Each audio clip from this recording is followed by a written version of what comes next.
1 Prologue. This is an idea for another ME story. No crossover this time. What if the Council was actually reasonably competent and busy trying to keep the peace and stability that ensured the galaxy prospered ever since the end of the Krogan Rebellions? While Shepard will be special and will have a place to shine, this won't be much of a HFY story. More of the Turians and Council fuck yeah. Disclaimer, I do not own the Mass Effect games. This story is written with no profit in mind. I make no money from it. It isn't for sale or rent. Prologue Case Black equals DC equals Part 1 equals DC equals 21042-183 GS Galactic Standard. Council Chamber. Citadel Tower. The Citadel. Councilor Trest Sparatus stood at parade rest and counted backwards from 10 to 0 in an attempt not to explode at the petulant children that were the humans, especially the sorry lot that passed for their politicians. He managed to keep his composure until Tivos could not so gently deny Udina's ridiculous demands and promise him a hearing over the frankly insane accusations, and cut the link before slamming a fist into the reinforced corner of the table where the councilors usually met. The loud metallic clang and the feeling of the solid surface vibrating under his clenched talons made him feel better. It was only the spirit's damned Batarians who could consistently drive him close to the limit of his patience, with a gusto rivaling the humans. "Don't you dare," Sparatus sent Rhine Valern, possibly the best Salarian counselor he had to serve along with, a deadly glare. The amphibian's huge eyes merely widened a fraction, though his amused grin never wavered. "I don't need a recording to remember this to my dying day." Within a blink, Valern was all business. "Geth attack on human colony most concerning." His fingers flew over the secure terminal built into his corner of the table. "Death of Spectre, crick regrettable. Accusation about Arterius involvement with the Geth." The Salarian's voice quieted beyond the Turian's ability to hear. "More human idiocy, I'm tempted to say." Sparatus let out a long sigh and sat down. "Why did they have to pick up the worst traits of Asari politics?" he asked rhetorically. "They aren't all bad. Besides, despite trying very hard, they haven't even come close to our worst." Their resident Asari decided to damn the humans with a faint praise. That was Eli's Tivos in a nutshell, always apparently soft and diplomatic. However, below the surface she was pure battle steel. Otherwise she wouldn't have been able to not only remain a counselor for centuries now, but retain her sanity. There were days Sparatus couldn't stop wondering why people kept underestimating her, even Asari who by all means should have known better. "Are you telling us this because they superficially appear and often act as Asari maidens, or because your niece hooked up with one, and you still aren't down from happiness about their brat?" Sparatus hummed. "I do have a recording of you dragging us both to show us those pictures complete with all that cooing." Valern briefly looked up from his terminal. "Stress relief," Tivos glibly replied. "It was good for the soul." She nodded at herself before straightening up and leaving the levity behind. "What do we actually know about the events on Eden Prime?" "Geth involvement beyond any doubt." Valern began his traditional rapid-fire speech, which he did every time he was serious. "Presence of super dreadnought most concerning." An image materialized above the table. "Do note radical difference in design between it and known Geth warship models, including those seen at Eden Prime." "Somehow they knew about the beacon too. It was no accident they hit a human world, much less this one," Sparatus grumbled. "We need to find and seal that leak permanently." I wasn't like the discovery had been a public knowledge that could be gleaned from merely monitoring the extranet. He didn't know what would be more concerning, that the Geth could have good enough penetration of human systems to get the data from there, considering that human space was practically on the other side of the galaxy from the Perseus Veil, that they managed to have their wicked AI way with Council computer networks or worse, that it was all Saren's fault. "SDG already working on it. We'll task Spectres once we've dealt with the Arterius issue." Valern continued half-lost in his own world. "To be the devil's advocate, as the humans say, what if Saren is actually involved?" Tivos inquired. That question coming from Eli's of all people gave Sparatus a pause. "You know something, don't you?" "I've heard certain rumors that Matriarch Benizia got fed up with his more extreme actions and went to speak with him. She has always been a most perceptive woman." "You're concerned about her suspicions, then?" The Turian's mandibles twitched in frustration. "Of course, Benizia hasn't deigned to inform anyone of what exactly made her concerned enough to go to one of our Spectres without giving us a call first." Sparatus let out a long, suffered sight at Asari matriarchs in general and their usual belief that they could do no wrong. Can you contact her? As soon as he asked, Tivos activated her Omnitool. Soon she shook her head in the negative and frowned. It wasn't unheard for matriarchs to go to ground for some peace and quiet, or when they were up to various shenanigans and didn't want to be caught. Tivos knew one thing for sure: the Benizia she knew wouldn't be a part of a Geth attack on anyone, much less a Council associate species. That meant she had failed and was either up to something else, a captive or dead. None of those possibilities made Tivos feel any better. In the unlikely case Saren has indeed gone on the deep end, I'll nail his carcass to the Citadel Tower myself. Sparatus growled. We're getting the Spectres and CSEC to look into his actions and movements just in case. I won't look like an idiot in front of the bloody humans. Do you agree? As I said, SDG's on it already. If Saren's rogue, he might have an accomplice or two within the Spectres. Valern pointed out. Do we want to show we suspect he might be rotten, and as importantly, do we want to give CSEC clearance to look through his affairs? The Salarian managed to spare a meaningful look to each of his colleagues between his furious typing and high-speed reading. Get the CSEC go over his less sensitive affairs.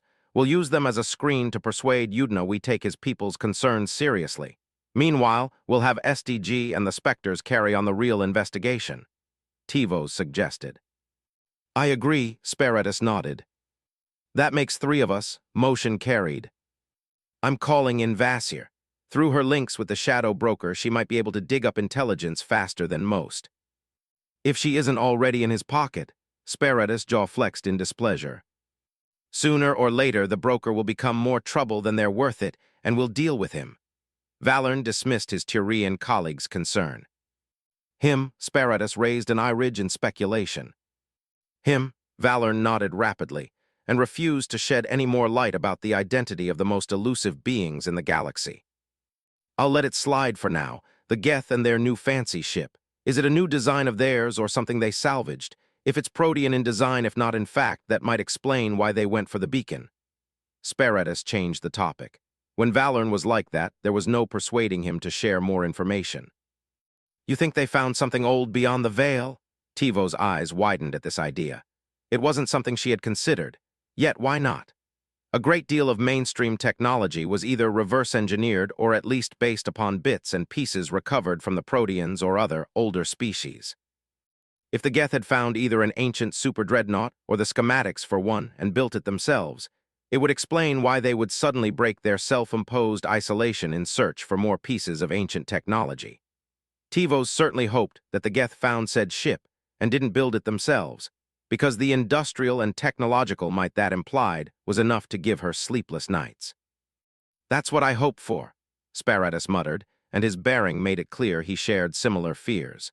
We need to neutralize the threat the Geth possess.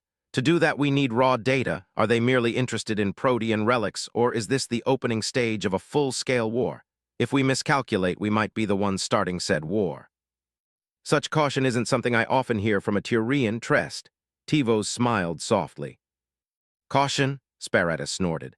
We all know that our fleet is stretched thin keeping up with our security responsibilities, which incidentally is why we haven't done something about either the Batarians or the Terminus systems. A full-scale war would be ruinously expensive too. Something like that is going to tank the economy. And if we are indeed going to fight it, I can assure you, my government will demand full support, both military and economic. The current crop of Dalatrases will balk at that. Now it was Valern's turn to grimace. Many of the Asari republics would be divided at least initially. Tivos put her cards on the table too. So how do we fight a potential galactic war on a shoestring budget, and with our arms tied behind our backs if it comes to that? Sparatus asked aloud. That's obvious. Let the humans bear the burden initially, while we gather more intelligence and do our best to put our houses in order. Offer reasonable support. Intelligence, limited economical and military. But first, figure out do we have a Rouge Spectre on our hands, something that might point towards much deeper problems. I'm calling Vasir for a little chat, then we'll see what will surface when she begins hunting. DC equals. Part 2. DC equals. 21042-183 GS Galactic Standard. Spectre Offices. Citadel Tower. The Citadel. The inner sanctum of the Spectre office on the Citadel was aptly named. Despite what popular media and the general populace believed, it in fact resembled a high-tech office on the inside. Desks, complete with the best workstations and security money could buy, secure file cabinets and data storage that would make the SDG proud, access to raw data and intelligence from all over the galaxy. And more often than not, the Spectres used the power at their fingertips to solve mundane problems. A fine example was Jondam Bao's second case after being initiated into the Spectres. One of the companies responsible for supplying and maintaining the Citadel fleet had been skimming off the top. That bit of corruption got both the matriarch in charge of the Destiny Ascension, her Turian counterpart commanding the largest part of the fleet, and the Salarian rear admiral rounding up the small triumvirate responsible for space defense royally pissed off and aimed in the same direction, a feat in itself.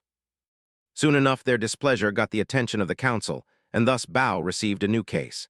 As a consequence, he spent the last week all but welded to his desk going over copious amounts of data gathered by CSEC, SDG, and a couple of fellow board Spectres.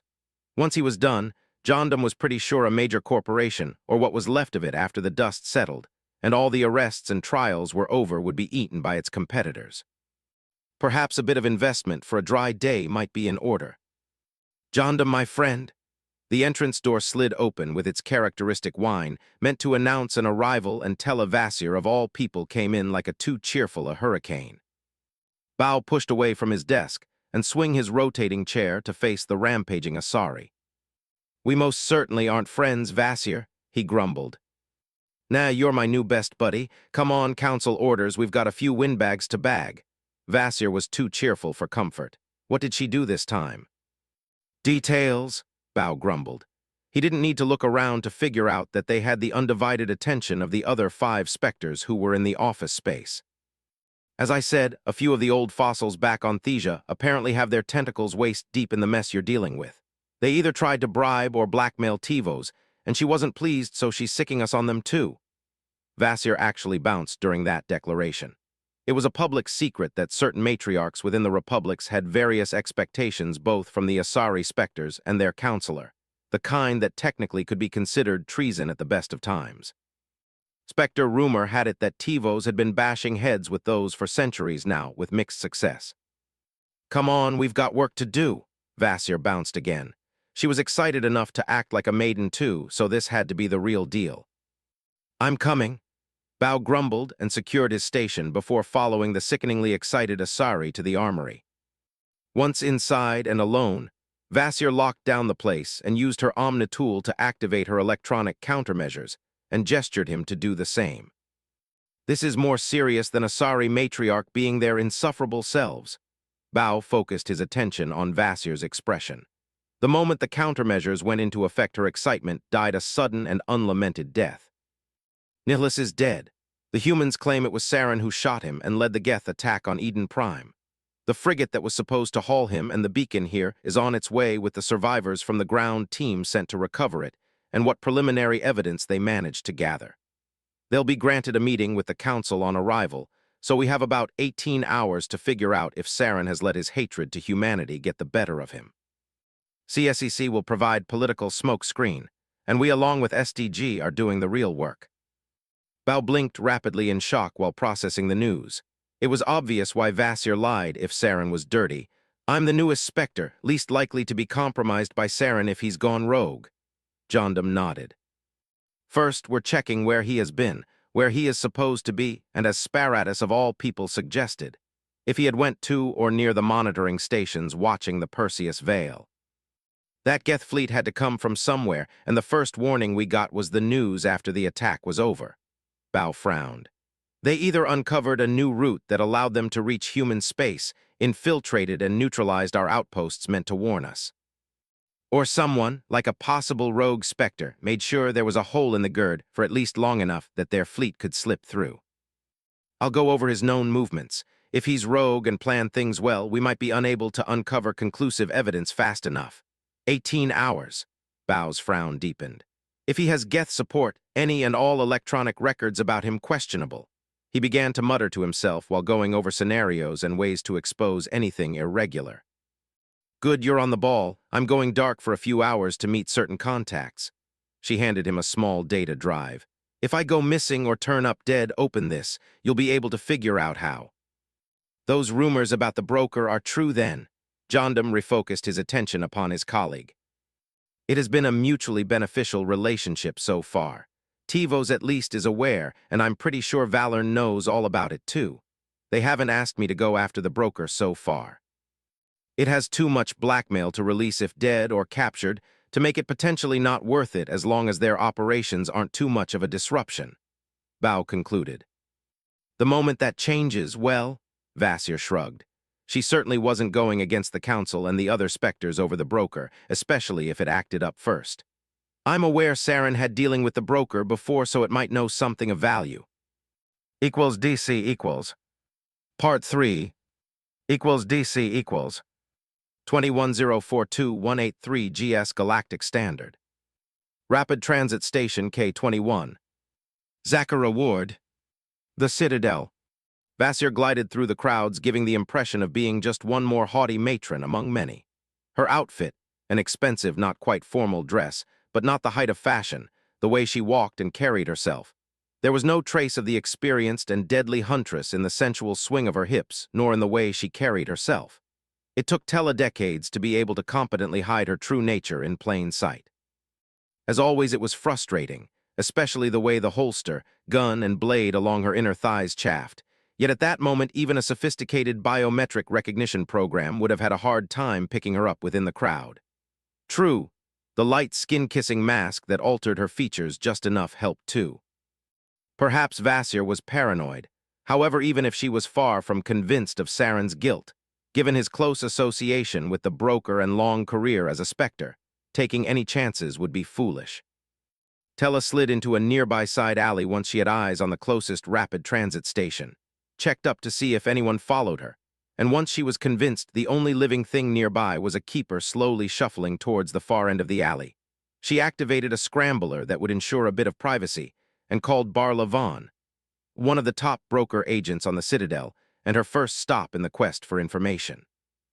HSSSK, Barla Vaughn, HSSSK, Miss Minerva, to what do I own the pleasure, HSSSK?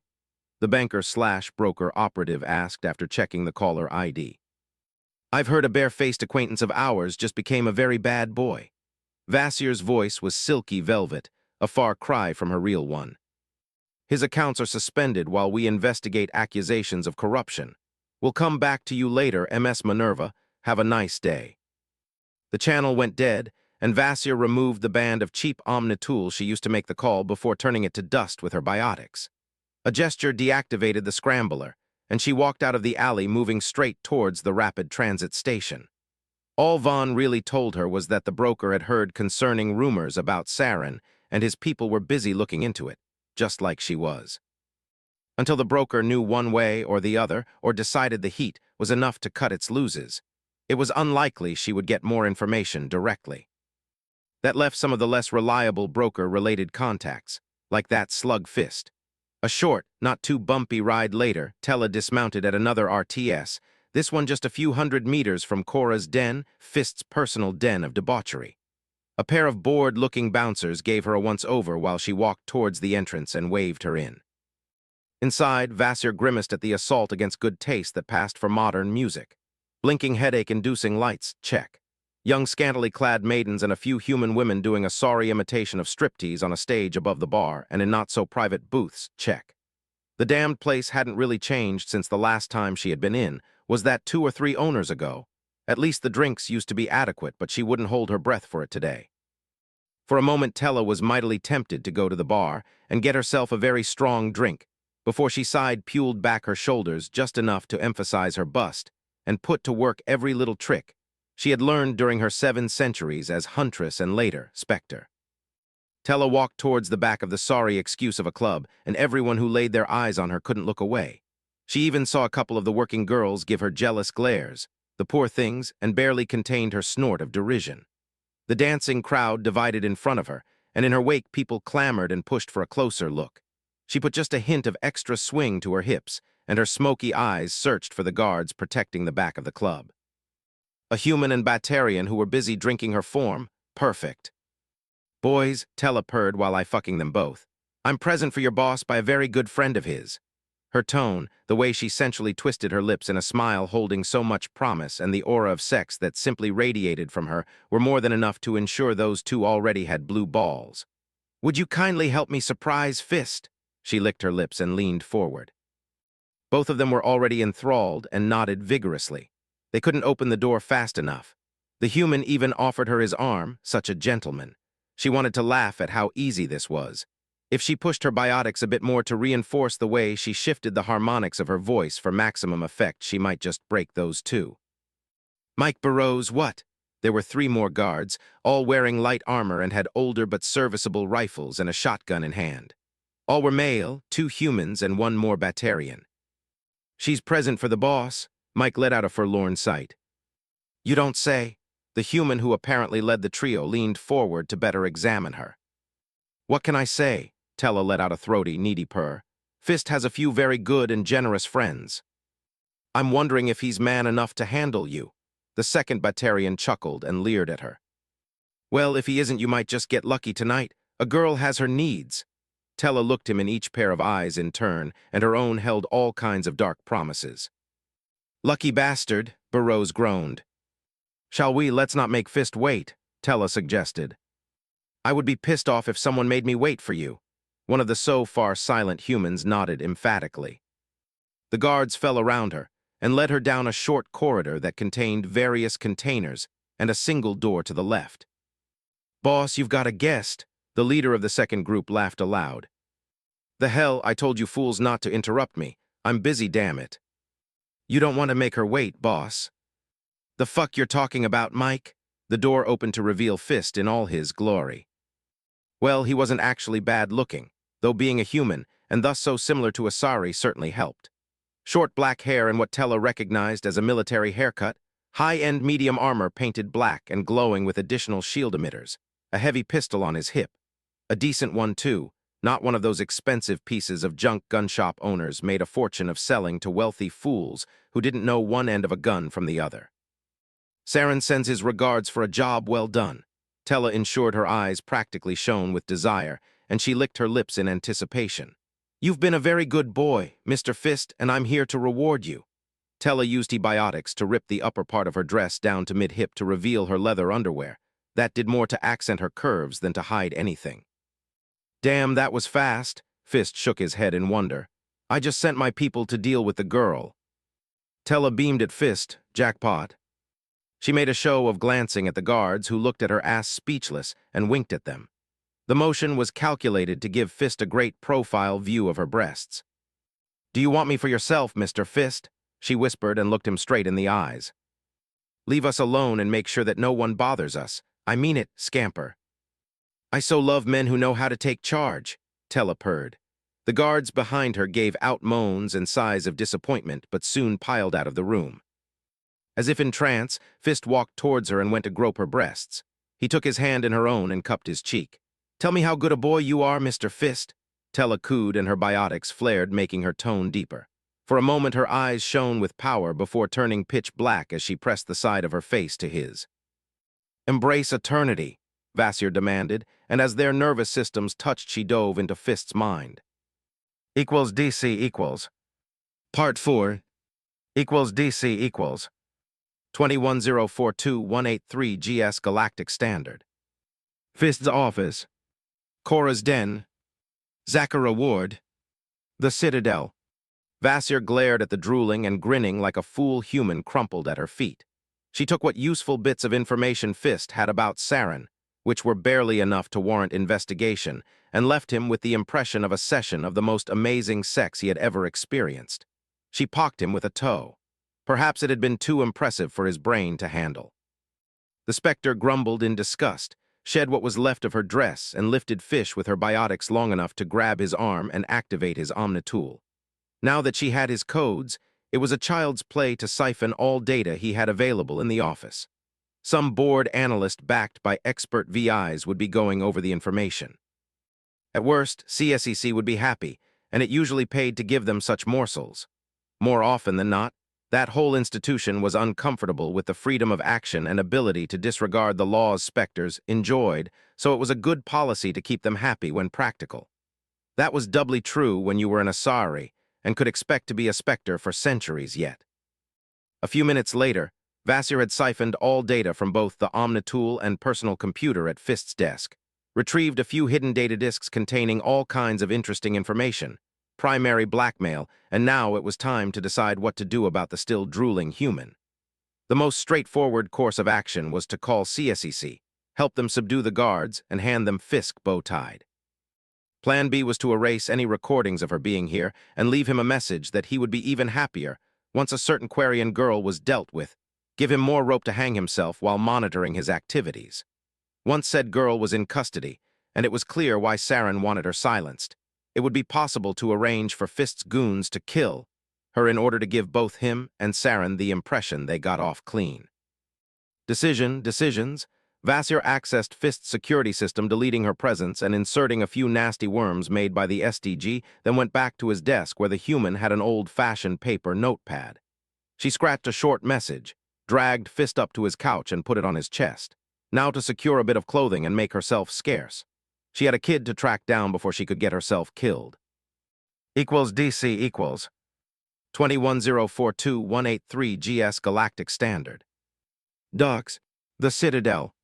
2 hours later, Vasir arrived at the meeting place between the Quarian girl and Fist's men. To her utmost displeasure, she was too late and even CSEC beat her there. Vasir, Special Tactics and Reconnaissance. She flashed her ID to the pair of armored Turians, keeping a group of curious bystanders away. Ma'am. One of them nodded and sent a signal from his Omnitool that allowed her to pass through the laser barrier cordoning the crime scene without triggering an annoying alarm. A Turian detective oversaw a pair of crime scene investigators who had drones hovering over 3 bodies busy scanning them. How long ago? Vasir didn't waste time with pleasantries, getting herself some proper gear, ensuring the data she salvaged, both physical or otherwise, wasn't lost if something happened to her took her too long.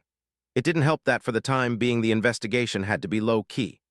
On the other hand, even with the tip she gave CSEC the moment she was safely clear from Chora's den, hadn't been enough for a ERS team to get to the Quarian in time. On the bright side, the kid apparently had claws and wasn't afraid to use them. 3 rather well-equipped thugs. At a first glance, they jumped the wrong victim. The Turian's voice warbled in grim amusement. One took a micro-grenade to the throat. He jabbed a talon at a Turian corpse whose head was almost separated from the torso. It looked like only the armor kept it more or less in place. At a closer look, it was certainly less. The explosion had vaporized the throat, and most of the lower jaw and mandibles were simply missing along with a solid chunk of the spine. Nicely done, Tella nodded in silent approval. This one, the detective pointed at the next corpse, a Batarian this time, got hit with a very powerful overload that fried his shields and stunned him for a few moments. If I'm to guess, military-grade tech. While he was incapacitated, the victim used an automatic shotgun to turn this one's chest to jelly. Another finger jab, this time at the third corpse. It used to be a human, and he used to have a torso that hadn't been apaced before his run-in with the Quarian. With him done, our Batarian client managed to recover and sent a couple of bursts at our victim. Yet another jab, this time towards a row of weapon within clearly labeled plastic bags that stood to the side awaiting pickup. Polonium rounds, nasty stuff. The next jab was far to the right. He managed to hit our victim and go past their shields and armor. I'm still waiting for the camera records to be certain because of the radiological contamination. However, we're rather sure the victim is a she. Dextro, either Turian or Quarian. For her sake, I hope Turian. Once the lab techs go over the blood sample, we can give you more, ma'am.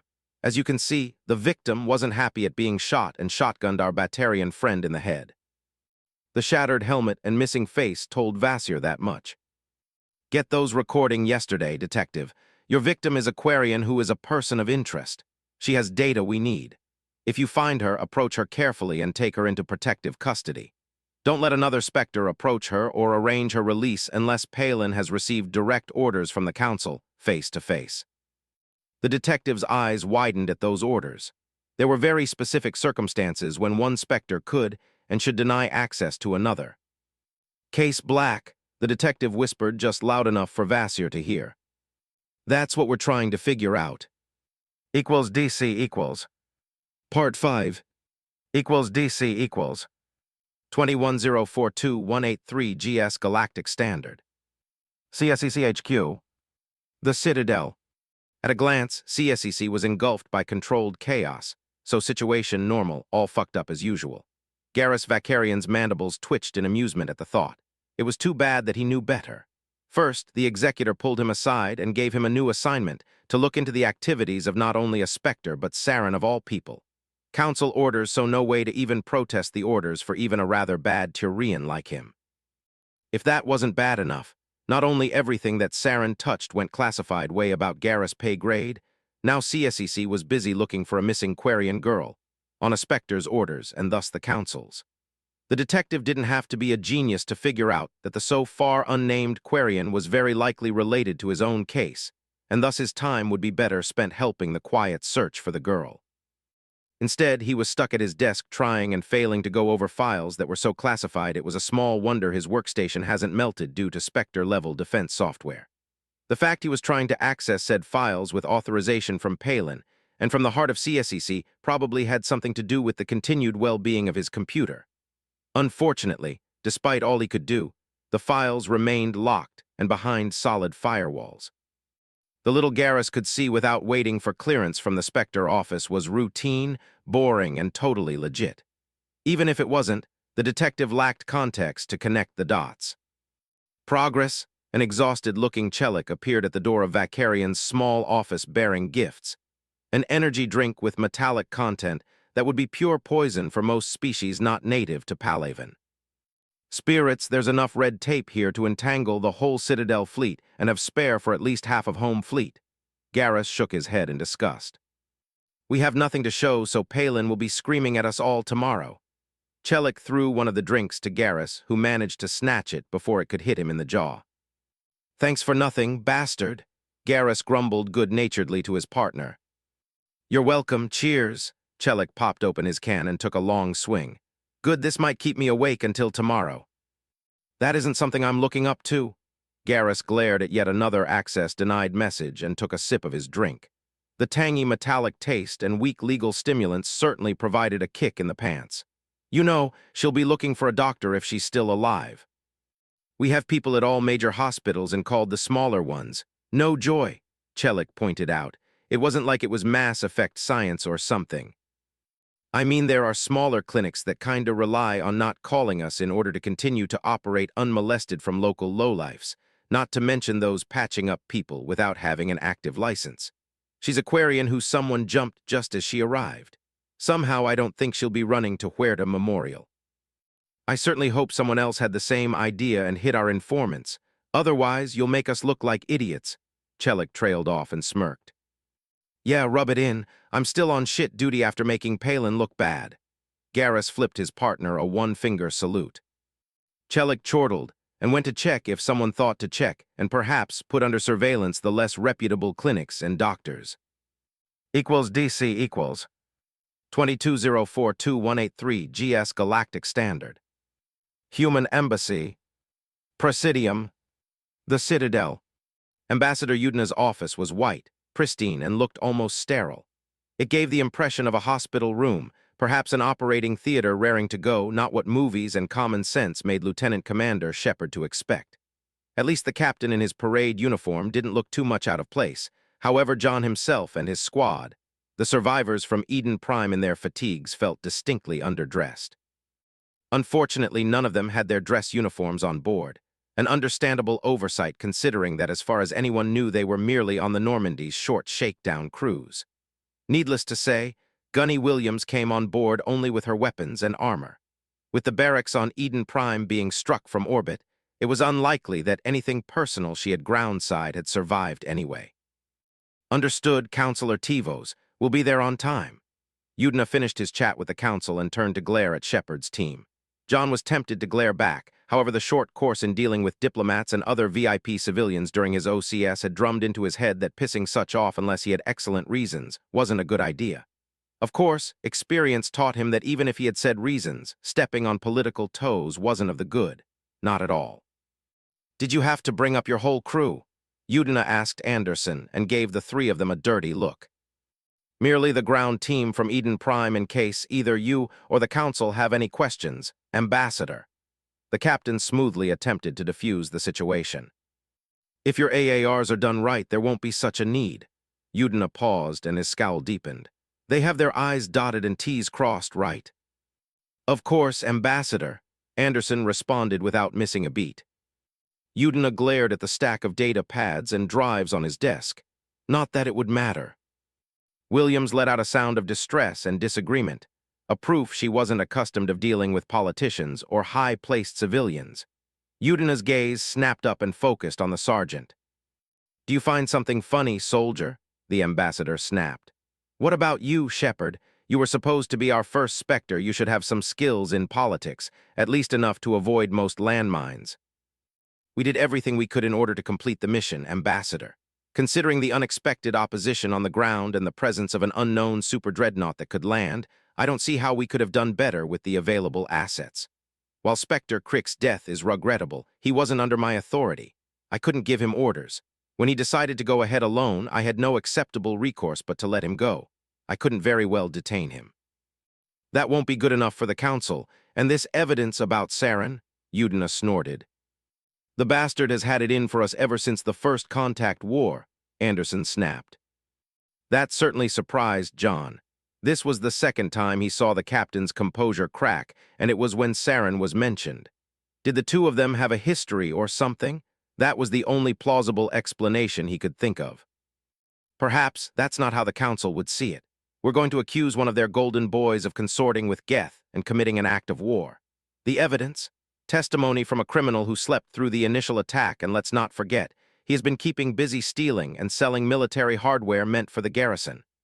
Udina's sneer was as impressive as the amount of venomous sarcasm he could put into his words without raising his voice. Not to mention that said dock worker went missing when the relief force showed up. This time, the sneer was pointed at Shepard. We didn't have enough people to leave someone to babysit him, and given the circumstances on the ground, locking him up in place would have been a death sentence. Shepard coolly explained. He thought about it, but didn't add that disarming those nuclear charges at the starport had been close enough even when he brought his whole unit there, but held his tongue. As it is, only 3 people of the Normandy's original Marine contingent were both alive and able to walk right now, and one of them was the quartermaster who didn't leave the ship for the deployment on Eden Prime. That was clearly pointed out in the AARs. It doesn't really matter. A brain-dead, underpaid public defender would demolish that testimony, Udina snapped. And I'm expected to demand the Council strip Saren of his status and arrest him based on said evidence. There has to be more evidence we can find. Williams made the mistake of opening her mouth, and thus Udina turned to vent upon her. Really? Do you think anyone would let us come close enough to anything the Spectres have been in the general vicinity of to touch with a 10-foot pole? Of course, Parliament in their infinite wisdom doesn't care. It would be a miracle if I can salvage your candidacy, much less get the Council act against Saren on what we have yet they expect me to make a fool of myself. Do we have any contacts that might help? There are a couple of hours before the hearing. I know it isn't much, however. Shepard trailed off. He wanted to ask why Parliament would force Udina to publicly act on such flimsy evidence. However, he felt that this wasn't the time nor the place. Perhaps if he had a chance to speak with the ambassador when he wasn't ready to bite off someone's head at the tiniest of provocations. In a couple of hours, there's Harkin, I guess. He's a CSEC agent who knows all kinds of things. At least he might be able to point you at the CSEC agents who are supposed to investigate Saren's activity. I hope for all our sakes that they were able to dig up something, because once the Council sees our evidence, I would be surprised if they don't put a stop of any and all investigations about Saren. Solid proof, my ass. The last was muttered low enough that Shepard wondered if he really heard it. Equals DC equals. Part 6. Equals DC equals. 22042183 GS Galactic Standard. SDG Safe House. The Citadel. As safe houses went, this one was quite nice. A whole flat within one of the more expensive hotels, priding itself on guest comfort and, more importantly, ensuring their peace and quiet. The balcony overlooked one of the largest market areas on the Citadel, which in turn was always quite busy, no matter the time of day or night, and thus provided crowds to get lost into. It was also an alternative escape route if you were a biotic or had the appropriate tech. Even a clamp and high-strength cable could to the trick. A mixed smoke grenade or two can ensure no sniper would be able to nab you on the way down too. The furniture was comfortable expensive, and not really to Vasir's taste. Something she had the time to grumble about while staying low and watching Bao control various spy programs watching persons of interest and their activity. She itched to be out and doing something. However, officially both of them board a ship to Thesia to deal with that corruption scandal. Besides, it wasn't like one more person on the ground would have an impact considering that currently CSEC was like a kicked-off swarm crawling all over the station, looking for their little elusive Quarian. It was just a matter of time before they located her. The only question was if it would happen before the council meeting with the humans in an hour, and if she would be still in one piece when they got her. The Spectre shifted to be more comfortable on the sofa she was sprawled on and looked back at Jondam. The Salarian was at his element, typing furiously on multiple virtual keyboards and surrounded by 3 primary monitors with a few smaller holographic windows open around him. His eyes darted from screen to screen, and Tella could swear the VI helping him had trouble keeping up. It was most amusing to watch, at least in small doses. A day or two of this, and despite all her training and experience, Vasir would be climbing the walls and needing to shoot something as stress relief. "Wegothim!" At least that was what Tella thought Bao shouted at him. It was too fast for her translator to properly get, and her Salarian was quite rusty, especially given Jondam's accent. "Who and how?" "Saren just sent a message to Fist." Thankfully, Jondam slowed down to merely 1,000 words a minute. "It's a hit on any and all Normandy ground crew who were on Eden Prime. Primary targets, Lieutenant Commander Shepard, Lieutenant Kaiden Alenko, and Gunnery Sergeant Ashley Williams. Payment details, hitmen to contact." "That's a nice start." In a flash, Vasir was behind Bao looking at the relevant intercepts. It didn't exactly implicate Saren in consorting with the Geth and leading them on Eden Prime, however arranging the murder of a Council associate military personnel, especially those who just arrived from fighting said Geth, was damning. Certainly enough to yank him back to the Citadel so Vasir and company could ask some pointed questions, and if he refused. "Contact the Council, they need to know about this. Give me Shepard's location, he'll likely be with the other 2. I'll make sure they don't get killed before we get to the bottom of this." "I'm already compiling a report. Implications most concerning," Jondam shot back. "DC equals 22042183 GS Galactic Standard. Council Chamber, Citadel Tower, the Citadel." The Councilors were back in their usual meeting room, discussing how to play their meeting with Udina in order not to make any more of an international accident than the humans' accusations would engineer, when a priority message reached Tivo's Omnitool. A moment later, the same happened to her colleagues.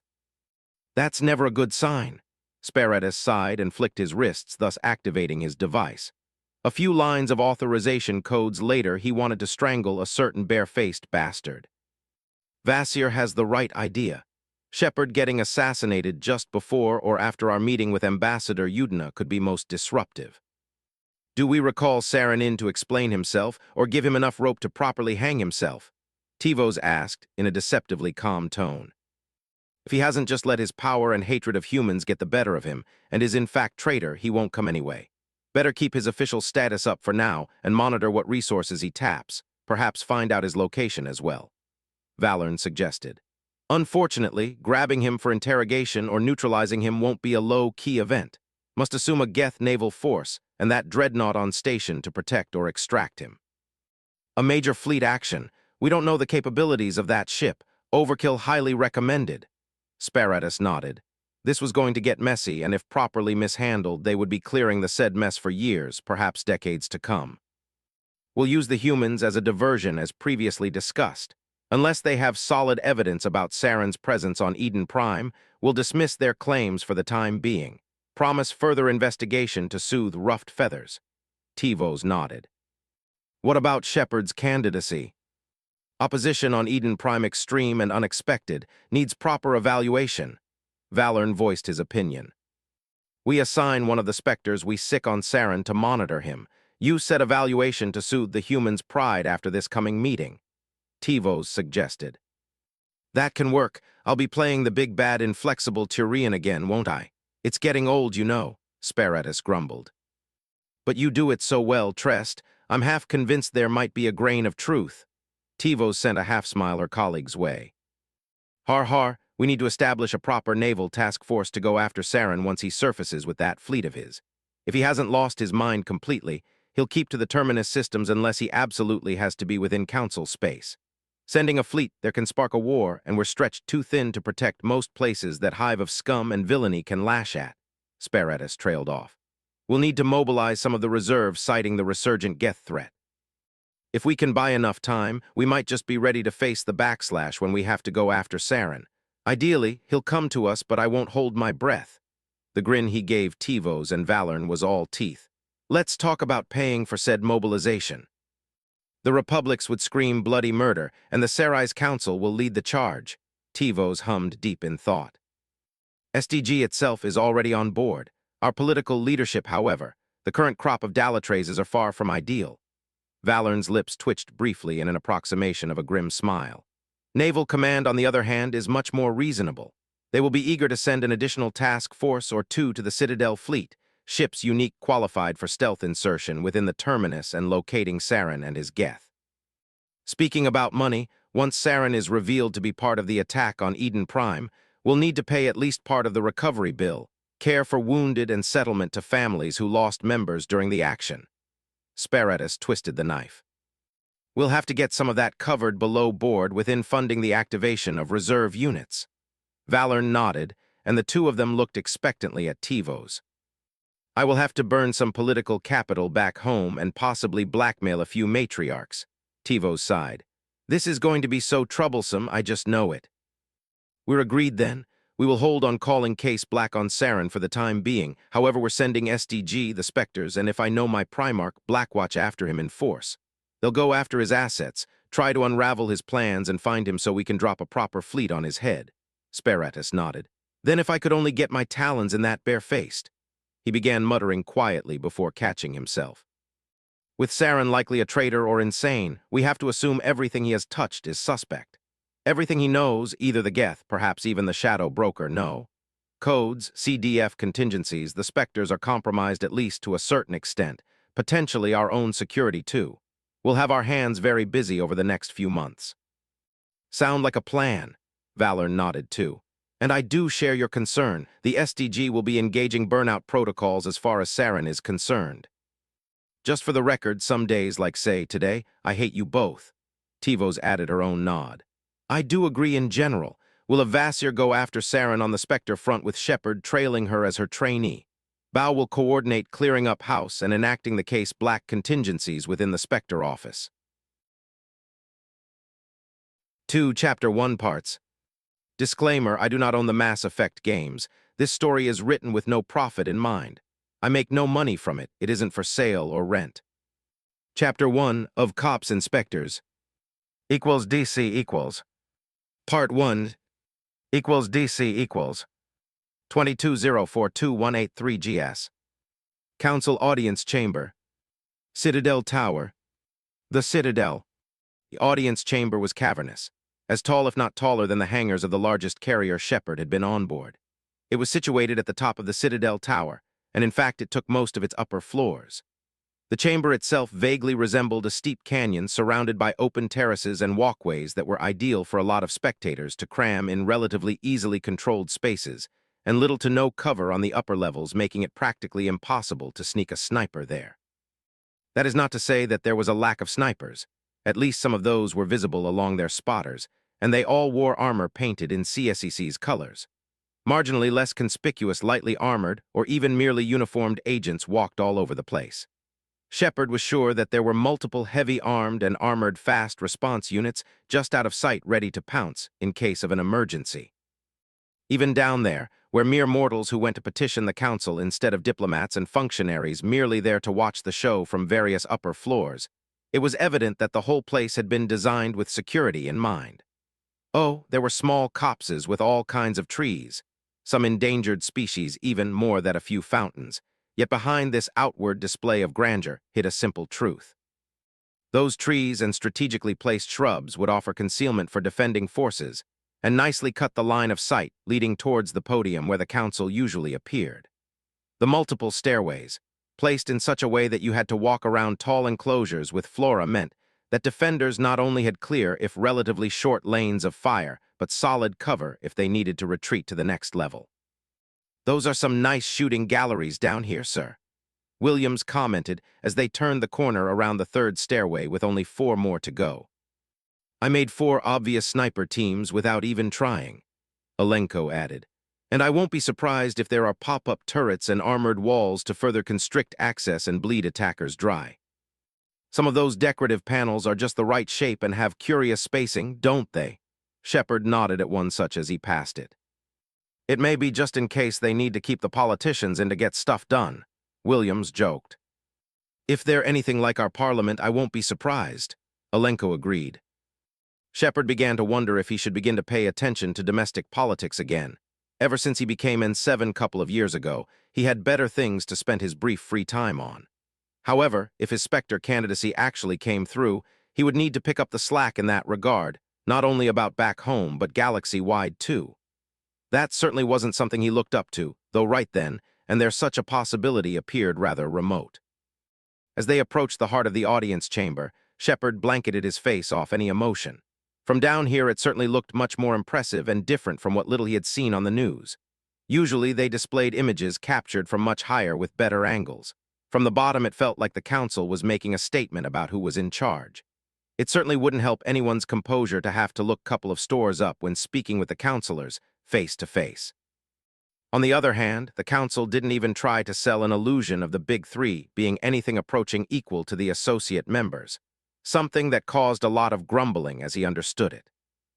They found Captain Anderson at the foot of the last stairway leading to the petitioner's platform with Udina already up there, and reading something from his Omnitool.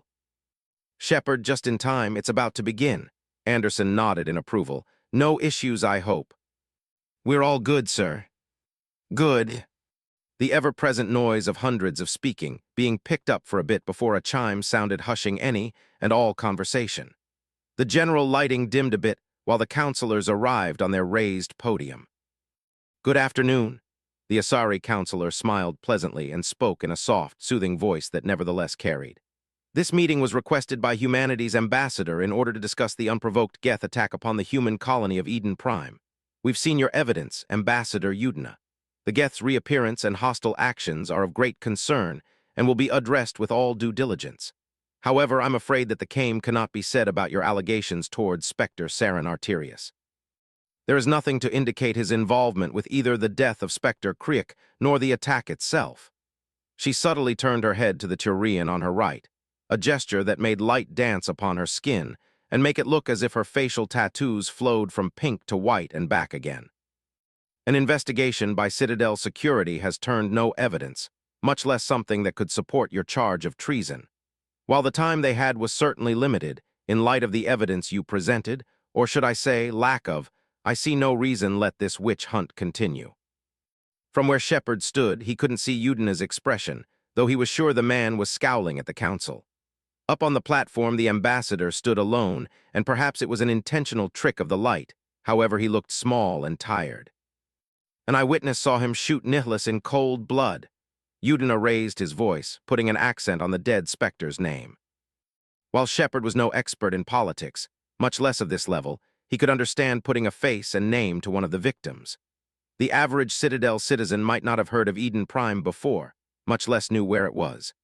Hell, even with all he was required to know on the top of his head, Shepard himself couldn't put a name and location even to a fraction of alien colonies, not even most of the human ones if they weren't of particular interest to him personally. A very brief commotion followed as some of the spectators got blindsided by Udina's words. However, the Salarian's clear if rapid speech cut through the already dying chatter like a knife. "We've reviewed your reports, Ambassador. The testimony of a single, traumatized dockworker is hardly compelling proof. A dockworker that your relief force couldn't locate upon arrival at Eden Prime. All we have is camera recording from Commander Shepard's ground team." The Salarian's eyes flickered down to John before refocusing on Udina. "The same recording that casts doubt upon that man's character. Slept through the attack. Stole from equipment shipments to your garrison and then sold military-grade weaponry and explosives. That is all the proof you have." The Salarian shook his head. Shepard had to agree, and he wasn't alone. From what he gathered earlier, Udina himself wasn't a fan of going forward with this course of action. He really needed to have a word with the ambassador, doubly so if a miracle happened and he somehow became a Spectre. A towering hologram flashed to life to Shepard's left. It was of a Quarian with no face paint and a very obvious artificial arm. "Thank you, Councilor Valorn." The intangible image gave the newly named Valorn a respectful nod. Then he turned towards Udina, and the sheer disparity of size made it appear as an angry god just stepped from up on high to chastise a sinner. Shepard had to give the council this much. They knew how to put up a show. "I resent these unfounded accusations," Saren's voice thundered all over the audience chamber. "Nihilus was a fellow Spectre, more importantly." The Spectre's voice suddenly dropped and got a mournful tang to it. "A friend." Disregarding any and all protocol, Anderson took the few steps separating him from the petitioner's platform in moments and glared at Saren. "That merely let you catch him off guard," he accused. "Ah, Captain Anderson," Saren scoffed. "I should have known. You seem to always be involved when humanity makes false charges against me." The Spectre put up an impressive sneer, and pure condescension dripped from every word. The look he gave Anderson was one better suited for something nasty one might scape from the soles of their boots. Saren paused to survey his audience, and now it was his turn to look at Shepard. "And this must be your protege." Saren's sneer picked up a notch, and he crossed his arms. "The same one who let the beacon be destroyed and my friend get murdered. I'm not impressed. If this is the best humanity has to offer, it should be obvious to all that your people aren't ready," the Spectre scoffed. Sounds of both approval and disapproval came from the spectators up on high. Shepard wisely kept his thoughts to himself. Frankly, he himself wasn't convinced that Saren was behind Eden Prime, and the only thing he had personally against Saren as of now was the way Anderson disliked him and his current offensive behavior. The Turian might just be attempting to deflect the blame, or perhaps he was genuinely pissed off at the accusations. When Saren saw John wasn't about to take the bait and make a fool of himself, he continued to needle him. "Your species needs to learn its place, Anderson, Shepard. You aren't ready to join the Council. You aren't even ready to join the Spectres." "He has no right to say that. It's not his decision to make." To Shepard's surprise, Udina didn't miss a beat and immediately jumped in his defense. He put out a rather impressive snarl, too. "Ambassador Udina is correct," Tivos spoke in a calming tone. "Shepard's admission to the Spectres isn't the purpose of this meeting." "This meeting has no purpose," Saren barked. "The humans are merely wasting your time, Councilors." "That is not your decision to make either, Saren." Was that a hint of gentle rebuke in the Asari's voice? "My apologies, Councilor Tivos. The murder of my friend and these baseless accusations have my temper frayed today," Saren apologized. He sounded humble, too. "It is understandable, Saren." Tivos nodded and turned her attention back to Udina. "Have your people on the ground found any new evidence that wasn't in the reports you sent us before this meeting?" she asked. "Unfortunately, no, Councilor. The investigation on Eden Prime is still in progress.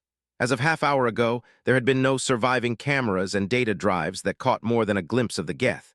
We will forward any and all data recovered from the destroyed enemy platforms, as well as samples of their technology, as soon as practical," Udina admitted.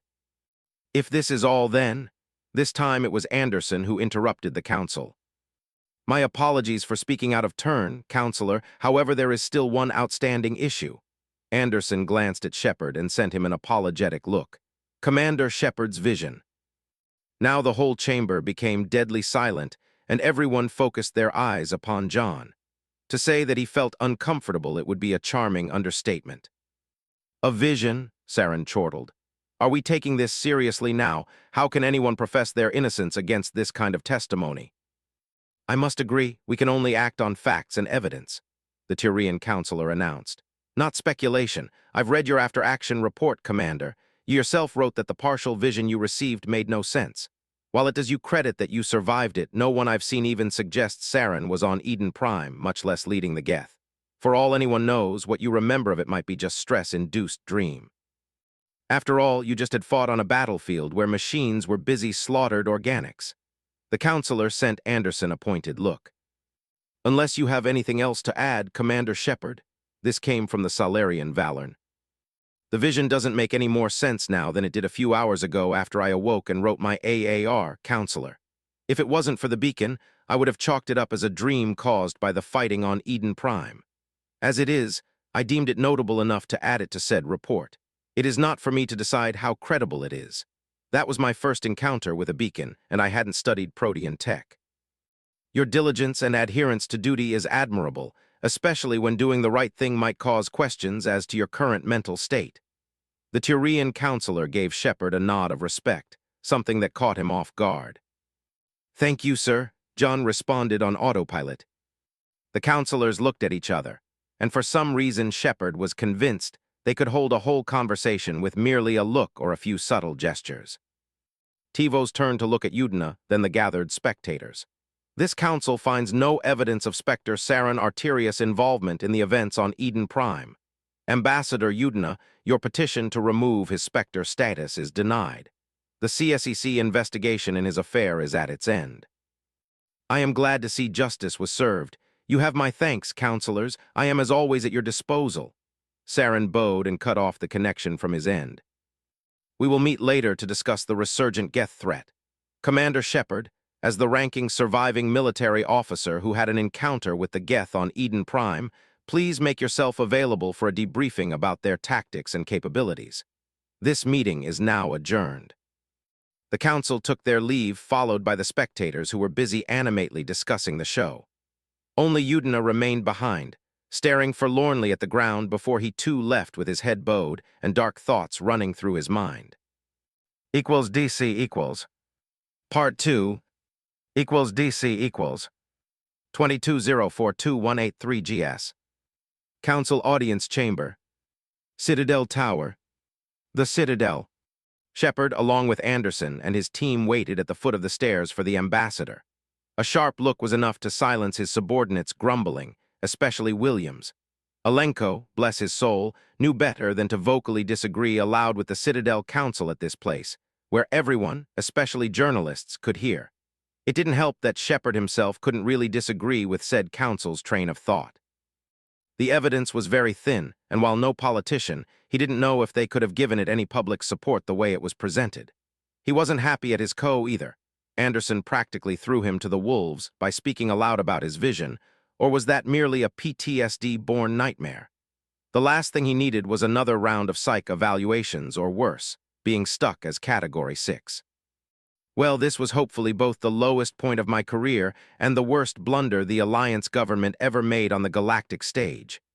Udina scowled at Anderson. "For all our sakes," he hissed venomously. "Saren's a menace. We need to stop him."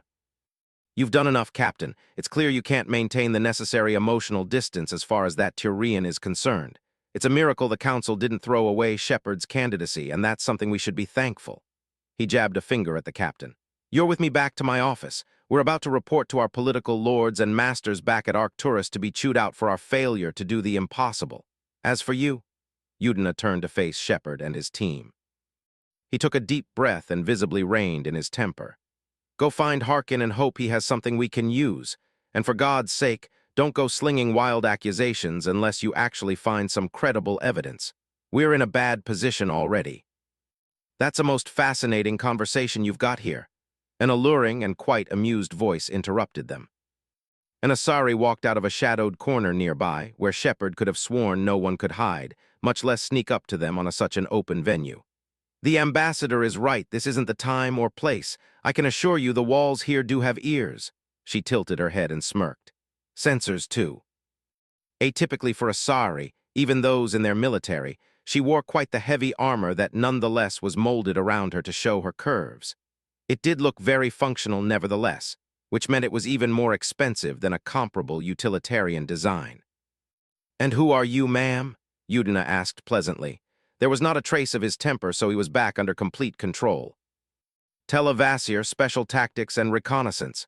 That debriefing Councilor Tivos spoke about. It's about to begin. Commander Shepard and minions." She glanced at Alenko and Williams. "You three are with me. I'm stealing you for the next few hours at least." "No accusations that we got your friend killed." Shepard sampled the waters. "That's something the debriefing will cover as well. I knew Nihilus rather well. He was known for being quite the lone wolf." Vasir shrugged. We aren't here to speak about him, but the Geth. Do follow me, we don't have the whole day. Shepard glanced at Anderson and Udina for guidance. The ambassador gave him a thoughtful look and nodded in the direction of the Spectre. I hope you'll return our people intact, ma'am, Udina asked. Bow-tied too if you want, Vasir's lips twitched. You're free to go, Commander. The captain and I need to have a private conversation. Good, follow me. Vasir gracefully turned around and marched down the stairs. Heavy armor or no, she put enough swing in her hips to fix everyone's eyes on her backside. It was a very nice ass, too, very distracting as the Asari intended. Shepard shook his head and snapped his sight up, then began looking around for anyone else he had missed.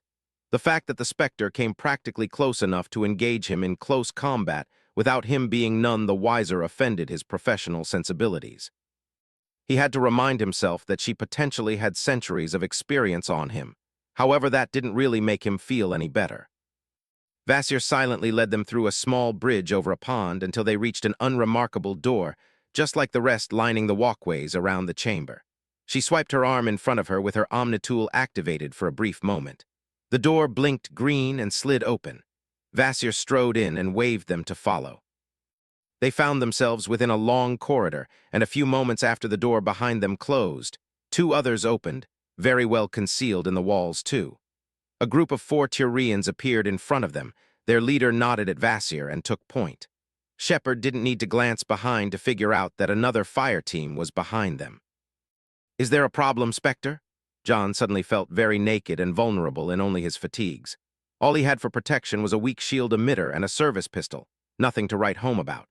The same was true for his people, with Alenko's biotics being their only possible edge. However, he didn't like the LT's chance against an Asari Spectre. If those two went off against each other in such a confined space, Shepard and Williams would become smears on the walls and ceiling. In a manner of speaking, I do have a good and bad news for you, Commander. However, it will need to wait until we're into a secure room. Shepard could feel Alenko's and Williams' eyes staring into his back, and he made a small gesture telling them to stand down for now, all the while he looked around for any and all possible advantages. The 8 Turians, not CSEC, those were Fleet Marines, were surprising, and given the disparity in equipment as dangerous if not more than the Spectre. If it came to a fight then and there, Shepard knew that it wasn't a question if he and his people would go down, merely how many of the bastards they could take with them. On the other hand, both the ambassador and captain knew they came with Vasir, so it didn't make sense that this was a hostile action, unless she was working with Saren and he was indeed behind Eden Prime. Doubt and adrenaline raced through Shepard's veins, and he was ready to explode at a moment's notice. Calm down, soldier. If I wanted you dead, I would have found a less conspicuous way to pull it off. Something in Vasir's voice had a calming effect on Shepard, which by itself, given the situation, was concerning. We're here. The corridor ended with a door, which the leading Turian opened, then went inside along with 2 of his people and swept it for hostiles, then made an Omnitool scan. It's clear, ma'am. We'll make sure you aren't disrupted. The soldier saluted and took position flanking the door. Come on it, Vasir walked in. Shepard shrugged and followed. This better be good. The room was a comfortably furnished conference one. A long wooden table in the center, surrounded by leather chairs of different kinds that could accommodate all known council species.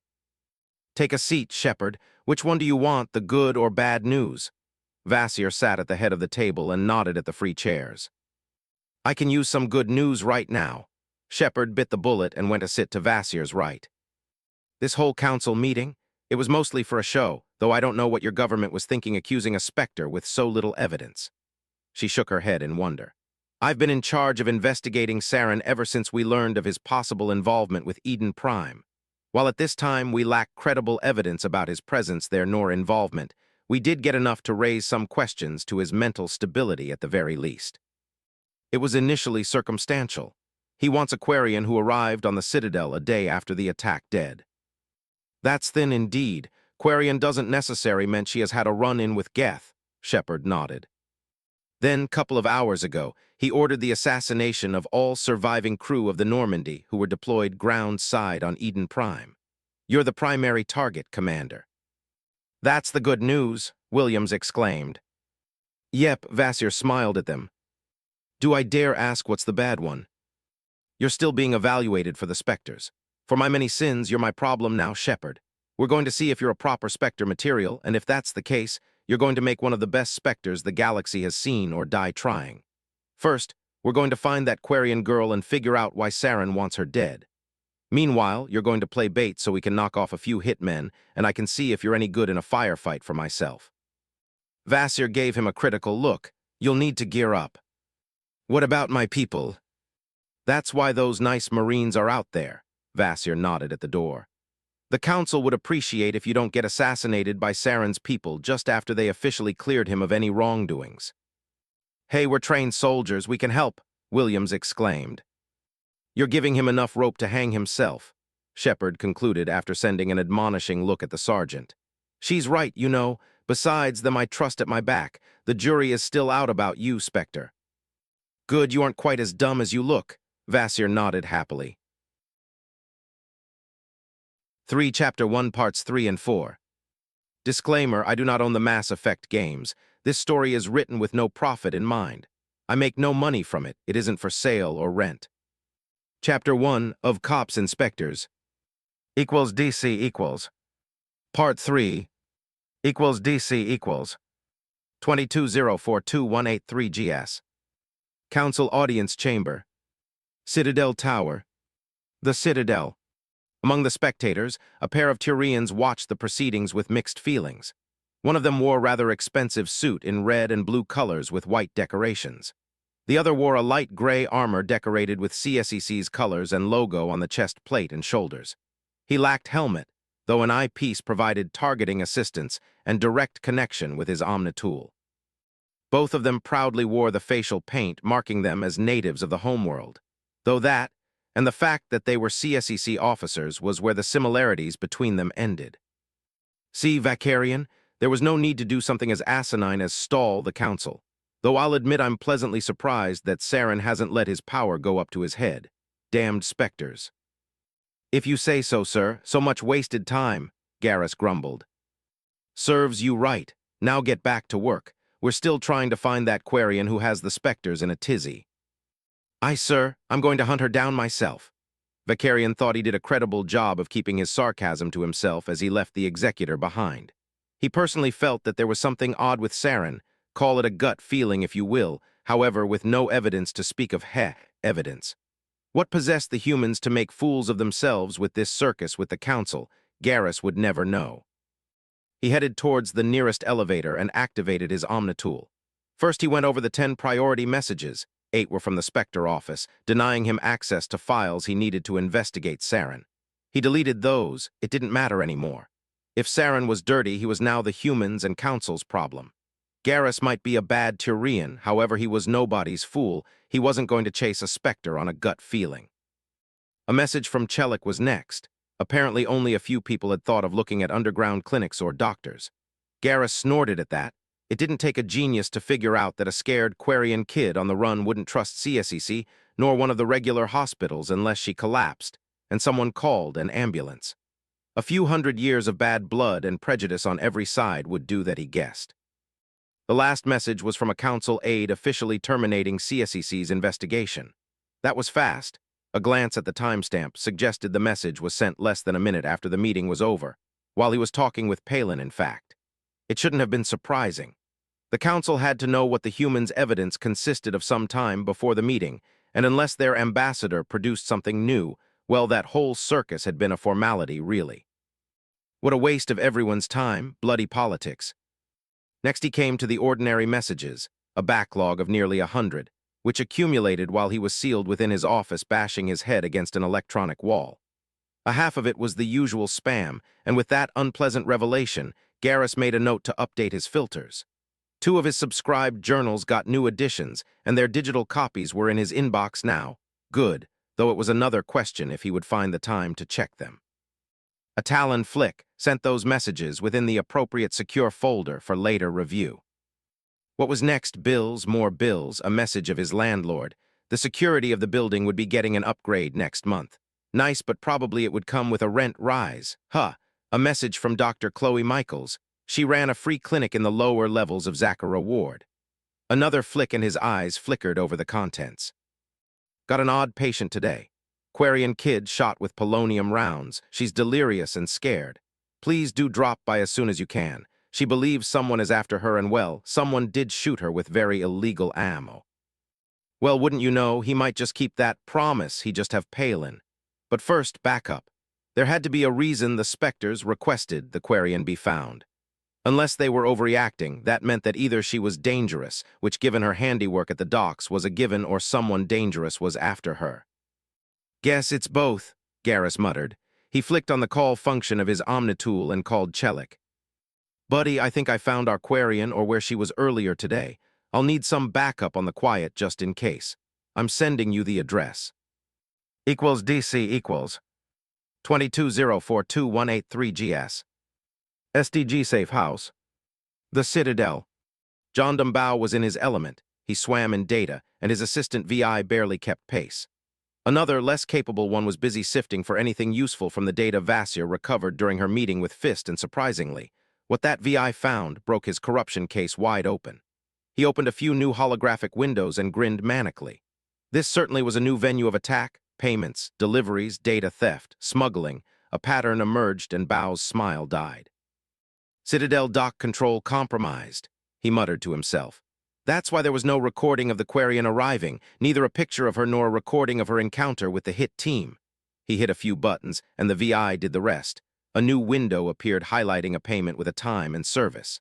The how was something he was very interested in. Cameras shutting down should have sent alert to dock control. The frequency of smuggling and other irregularities in these files alone painted a grim picture. The system itself was compromised, and there had to be someone on the pay in every shift, or worse. The whole staff, mostly sourced from a daughter company of the corporation he was investigating, was compromised. He compiled a message with his preliminary findings and sent them both to CSEC and the appropriate people within CDF. Bao had the nagging feeling that his day would only become more interesting. He was proven right an hour later when his taps within both Fist's organization and Barla Vaughn's bank pinged almost simultaneously. Naturally, he checked on the gangster first. He was the one trying to get their person of interest located and silenced after all. Well, that's simply embarrassing, Bao twitched. Apparently Fist's goons had located the Quarian's trail before CSEC. She had contacted him of all people to request a personal meeting with the shadow broker in order to negotiate unloading hot data. Fist wasted no time in dispatching some of his goon towards the clinic, and just in case arranging a meeting deep within the lower levels of the wards. Vasir, I've got her. As of 5 minutes ago, our Quarian was at a clinic in sub-level 17, Zachara Ward. She just contacted Fist, and he set her up to meet another hit team at the following coordinates. Good work. Take control of all available cameras and get me eyes on our target. Time of the meeting. In 5 hours, Fist has people converging on the clinic too. They might get her there if she leaves late. We're on it, keep us apprised. With Spectre credentials, taking control of the cameras in the area, the few operational anyway, was a child's play. There was a single Quarian visible and obviously male. Bao tagged him just in case and set a VI to monitor the feeds while he sent his primary one to monitor the cameras in a much larger area around the clinic. Unfortunately, there were too many blind spots in that part of the wards, probably intentionally, and one of the reasons why said clinic was there, anonymity. With the immediate task done, Bao opened the intercept on Vaughn. Well, Saren, and due to continuing to work for him, Fist had betrayed the shadow broker. No details on said betrayal, unfortunately. However, the bleeding-edge SDG software monitoring Vaughn managed to get the instructions hot. Vaughn was to assist in bringing Saren down. That wasn't good for Vaughn. Even if Arterius almost certainly a traitor now, acting against him while still a Spectre all but guaranteed that the banker just became a high-placed person of interest. The other interesting piece of the instructions was an order to facilitate a hit on Fist and Saren's assassination once his Spectre status got stripped down, to be carried by no one else but Erdnot Rex, who should be arriving on the Citadel within the hour. Wasn't that interesting? Bao could understand sending that particular Krogan after Saren. He was a tough bastard. Anyone knew that much. But wasting his talents on Fist, was that merely opportunism?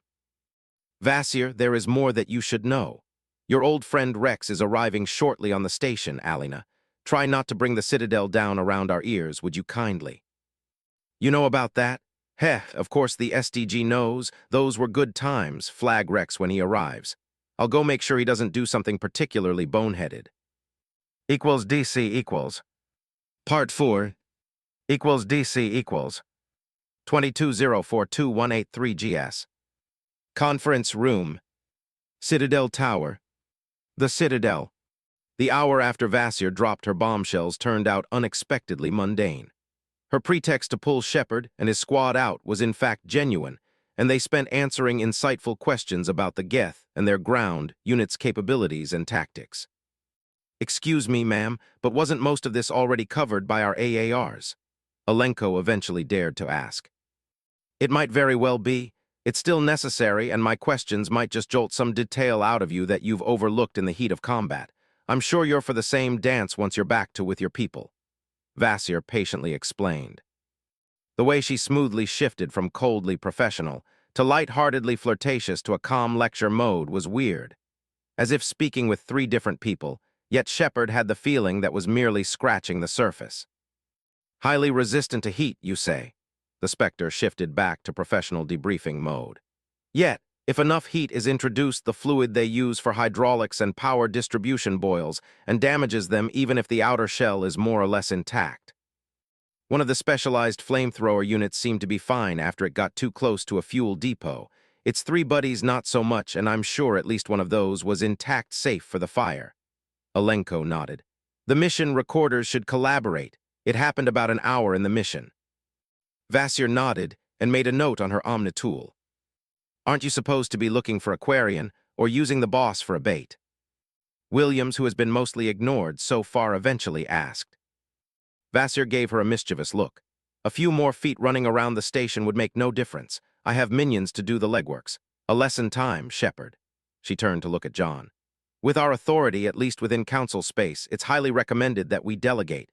We can be only at one place at a time, and running around unless we actually need to can ensure we are out of place to act when we need to. On the Citadel, for example, CSEC are duty-bound to assist us. There is nothing we can do better in the actual search compared to the thousands of officers looking for the Quarian. Once we've got a credible lead, then we'll move." Vasir paused and returned her attention to the sergeant. "Williams, those two Geth you lured in canisters with liquid nitrogen and flash froze before linking up with Shepard. Would you say that they were neutralized for good or merely temporarily taken out until their joints unfroze?" "I don't know, ma'am. We didn't take the same path to the dig site after linking up. If we met those same units, there was no apparent sign of them being frozen." "Something to think about," Vasir jolted down the next note. The pattern of her questions was obvious, as well as the reason why she aimed said questions primary at Shepard and Alenko. Both of them had engineering training under their belts, with Shepard's primary speciality before transferring to the cadre being a combat engineer. During special operations training, his tech abilities were further refined too, something Vasir undoubtedly knew. That aligned with the nature of most questions, they primarily concerned on Geth technology, raw capabilities of their platforms, and how that stacked against Citadel equipment. While she did in fact ask about their tactics, and said questions demonstrated she knew what she was doing, that was distinctly secondary in her priorities. The Inquisition thus continued on and on.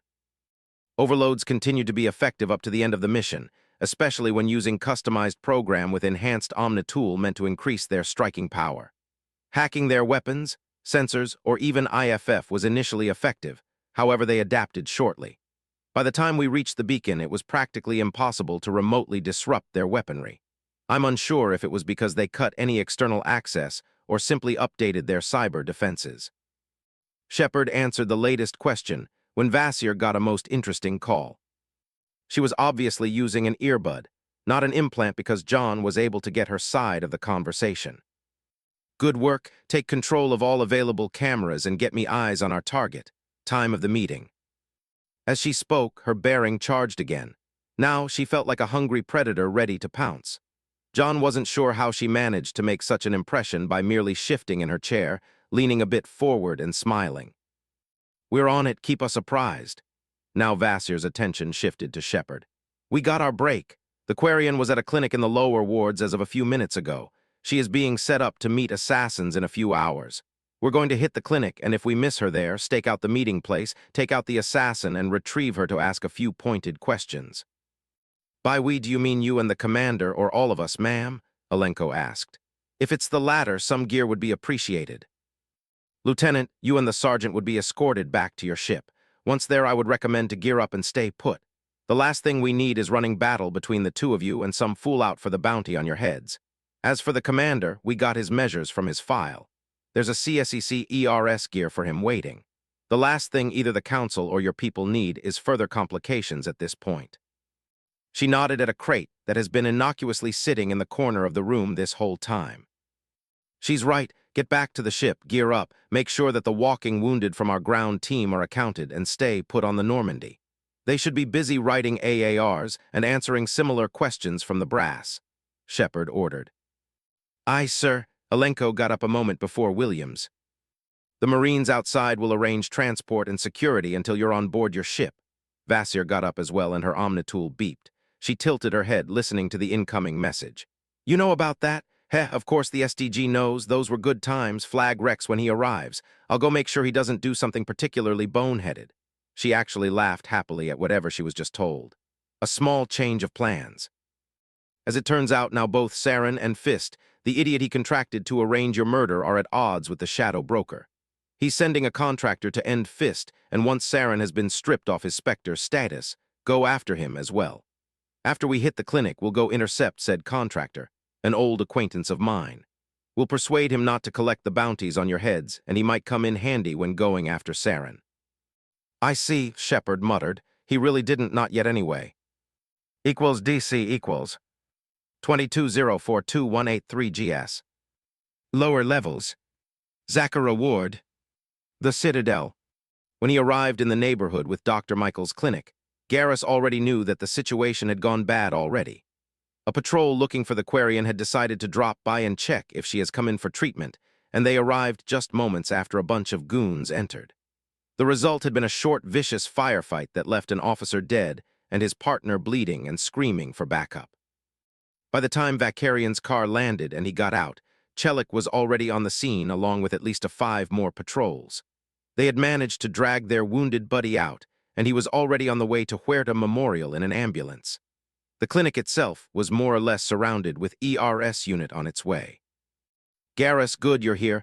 We don't have plans of the place and there's some kind of interference preventing remote scans. You've been inside, right? His partner didn't waste any time.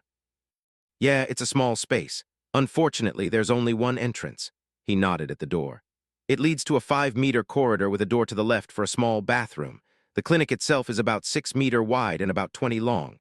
The last time I was in, there was a solid barrier, about 1.5 meters high right in front of the door. It acted as a kind of reception. Various drug and Omnigel dispensers on the wall to the left along with the doc's desk. To the right there were spaces with beds. The first 4 had thin but solid walls. The rest of the space was divided with curtains. No telling how many civilians are in there besides the doctor. Garrus paused for breath. Chelik, as I told you, I got a message from Dr. Michaels that she treated a Quarian girl with polonium poisoning. If I only checked my mails instead of wasting time with that Saren thing. He shook his head ruefully. Orders, you couldn't help it. Chelik nodded in sympathy. As Garrus described the place, the other detective had been busy using his omnitool to draw a crude schematic of the clinic. Does this look right? Garrus examined his partner's handiwork with a critical eye and added a few corrections. That should be it, unless the keepers paid it a visit since the last time I was here. The Tyrians grimaced in commiseration. As useful as those buggers were, they tended to as often as not complicate everyone's lives. Whoever found a way to either communicate or control them would be set for life. Spirits, their families would be set up for generation. The Council had a very generous fund looking for solutions. When is the negotiator arriving? Garrus asked. A few minutes after the ERS. She'll have to make it all the way from HQ. In contrast, every ward had 3 substations where ERS units were stationed for rapid deployment. On the bright side, there hasn't been any shots coming from inside since the initial encounter, Chelik said. Small mercies, ERS will have to cut their way in. That corridor is a perfect killing ground if they have any explosives, Garrus winced. Those guys don't like frontal assaults if they can help it anyway. Garrus nodded and glared at the clinic, trying to think of a way to sneak in without having to blow a wall or the ceiling. Not an ideal plan considering that there might be an unknown number of hostages in there. It was at that time when the day took a turn for the worse. An air car landed at the edge of the perimeter, and when one of the officers there tried to wave it off, the door opened and an omnitool flashed displaying credentials. The Turian stiffened and offered a reflexive salute. Spirits, was that Palin or something? Garrus turned to look at the commotion, and Chelik followed his example. An armored Asari disembarked, followed by a tall human or Batarian in CSEC armor. She looked over the area, frowned, and headed their way with her companion in tow. Vasir, Special Tactics and Reconnaissance. I understand we might have a person of interest inside. Report. With those words, the Asari took charge of the situation, and Garrus wondered if they would even try to get anyone out alive, with the exception of the Quarian the Spectre was obviously here for. For Chapter 1, Parts 5 and 6. Disclaimer, I do not own the Mass Effect games. This story is written with no profit in mind. I make no money from it. It isn't for sale or rent. Chapter 1 of Cops and Spectres equals DC equals. Part 5 equals DC equals 220428183 GS. Human Embassy. Presidium. The Citadel. Uneasy silence persisted between Captain Anderson and Ambassador Udina all the way back to the embassy. After entering inside and securing the room, the ambassador called Arcturus Station, the seat of the SA Parliament. Just a minute later, the image of Foreign Minister Juliana Santos flashed into existence above Udina's desk. She was a middle-aged woman with bronze skin and piercing, calculating gaze. She wore a sensible burgundy suite, and the only jewelry on display were discreet silver earrings. A moment later, Admiral Hackett's stern face joined her, making Anderson come to attention and salute sharply. At ease, the flag officer's scarred visage was thunderous. I was just speaking with the minister here about how I watched you two royally fuck up in front of the whole galaxy. She was about to give me an explanation that supposedly made sense. Hackett glared at Anderson, with his eyes saying that their long friendship might not be able to keep him out of the fire this time. This debacle wasn't my idea in any way, shape, or form. Udina glared straight back, and for a moment there it looked like he might just be able to match Hackett, a respectable achievement in itself. Admiral Captain, how close an eye have you kept on our domestic political situation? This attack couldn't have come at a worse time. Santos spoke in a conciliatory tone. After coming from seeing and hearing Councilor Tivos in person, Anderson couldn't help but compare them and find his own minister lacking. He wasn't sure what it was, perhaps not enough charisma compared to the Asari. Certainly Santos lacked the sheer presence the Councilor radiated when actually present, but that might just be an artifact from the long-distance call. Elections are coming in just a few short months. The last I heard, your ruling coalition is expected to do well enough, Anderson answered. In the Senate, perhaps. Parliament itself, that's another question. The minister smiled wryly. Ever since the Skylian Blitz and the odd pirate enslaver attacks upon our colonies both before and after, parties like Terra Firma, isolationist movements, and radicals screaming for war against the Batarians have been steadily on the rise, and now this. She shook her head. What we ordered Ambassador Udina to do today was a calculated risk. We're bleeding support back home, and ever since the news about Eden Prime hit the major networks and the extranet, it has been a political firestorm. We'll be facing a vote of no confidence at the end of the week based on failing to protect human space. This one will fail, Santos shrugged. After what the Geth just did, you two know better than myself how much of a threat they represent. However, if we mishandle the political situation, we might be too busy putting down fire back home to deal with them effectively. I see, Hackett rumbled. I've been too busy kicking Fifth Fleet back into shape. This was supposed to be our rest and refit period to watch news about the reactions back home. We'll be leaving to shore up the borders with everything safe to fly in less than a day. The Admiral added. I'm still not seeing how some political troubles are worth alienating the Council when we will need their aid more than ever. Because elements within Terra Firma knew about the evidence about Saren almost as soon as the government did. I've been assured naval intelligence is looking at how they found so fast. If we didn't participate in this little circus, they would have torn us in Parliament and later in the polls. How do you fancy fighting a two-front war while Terra Firma is the ruling party and does its best to tear down our links with the Council? Because I can assure you, if they win Parliament and form the next government, it is a question of when, not if, we fight the Batarians with everything that entails. Both Hackett and Anderson blanched at that. David at least hoped that Santos was exaggerating at least somewhat, because otherwise, he knew sentiment outside Saul was steadily turning against further integration with the Council, against the SA as a whole as well. He could understand it. After the First Contact War, the Alliance spread too far, too fast. There were colonies who went far beyond human space to precisely escape government control and oversight. However, it was the SA and the Navy who got blamed when one of those got hit or even wiped out. Worse, with the losses Admiral Drescher took evicting the Turians from Shanxi, the fleet was stretched beyond the breaking point since day one, even with the economic and technological boom coming from integration with the Council. Neither budget nor construction could keep up with the sheer number of new colonies constantly spawning. It was even worse when all of those needed protection, and the consequences of failing in said duty falling on the shoulders of the military and government. Alike all the while, the majority of colonies would take decades or even centuries to reach a development status where they could be a significant contributor to the SA as a whole. Saul and few of the oldest and most developed colonies kept paying an ever-increasing share of the budget and were constantly at odds with the majority of newer and more distant colonies. Ironically, it was primarily those colonies who screamed the loudest against integration with the Citadel, while many of them enjoyed protection from the Turian Navy, which too was being stretched rather thin if intelligence was to be believed. That was the military reality that guided current Navy doctrine, and as a direct consequence allowed things like Mindwar and now Eden Prime to happen. The Navy couldn't be strong everywhere. To try would invite a defeat in detail by even pirate forces. The only viable alternative was to concentrate the bulk of the striking power at a limited number of nodal systems, all containing important mass relays, and hope to be able to reach a colony in danger before it was too late. It worked at Elysium during the Blitz. Needless to say, too many times reinforcements came just in time to help bury the bodies, help clean up the mess, and perhaps save a second colony from being hit. At the same time, Saul, and thus Earth, and the oldest colonies resented paying so much for a navy that was more than enough to protect them. They wanted for the newer colonies to pick up the slack, something they simply were unable to do. That led to constant clashes both in Parliament and the Senate.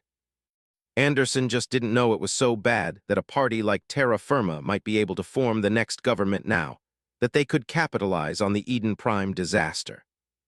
The Batarians will be overjoyed to give us enough rope to hang ourselves with. At best, the Citadel will be neutral in such a conflict, if we have a reasonable people in charge back home. Hackett grimaced. With the Terra Firma waving the torch of xenophobia and blaming everything wrong in the galaxy on aliens in general and the Council in particular. Worst-case scenario, we might end from a major power within the Citadel Associates, one with a realistic chance for a council seat in the long term into another Turian client. Why, Admiral, don't you believe we can take on all comers because we're humans, and thus the galaxy has to bend backwards at our very presence? From hearing the increasingly popular rhetoric, nowadays we can throw it with the hierarchy pound for pound, and that's only because we're being held back by the evil aliens. Santos' wry smile was back in full force. I'm perfectly convinced in the capabilities of our ships and crews. However, let's not go pick fights we don't need. Can't win was left tactfully unsaid. People hadn't really changed over the past couple of centuries, gentlemen. In a few months it won't matter if our evidence of Saren's actions wouldn't survive any scrutiny. If he is indeed behind Eden Prime, I'm sure either you or the Council would find out eventually. With the Geth back, that is likely to happen sooner rather than later. Once that happens, all that the electorate would remember is that we knew and did nothing. Terra Firma and all the radicals will accuse us of selling them to the Council for benefits that many of them don't really see on a daily basis. It would have been very ugly. It still might be depending on what happens and how we all play our cards. I understand that Shepard's induction in the Spectres is still in play. Correct. In fact, he got corralled by a Spectre, a certain Vasir, on our way back from meeting the Council. Officially, it's for debriefing over the events on Eden Prime and the Geth's capabilities. If I'm reading it right, she has been assigned to continue his evaluation, and the Council will listen to her recommendation. Udina explained. Unless we make even bigger fools of ourselves and kill the commander's prospects, you mean? Santos nodded. Honestly, that's better than we feared. As far as dealing with the Geth, you are to offer any and all assistance and information the Council, the Citadel Defense Fleet, or the Turians ask for or demand. That included any and all data our relief force will be able to gather, samples of Geth or overlooked Prothean tech from the dig side too. So I'm to clean up this mess now. We really appreciate that you took one for the team. We won't forget it. Santos looked as if butter wouldn't melt in her mouth. Unless it becomes politically convenient to throw me to the wolves during the elections, you mean. We all do what we have to for the Alliance. Admiral, I trust you'll deal with Captain Anderson over his conduct during the council meeting. I most certainly will, Hackett nodded. Good, keep the good work, Donnell. Have a nice day, gentlemen. Santos cut off the connection from her side. What's the humble pie I'll have to eat, Admiral? Anderson asked. As of this moment, you're stripped off command of the Normandy. I'm assigning you to the embassy staff to be liaison with the Citadel Defense Fleet. While you just burned your political capital, the Turians, especially their military, generally do respect you, and they will be doing a lot of the heavy lifting. We'll be keeping you very busy indeed, busy enough that you won't have time to even think about Saren or appearing at another meeting with politicians. At least beats a post on Pluto. Anderson nodded in relief. Oh, you act up again, and I have something appropriately nasty, cold, and boring for you to do until retirement. Hack it out. When the call terminated, Udina felt like picking up his terminal and hurling it out of the terrace. Or perhaps at Anderson for liberally throwing fuel on the fire during the meeting with the council. Equals DC equals. Part 6. Equals DC equals. 22042183 GS. Lower levels. Zachara Ward. The Citadel. At least 5 assailants inside, 1 confirmed hostages. Standard scanners of little use due to a power conduit passing almost below the clinic, and the alloy this section is built of. Vasir summarized Chelik's explanation. Correct, Spectre.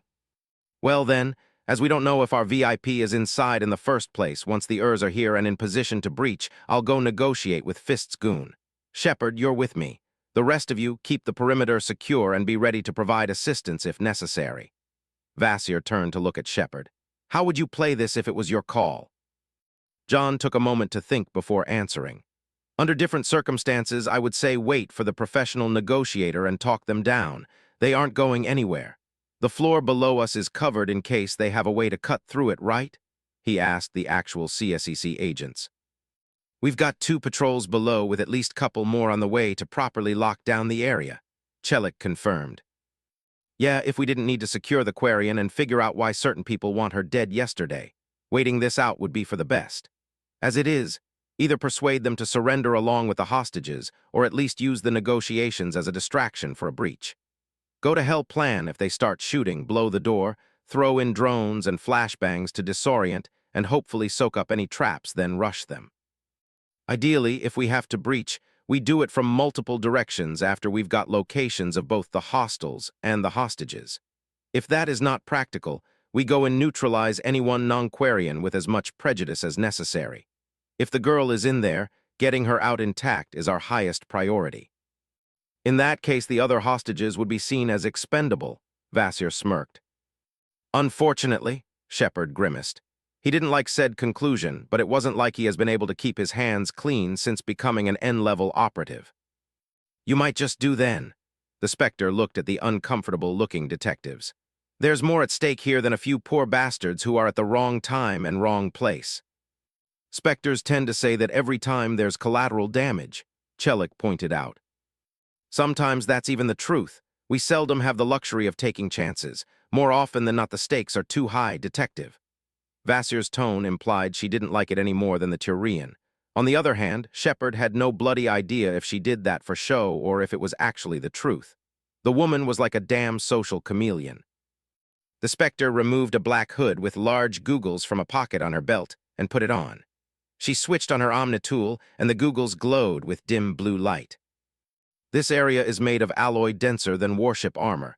It might take too long to breach in unless we use the damn door. Anything that can cut through fast would likely bake unprotected people on the other side. Vasir calmly explained. Whatever vision modes that hood had, Shepard wanted them. That would come in damn handy in the future. Have the ERS tech specialists sent in drones to check the walls and ceiling for any weak points. We might have to do this the hard way. Damn the keepers, was this place supposed to be bunker or something? Vasir shook her head in irritation. Do we have anything on the goons inside? Names, profiles. The data drive of the survivor got shot up to hell, and he's in critical. By the time we get anything from him, this will be all over. Chelik frowned at the reminder that one cop was already dead, with another being rushed towards the operating table. Time until ERS is here. A few minutes at the most. Then we wait. Was that the layout? Vasir asked. The rough-drawing Chelik and Vakarian were hunched over when they arrived. I've been inside before, Gara said. Unless the keepers changed the place in the past week, this should be correct. However, there used to be windows on the back. They aren't there today. So there's no telling what other surprises the keepers have for us. Vasir shrugged. We wait for the ERS to arrive and deploy microdrones. If they can give us a picture through this interference, then we'll have something to work with. A minute of tense silence followed until they could see the ERS transport approaching. Meanwhile, Shepard thought about the situation. They still had no description of the Quarian girl. Vasir, if the Quarian isn't there, then we'll need to get the doctor out in one piece. They should be able to give us a description to work with. Shepard voiced his thoughts. You figured that out just now? That's one of the reasons we're waiting for eyes inside, Vasir chided. The transport landed nearby and disgorged 2 fire teams, 5 Turians, an Asarian commando leathers and a pair of Salarians, obviously the tech specialists. Lieutenant Falmer, ERS, who is in charge here, any new developments? Chelik pointed a talon at Vasir. This is now a Spectre show. If that perturbed the armored lieutenant, he didn't show it. Ma'am, identification and orders, please. Tell Vasir. A flash of her Omnitool and she sent the necessary data. We potentially have a VIP inside we need to recover intact at all costs. A Quarian girl, no description. If she isn't there, we need to keep the doctors alive for at least long enough to give us one. At least 5 hostiles, light weapons unknown level of training and experience. Interference from a nearby power conduit and the makeup of the walls prevents proper scans. We need eyes inside, and for you to figure out if you can to breach fast without killing everyone in. Otherwise, we'll have to kick in the front door. Understood, ma'am. We're on it. The lieutenant turned to bark to his tech guys. Gerard, Qval, get me eyes inside and see if there are any useful breaching points. The Salarians ran towards the clinic with a heavy armored and armed Turian babysitter hot on their heels. 5 minutes later, tiny drones crawled through the vents, and the tech specialists located a possible weak point in the ceiling at the far right end of the clinic. By that point, everyone but the CSEC agents minding the perimeter had gathered at the ERS transport. Multiple holographic windows displayed pictures from inside the clinic. A young human woman sat at a desk at the left corner. That's Dr. Michaels, Garrus confirmed. Designate her VIP 2, extract intact if practical, Vasir ordered. There were a couple of patients, a sick-looking Turian and a Volus sitting on the ground in an empty cubicle. The reason soon became obvious. The beds were pulled out and stacked at the entrance, making any assault from that direction more complicated. A pair of Batarians knelt behind the makeshift reception, and if it was made of the same material as the walls, it was more than decent cover. Those two had the entrance covered with their assault rifles. A Turian stood close to the doctor, while another kept an eye to the other hostages. More concerning was a heavy armored Krogan busy pacing throughout the clinic. Lieutenant, make sure that you make a successful breach if necessary. Send a few drones, carefully mind you, to check for explosives in the corridor. Once that is done and you're in place, I'll begin negotiations. Vasir ordered. 5 Chapter 1 Parts 7 and 8. Disclaimer, I do not own the Mass Effect games. This story is written with no profit in mind. I make no money from it. It isn't for sale or rent. Chapter 1 of Cops Inspectors equals DC equals. Part 7 equals DC equals. 22042183 GS. Lower levels. Zachara Ward. The Citadel. Insect-shaped drones, mimicking some of the most common crawling things on the Citadel, skittered down the corridor in the clinic.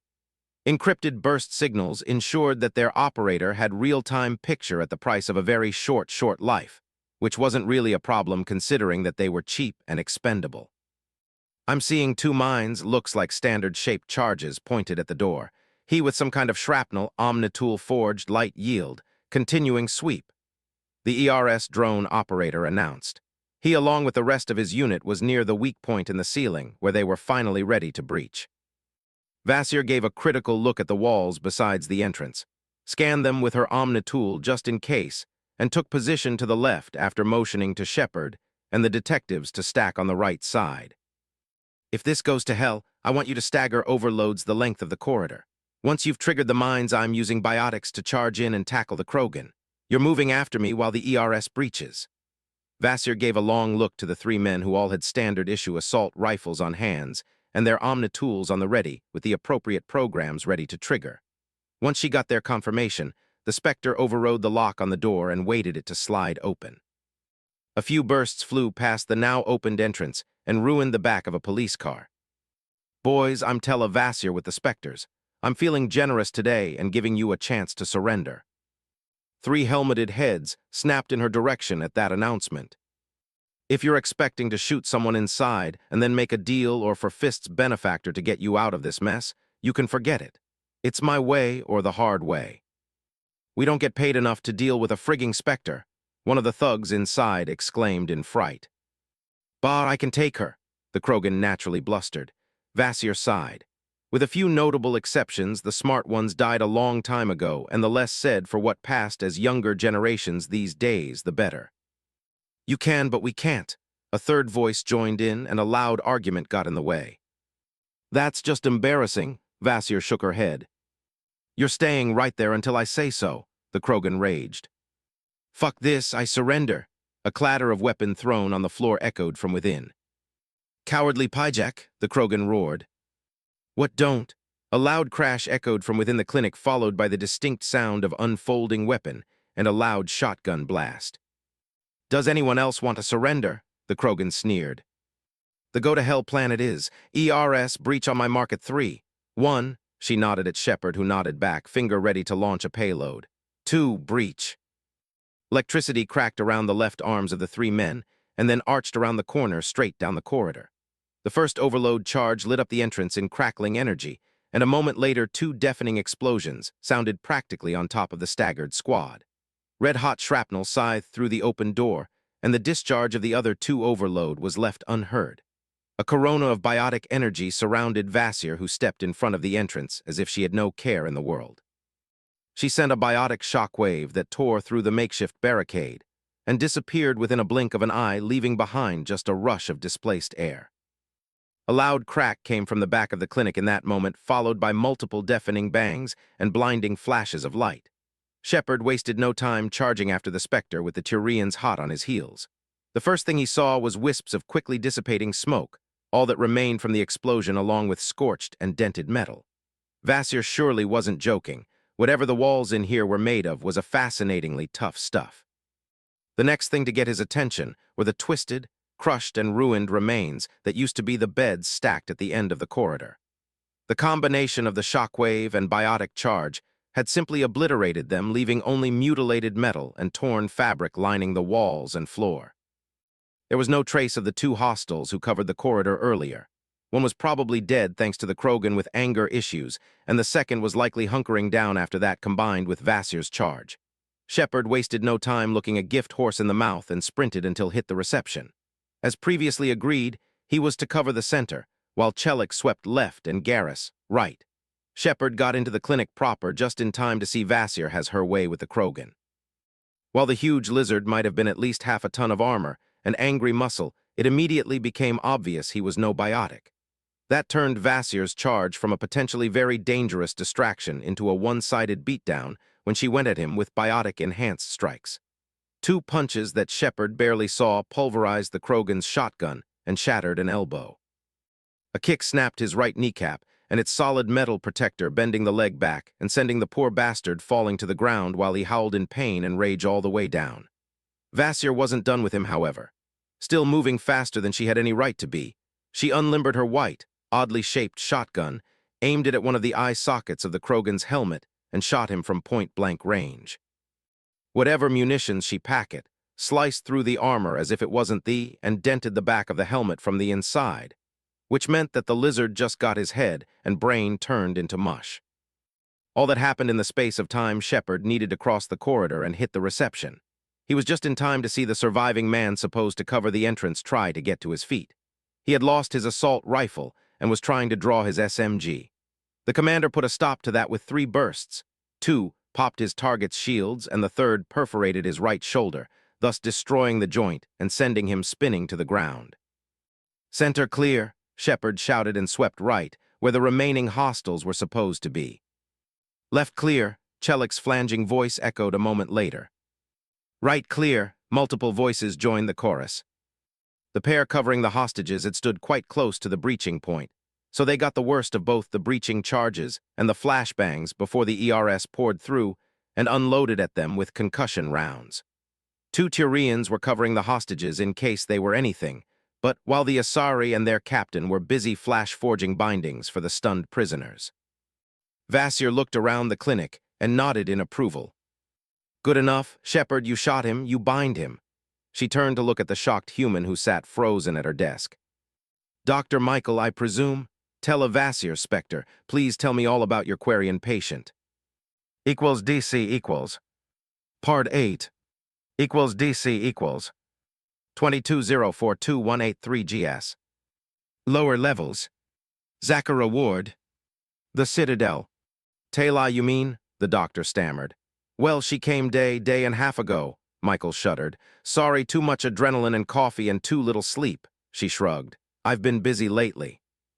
"It's all right, it's over now, you're safe," Vasir said in a gentle, motherly tone. She put a hand on the doctor's shoulder and gently squeezed it. "Please, tell me more about Tayla. As you figured out, she is in danger and we're trying to help her." "All right," Michael nodded and spoke a bit more calmly. "Tayla stumbled in delirious. All I could get from her initially was that she was shot and in danger. That's why I called a friend in CSEC. However, he couldn't be reached, so I sent him a message. It was nasty stuff. They hit her with polonium rounds.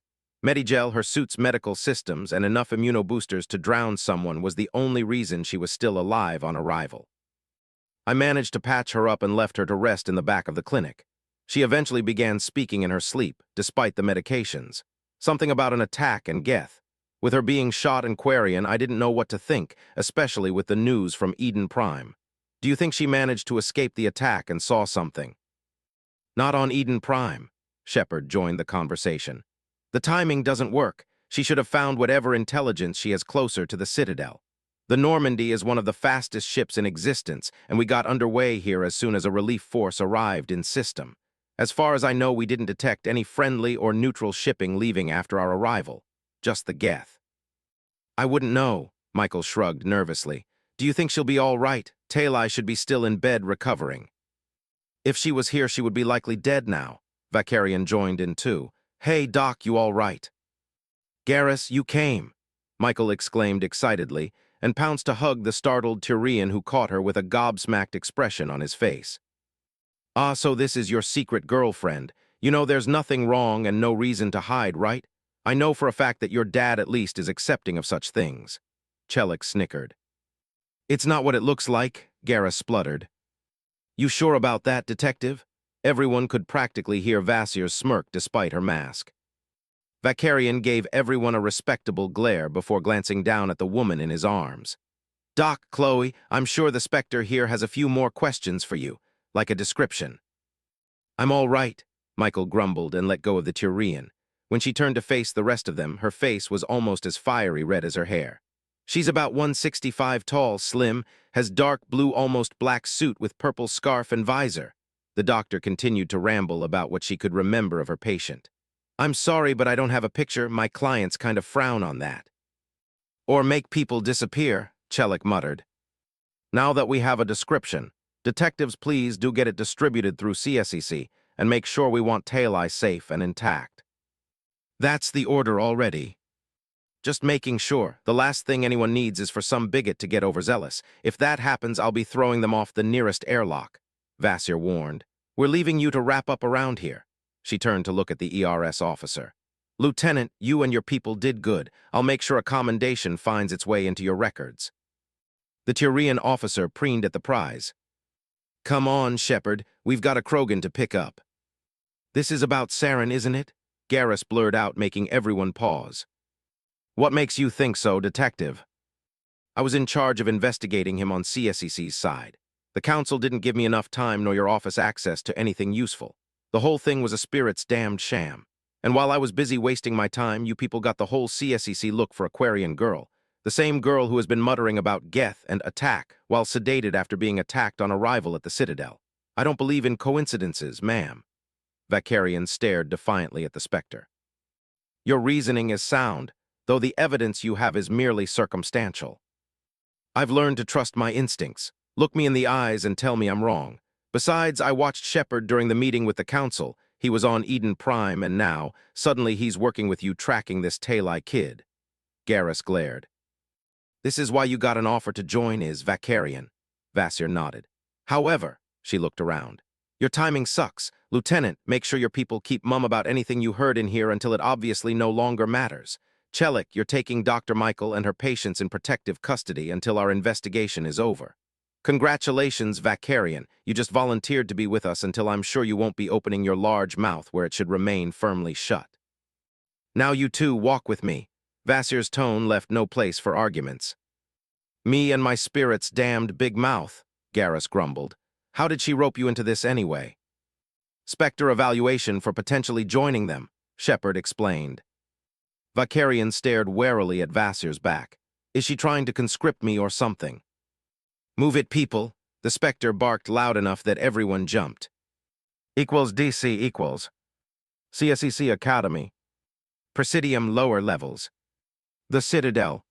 A not very long, yet awkward ride later, the trio arrived at CSEC's Academy, which was situated near the docks. The building held the local precinct, as well as ERS response units meant to cover the area. They were also the place where anyone detained at the docks, usually smugglers or people on the run trying to snatch a ship, got held until processing. The moment they entered the lobby, it became obvious who they were looking for. A huge Krogan clad in blood-red armor was at a standoff with 8 CSEC officers. A ERS fire team backed them with their weapons lowered, yet ready to snap up at a moment's notice. Listen to me, Krogan. We have information that you are here to commit murder. You aren't going anywhere with your weapons. A human CSEC officer bravely or stupidly confronted the giant lizard. Just try it, Pyjak. The small mountain of armor, muscle and anger shifted so his back was to the wall, revealing his face and huge toothy grin. A nasty scar, like something particularly deadly, and vicious had clawed him stretched from almost the top of his impressive bone crest all the way down to the throat. The gouged tissue barely missed his right eye. Rex, stop antagonizing CSEC. I already promised we won't be trashing this station too. Vasir spoke with fond exasperation. That was certainly new side of her Shepard just saw. That gave the Krogan pause. His eye narrowed at the newcomers before focusing at the Asari. I know this voice. He trailed off and sniffed the air like a giant mutant dog. The newly named Rex took a few steps towards the Spectre while everyone but Vasir watched him warily and ready to explode into action. You even smell like her. It's been a few centuries, Rex. Did I left that much of an impact? Vasir smirked. It took me a whole week for my ribs and lung to regenerate properly. Rex laughed. Alina, I didn't think I would see you again, woman. What did you do, go back to Thesha to play matriarch or something? Went back out of cover, you oversized Varen. What were you thinking picking up a fight with CSEC anyway? I was wondering who ratted me out. Do you have something to do with it? I have a job offer for you. You aren't going after Fist until we've got him in custody and have squeezed every drop of useful information out of him. At that statement, Rex growled from deep within his chest. It sounded closer to the roar of a gunship's engine than something that came from a flesh and blood. In exchange, I'll let you come with me when I go after your second target. You can then claim the bounty once we're done. And if I refuse? For old time's sake, I hope you're still one of the few Krogan with more than 2 brain cells left to rub together. Vasir's voice lost any warmth it previously held and became an ugly thing seeped into liquid hydrogen. It would be shame if the epic of Urdnot Rex ended up here, dying like a fool. Shepard's heart beat faster at that declaration. John was sure that Vasir just stepped over the line and they would be fighting for their lives. He coiled in preparation to jump into action, and mentally planned to open up with an overload that would weaken the biotic barrier that the Krogan would surely throw if he was a biotic, or hopefully fry his shields if he wasn't. He saw from the corner of his eye Vakarian lighting up his omnitool, and placing a hand on his heavy pistol.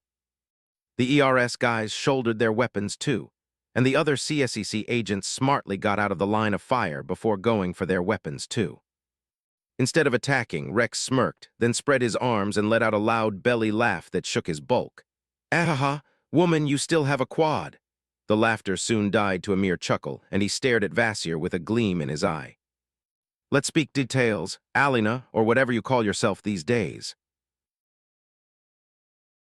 6 Chapter 2 Parts. Disclaimer, I do not own the Mass Effect games. This story is written with no profit in mind. I make no money from it. It isn't for sale or rent. Chapter 2 equals DC equals. Part 1 equals DC equals 2204218 GS. Lower wards. The Citadel. A Quarian stumbling through the back alleys, keeping to the shadows and as much as possible out of sight. That was a 300 years old picture within Citadel space. So much so that no one really paid any attention. Centuries of fear and propaganda had firmly fixed an image of an up-to-no-good suit rat within the minds of most people as far as the Quarians were concerned. With the exception of those few who actually took the time and risk to get to know one, for most people a Quarian was best kept out of sight and out of mind. That, combined with the sporadic surveillance coverage within the lower and less well-doing sections of the wards, explained why Talai managed to slip through unnoticed for so long. Too many people who managed to get a glimpse of her simply put her very existence in the back of their minds and soon forgot. She wanted to laugh hysterically at the very idea that conspiracy-obsessed fool Praza was actually right for once. Well, 2 times, if you count a rogue council Spectre working with the Geth being close enough to a conspiracy between said machine and the council to keep the Quarian people from retaking Rannoch. Talai dashed towards the next shadow and leaned on the wall. It was only a generous dose of stimulants and painkillers that kept her going. All she wanted was to find some snug place to crawl into and go to sleep. However, she couldn't afford to do so. Talai knew that Saren had people after her, and soon after she arrived on the Citadel and got shot, CSEC apparently went on high alert searching for an unidentified Quarian female. She overheard that from a couple other patients in the clinic, and once she got somewhat more lucid, the human doctor confirmed it. She also told her she had contacted a friend in CSEC, which prompted her to run as soon as she was able. It was obvious the doctor had her heart in the right place. She didn't even care that Talai was a Quarian. However, if CSEC got her, she was sure they would handle her to Saren. He was a Spectre, and thus above the law. At best, she would suffer a regrettable accident, and no one would really care to investigate. Why bother? She was a suit rat after all. Damned Bestetz. At least she managed to contact an agent of the Shadow Broker. If it wasn't for one of her crew who died getting her this far, Talai would be lost on the Citadel with no plan. It wasn't like anyone would simply believe her evidence. CSEC was more likely to lock her up and forget about her because of those thugs who tried to grab her at the docks.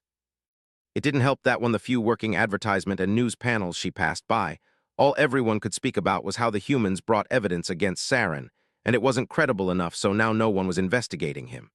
Those Bestetz messed up things so much that even if she managed to show her evidence to someone in authority on the Citadel, no one would take it seriously. At least now when it came from a Quarian, if the Shadow Broker sold them the data, however. That was probably her best chance, both to see the Geth and Saren stopped, and as importantly, find herself some protection to survive the rogue Spectre until someone could take care of him. Talai didn't even dare hope that whatever the broker would be willing to pay would be enough to cover her pilgrimage gift. On the other hand, Fist told her the broker was interested enough to meet her face to face as she demanded. That had to mean something, right? And she was rambling. Talai shot herself with another dose of stimulants and painkillers, something that she would be paying for soon, but she needed it to clear up her mind and get to the meeting point without someone grabbing her. A curious wave of warmth and coolness raced through her veins. Her heart beat even faster, and a wave of perspiration covered her skin only to be absorbed by her suit's underlayer. Talai panted as the meds kicked in for good and straightened up with a jolt. She switched on her Omnitool to check on her location and plan the next part of her journey. If it wasn't for the maps of the area being so out of date, she might have been there already. However, she had to backtrack multiple times due to too many passages either ending up in solid walls or leading not where they had to. Without knowing, Talai found herself passionately cursing the Keepers and whoever put them in the Citadel just like billions before her. Let's see, get past that avenue unseen, that's going to suck. Then through those back alleys. Then I'll need a vantage point to scout the place. Talai rambled to herself for a couple of minutes before the drugs were fully in effect, and she could more or less move without shambling like a drunk. Half an hour later, and too many close calls with either thugs, what had to be two different gangs and CSEC patrols, she finally reached the vicinity of the meeting place. There were markets a few levels up, and the commotion from above seeped through the ceiling, making it easier to sneak around unnoticed. That place would allow someone less conspicuous than Talai to lose themselves in the crowds, probably one of the reasons why the broker chose there to meet in the first place. Talai went low, keeping to the shadows as much as she could, and crawled quietly towards the secluded alley that was her destination. An insect buzzed past her, nearly startling her. If it wasn't for the last few hours skulking through the darker parts of the Citadel and encountering all kinds of vermin, she would have jumped in surprise. You simply couldn't find such things back in the fleet. With her people's immune systems being what they were, and the need to keep often centuries-old ships running, any kind of vermin or insect had to be exterminated with extreme prejudice before they could either make someone sick or eat through something important. Here on the Citadel, apparently dealing with the damn menaces wasn't anyone's priority. Another bug buzzed past her helmet, and Talai suppressed the need to lash at it. She had never been gladder that she was sealed within her suit as she was during the past few hours. She warily glanced around the corner of the alley. It was nicely kept in shadow, though that wouldn't help much if someone in there had thermal or night vision switched on. To her relief, there were 4 people there, and the 2 fully armored, either humans or Batarians, were turned away from her. The other pair, Salarians in black bodysuits, were looking around, either for her or uninvited visitors. "She's late," one of the armored figures grumbled. "She hasn't been around the Citadel before, probably lost," a Salarian said. "We'll wait for now." Talai wondered if one of them was the shadow broker, or perhaps he was hidden within one of the shadows seeping within most of the alley. She slowly pulled away from the corner and leaned on the wall. Good, she was in the right place. Now to check her here, quietly mind you, in case the broker decided he didn't need to pay and just grab her. She certainly hoped that wouldn't happen. He was probably her best and last chance to get out of this as intact as she was. Talai's breath hitched when a purple glow lit up the shadows in front of her, illuminating a tall Asari woman. She was the source of the light. "Biotics!" her mind screamed, and she tried to hurl herself aside. Even with reflexes boosted by the stimulants, the other woman was simply too fast. There was light, and then Talai found herself frozen in place just as she was jumping. "Boys, deal with those thugs," the Asari ordered while waving a hand and levitating Talai. "I'll keep our little Quarian safe." Despite the stasis, Talai's eyes widened when 3 more figures materialized from the shadows around her. One was huge, a Krogan who had a terrible smile on his face. Next was a Turian in CSEC armor, and that clinched it for Talai. She was fucked. The last of the group, a fully armored human, again CSEC. Those were either Saren's people or they would hand her to him once he asked. She was so dead. "The hell was that?" one of the broker's people exclaimed from down the alley.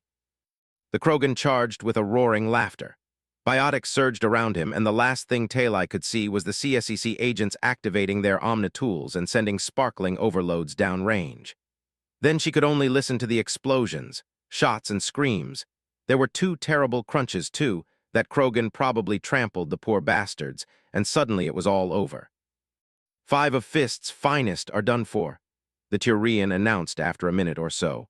"I got their omnitools and weapons for evidence. We might close a few cases once the CSI is done with them." "Good thinking. Did you get IDs just in case?" the Asari asked. "Pictures of 1 Batarian and Salarian, DNA samples from all of them. The coroner would have to identify what's left from the other 3. "Nicely done. Rex, can I count on you to aid CSEC on grabbing Fist and delivering him alive for interrogation? The Council is picking the tab on that one. Vakarian, you're with him to make sure your colleagues don't shoot him or something. Saren's the bigger payday anyway, as long as Fist is done once you've squeezed him for everything he knows. If practical, I might leave him to you, or he'll have an accident. That certainly would save the taxpayers a bit of money. Cut through the red tape, too." The Turian Vakarian nodded. That much Talai saw now that he came within her field of view. Those people weren't with Saren, nor were they the shadow brokers. What did she get herself into? DC equals. Part 2, Equals DC equals 22042183 GS. SDG safe house. The Citadel. All Talai could recall before being gently pushed into a lavishly decorated apartment was being told to keep quiet and her Omnitool confiscated before being led to a nearby air car where once sat and strapped on the back seat she got hit with another stasis. As a precaution, and then a crazy ride with the human, Shepard, driving like a maniac and the Asari keeping an eye on her. When the other woman led her to the couch, the Quarian simply collapsed into it in a boneless heap. Talai vaguely recalled a curious Salarian coming to wave an Omnitool all over her, then barking some orders before two humanoid-shaped blurs moved around. Someone moved her until she laid on her back, then they began to fiddle with her suit. She should have been panicking by that point. However, she was simply too tired and woozy to care. Talai felt the familiar sensation of something being injected through a port in her suit, then she knew no more. She should still be in the hospital. While I do have medical training, I'm not a doctor. Jondam snapped at Vasir and the human she dragged in. We aren't getting her into a hospital until we know what's what. Here, this is her Omnitool. Crack it without wiping out the contents. If you really need her, I'll awake the kid. Vasir offered him the small device. Is that wise? For all we know, she stashed the data somewhere on her way to the meeting, Shepard suggested. She's practically overdosed on stimulants and painkillers. If it wasn't for Saren likely running around with the Geth and a super dreadnought of unknown origin, I wouldn't even consider waking her up without at least 12 hours of straight-up rest. Vasir explained. For all we know, that bastard is planning another attack as we speak. We need some solid data, hopefully the kind that will warrant an open response. That answer gave Shepard a pause. You think that whatever she has might not be conclusive enough, he concluded. It's possible. Whatever it is, it will need time to be verified as genuine. We might have to keep the source quiet. Too many people distrust Quarians for no good reasons. Damn politics, the last Vasir muttered too quietly for Shepard to hear. Goddess, for all we know, this whole mess could be some Geth ploy to throw us into chaos while they achieve whatever other objectives they have. A single civilian surviving to see Saren at that dock. If it wasn't for the scans of Nihilus' body you brought back proving that someone caught him off guard and shot him in the back of his head, my first reaction would be that this all is a setup. Though Saren didn't really help his case with the hit he ordered on you, your crew, and the kid. For all we know, that order didn't even come from him. Simply someone or something using his voice after compromising his contact with Fist. This is the real world, not that damn Blasto movie where things align to be resolved in a neat, simple fashion. Vasir lectured. I see, was all Shepard said. He did too. It was hard to believe that simple machines could craft such an elaborate ruse. However, no one had really seen them in centuries. Who knew what they were capable of or how they thought? For all anyone knew, the only thing Saren really did was being an ass during the meeting with the Council. That, unfortunately, wasn't a crime. Thinking about the evidence as objectively as he could, Shepard had to admit that it was very thin. In this day and age, when almost everything could be crafted with access to enough time and resources, he began to suspect that unless what this Talai girl had was incredible, the best he could hope for was that the Council recall Saren to have a talk with him in private. If he actually complied, then things would get even more complicated. On the other hand, if he was guilty and merely trying to slow down any investigations in his affairs, he wouldn't come anywhere close to the Citadel without a whole fleet backing him. Shepard wasn't really sure which possibility he preferred. Vasir gave him a long look and her face relaxed a bit. I see you think about the implications of our actions and what we might have recovered. Conclusions, she asked. Shepard told her. More or less right. There is more than enough to continue investigating Saren quietly. However, until we find something solid, he's officially off the hook. Unofficially, the Spectre shrugged. It's not the first time one of us has been accused of being a murderous maniac, nor it would be the last. It's just that usually there's some solid evidence. Then it depends if the Council would disavow the actions in questions or intent to make a point about their power. While we're speaking about power, despite popular belief, we don't really get to do anything we want. While it's true that we're technically above the law, which nicely allows us to cut through red tape when necessary, we do answer to the Council. Further, there are limits that any of the three big governments behind the Council would allow for Spectres without official sanction for their mission from high up. So if you need to shoot people and break up things, make sure to think about the consequences. That is especially important when something is politically sensitive. Vasir's correct. On paper, we do have the authority to take charge of any council military asset, including whole fleets, to order the bombardment of Garden Worlds even. Shepard could hear the emphasis there at the end. However, unless you have an excellent reason for it, you can expect to either get laughed in the face, shoved into the brig until you're brought back to the Citadel to explain to the Council what madness possessed you, or worse, accidentally get shoved out of an airlock. Like Saren would soon need to come explain himself, no matter if he is innocent or being set up by the Geth, however unlikely that is. Shepard nodded. That's right. Keep in mind that when all is said and done, we Spectres aren't blunt instruments even if a few of us has such reputation. That was often gained when either working within the Terminus systems, where you need to shoot people and blow up stuff to make an impression, or a mission went to hell, and we had to fight our way out and did it successfully. While all of us do receive mandatory combat training, that isn't the point. More than half of us are accountants, engineers, or even lawyers untangling sensitive issues within the heart of Council space. That was in fact something that made the dossiers your people forwarded most curious. You were all soldiers, and if we wanted simply more muscle, we would have went to the hierarchy. It was my engineering skills that made Nihlus want to evaluate me then. That, along with the improvisation and leadership you demonstrated on Elysium, Vasir confirmed. Speaking of said skills, go help Jondam and demonstrate them too. 7 Chapter 2 Part 3, an interlude. Disclaimer, I do not own the Mass Effect games. This story is written with no profit in mind. I make no money from it. It isn't for sale or rent. Chapter 2 equals DC equals. Interlude, Choosers of the Slain. Equals DC equals. Secure briefing room. Arcturus Station.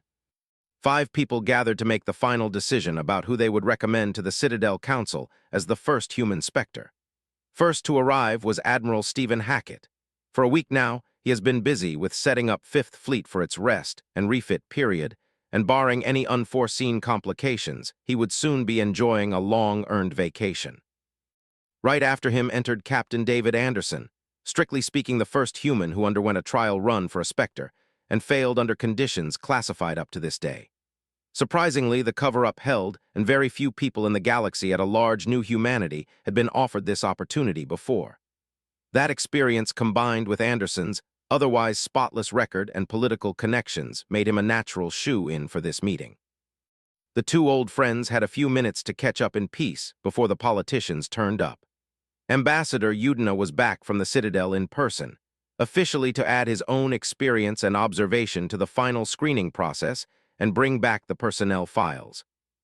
However, he had a lot of other reasons to visit the political and military heart of the system's alliance. At Arcturus Station, he could catch up with allies, friends, and contacts, as well as personally check the pulse of both Parliament and the Senate, the people whose achievements and mistakes he had to either herald for the whole galaxy to hear or try his best to sweep under the rug, depending on the circumstances. Such informal meetings were vital for his future career if he wanted to be something more than an ambassador, even if he was among the most important diplomats holding such a place in human history. Udina walked right beside Prime Minister Leonard Redding, an aging man of Scottish origins who had a vague resemblance of his famous countryman Sean Connery. That was an image he was proud to maintain as a fan of the long-past actor. It was his intelligence and raw charisma that allowed him to rise up during the turbulent years following the First Contact War. Redding saw an opportunity and endless possibility within the fledgling systems alliance, and threw everything he had into the political arena to make the idea succeed. It wouldn't be a stretch to say that he built up the current ruling coalition with his own 2 hands. His silver tongue and ability to make people believe in him, and his ideas were incredible boons both for him personally and the government as a whole. Last but certainly not least walked in Defense Minister Valeria Shu, herself a veteran of the First Contact War. She saw firsthand how outclassed humanity was in space, and once peace was achieved, she threw herself into politics in order to ensure both that the system alliance didn't start a conflict it couldn't possibly win, and do her best that eventually it would be ready to face all possible adversaries. The latter was a task she didn't expect to live to see achieved, even if she wasn't particularly old woman. The military men got up to meet their superiors, and once they all exchanged pleasantries, ensured the room was sealed, and in fact private, they all sat and get to the reason for the meeting. Udina, I must congratulate you again for giving us this opportunity. Valerie offered the ambassador a dazzling smile. True, my friend, this is the next step for humanity and the system's alliance. Admiral, Captain, we gave you access to the best of the best we have. Now we need to narrow it down due to reasons that go beyond our people's skills and achievements.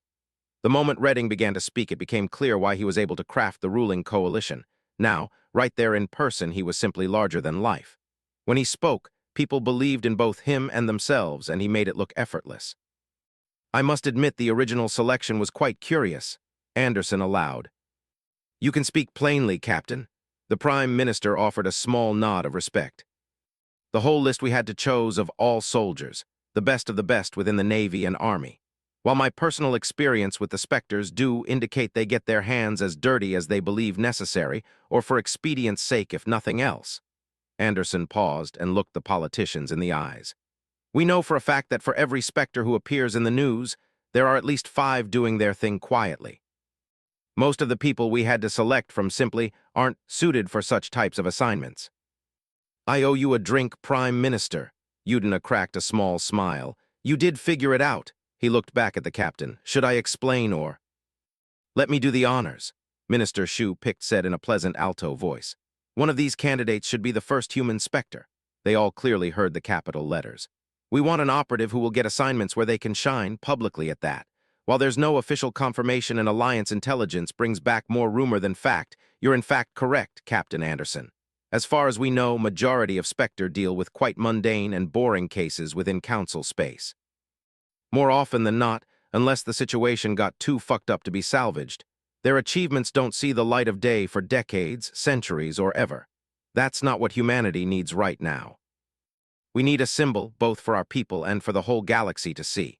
Redding continued smoothly. A distinguished soldier of proven ability, one that the Council will have no choice but throw into the fire to get good use of their new Spectre. He smiled sadly when he saw how the military men narrowed their eyes at him. I'm not disparaging or discarding the sacrifices any of our boys and girls in uniform make, gentlemen. What we do is for humanity's sake. You too, especially you, Admiral, are keenly aware of our precautions position. The breakneck expansion after gaining an associate status, one we fueled with the expanded economy we got as a result, has brought us to the brink. Yet we didn't have a better alternative than if we wanted to ensure the long-term prosperity of our people. You all know the score. We had to expand or be locked out of priceless garden worlds and deposits of rare elements, especially Ezo. In 50, more likely 100 years, our children and grandchildren will thank us for it. Minister Shu added. If we can keep things together for them to inherit the fruits of our labor, even a third of our tiny new colonies develop and gain a respectable populations, we will be firmly placed to be the 4th most powerful species in the galaxy. Right now, outside the Council, only the Batarians are our peers, and in the fullness of time, unless they radically restructure their society, they can't keep up.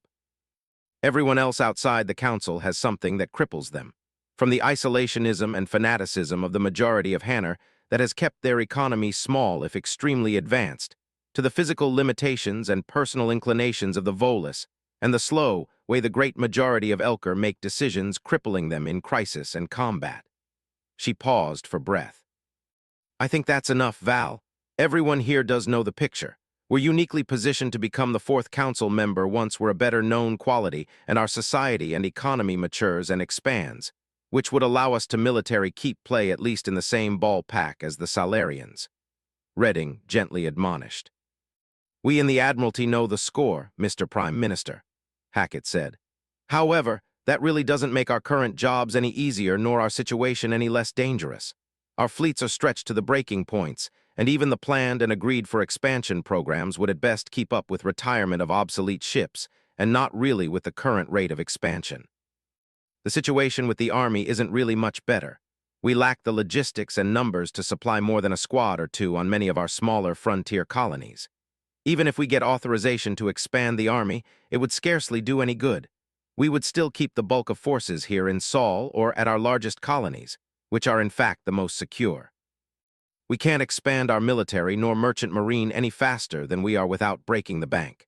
It's bad enough that the military eats the lion's share of the budget. However, it's worse that the economic prosperity the system's alliance enjoys hasn't really reached too many of our people. Over 70% of the benefits and general expansion of the economy was centered around the military and its related industries, like the aerospace sector, and everyone connected with the colonization efforts. The largest of corporations thrived too, after series of mergers made them just big enough to survive an environment where they were small players compared to the mega-fauna populating the economic oceans of Citadel space. Many smaller businesses simply couldn't compete and ended up either bought or driven to sue for bankruptcy, as the SA economy gradually opened more and more. It wasn't that there weren't fortunes to be made. It was just that most of those monies and resources had to be invested into expanding the military again and again, as well as founding more and more new colonies in order to claim space, and more importantly, the precious resources contained within it, both as raw materials and place for humanity to expand into the future without the need of conflict. Needless to say, no one was crazy enough to outsource military supply to Citadel corporations, which currently was the only viable way to catch up in the short to medium term. Let's get back on topic. Before we figured out what you might actually be looking for, the final list we were about to propose was a lot longer. As it is, we have 10 names to go over. Hackett got them all back on track. Equals DC equals. Part 3.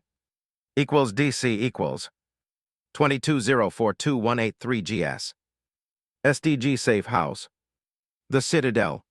During the short yet enlightening conversation Shepard had with Vasir, the other Spectre had set up for work. On the left, he had windows opened above his workstation showing a running search for their Quarian guest's identity based on the scans he took while treating her. To the right, her Omnitool sat innocently on a scanner while Bao did his best to spoof any possible traps. Kestel work, relatively cheap but robust one, as expected. Running Gentle Rain 11.4 OS, we've got both hardware and software hacks for this type of device and software combination. Jondam began muttering at rapid pace once Shepard joined him. Shouldn't prove too hard nor time-consuming. Quarian have limited manpower and industrial capacity to spare, usually using off-the-shelf components, more often than not obsolete because that was all they could salvage or afford. It makes their software easier to hack when we have access to the original code and hardware running it is old and, more importantly, we're familiar with. Quarian updates obvious, meant to stop remote access cold. Sending manufacturer-licensed update containing software attack package.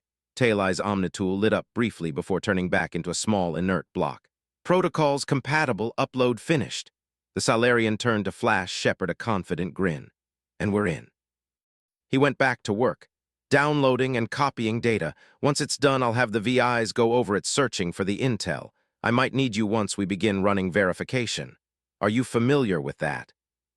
Vaguely. I'm usually the one they send to get the data. Other people then make sure if it's genuine. Then it will be a lesson time. Watch, don't touch, and ask when something is unclear. Now scamper off, I'm busy monitoring 101 things. Shepard took a few steps back to give Bao some personal space and let him work in peace, and while waiting, he went over what Vasir explained in his head.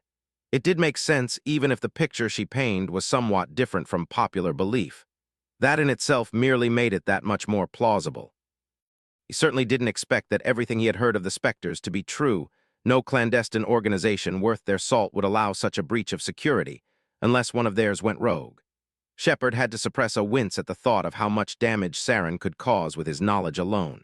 He could actually see why the Council wanted to move quietly with the investigation, too. Somehow the commander doubted that this was the first accusation that a Spectre received of being a rogue or a loose cannon. Aha, multiple encrypted files located, Bao exclaimed in glee. Running scans and decryption protocols using known Quarian algorithms, 10 more windows popped up showing progress bars. We're in already? Vasir silently stalked until she was right beside Shepard, and he didn't even sense her until she appeared in the corner of his eye and opened her mouth. His estimate on how dangerous the Asari was shot up again. Right now she was tied with that Gorgonian Rex they picked up as the two most deadly individuals he personally knew.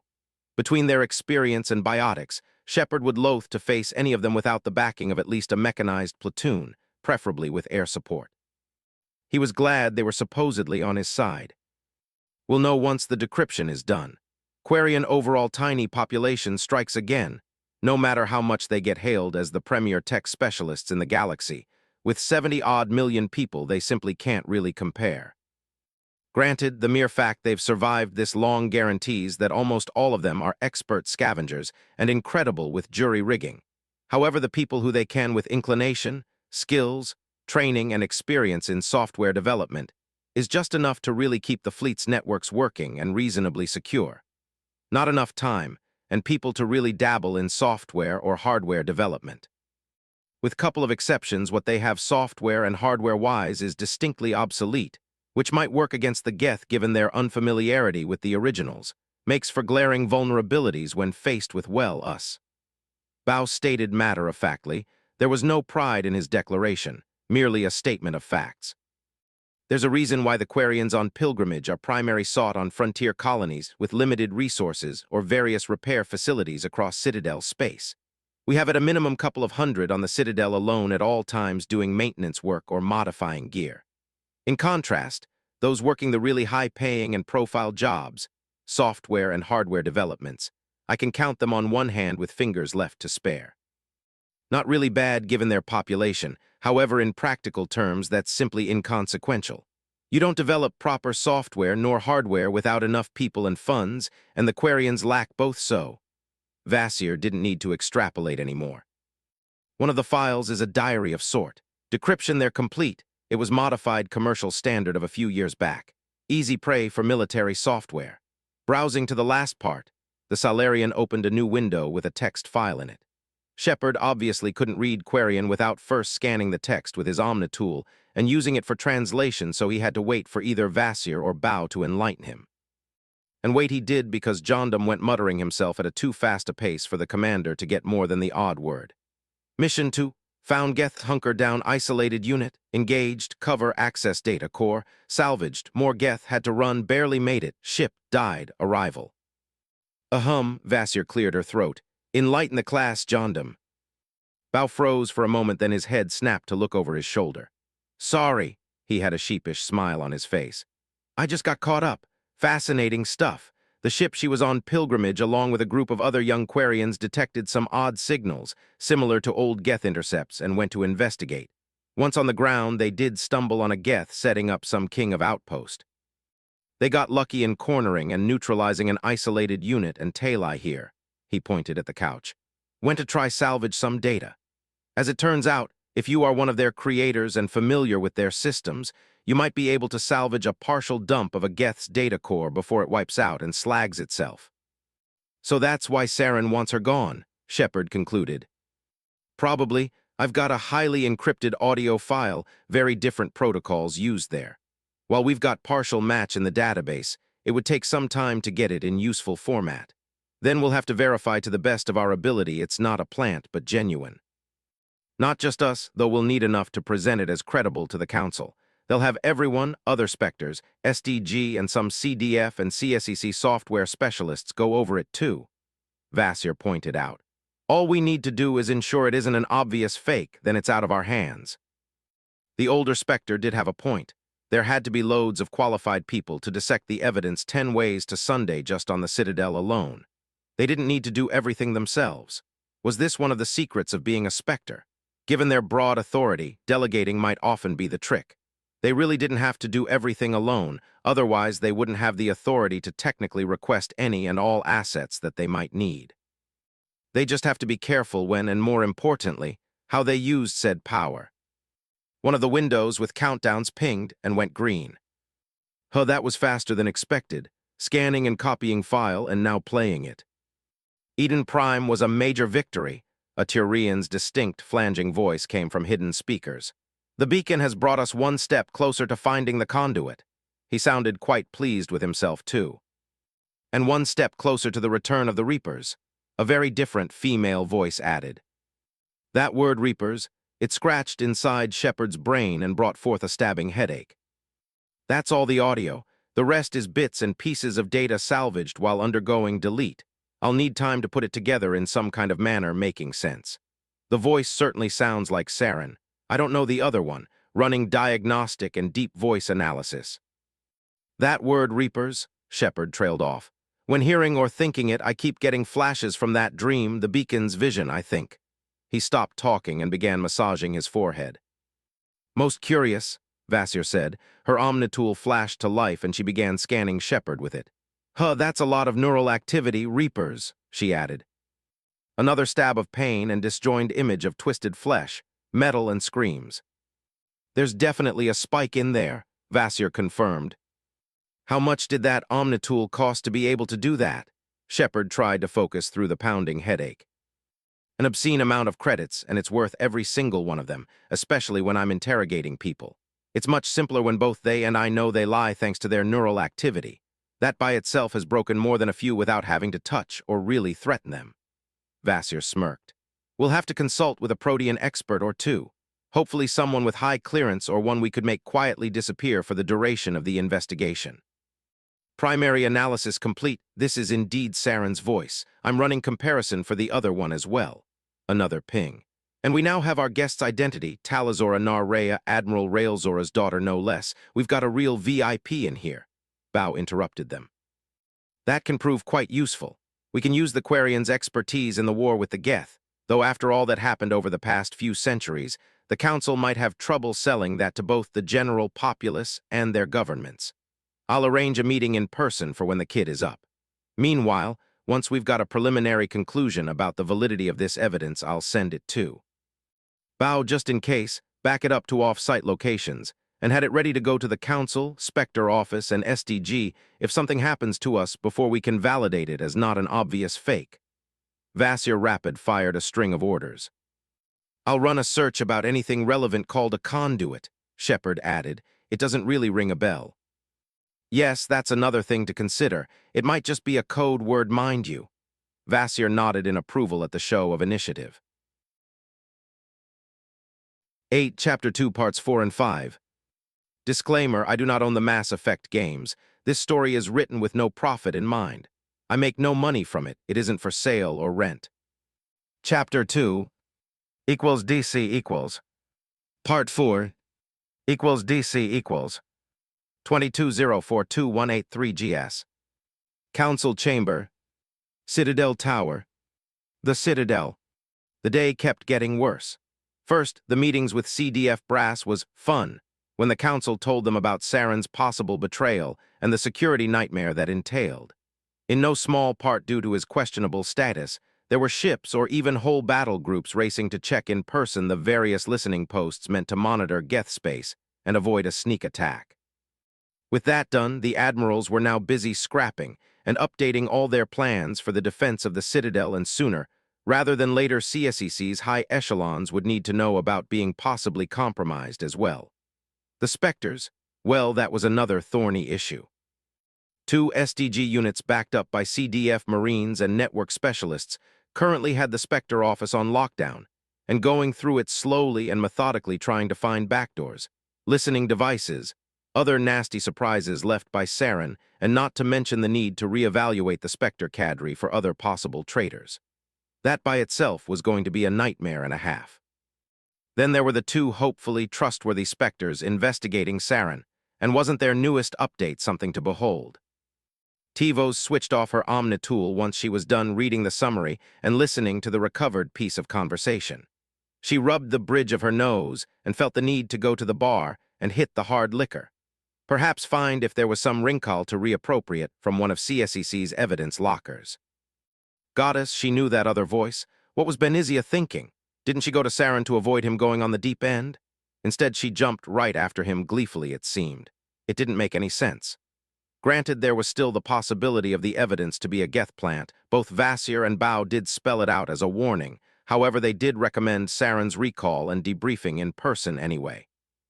As if that wasn't bad enough, there were the other pieces of data from the Geth data core, about those Reapers Benizia spoke about.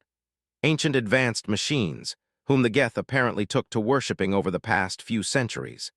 The same murderous rogue AIs who apparently went and wiped out the Protheans if the data fragments were to be believed. Shepard's reaction to the name, an included recording of his neural activity taken by Vasir, lent credence to the whole insane story, pained by the evidence recovered so far. So what? Saren went insane, joined the Geth and some old, even crazier AIs who want to murder everyone for reasons. This makes no sense at all, Sparatus fumed. We don't have a motive, I'll grant you that. However, there's always good old-fashioned brainwashing. Stick some advanced implants in someone's head, there are chemicals and other ways to get it done. While during the meeting yesterday that certainly looked and sounded like Saren, a sufficiently capable AI who had him at its disposal for unknown period of time could have fooled us. We need to examine him in person to be certain. Valern thought aloud. That makes more sense than Saren going crazy enough to want to help kill everyone for fun. The Tyrians spat in disgust. We don't know if that's what their ultimate objective is. Certainly, until meeting those Reapers, the Geth were perfectly happy to mind their own business and not bother us. As their primary objective on Eden Prime indicates, they are after something of Prothean origin. Whatever it is, we can't let them have it. I certainly don't like how those things call themselves Reapers. Doesn't inspire confidence in their motives. Spectre growled. How long until we have independent verification that the data is genuine? A few days if we want it done right. Mind you, with the damage caused by the Geths trying to erase and melt its core, it might not be possible to give a 100% guarantee. Valern explained. At any rate, this combined with the other circumstantial evidence is more than enough to recall Saren. If he comes, we stick him in a secure facility until he's been scanned to the molecular level for unknown implants or brainwashing. If he refuses to come or simply fails to appear, we'll know for a fact that he is either compromised or indeed rogue. In either case, we'll need to hunt him down and consider everything he knew compromised. Spectre sighed. Can we afford to wait for the confirmation of the data's validity given the stakes? CSEC needs to know and start overhauling protocols ASAP, Valern concluded. What do we tell the humans? Shepard is aware of the new evidence, however he has agreed to keep quiet at least until we can be reasonably sure it's the real deal this time. Call in their ambassador and Captain Anderson. What was his new job? Liaison with the Tyrian military. We'll meet with them, Shepard and the Spectres, and formulate an official course of action. Something else. I'm reasonably sure I recognize the other voice. That sounds terribly like Matriarch Benizia, and with her rumored to have gone to soothe Saren. Tivos frowned. That makes it almost certain that even if Saren is acting on his own will, she might not be. More brainwashing screening. I loathe those. Valern cursed in Salarian dialect that neither the translator implants nor his fellow councilors knew. What assets she has access to? We'll need to monitor or freeze hers too. Contacts we should watch. Notable people to check if they were compromised too. The threat of brainwashing was an old one. All three councilors knew their people had been dabbling with it as far back as the days before their species became spacefaring, much less interstellar. Screening for said threat was always necessary, and a monumental pain in everyone's azures no matter how necessary. That's a very long list, Tivos grimaced. We'll have to step carefully there. Benizia is one of the most powerful and respected Asari matriarchs. Many would not believe her being subverted based on what we currently have. More covert investigations. We'll officially blame everything on Saren if we have to. Write her off along with other high-profile compromised figures, if any, as collateral damage. Valern's let his SDG training shine through his usually calm and approachable exterior. Keep that thought, Spectre noted. What about Shepard? He did get something from that beacon if the mere mention of Reapers makes his brain fire up. We probably should arrange that he meets some of our Prothean specialists. Why, this makes me think I'm forgetting something? Prothean experts. Tivos spoke aloud before her eyes lit up with recognition. Benizia's daughter. A decade or so back it was quite the scandal in certain circles. She's fancying herself a Prothean expert and had some radical theories that got laughed out due to her youth and inexperience. The mess Benizia's daughter made was all the talk until she got bundled out from archaeological dig to archaeological dig in order to keep her out of sight and out of mind until all the furore passed. Tivos had her Omnitool back on and browsing through a secure extranet connection about details. Interesting, but why is this important beside her being a person of interest as Benizia's daughter? Spectre asked. I'm remembering correctly, it seems. The daughter, Liara Tisoni, had radical theories centered around cycles of extinction. She claimed that an outside force wiped out the Protheans, possible a few species that preceded them too. I might be reading too much into it, but doesn't that sound like these Reapers to you? As far as I know, she either didn't find enough evidence to back her theories, or it wasn't credible enough. There are no easy-to-find links about her theories and how she came to them, much less about evidence. We'll need to find her and send someone to ask questions about her ideas and her mother. Interesting indeed, and if there's even a shred in truth in her ideas, most concerning. Valorn allowed. Any other notable family members we should look at? Liara's father perhaps, but as far as I know, she and Benizia have been estranged for nearly a century now. Still, she might give us a better handle of how Benizia has changed or been changed. We'll need to retrieve them both. Recovering Benizia alive, if practical, should be a high priority too, Sparatus said. Let's get things going and call in our Spectres and the humans. We have some more plotting to do. DC equals. Part 5. DC equals. 23042-183 GS. SDG Safe House. The Citadel. It was warm and comfortable, peaceful and quiet. That should have made her worry, but instead she continued to drift in content fog. She wasn't quite awake yet, nor really asleep. A familiar sensation, a hypospray piercing skin, and the warmth became something distant as cool liquid raced through her veins. Miss Zora, Talazora Narrea, rise and shine. An annoyingly chipper voice was the straw that broke the fog, and Talai came to awareness with a start. She tried to get up and figure out what was wrong when a pair of strong arms caught her and pushed her back. First, she saw people-shaped objects leaning over her, and the familiar orange glow of an omnitool. As the coolness within her became a slight chill and her heart started beating faster, her vision cleared. There was familiar Asari holding her down, and a Salarian was beside her waving an omnitool over her laying body.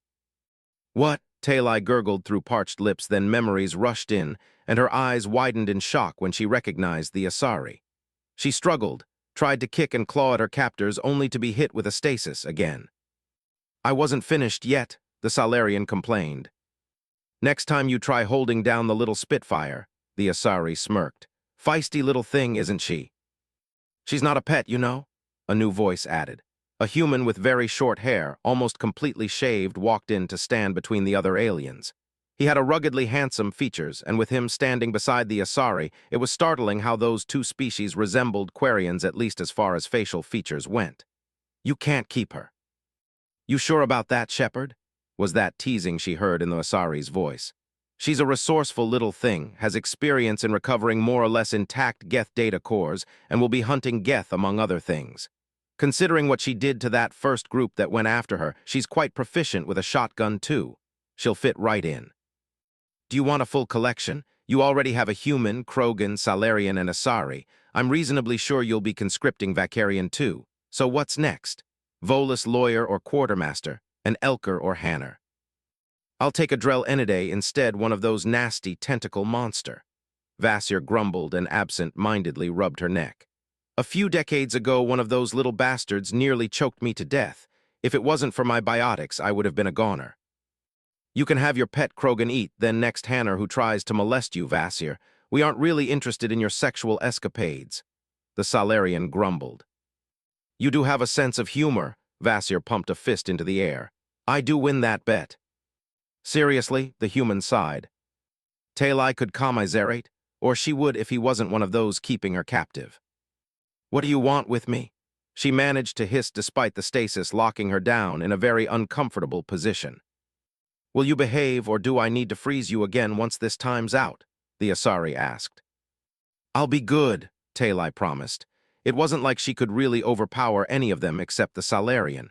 She had to bid her time and get away if they gave her a chance. Good girl, I'm Vasir, Spectre. This, she waved at the Salarian, is Spectre Jondam Bao, who has a freshly discovered sense of humor.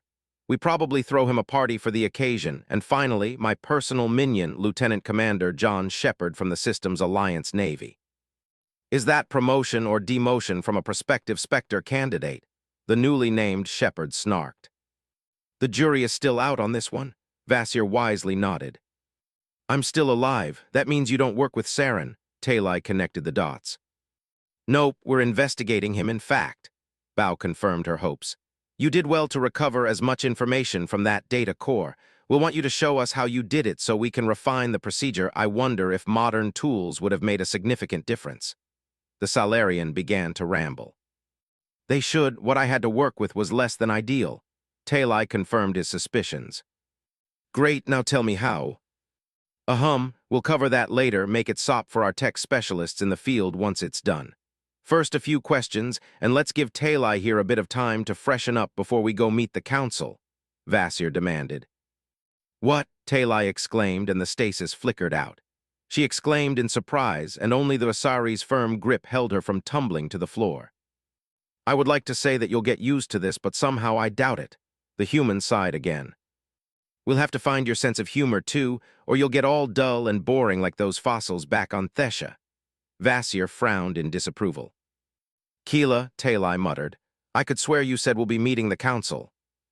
"We will in about 2 hours." Equals DC equals 23042-183 GS. Council Chamber. Citadel Tower. The Citadel. The place where the Spectres led her into turned out to be very clean, well lit, and somehow less opulent than Talai imagined. There were various tasteful pieces of art around the walls, paintings, a few statues, and a huge star scrape that, as she watched, flickered from a beautiful blue world to a long-range picture of the Citadel with the gas cloud half concealing it, making for a stunning display. At one corner there was a large couch with small tables in front of it and what looked suspiciously like wooden cupboards next to it. In contrast, a large table made of some white alloy dominated most of the room, and despite of the furniture with various colors, everything was chosen well so it wouldn't clash, at least to her Quarian eyes. 3 people sat at one corner of the ellipsoid table, and regal appearing Asari in the center, flanked by a Turian and Salarian in what looked like very expensive suits. Beside the Salarian sat 2 humans, one dark-skinned in suit, and a uniformed one whose skin was a shade darker. Those colors weren't something you saw among Quarians. They usually varied from pinkish to light blue, though much more vivid than any Asari. Spectres, Commander Shepard, and MS Talazora, welcome. The Asari gave them a welcoming smile and waved towards the table. Shepard, the humans greeted and gave Talai and the rest curious looks. A brief round of introductions followed, putting names to the faces. Perhaps now, someone would explain to her why she was deemed important enough to sit in this meeting. "I won't beat around the bush, as you humans like to say," the Turian counselor began. "After the accusations you people made in the immediate aftermath of the Eden Prime attack, we immediately began investigating Saren." "That much we know, Counselor." Ambassador Udina inclined his head in what looked like conciliatory gesture. "However, we all know how that turned up." "Do you now?" Sparatus' mandibles twitched in obvious amusement. "The CSEC investigation was a mere smoke screen. We didn't allow the agents charged with conducting it enough time nor access to any relevant information. It was a mere formality. The actual investigation has been done by Spectres Vasir and Bao." A Talon singled the Asari and Salarian who rescued her from walking right into ambush yesterday. At first, all they uncovered were few questionable details. However, the investigation picked up shortly before the Normandy's arrival on the Citadel.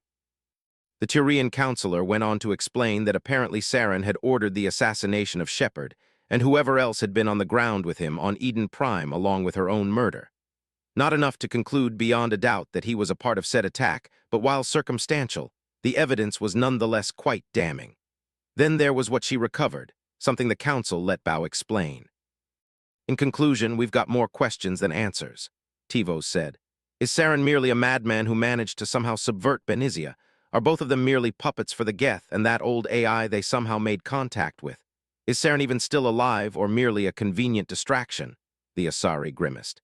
"It would be at least another 24 hours before the data MS Zora recovered could be verified as more or less genuine. Given the circumstances and corruption due to the Geth unit being busy destroying its memory, we might not get a high level of confidence in its authenticity." Tivos raised a hand in a gesture that halted Talai before she could open her mouth to protest.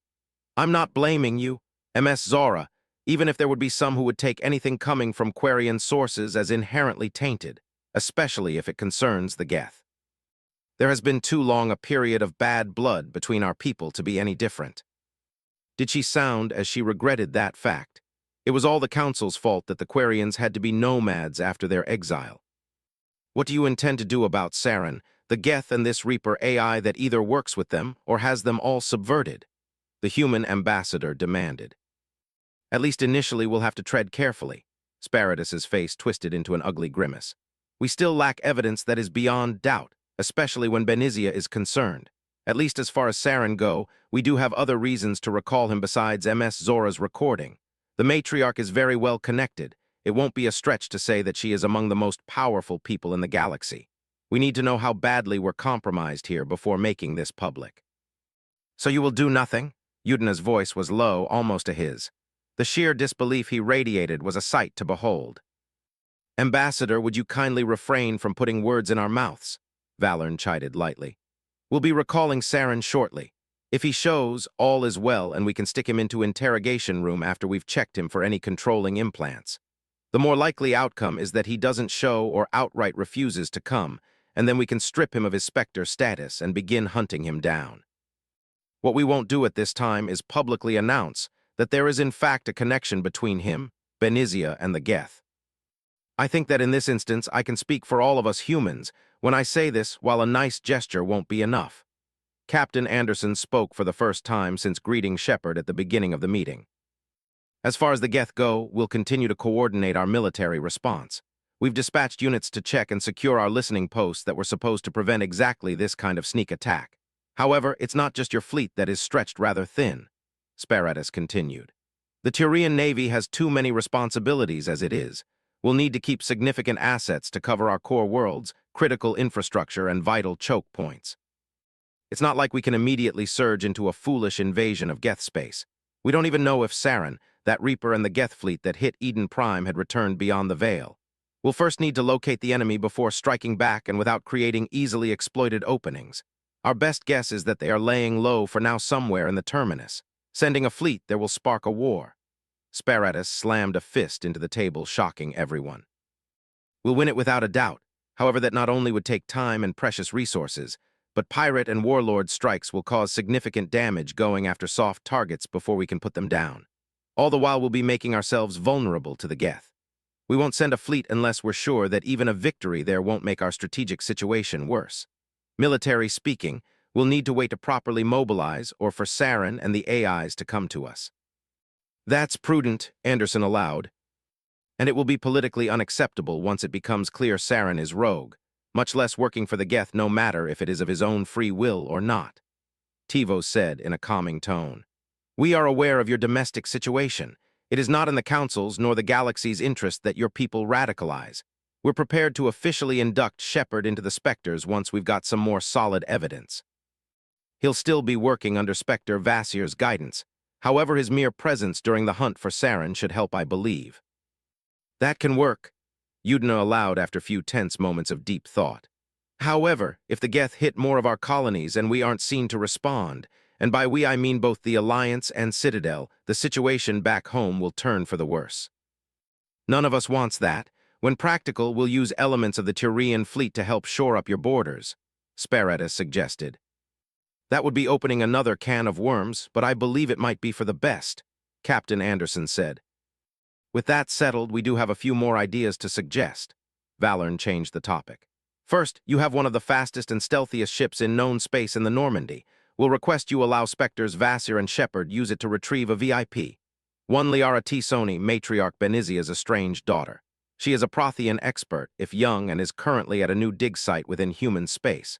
We would want her available for both debriefing and as a consultant. Figure out if she is potentially compromised too while you're at it, Captain Anderson slyly suggested. That too, a hint of a smile appeared on Valorn's otherwise serious face. Second, the Normandy would make for an excellent vessel for said Spectres to covertly track Saren and the Geth within the terminus. They will have access to what SDG assets are available as support. However, unless, and until we know more, proper fleet support will be unavailable at this time. I believe both Admiralty and Parliament will agree, Udina said. Third, thanks to MS Zora here and in connection with Admiral Railzora, we would want for the Normandy to quietly ferry her to the migrant fleet along with an ambassador and a military attaché to discuss response to the Geth aggression and arrange access to Quarian expertise. While we will make no binding promises at this time, if all Geth turn to be either hostile of their own volition or subverted, then we'll need to neutralize them as a threat, if that is to happen. Tivos smiled at Talai. Rannoch, the young woman, whispered reverently. At this time, the possibility of driving the Geth all the way there is remote, however not something we are willing to overlook, Tivos added. 9, Chapter 2, Part 6 and 7. Disclaimer, I do not own the Mass Effect games. This story is written with no profit in mind. I make no money from it. It isn't for sale or rent. Chapter 2. equals DC equals. Part 6 equals DC equals 23042-183. Citadel Tower. The Citadel. In the aftermath of the stunning council meeting, the Spectres led a dazzled Tali out, all three of them. While a public ceremony with all the bells, whistles, and circus that entailed would have to wait, for all intents and purpose Shepard was one now. His induction was positively anticlimactic too. The council said so, updated his status within moments, and a subdued round of congratulations from the captain, ambassador, and his new colleagues. All told, it took less than a couple of minutes, and it was done with. I honestly expected something more, John admitted.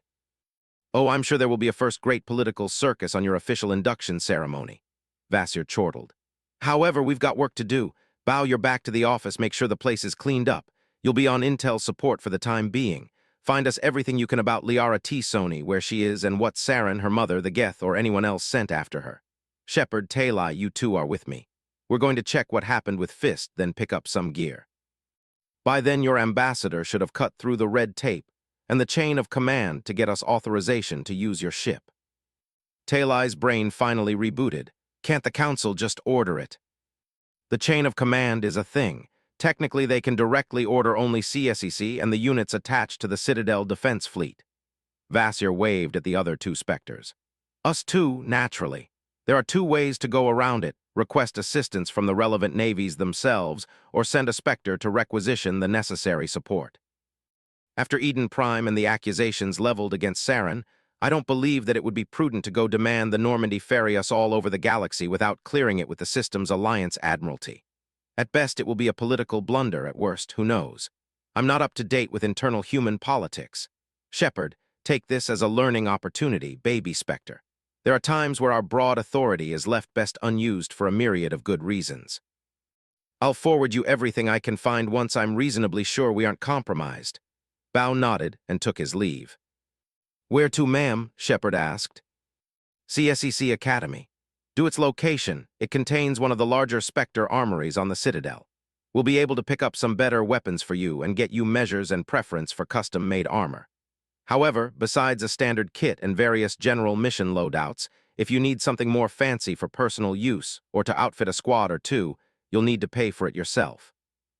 That is one of the reasons while we're paid very well, many a Spectre creates sources of additional income.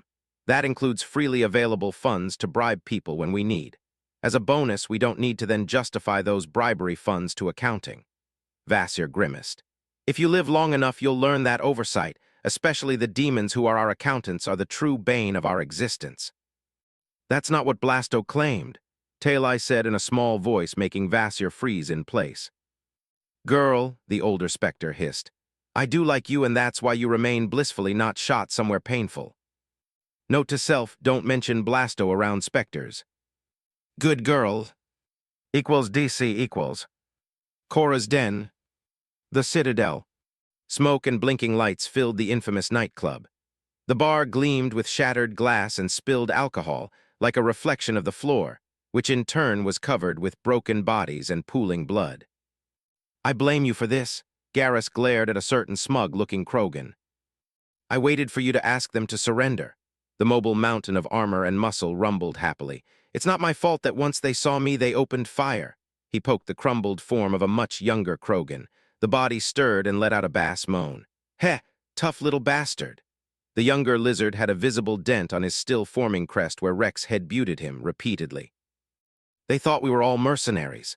Vakarian spluttered and waved at the ERS people who were busy securing the casualties for the medics, while another unit was camped outside of Fist's office and talking him down. Their primary target currently hunkered behind his desk, and if it wasn't for a pair of heavy-duty turrets covering the only entrance, he would have been bagged already. All because of you, he pointed an accusing talon at the giant lizard. Not my fault you don't look respectable. Somehow Rex managed to shrug eloquently despite his heavy armor. Oi, stop pretending. I smelled your blood rage kicking in. You should have regenerated enough to move. He kicked the down Krogan. I'm not feeling particularly suicidal, thank you very much, came the unexpectedly cultured response. Rex sniffed at the other Krogan. I can smell some Erdnot in you, Pyjak. The other smell is familiar, too. The other Krogan refused to speak any more. We aren't here for a family reunion, you know. Garrus shook his head in exasperation. Why did the spirits hate him so to saddle him with this insanity? Bah, most of my clan are bloody fools, just like the other idiots back on Tachanka. Rex grumbled in disgust. At least the kid here has a quad. Said younger Krogan remained sullenly silent. Aren't we going to dig out Fist or something? This is getting boring, Rex continued. We do want him alive for interrogation. Garrus looked around in disgust. If we let you at him, there won't be anything left but a smear on the wall. He pointedly looked at what little was left of a Batarian Rex shot point blank with an explosive shotgun slug. Most of the poor bastard's torso was in fact smeared all over a previously white wall. Now it was covered in blood, chunks of flesh, and other less mentionable pieces. I can be very reasonable when I want to. I'm known for bringing back marks more or less intact when whoever pays for them wants them alive. Rex protested his innocence. The large grin and rows of even larger teeth somehow weren't reassuring. I thought you were known about indiscriminate carnage, Garrus countered. He did check on what CSEC had on the overgrown lizard that crazy Spectre saddled him with. That too, good times. The Krogan nodded solemnly. Yo, Fist, surrender to those CSEC pijacks or I'll come in and beat you unconscious with your arms. Rex roared in the general direction of their target's office. Screw that, I'm not moving while that maniac is on the Citadel, Fist screamed back. Garrus looked like he very much wanted to use the Krogan as target practice. My offer still stands, Rex said in something that might have been placating tone, or it would have been if the bastard didn't look so pleased with himself. You're supposed to help, damn it. Not really. I'm here to prove that I can take care of Fist without killing him for the Shadow Broker. I haven't killed him yet. The Spectre needs him in a good enough condition for interrogation. He doesn't need arms for then. When I think about it, he doesn't need legs either. Say, do you want to pick up something to eat once we're done here? I'm feeling a bit peckish. We had to wait for 8 hours until you let us come. The place was packed until 5 in the morning. The last thing anyone needed was another hostage situation. Garrus chalked off in desperation. Shooting the walking and talking menace sounded better and better with every passing moment. Equals DC equals. Part 7 equals DC equals. 23042-183 GS. CSEC Academy. The Citadel. A Turian Navy shuttle deposed them at one of the landing pads reserved for government use at the front of the CSEC Academy building after a short and quiet ride. They arrived just in time to see a pair of ERS transports returning. After disembarking, it became obvious that the other people Vasir shanghaied into helping were back too, complete with a roughed-up human who struggled in the grip of a pair of armored Turians in a vain attempt to get as far as possible from Rex's imposing form. Come on, Pijak, I didn't really do anything to you. The Krogan sounded quite irritated. This is police brutality. It's illegal. Wait till my lawyer hears about this. I'll sue you all. That gave Rex a pause. Me too, he asked in a hopeful tone. Fist, because that had to be him, suddenly paled and renewed his struggles with a new vigor. Just get me away from him, he pleaded. Rex, old boy, what did you do to the human? Vasir's bearing changed again, and she spoke in a sultry, seductive voice. I just hit him with his desk after he crawled under it. Lightly and carefully at that. It's not my fault he's a whinny little excuse for a pijak. And what's with the suing everyone and everything? That's some king of human cultural trait or something. Rex peered questionably at Shepard. Used to be a very big thing in one of our nation states back on Earth. Saner laws finally prevailed at the turn of the century or something. John's forehead scrunched in thought. Those particular history lessons were quite boring, especially compared to early 21st century history, which was simply surreal. See, my dear, I can behave myself. Rex stopped paying attention to Shepard and graced Vasir with a teeth-filled grin. One pijak as ordered. You'll do, the Spectre nodded in obvious satisfaction. Book him in, he won't need a lawyer, Spectre authority. Make sure someone doesn't kill him for being too irritating or something. Don't release him unless it's in my or Spectre Bow's authority. Vasir ordered before tapping the relevant orders on her Omnitool and sending them in electronic format complete with her credentials. Will do, Spectre. One of the Turians answered and finally dragged Fist away. Where's Vicarian? Vasir asked. Hiding, Rex nodded at one of the ERS transports. He doesn't appreciate my shining personality.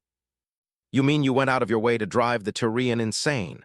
Vasir translated. He is a Tyrian and doesn't seem to have a proper sense of humor, Rex explained without showing a shred remorse. Vakarian, drag your carcass outside, we've got things to do and places to be, Vasir ordered aloud. Picking up more strays? Shepard inquired. We've lost 2 Spectres. We still have 1 vacancy to fill, and from his file and what little I've seen so far, Vakarian does have potential, Vasir explained. I must have done something to piss off all the spirits. Garrus dragged himself out of the ERS van muttering darkly. By the time we make a proper Spectre of you, they'll love you, Vasir promised. Don't I get a choice? Well, it's either that, or we'll drag you around as a minion to do stuff for us. Stuff, Shepard dared to ask, while wondering if he'll be able to maintain his sanity until he was free of Vasir. Stuff, the older Spectre nodded sagely as if explained everything. Now, come on, we've got weapons to pick up. Garrus perked up at that. What weapons? Why do we need them, and how in the name of the spirits did I get myself roped into this? Perhaps there might be a gun big enough to put down the Krogan before he decided to eat him or something. I'll tell you if I figure it out, Shepard commiserated. If he ever found out who nominated him for this shit, he would be damn tempted to shoot them, and as a Spectre, he might even be able to bullshit his way out of it. After that brief exchange, Vasir led them into the depths of the CSEC Academy building until they reached a bulky door. She swiped her Omnitool in front of it, and a well-concealed scanner on the ceiling flashed over the group. The door chimed twice before sliding away with a hiss to reveal a small, bland office with a Tyrian in a black and blue armor sitting behind a desk. His most striking feature was the white face paint covering most of his head. Spectre and company, what can I do for you today? He asked calmly. Shepard here needs to be put into the system, scanned and granted access to our stocks. Detective Vakarian can choose small arms from our standard selection. Vasir smirked. I'm currently not trusting the Krogan with more firepower. What about me? Talai asked quietly. You're along for the ride so we can keep you in one piece until we can get you home. I'll need a standard loadout as well, Vasir added. The requisition officer lit up his Omnitool and scanned Shepard. He glanced at the results and then back at the human before looking expectantly at Vasir. Keep it quiet for now. However, Commander Shepard here is our newest colleague. I see, Saren. Dirty as hell, though we have nothing substantial actually connecting him with Eden Prime. Now it was Shepard's turn to look at Vasir. Captain Marius here can be trusted. Besides, he needs to know to either deny or fill up with tracking devices any care packages Saren requests while he's still officially a Spectre. The Council will be recalling him within the hour, and until he refuses or fails to show up, he still legally is one of us. Congratulations, I guess. I just wish it was under different circumstances. Come step in the back. What kind of armor and gear do you prefer? Captain Marius asked. He pressed a button under his desk, and the wall behind him opened to reveal a large armory.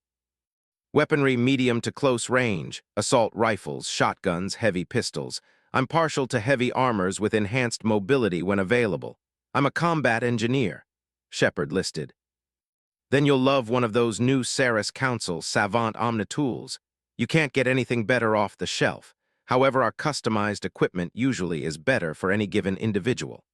You'll need to get back once you have a few spare days to get the ball rolling on personalizing gear and loadouts.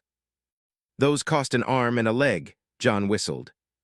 The custom gear could cost a few million or more per loadout per person. That's why you'll have to pay for it yourself once you've got the credits. You'd be surprised how many of our Spectres find it worthwhile. It has helped me get out of scrap or 3 intact. Vasir gave Rex a pointed look. Your loadouts are in the right back corner, Spectre Vasir. You can outfit yourself while I'm gearing up Shepard here. What about you, Detective? I hear you're a crack shot with a sniper rifle. I'm no slouch. Do you have any cybernetic enhancements? If that's so, and if you're going after Geth as I suspect, you might want one of the Widow anti-material rifles. Otherwise, we've got various long-range single-shot beauties or semi-automatic designated marksman rifles. Besides long-range, what do you want? Heavy pistols, SMGs, or assault rifles? The captain paused. Shepard, you face the Geth on the ground, right? What say you? AP or disruptor ammo for you all?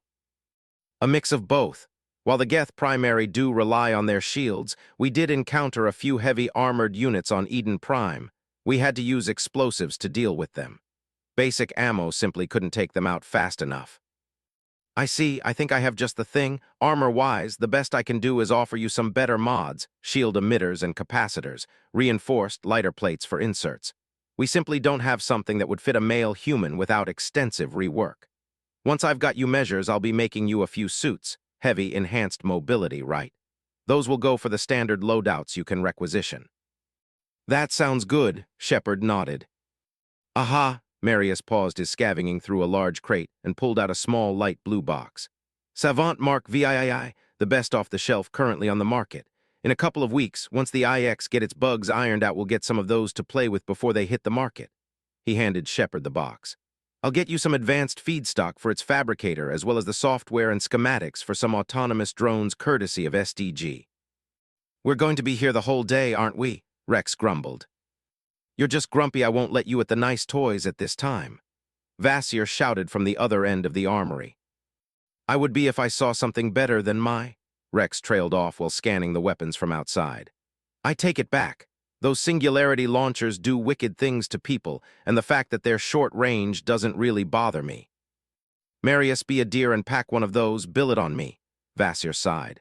Otherwise, we won't hear the end of it until 2 or 3 firefights in. You do remember. You didn't stop yammering and proposing while we did our best to kill each other for days on end. Vasir's voice was an odd mix of fondness and exasperation. You still haven't said no. Shooting at you or doing my best to warp your ass wasn't an answer enough. That was merely an exciting foreplay, the Krogan countered smugly. Keela, I'm dreaming. Those polonium rounds must have been even worse than I feared, Talai muttered to herself. I don't think either of us is that lucky, kid, Garrus whispered back. 10, Chapter 3 parts. Disclaimer, I do not own the Mass Effect games. This story is written with no profit in mind. I make no money from it. It isn't for sale or rent. Chapter 3 equals DC equals. Part 1 equals DC equals. 23042-183 GS. CSEC Academy. The Citadel. Rex turned out to be right. While they didn't spend the whole day at the quartermaster, 3 hours after arriving, the whole group was still there. It wasn't as if they had a more pressing appointment, at least until the brass came through with confirmation they could use the Normandy or denied it. Just in case, once she got into her armor and geared up, Vasir went in a corner and began arranging alternative transport and checking on the clearing up house efforts in the Spectre office. Apparently, all Spectres currently on the Citadel, barring the 2 of them, were to undergo mental screening for brainwashing, among other things. Vasir at least would be in for the fun once they were back with their VIP, and the jury was still out about Shepard, though John was certain that with his luck he'll end up in the interrogation room right next to Vasir. On the bright side, the time spent with Captain Marius most certainly wasn't wasted. The Turian officer even offered everyone Omnitool blade upgrade when Shepard mentioned the husks encountered on Eden Prime. That was something the commander eagerly accepted. Further, now he was properly measured for a few sets of armor, and Marius knew exactly how the combat engineer wanted it. The first one should be ready by the time they came back to the Citadel. He even had time to begin going over the standard mission loadouts, when his Omnitool beeped a tone from an old military march, announcing that he just got a high-priority call. Lieutenant Commander Shepard speaking, he announced after accepting the connection. Commander Admiral Hackett, I understand that you wish to use the Normandy for a VIP extraction from Thurum. A small window opened above John's active Omnitool, displaying the grizzled image of the scarred admiral. That is correct, sir. Reflexively, Shepard stood at attention as much as keeping the window level with his face aloud. I'm authorizing it. We apparently lost contact with Thurum 5 hours ago, but someone dropped the ball, and it didn't raise an alert until just checked the status of the place. The Admiral looked and sounded anything but pleased. It might have been either equipment malfunction, human error, or just a bunch of pirates, however. Hackett stared at John.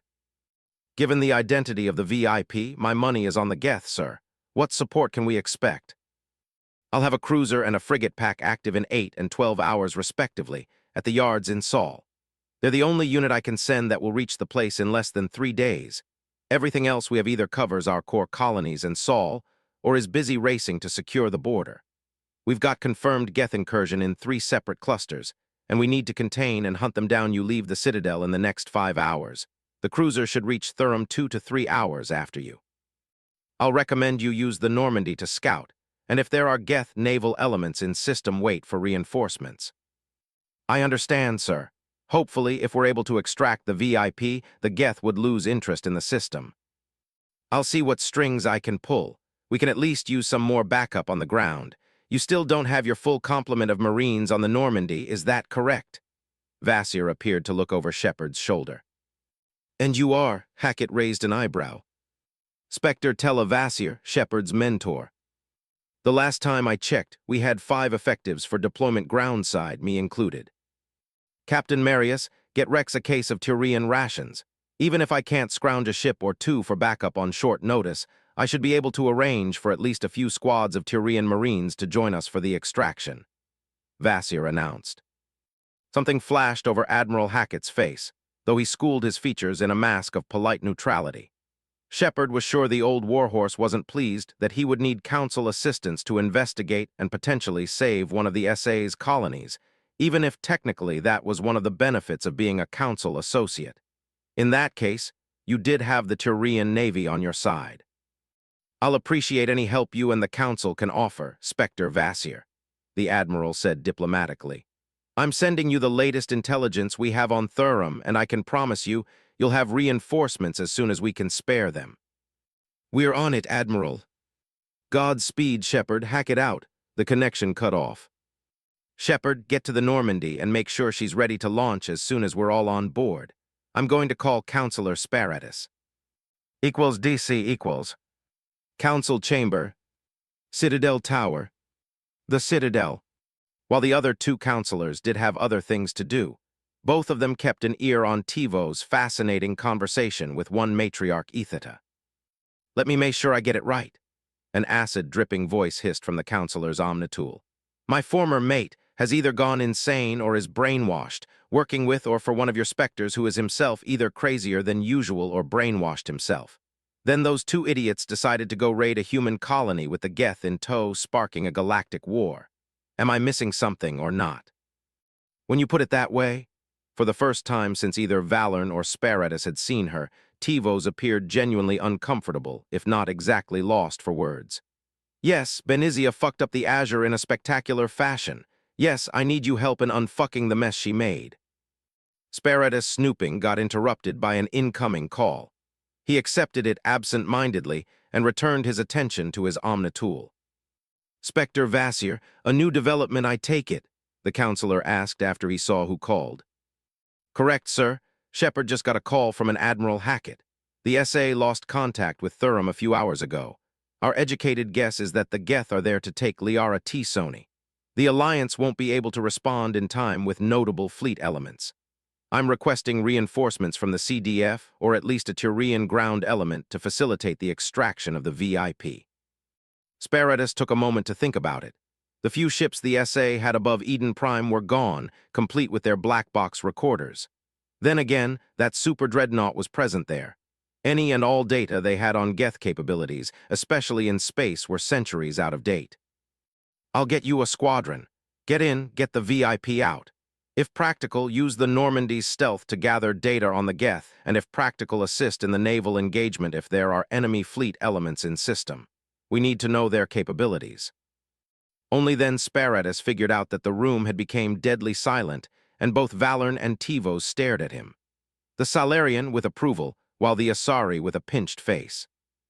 Do you mean to tell me that the Geth are going after my little girl? That question came from Tivos' omnitool and was delivered in a quiet, calm, and deadly voice.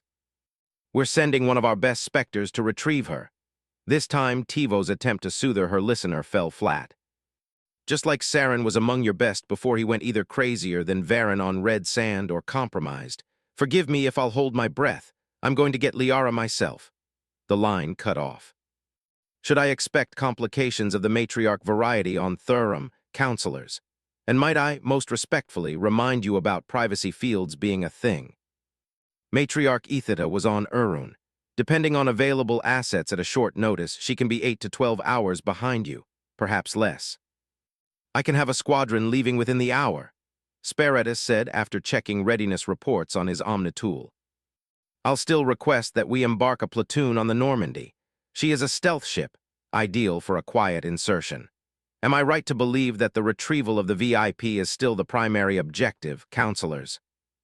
Get the girl back intact. Secondary, evaluate Geth capabilities both on the ground and in space if practical.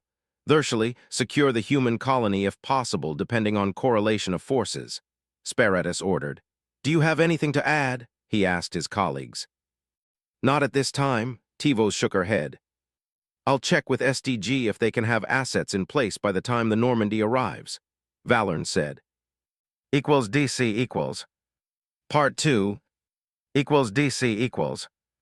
23042-183 GS. SSV Normandy. Docks. The Citadel. A brief exchange between Shepard, the former XO and now acting Captain Presley, and Vasir led to an assault shuttle loaded with Turian Marines, and their gear, along with rations for a short deployment, arriving in Normandy's hangar before John and company could make it as loaded as they were with gear. While the frigate could temporarily carry more ground personnel, with limited options for insertion and retrieval, especially under fire, it was decided that there was no point of bringing more people than they could evacuate in a hurry. Once they reached the Normandy, a bottleneck formed at the entrance, though at least the pair of Marines on guard weren't the issue. They merely saluted Shepard, and once they got his orders, prepared to help carry the various containers Vasir requisitioned, bought and begged from the quartermaster. The slowdown came into the form of the mandatory decontamination sequence. The space between the inner and outer hull, where the airlock was located, was limited after all. John went with the first group along with Vasir, Garrus, and one of the Marines after stacking a third of the gear at their feet. Decontamination mist followed by a laser scanner filled the compartment before a VI announced, "Decontamination complete. Welcome back, Commander Shepard." The inner door of the airlock opened to reveal a scowling Commander Presley. Shepard, a word. He bit off before taking a good look at who else was inside, and then raised an inquiring eyebrow. "Gear for the ground team," John answered, "in private or..." "Private, Corporal Esif, show them the way to the armory. You'll have to speak with the quartermaster to figure out where to stash this." He waved at the containers. He already has his hands full in finding place for the Turians. "Go, I'll make sure that there are no incidents." Vasir waved him off and used her biotics to help haul the crates faster so the next group could board. Presley turned around and led Shepard towards the captain's small office. Vasir. "An explanation would be nice, Shepard.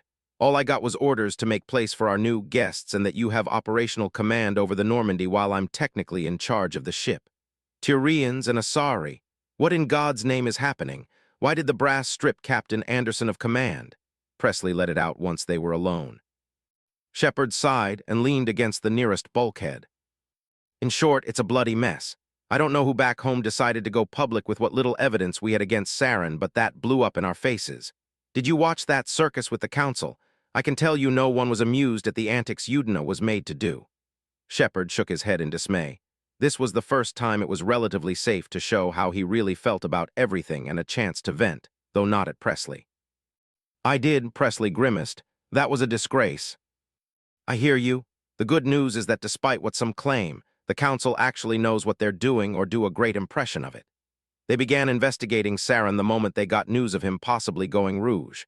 While there hasn't been anything conclusively connecting him with Eden Prime until recently, their people discovered just enough dirt to have him recalled. If he shows, he's in for interrogation, and if he fails to appear, then that's for his Spectre status, and it's open season on his ass."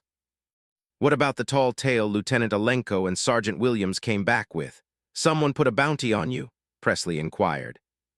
"Possibly Saren. CSEC has the man supposed to facilitate it into custody, and unless someone silences him, he'll talk and pull it off," Shepard grimaced. "You know, with the tech we all have, it's too easy to fake evidence, possible to brainwash people too." Shepard went on to explain as much about the situation as he thought prudent. Spectre or not, he needed both Presley and the rest of the Normandy's crew supporting him. In fact, his newfound status actually made their willing participation in whatever mission he led them on that much more vital. "We're going after this Liara girl on Thurum then," Presley nodded. "Admiral Hackett said that he'll be sending orders shortly sending the Normandy there and back, however I'm yet to hear from him." He looked Shepard in the eye. I spoke with Vasir. We won't be pulling Spectre authority on this mission unless we absolutely have to. It has been made clear enough to both of us that there are political implications, at least back home, if not international, we aren't necessary seeing. Joy, you know then that I can't just get us underway herring off to Artemis Tau without authorization, Presley asked. I'm well aware of that little fact. We'll be likely squared off and ready before we get the go. With the Turian contingent on board, the crew Vasir picked up should have cleared the decon and moving the rest of the gear to the hangar. A note, we have a Quarian girl with us, Talazora. She's a VIP Saren wants dead.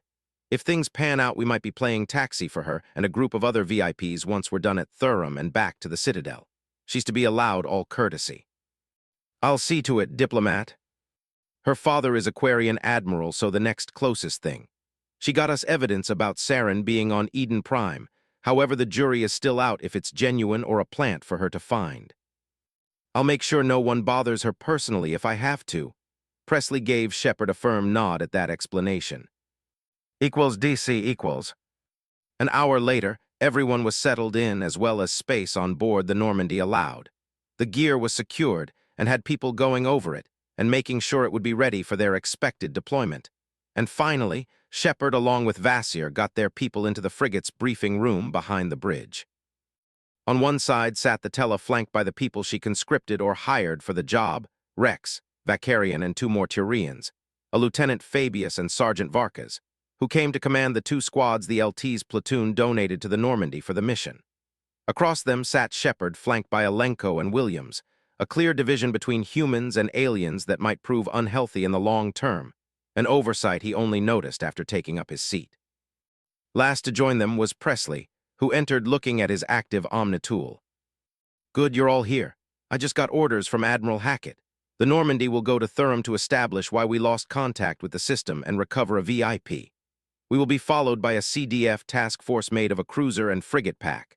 They will be half an hour behind us, giving us just enough time to reach the Gnosis system and find out if there are Geth or pirate naval elements that we need to contend with. He also sent us everything we've got about both the system and the planet, various maps, including archaeological sites where MST Sony is expected to be. No matter if there is a hostile presence in system or not, our best bet on locating her might be either calling the capital city or landing an advance party there. What Hackett's people got us in the time available indicates that MST Sony drifts between 5 distinct sites. If the Geth are there in force, we might just look for the largest concentration of the tin cans, Alenko suggested. That might just have us fight through them unnecessary. There's no guarantee that they would have located her. The Turian lieutenant countered. Our primary objective is the extraction, and only once the VIP is secure then we are to deal with the incursion. Am I right? He asked in a voice that was even more flanging than usual for a Turian. By the time we get there, whoever hit the system, unless we're lucky and it's a simple equipment malfunction preventing contact, would have had more than a day of free reign. They would have located T-Sony if they're there for her. After all, we might just be lucky enough to deal with pirates, Vasir pointed out. Meanwhile, Presley sent the data to everyone's Omnitools. Check the maps first. We'll figure out good insertion points, especially if we have to do it under fire and then plan various deployment strategies.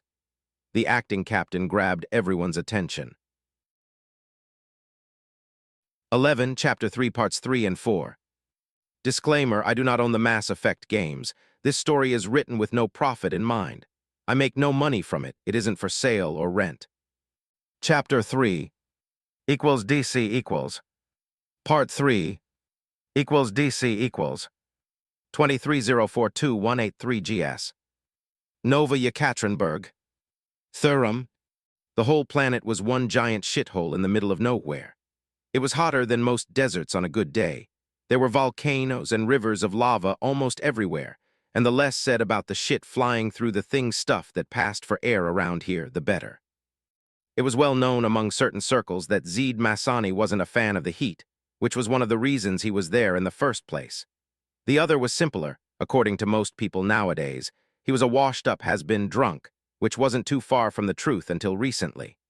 Once he managed to quit drinking the pain away, he found himself strapped for money, reputation shot, and low on choices. When he saw an advertisement asking for independent contractors to help shore the defense of this particular hellhole, It wasn't like he had anything to lose, nor better prospects. That was how Zed ended up playing rent-a-cop for the past few months, and loathing every moment of it. At least Thurum offered him the opportunity to get his edge back by training in extreme conditions in place where there wasn't anyone to see him embarrass himself when off shift. Occasionally, he even allowed himself an evening in the local seedy bar to celebrate reaching one of his self-imposed goalposts. Now, even with his messed-up face and artificial eye, his accuracy was back up to par, and his endurance was getting there. A few more months of this shit and Zed would be feeling well enough to get off this molten rock and go find some better-paying job. Not to mention, has a nice nest egg for better equipment that was kinda necessary for said better-paying jobs. He looked in disgust at the local-ass ugly reddish armor the EAE security got issued. Eldfell-Ashland Energy practically owned the colony and mined the heavy elements that more often than not simply poured through the rivers of lava. They also paid his salary in order to keep the workers cooped on Thurum in check when the plague got to them, or they simply drunk their problems away and went overboard. While Thurum was supposedly a target for pirates, its primary export wasn't profitable enough nor easy enough to load and transport for most terminus outfits to bother, and if they were simply slavers, there were systems much closer to the border to hit, where they would have better odds on avoiding a vengeful navy coming after them. By now, Zed had resigned himself on a very boring and onerous tour of duty. All he had to look up to was counting the days until his contract expired, and he could simply leave without fucking up his reputation any more than it already was. He sighed through the filter mask built into his helmet. At least the light armor came in with air conditioning, kinda vital piece of kit to keep anyone outside the sealed building from cooking. With his shift over and a storm projected to hit the capital tonight, Masani headed for the nearest bar. A drink or two to celebrate the end of his third month here and halfway point through the contract, then he was going to hit the rack. Something to eat too for dinner, or was it breakfast after trying to stay awake the whole night with jack shit to do? At least Boris was still open. The place had decent enough grill, which was often done on the lava river passing behind the building for the novelty factors to get more credits of suckers new to Thurum. On the plus side, the vodka was goon, with a case arriving from Earth once a month for those who could afford it, and the grub was more often than not edible. With Zed keeping his drinking under control, like once or twice a month, he didn't really have issues affording the nice stuff on the rare occasions he allowed himself to partake. Besides, it was good to check if he still had his habit under control or not. This early in the morning, the place was mostly empty, with only a few small groups of workers and guards coming off shift like him coming for either a bite or a drink. A couple of worse-to-wear low-key mechs stumbled through the place clearing the tables while a small dome-shaped robot scrubbed the floor.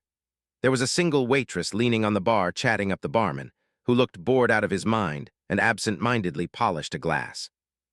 Masani nodded at Evgeny, said barman who nodded back more out of reflex than recognition, and headed to a free table in one of the corners that would allow him to watch the entrance.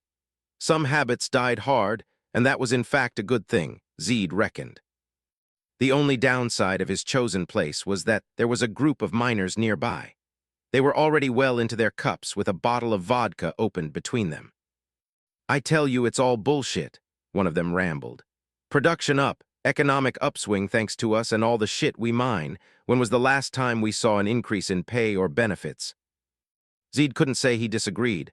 The very reason he got hired in the first place was that business for EAE was booming, and they feared that either pirates or pirates, sponsored by the competition, might hit Thurum. That, however, didn't mean their peons saw much if any benefit. Well, that wasn't strictly speaking true. He had a combat pay clause in his contract. However, what were the odds he would be able to cash in on that?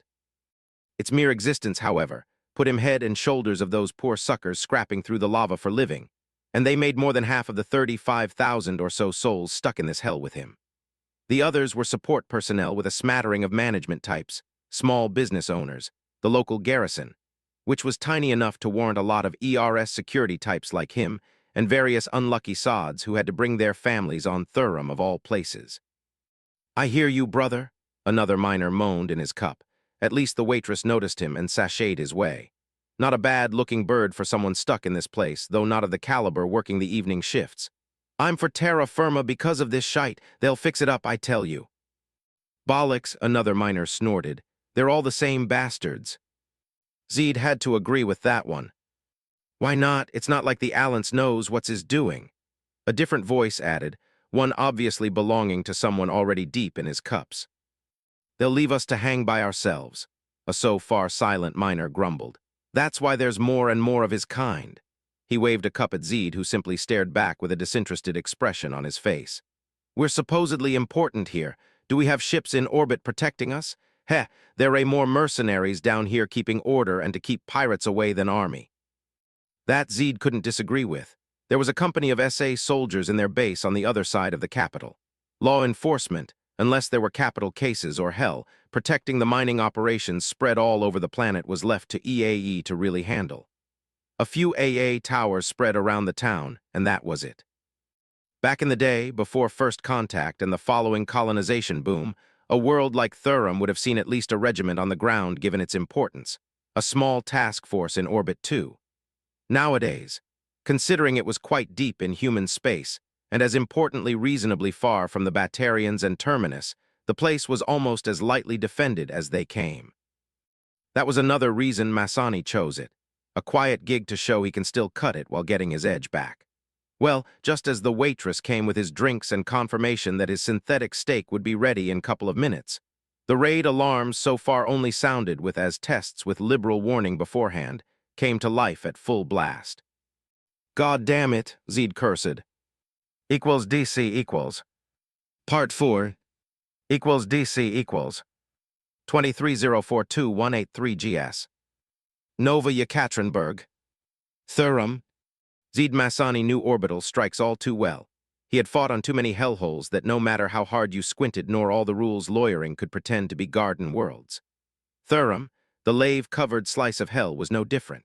So it shouldn't have come as a surprise that when he ran out of the bar with his trusty rifle unfolded in his arm, he saw KE rounds streaking through the ash-choked sky, soon to slam in the general vicinity of the garrison.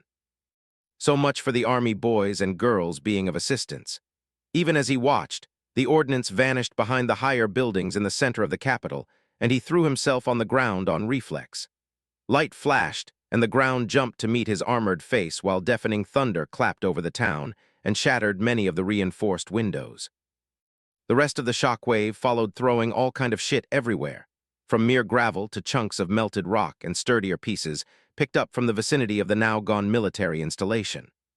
Irony of ironies, the one positive benefit of the orbital strike was that at least temporarily it cleared the air from most ash and other stuff usually mixed in, something no doubt the infernal planet was going to address with a vengeance. The mercenary dragged himself to his feet and looked around. There were a few more rent-a-cops like him, and even a pair of SA troopers lucky enough not to be in their former base.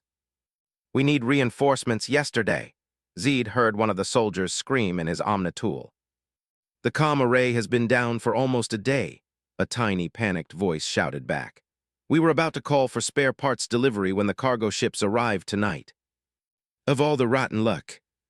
Who the fuck hit us, and why aren't the towers shooting back? The first thing we knew was when those ships got into high orbit and opened fire. They're staying out of effective range. They're going to either take those towers out from orbit or send a ground element to deal with them if they need the rest of the town more or less intact, Zed suggested. I'm not detecting any more shots incoming, however there's heavy jamming. Even if the comm array was up, we couldn't call anyone. We need to get everyone in the shelters. Who's up there? Batarians? Geth? The soldier demanded. Now that Masani took a good look at him, he saw the sergeant's insignia on the shoulder smeared with dirt from where he too had hit the ground during the bombardment. Nothing I've seen before, and the computer can't id them, so probably Geth. Fuck my life, Zed groaned. Pirates and slaver he could handle. Murder robots with who know what capabilities. Why did he quit drinking anyway? Wait, I'm getting something on the short-range scanner. Whoever the sergeant called, probably the controllers in the starport, now sounded even more terrified. You're right, they're sending in a ground element. The sergeant looked around. Get those civies in the shelters. If those are Geth, there must be something in the town they want, otherwise they would have simply erased us from orbit. If they get it, they can't get it. The man muttered stubbornly. Zed couldn't really disagree. That was his take on the current mess as well. Well, the Geth might leave after they got whatever they wanted, However, before the comms went down, enough news came from Eden Prime to be known that the robots left behind enough nukes to glass the colony. He cursed it again. What did the machines want from this hole? They had their own corner of the galaxy for themselves. They couldn't be here for the heavy metals ready to be shipped off-world. Then again, why not? It would deny some resources to the SA, especially if they bombed the mining operations off the planet, and they might be able to use the ready for loading haul at the spaceport. There was just one flaw in that theory. If that was the case, the Geth would have already plastered the town instead of sending ground units in. He left with another curse and patched into the EAE security net and winced at the sound of multiple people trying to establish control. Sergeant Masani reporting. He pinged the net with his location, requesting orders. Sergeant Masani, a new, calmer voice that might have been a VI, contacted him. Uploading a rally point. Gather a squad, sweep the designated area, and escort any stragglers to a shelter. We've got confirmed hostiles incoming. ETA 1 minute. Once your sector is clear of civilians, move to Point Delta and protect the tower until advised otherwise. Control out. Masani wasted no more time and ran. DC equals. 5 minutes later, after forming a scratch squad at the rally point and moving in to secure his designated area, Zed was already neck-deep in flash heads. If the damn robots weren't trying to punch his number, their damn design would be hilarious. Who made their robot troopers with flashlights in the center of the head? The bastards were tough and accurate. He had to give them that, not that it was a surprise. They were machines after that. Their weapons were nasty. 2 of the privates he picked up died without knowing what hit them when a Geth dropship screamed above their heads and deployed 3 robots behind them. Whatever they used as munitions simply tore through the luckless bastards' shields, as if they weren't there before perforating their heads and neck. At least their death allowed the rest of the squad to scatter and return fire. Then the next unpleasant surprise came. Those flashheads had powerful shields, and only Zed had disruptor ammo available. The others needed to focus fire to take out the enemy, and that was enough for the robots. Even as Masani decapitated one with a sustained burst, and a second got blasted by the other 5 mercenaries, the last Geth methodically shot 2 of them in the head before the others got behind solid cover. Control, Sergeant Masani. We need disruptor ammo and tech support. The Geth units have powerful shields. He called while signing at a corporal to draw the last Geth's attention. The man nodded grimly and shouted to one of the remaining privates. A moment later, the 2 of them showed as little as they could over the cover and opened fire. The Geth managed to blast off the back of the private's head before Zed could take aim and return the favor. A movement in the air down a side street got the mercenary's attention, and he got back under cover as fast as he could. Company 4 o'clock, Zed shouted a warning. Just in time, too, because a pair of drones came screaming at them and opened fire. They caught the corporal in a bad spot. He just dashed to shift cover and simply turned his torso into a gory mess. Zed sent a few burrs at the drones before displacing, and this time his luck shifted. He heard one of the machines whine in distress before a sharp explosion sounded behind him. The other one followed him and came in straight into the sights of his remaining men. They did a short work of it, but not before it managed to blow off the head of another mercenary. What was with those Geth and headshots? Form on me, Zed barked. Control, Sergeant Masani. We encountered a Geth fireteam with drone support and took them out, he reported. We suffered heavy casualties, however. I'm down to 2 effectives. The others are KIA, continuing sweep and requesting reinforcements. Sergeant Masani, Control, be advised we're encountering Geth airdrops all over the town. The towers are doing what they can to keep enemy air support at bay. Finish the sweep and displace to Point Delta ASAP. You'll link with reinforcements there. Control out. God damn it, Zed spat. You 2 watch my ass, I'm taking point. 12, Chapter 3, Parts 5 and 6. Disclaimer, I do not own the Mass Effect games. This story is written with no profit in mind. I make no money from it. It isn't for sale or rent. Chapter 3 equals DC equals. Part 5 equals DC equals. SSV Normandy. En route to Thurum. Settling everyone and their gear in, preliminary planning for insertion under fire once they got to Thurum, making sure all the kids played nice with each other, especially the Krogan and the Turians. It all took more energy than Shepard expected. Perhaps he wasn't 100% yet after the beacon tried to fry his brain. He found himself too tired after a few long but otherwise not really strenuous days. At least not physically anyway. The commander resigned himself to a stint in one of the zombie capsules, as the crew dubbed them, before checking Williams' file at last and having a talk with her and the rest of the crew. He should have the time at least. They were 15 hours away from Thurum still. 6 hours later, Shepard sat in the mess hall nursing a cup of steaming synthetic coffee made to naval standards.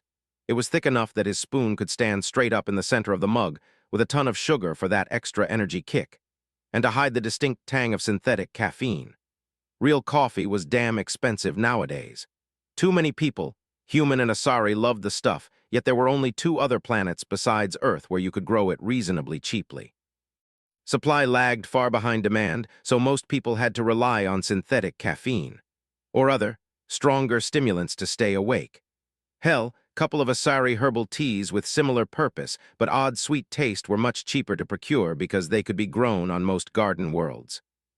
Shepard took a sip of the hot coffee, and now that he felt awake if not really rested thanks to some very odd dreams, which should have been very unlikely while stuck in the pod, looked down at the pad on the table.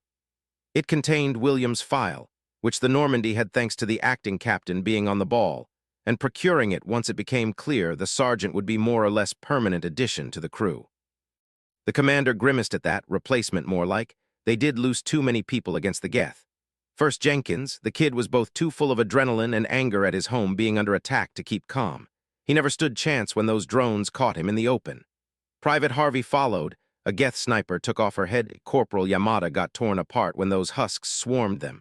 Shepard closed his eyes and rubbed his temples. Eden Prime was bad, certainly much worse than Elysium or most of his black missions, and he had the sinking suspicion things would only get worse before the situation could improve.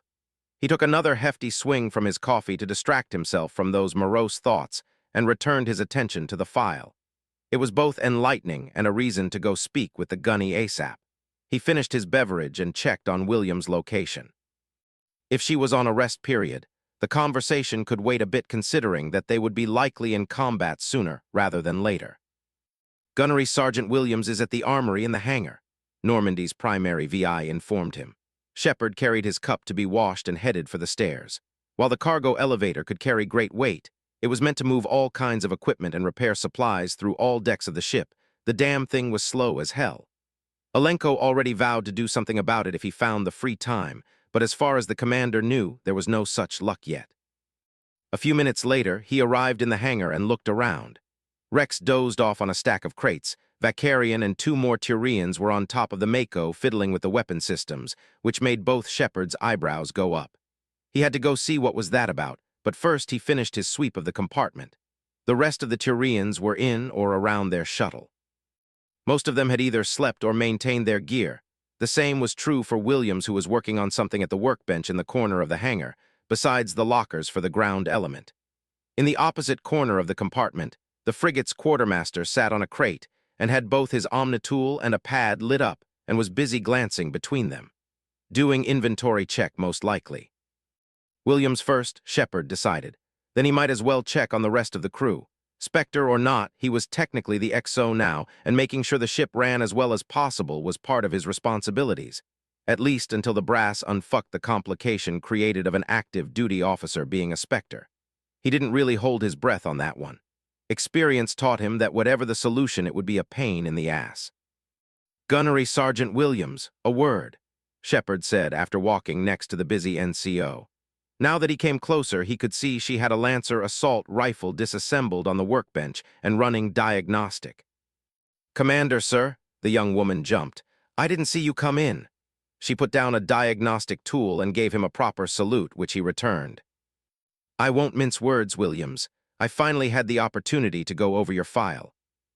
For the second time since entering the hangar, Shepard's eyebrows did their best to climb up straight into his short hair. At the mention of her file, Williams went pale and her posture got defensive. This is about my grandfather, isn't it, sir? Her tone was just the right side of disrespect, angry and resigned. Tangentially, and I'm pretty sure not in the way you just assumed, Gunny. Shepard's thoughts raced. This reaction most certainly wasn't what he expected. What was omitted from her file, he wondered. So you don't want me off your ship at the next friendly port because of who my grandfather was? Williams suspiciously stared in his eyes. That made a light lit up in Shepard's head, and he felt like face-palming. But first, to make sure this time he wasn't the one making assumptions and an ass of himself.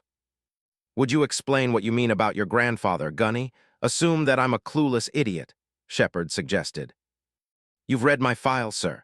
You know who my grandfather was. When General Williams decided to surrender what was left of his command and thus Shanxi, well, that destroyed his reputation in the military and blacklisted our family. I'm the highest-ranked Williams or a close relation in either the Army or the Navy, and with the exception of my younger sisters, everyone in the family has done their duty and multiple tour of duty. We don't lack ability, sir. However, the brass simply don't trust us." That sounded both ridiculous and all too plausible at the same time. He thought about the file and now knew why Williams hasn't received a very strong suggestion to attend OCS. Shepard could read between the lines after all, and what was in her file, he bit off a curse. Now, he had no way to know if she saw her family through a rose-tinted glasses or if what she just told him was the honest truth as she knew it. On the other hand, such a belief both explained what was in her file, the likely truth of it and how and why it got there. Perhaps it would be prudent to check what other relations she had in the military, including those that already got out, their files too, if he could access them. "Williams, you're the third youngest gunnery sergeant in the Corps. You obviously don't lack ability. The reason why you haven't been recommended for officer training, at least according to your file, is because you have something to prove, and until that is resolved, no one is going to trust you with an officer billet and responsibilities." At that explanation, Williams became ghostly white. "Should I worry you would go all gun-ho and get yourself or someone else killed? I must admit, what I saw back on Eden Prime and that entry in your file don't really align. My second concern is your noted distrust of aliens, which given your family history isn't particularly surprising. However, right now we're working under Spectre authority, despite my new status. This is Vasir's show. The specialists she gathered are capable, not to mention the Turian Marines. If they were anything but very good, they wouldn't have been a part of the CDF. Can you work with them without problems? I'm not asking you to like them, merely act with the integrity and courtesy that your rank and their status as allies demand." I think so, sir." Williams took a few deep breaths and exhaled loudly. "It's just not easy, especially with the Turians crawling all over the place." She glared at the trio on top of the Mako. "Sir, this is supposed to be the Alliance's newest and most advanced ship. Why are you letting aliens all over the place? To poke around the most vital systems, engines, weapons, sensors?" Williams sounded genuinely confused as she asked. There was also the implication that, as a Spectre himself, he could actually do something about this despite Vasir's presence on board. Shepard chuckled at that question and earned himself a dark look. "Gunny, the Normandy is a joint project with the Turian hierarchy. It's not a stretch to say that they did the heavy lifting as far as tech transfers and solving engineering problems was concerned. They already know everything that is there to know about the technical capabilities of this ship.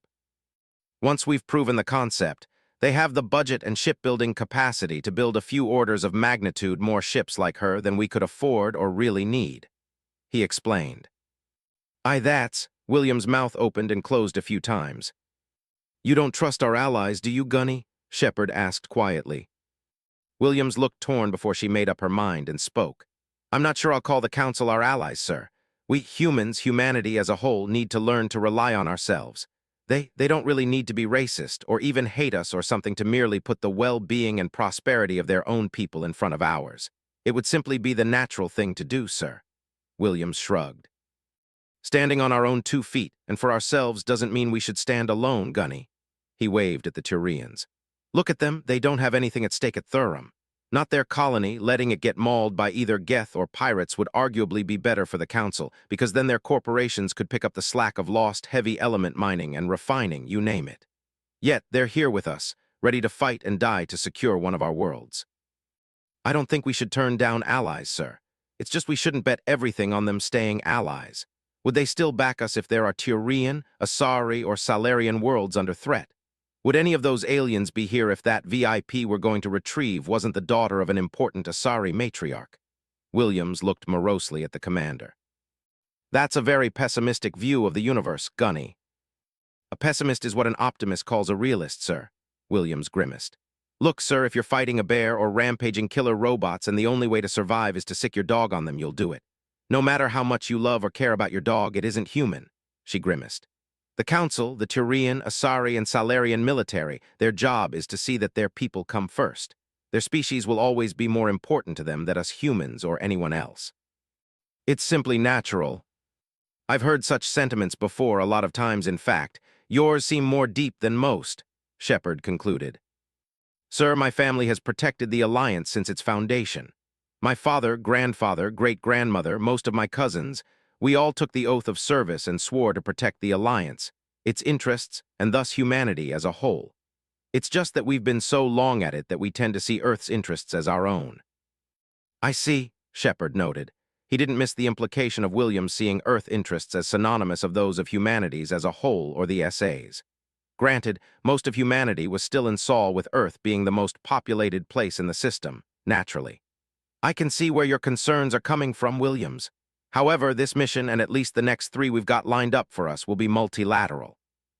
You'll have to work closely with aliens, rely on them to watch your back, and do the same for them, no matter if you like it or not. Can I rely on you, Gunnery Sergeant? It won't be a problem, Commander. Williams straightened up. You tell me to jump, I'll ask how high while in the air. You tell me to kiss a Turian, I'll ask which cheek. I don't think kissing Turians will be necessary, Shepard smirked. Besides, the one we'll have for longer on board already has an admirer back on the Citadel. Shepard glanced at Vakarian, thinking about Dr. Mikkel's reaction when she found out he was part of the group that rescued her. You can never know, Commander.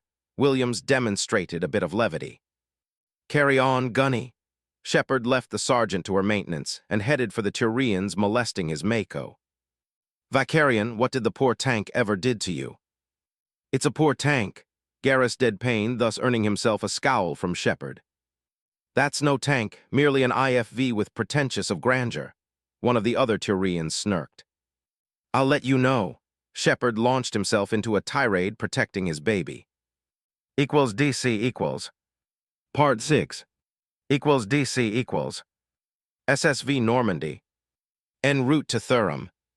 Shepard left the Turians to their attempts to better the targeting and weapon systems of the Mako. As long as they didn't break them, he was content. Besides, his primary experience with the light tank was driving it, and thus not operating its weaponry. However, he did receive complaints that it was hard to hit things, primary slavers, and other assorted pirate scum, while he drove and did his best not to get hit. Perhaps the Turians did have a point, at least as far as the remote weapon station was concerned. At least they were happy calibrating the guns and caused no problems that would generate paperwork for him, unless they either broke or made a significant upgrade on the targeting system. Then he would have the quartermaster on his ass or have to write a detailed memo to the brass, so the upgrades could be spread through the Mako Park. A look around confirmed that Rex was still sleeping, and he looked comfortable too, something Shepard had a hard time wrapping his head around. He had to use similar crates as a makeshift bed twice, and his back protested for a week afterwards on both occasions. Perhaps it was that infamous Krogan redundant physiology. The commander shrugged and headed for main engineering to check on Chief Engineer Adams and Talai. As the most protected compartment in the ship, Shepard had little qualms in sticking their Quarian VIP in there. Besides, in case of battle damage, she could be useful. She had to be considering what he knew about the Quarians. They learned how to fix up damaged ship with scrap and space tape as soon as they learned to walk. It was either that or often dying when something critical failed. And as far as her learning secrets about the Normandy, especially her core, while a concern, he trusted Adams to keep his guest out of the really sensitive equipment and information. Now it was time to see if Adams shared a similar sentiment. Commander, the chief engineer greeted after he heard the armored door open and glanced over his shoulder. He was at one of the monitoring stations of the Tantalus core, with Talai standing nearby, simply staring at said device. Chief engineer, I trust everything is all right. I must say, for a prototype, our girl handles great. We haven't had any issues since fixing that feedback loop from the heat sinks. Just regular maintenance and equipment check to make sure we're in top shape when we hit Thurum. I'm glad to hear it. I wasn't too happy when I learned her first trip was more than a regular shakedown cruise, Shepard confided. Me neither. Hell, Commander, if that feedback was a bit worse, we would have had to cut off the stealth systems or cook while sneaking around the Geth on Eden Prime, Adams admitted. Shepard winced. Heat management was always an issue on a ship. Too much heat and system performance progressively degraded until overhead, not to mention what happened to the crew. Too little and well, everyone could freeze. In fact, heat management and charge buildup around the core were the two primary concerns governing ships' endurance both in combat and in travel distance. Even a small frigate, as the Normandy, usually had enough fuel to reach farther than systems with planets that would allow discharge allowed, which in turn was what capped exploration and colonization to a relatively small sphere around the relays. Looking at a map of the galaxy, one might conclude that most of it was explored and controlled by the Citadel Alliance and its associates when in fact, what was the number? 2 or 3% of real estate was actually explored.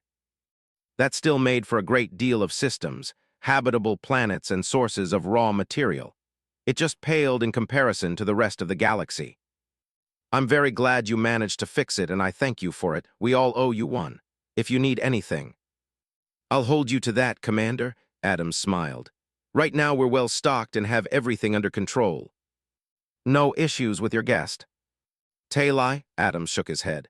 Nah, she's great. If I had a few more like her, I could build you a bigger, better Normandy. She knows her way around an engine room. Carry on, Shepard said, and went to join Talai in watching the large, pulsing Ezo sphere. She had been so absorbed in her vigil that he doubted she ever heard a word of his conversation with Adams. It's something else, isn't it? Shepard asked. Ah, Shepard, Talai jumped, making him chuckle. Hey, calm down. It's great, the Quarian trailed off. With so much ease you could have built a whole frigate pack, Talai exclaimed. And it's so quiet, she added quietly and looked at the deck. It's worth it. If it wasn't for it and the stealth systems, we wouldn't have made it past the Geth at Eden Prime. I can see how that can be useful. It's just that the fleet has very different priorities. I understand, Shepard nodded. You didn't need an aerospace engineering degree to figure it out. It was no secret that the Quarians had trouble keeping their ships operational. Great many of them could spend months, if not more, in a dedicated dock, and were in need of a serious overhaul. An expense the Quarians simply couldn't afford, not when they had the largest fleet in the galaxy and the smallest population of any known species. What was that about being too quiet? Back home, there was always some kind of noise, life support, gravity, something. If it got quiet, then something had gone terribly wrong and had to be fixed yesterday. Ah, that certainly wasn't his experience. While the SA's ships weren't the most advanced in the galaxy, with the Normandy being a notable exception, in age, their fleet was the youngest, with the only reason older ships were being decommissioned being that some of them were simply obsolete death traps if they had to face anything but the oldest and worst maintained pirate raiders. That was a painful lesson that the Navy learned above Elysium. The few newer ships on station survived the battle intact. Most of the system defense fleet made primary by old designs dating from before first contact. Only one survived, and that was the ship that saw most upgrades. So in contrast, as far as Shepard was concerned, silence aboard a ship meant everything worked. Otherwise, there would be alarms screaming all over the place. Did you have time to compile what you know about recovering Geth data cores? Shepard changed the topic. That, I got it done a couple of hours ago. I would have come to you, but Lieutenant Alenko told me you were sleeping. Talai bounced, eager to help and strike a blow against the Geth. She activated her Omnitool and looked at him. I can send it to you now, she chirped eagerly. That would be great. I can say that not only I but the Alliance too appreciates this gesture. Earlier, you said something about better equipment making the recovery easier. I believe so, Talai nodded happily. All I have right now is older model civilian Omnitool. With it cutting to the data core, hacking into it and recovering the information was hard enough. I didn't have the time nor the resources to even try to prevent it from wiping itself out or physically self-destructing. So 2 or more people working together might have better luck. Especially if they have deactivated Geth units to train on. That's a good idea. Shepard made a mental note to add that to his report after going over what Talai sent him. How are you, really? The good doctor gave you a clean bill of health. However, as good as she is, she hasn't had opportunity to practice on Quarians before. As well as could be expected after being shot with radioactive munitions. I'm practically swimming in immunoboosters and antibiotics, and so far the worst thing I've got is a fever. I got really lucky. Talai shuddered at that thought. I can assure you, Fist's people won't trouble you again. CSEC has him into custody, and unless I've misread Vasir, once they have everything he knows, he'll be suffering an accident. So the Spectre can keep her good relationship with the Shadow Broker. That's not what most people expect from her kind, or should I say, yours now. As a Quarian, on the other hand, I can't say I'm really surprised. We don't have especially high opinion of the Council and those who work for them. I can't possibly comment. Shepard left Talai to her vigil. A check with the VI showed that Alenko and most of the Marines had went to sleep shortly before he got up, so they would be under for another 4 or 5 hours. While the pods could compress the need for sleep even further, that didn't mean it was a good idea if you had the option to get at least 6 hours of sleep. In fact, using them that way was of a much greater benefit, being the equivalent to up to 12 in the rack. That further helped people who found it hard to operate efficiently on 4 to 6 hours of shut-eye or less, something that was often required once the shit hit the fan. Shepard himself, for example, needed about 8 hours, enough danger to nicely kick the adrenaline in or a lot of caffeine to feel alive if he had slept less than 8 hours or so in a standard day. In that regard, the zombie pods were godsend. Now, what was next on his agenda? Check on Vasir and go over Talai's memo. 13, Chapter 3, Part 7, and Interlude. Disclaimer, I do not own the Mass Effect games. This story is written with no profit in mind. I make no money from it. It isn't for sale or rent. Chapter 3 equals DC equals. Part 7 equals DC equals. 24042-183 GS. SSV Normandy. En route to Thuram. A few hours before they reached Thuram, Shepard sat in the mess hall surrounded by the tech specialists who would be deploying ground side. The only two available on the SA side were Alenko and himself, with the other 3 being Turians, Vakarian, who had picked a thing or two either during his days in the military or later in CSEC, and 2 of the Marines on secondment from the CDF. This might work, Sergeant Varkas tapped a claw on her chin. We'll have access to more processing power, generally better software attack packages. However, ours won't be specifically built to tackle Geth software. It's curious they're still using compatible systems 300 years late. I won't look this particular gift horse in the mouth, Alenko interjected. I don't think that translated properly. Vakarian looked strangely at the LT. Why would you kiss a horse, whatever that is? Translator glitch, John chuckled. It's an expression meaning don't question your good fortune.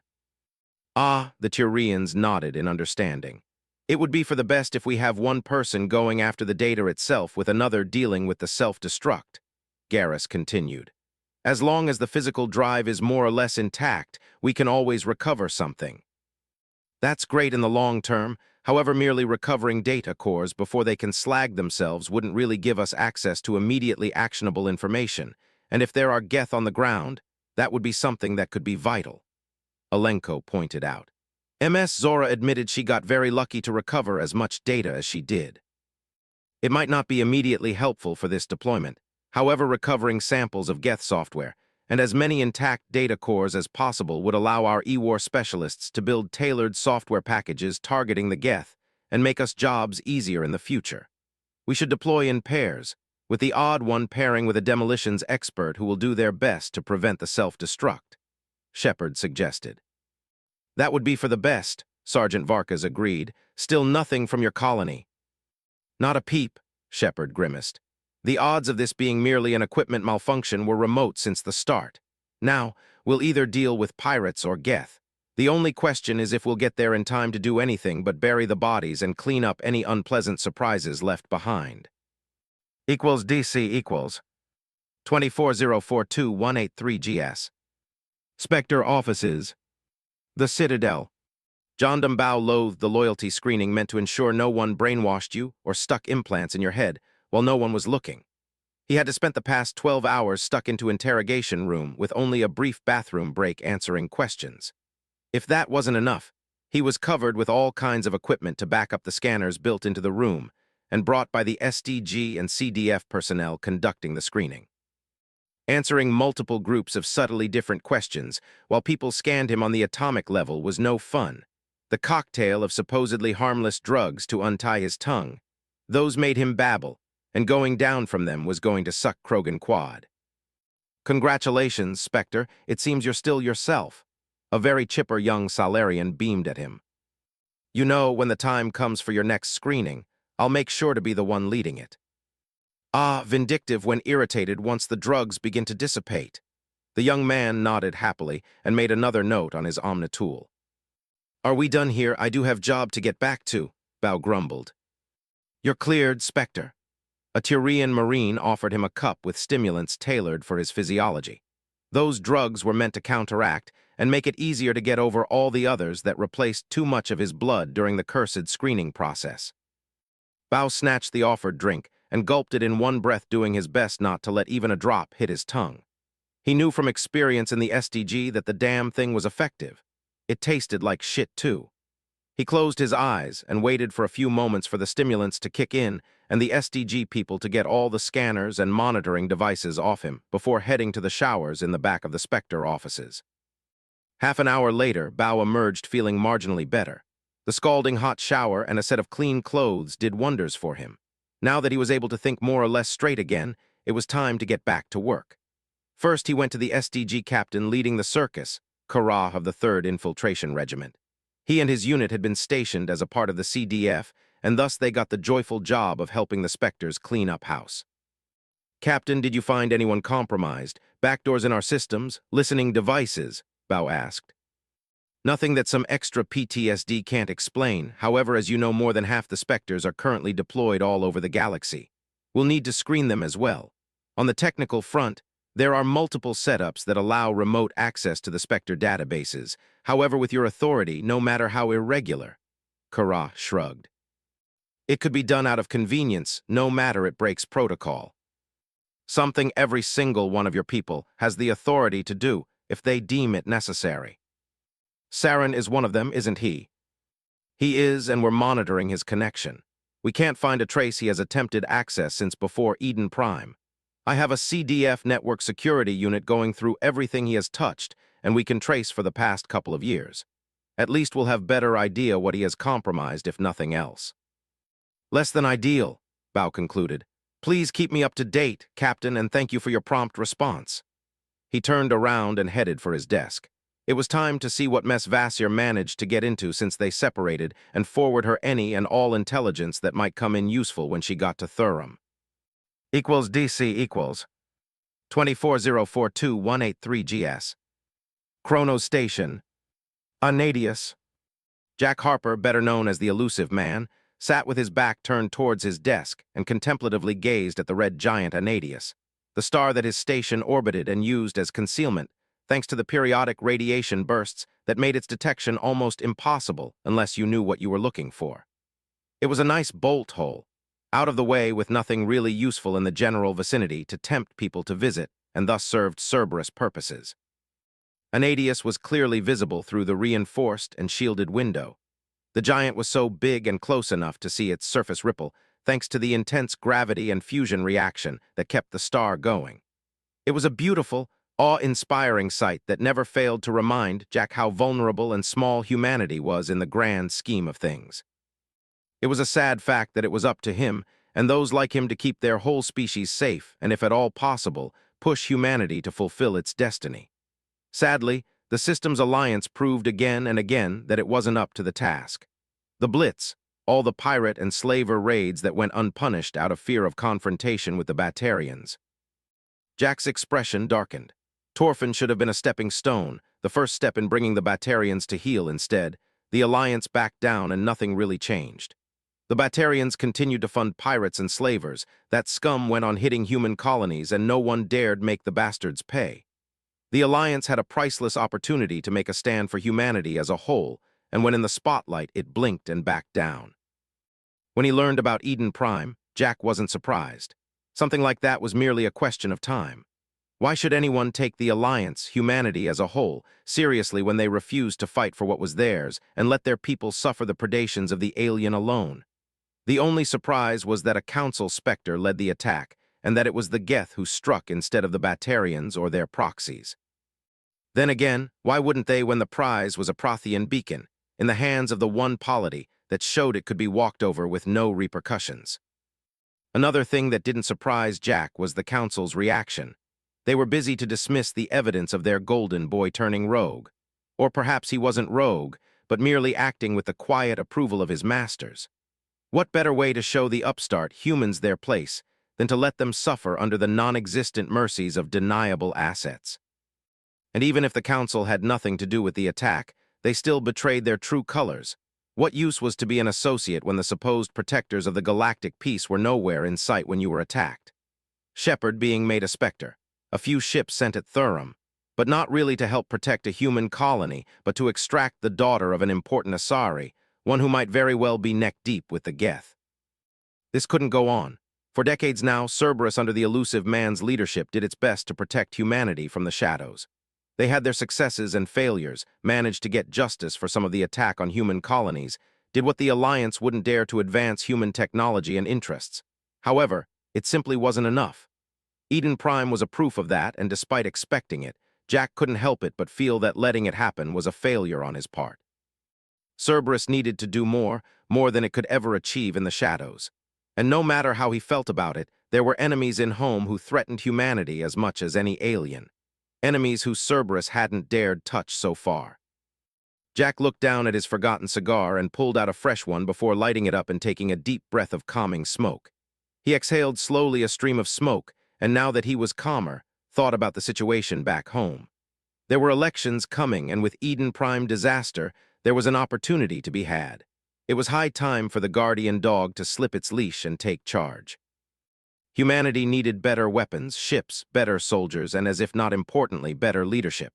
If the SA wasn't up to the task, Jack Harper and his likely-minded acquaintances would make it so. Anything less was unacceptable. In the aftermath of the First Contact War, he vowed over the graves of his friends that he would see to it that humanity would not be a victim again, a vow he still struggled to fulfill. No more. The Alliance had to change, and he would make it so even if he had to drag it kicking and screaming into the future.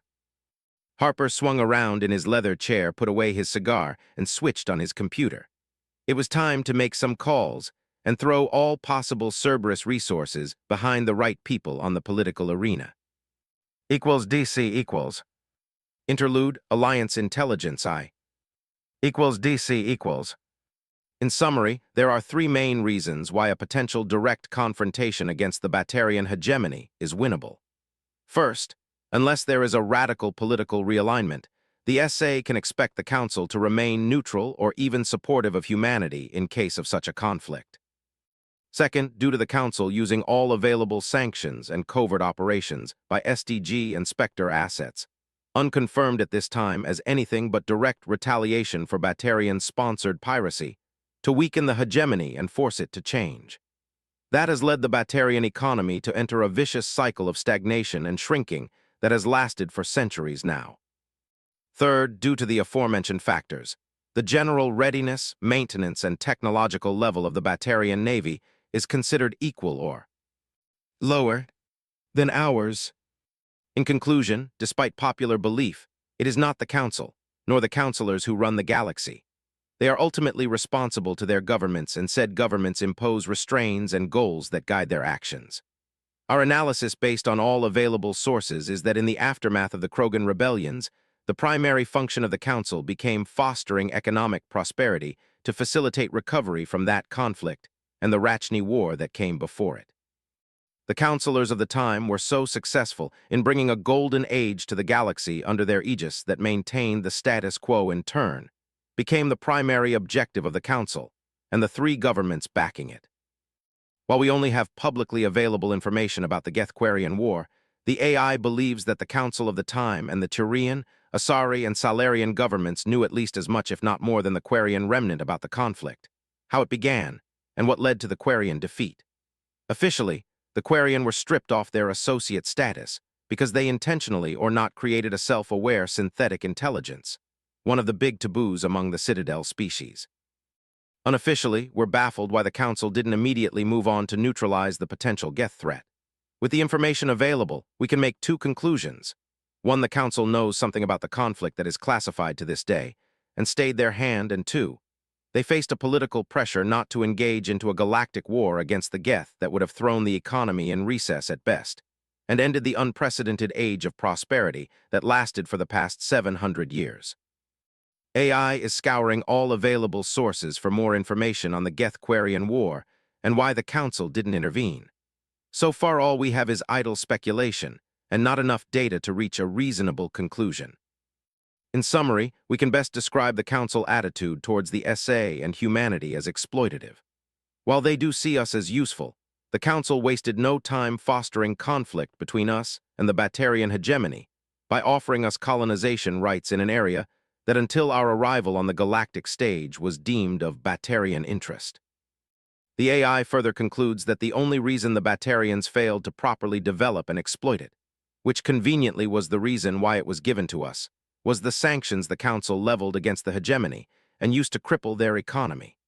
On the other hand, given the strategic constraints the SA has to operate, we have little choice but to stake our claims by colonizing our new frontier, which is vital for the long-term growth and health of the SA. The price of that strategy are, however, obvious.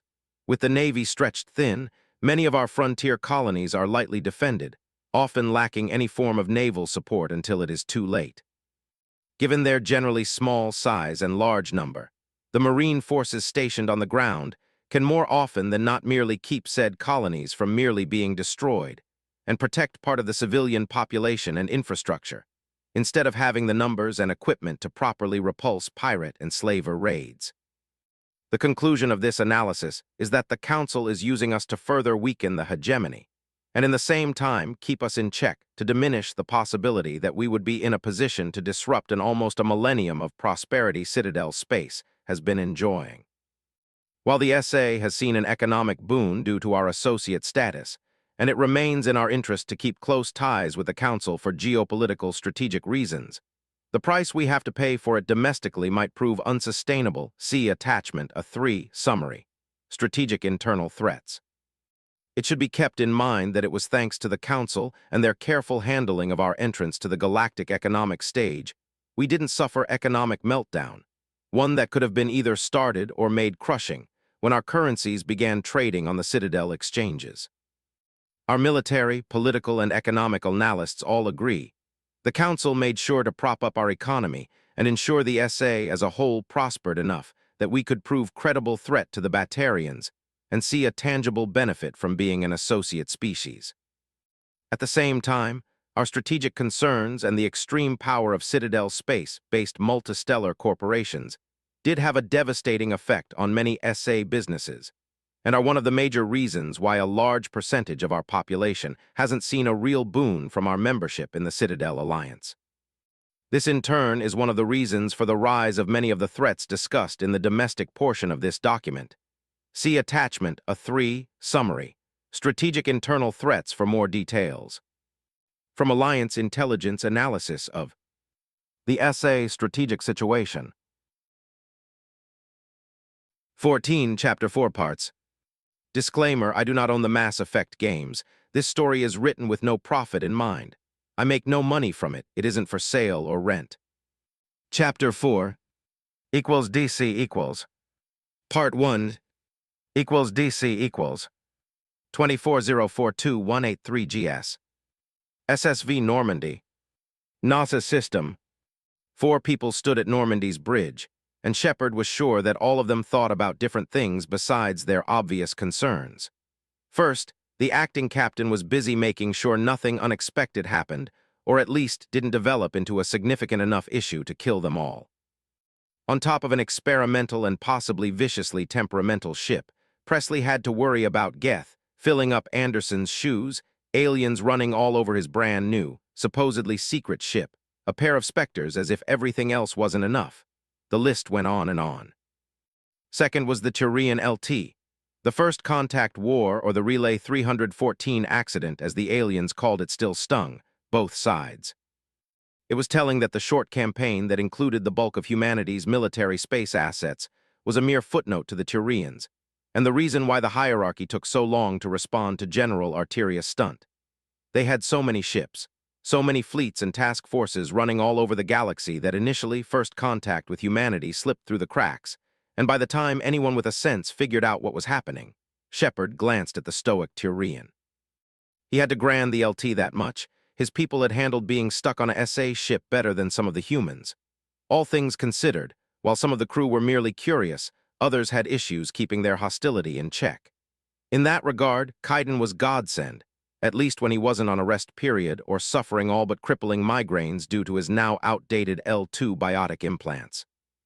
Shepard hadn't had enough hands-on experience to accurately guess Lieutenant Fabius' thoughts unless the Turian went out of his way to make it obvious. Still, he had to commend the man's professionalism and the way he kept his people in check. If they had responded more forcefully to the couple of verbal spars initiated by Normandy crew out of line, Presley and Shepard would have had to deal with an international incident on top of everything else, not something anyone needed at that point.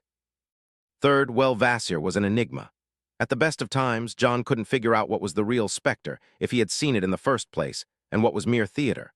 What he knew for a fact was that his new colleague and mentor had had centuries to hone her skills, and if he had to guess, nowadays she could be anyone, anything she deemed necessary. That, combined with her charisma on the few occasions she allowed it to show, made her extremely dangerous. Then there were combat skills and biotics. When all was said and told, there was little doubt who was the most dangerous being on board, and that wasn't the bored Krogan in the hangar. Hell, Vasir didn't need weapons, biotics, or the sheer physical presence Rex had in order to cause or solve problems. A few words, the way she acted depending on the situation, and she could have people either terrified by her very presence or eating of her hand and asking for more. As he stood there between the Turian lieutenant and his fellow Spectre, Shepard began to wonder if he was up to the task of being humanity's first Spectre. Too many things happened between Anderson and Nihilus, dropping the bomb during the approach towards Eden Prime, and now for John to really ponder his situation. It was just now, during a moment of calm before a storm they all knew was coming, that he got a time to think without distractions. Like observing how the Spectres worked, and trying to absorb as much as possible or dealing with all kinds of stuff. He simply didn't have anyone to really delegate to. So in fourth, the first human Spectre who doubts himself, he had to add in his mind. Was this when his luck finally ran out? Shepard knew that surviving Elysium, much less earning his moniker, the Lion, was as much down to luck as skills and training. If there were a few less veterans among the smattering of civilians, he all but conscripted to help him make a stand if the pirates had fought smarter, called in an orbital strike, or had a few more heavy units. He was lucky to survive that maelstrom, and all it earned him was becoming the SA's poster boy, all but being ordered to finish up the end course up to 7. And once it was done, the brass didn't waste any time in throwing him at Torfin along with thousands other sorry bastards. Again, Shepard got lucky. He landed into a sector manned by pirates with only a smattering of Batarian external forces types to give them a spine. He and his team got in, got the job done, and got out more or less intact. Just 30 clicks west, another N7-led unit went into hell, backed by a whole company. Only 3 people got back, and the N7 in question was now equally demonized and hailed as a hero, as the Butcher of Torfin. Hell, that captain trained Shepard, and if it wasn't for the high profile of the target and everything basically going to hell, he shouldn't have needed to shoot his weapon in anger during that operation. And now Eden Prime and its fallout. Shepard felt a nudge and looked to the left where Vasir stood. She was looking at him and lightly shook her head. He gave her a barely perceived nod. This wasn't the time nor the place for his doubts. He had work to do, and people's lives depended on him doing it right. "We're approaching Knossos, ETA 10-9. Joker's distinct voice came over the comm. Shepard didn't need to imagine the mass effect field surrounding the Normandy as her engines propelled her past the bounds postulated by Einstein.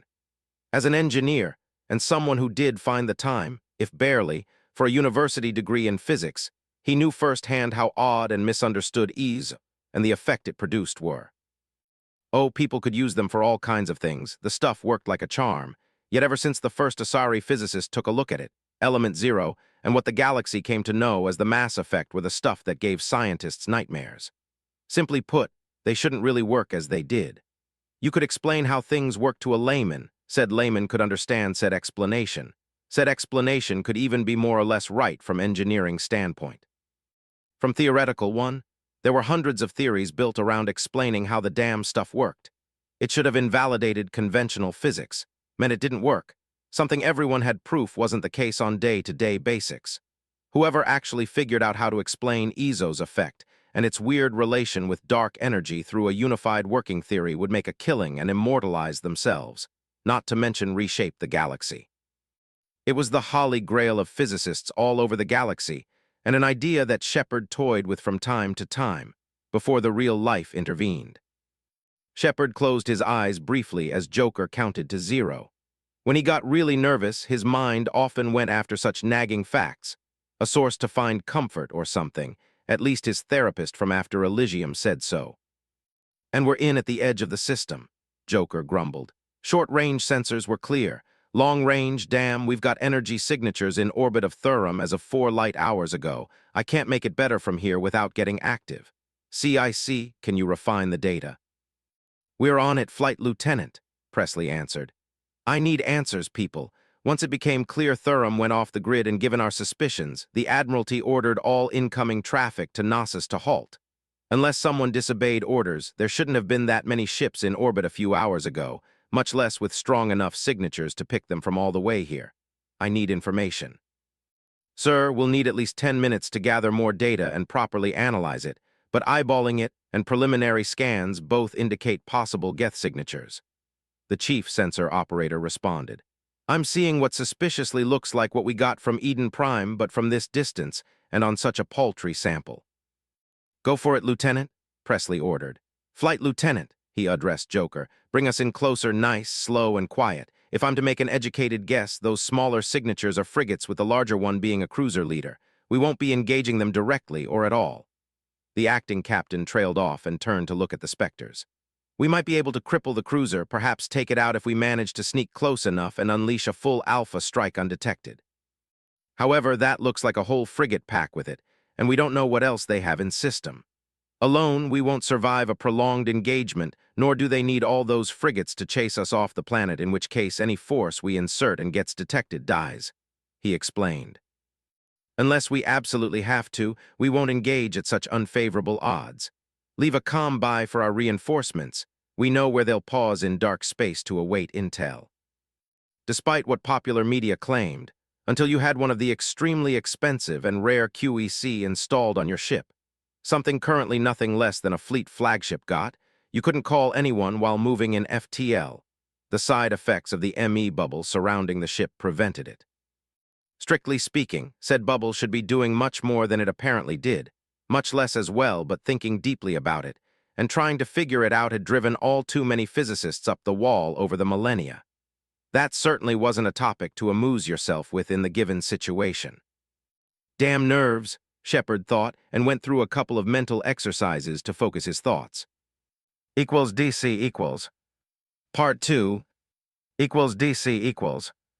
24042-183 GS. SSV Normandy. NASA system. People often like to claim that there was no stealth in space, and on the face of it, they were right. An active ship radiated tremendous amount of energy, heat, light, and radiation from the engines and life support, not to mention the sensors, especially the radar and LiDAR. In practice, however, space was big. Incomprehensibly so. For most intents and purposes, if you were smart and had the right tech, you could hide in plain sight within a heavily developed system. Merely one more ship among hundreds or thousands. The odds were that in such a place you would be noticed. However, you could deceive most, if not all, distant watching eyes as to who you were and your purpose. In a system like Knossos, for example, one where the only populated planet had less than 40,000 souls on the surface, space was big, and no one could really afford the resources to properly watch it within such a system, much less place enough assets in place to make such a thing worth it in the first place. The Geth, with the few ships they had in place, no matter how advanced those craft were, they operated under the same principles and constraints as everyone else. All they had really going for them was the fact that they didn't need life support and thus had a better heat budget, something that would matter in a battle but not so much in the current situation. Still, when the Normandy exited FTL a light second and a half away from Thurum, a bit more distant than Luna was from Earth, the only way to detect them was if the Geth had the right sensors looking their way. By the time the light show of their short journey there reached the enemy, the reinforcements would have already dropped on their heads. That was one of the constraints imposed of not having FTL sensors. The only real way to detect an incoming enemy at FTL speeds was to have an observer platform see it before it arrives, and said platform having access to FTL communication and giving you a heads up. Otherwise, long before even LiDAR could give you a warning, the enemy would have dropped on your head, unless you happen to look at the right place and time anyway. When the Normandy dropped from FTL, her engines were already shut, their arrival in part masked by the drop of the ME bubble that allowed to bypass Einstein's shackles in the first place. From that point, the frigate merely continued to drift and gather data using primary passive sensors and low-powered LiDAR bursts that would hopefully not trigger any Geth sensors. The optical ones, advanced cameras, and such would really come in handy once they were in position to see anything useful on the planet or already detected a Geth ship and knew where to look at. It did help that they didn't approach on a straight line and instead moved to come from the other side of the planet compared to the cruiser they saw when entering the system. The first thing the Normandy detected were 3 ominously silent mining operations on the surface, on the opposite hemisphere from the capital and most existing developments planet-side. Thermals and other passive sensors found no movement, nor trace of life down there. However, with the increased heat and volcanic smoke-chocked skies predominant on Thurum, said sensors were less than reliable. There were too many heavy trace elements in the air and brightly glowing rivers of magma to be sure without punching drones relatively low under the smoke, and even then laser comms. The stealthiest thing after the invention of the QEC wouldn't be useful requiring burst radio transmission with enough power to push through the natural interference surrounding most of the planet. That in turn would make it much more likely for the Geth to notice they had an uninvited guest and wasn't worth it at that point. Especially when there were 3 of their frigates covering that side of the planet and looking presumably for Dr. T-Sony or merely keeping guard out of sight from the main enemy force. If the Geth deployment hadn't changed in the past few hours, that made it 1 cruiser and 4 more frigates on the other side of the planet with unknown number lurking deeper in the system. Probably there were no more ships waiting in ambush, but no one could be sure without actually checking. We're moving on a trajectory that would put us relatively below the enemy cruiser when we swing around Thurum, Presley said. We'll gather as much information as we can and keep quiet until the reinforcements arrive so we could feed them coordinates to jump the Geth. Even if that cruiser is just sitting there with its proverbial pants down, no active kinetic barriers, and we manage to kill it, any forces we deploy will be sitting duck for those frigates, and there's no way we distract them all, much less take on them and do anything but die. The acting captain stared the Spectres down. While we managed to insert a strike team on Eden Prime, given the terrain, we were able not only to use it to mask our approach, but we knew where the target was. From what we're seeing down there, without transport, you would be sitting ducks constrained by predictable routes through the lava rivers, and we don't know where to insert you in the first place.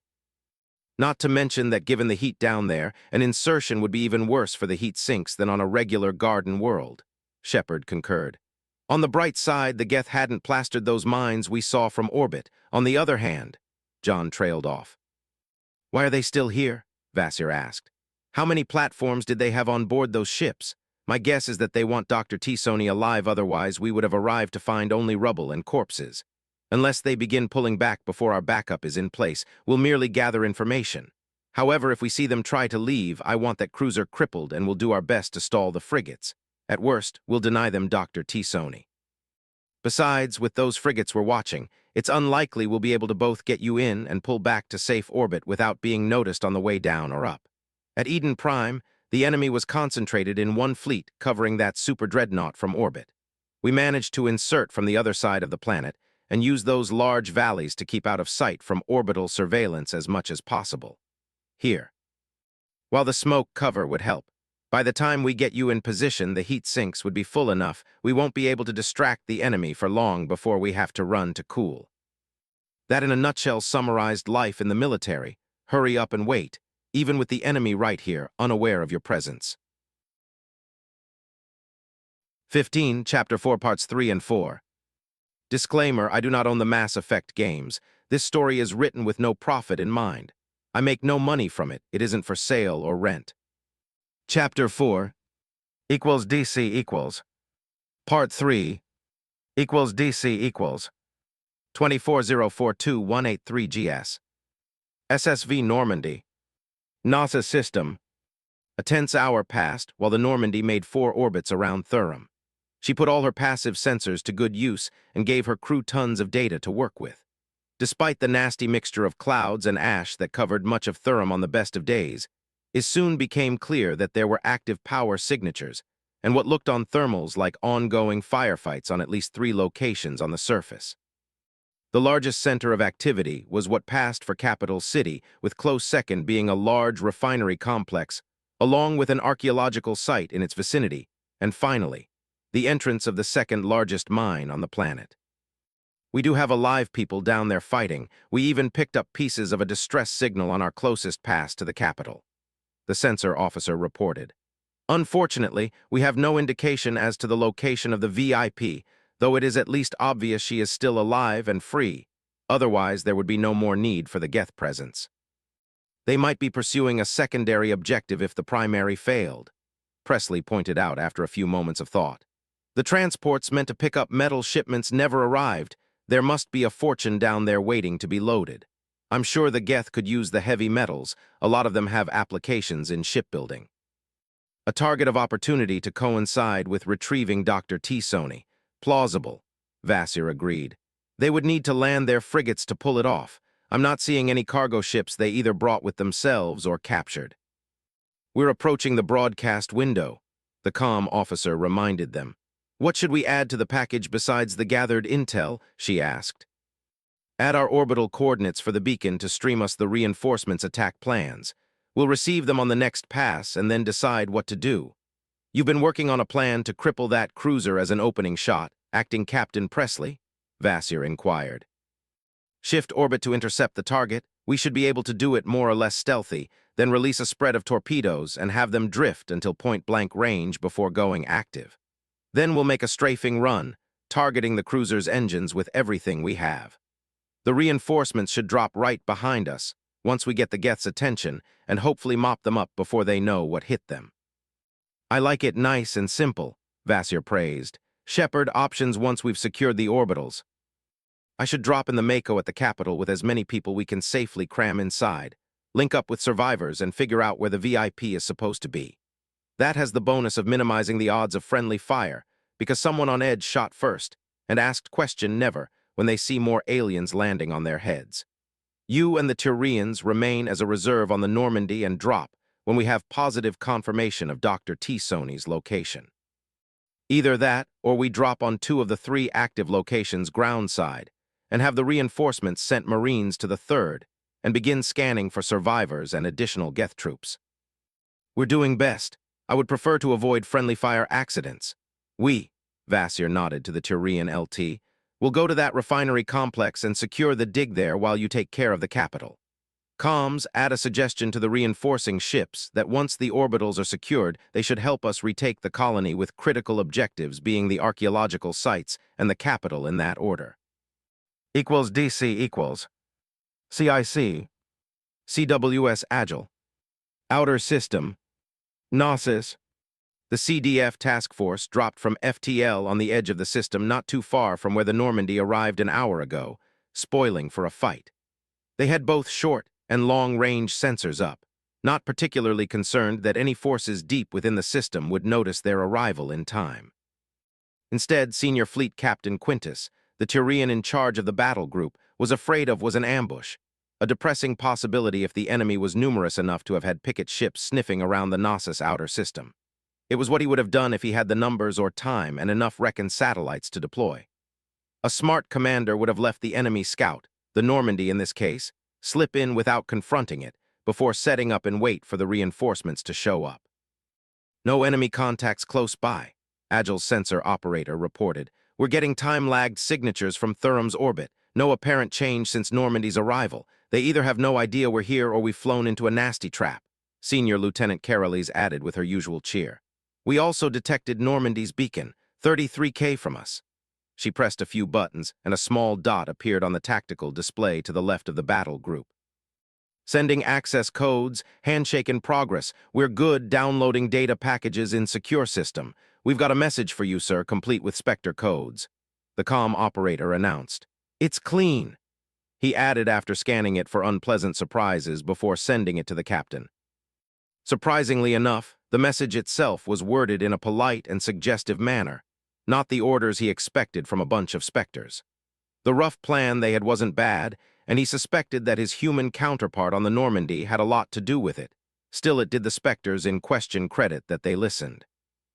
There were horror stories circulating within the CDF about Spectres commandeering naval assets and then making asses of themselves because they had no real idea how and why the Navy did anything.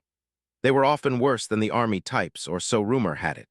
Until now, Quintus has been lucky enough not to get entangled with any spooks, much less the Council pet ones, so he wouldn't know firsthand. By the time he was done with the message, his tactical and network security officers already had the Normandy's tactical data on display. Number of known enemy ships, their orbits, speeds, location of active Geth ground forces and human survivors, and the best thing, it really looked like that the enemy had no idea they were under observation. Apparently that new project could give the SDG a run for their money in the quietly skulking around department. Quintus couldn't wait until the hierarchy put those new frigates in mass production. The tactical and potentially strategic implications were staggering.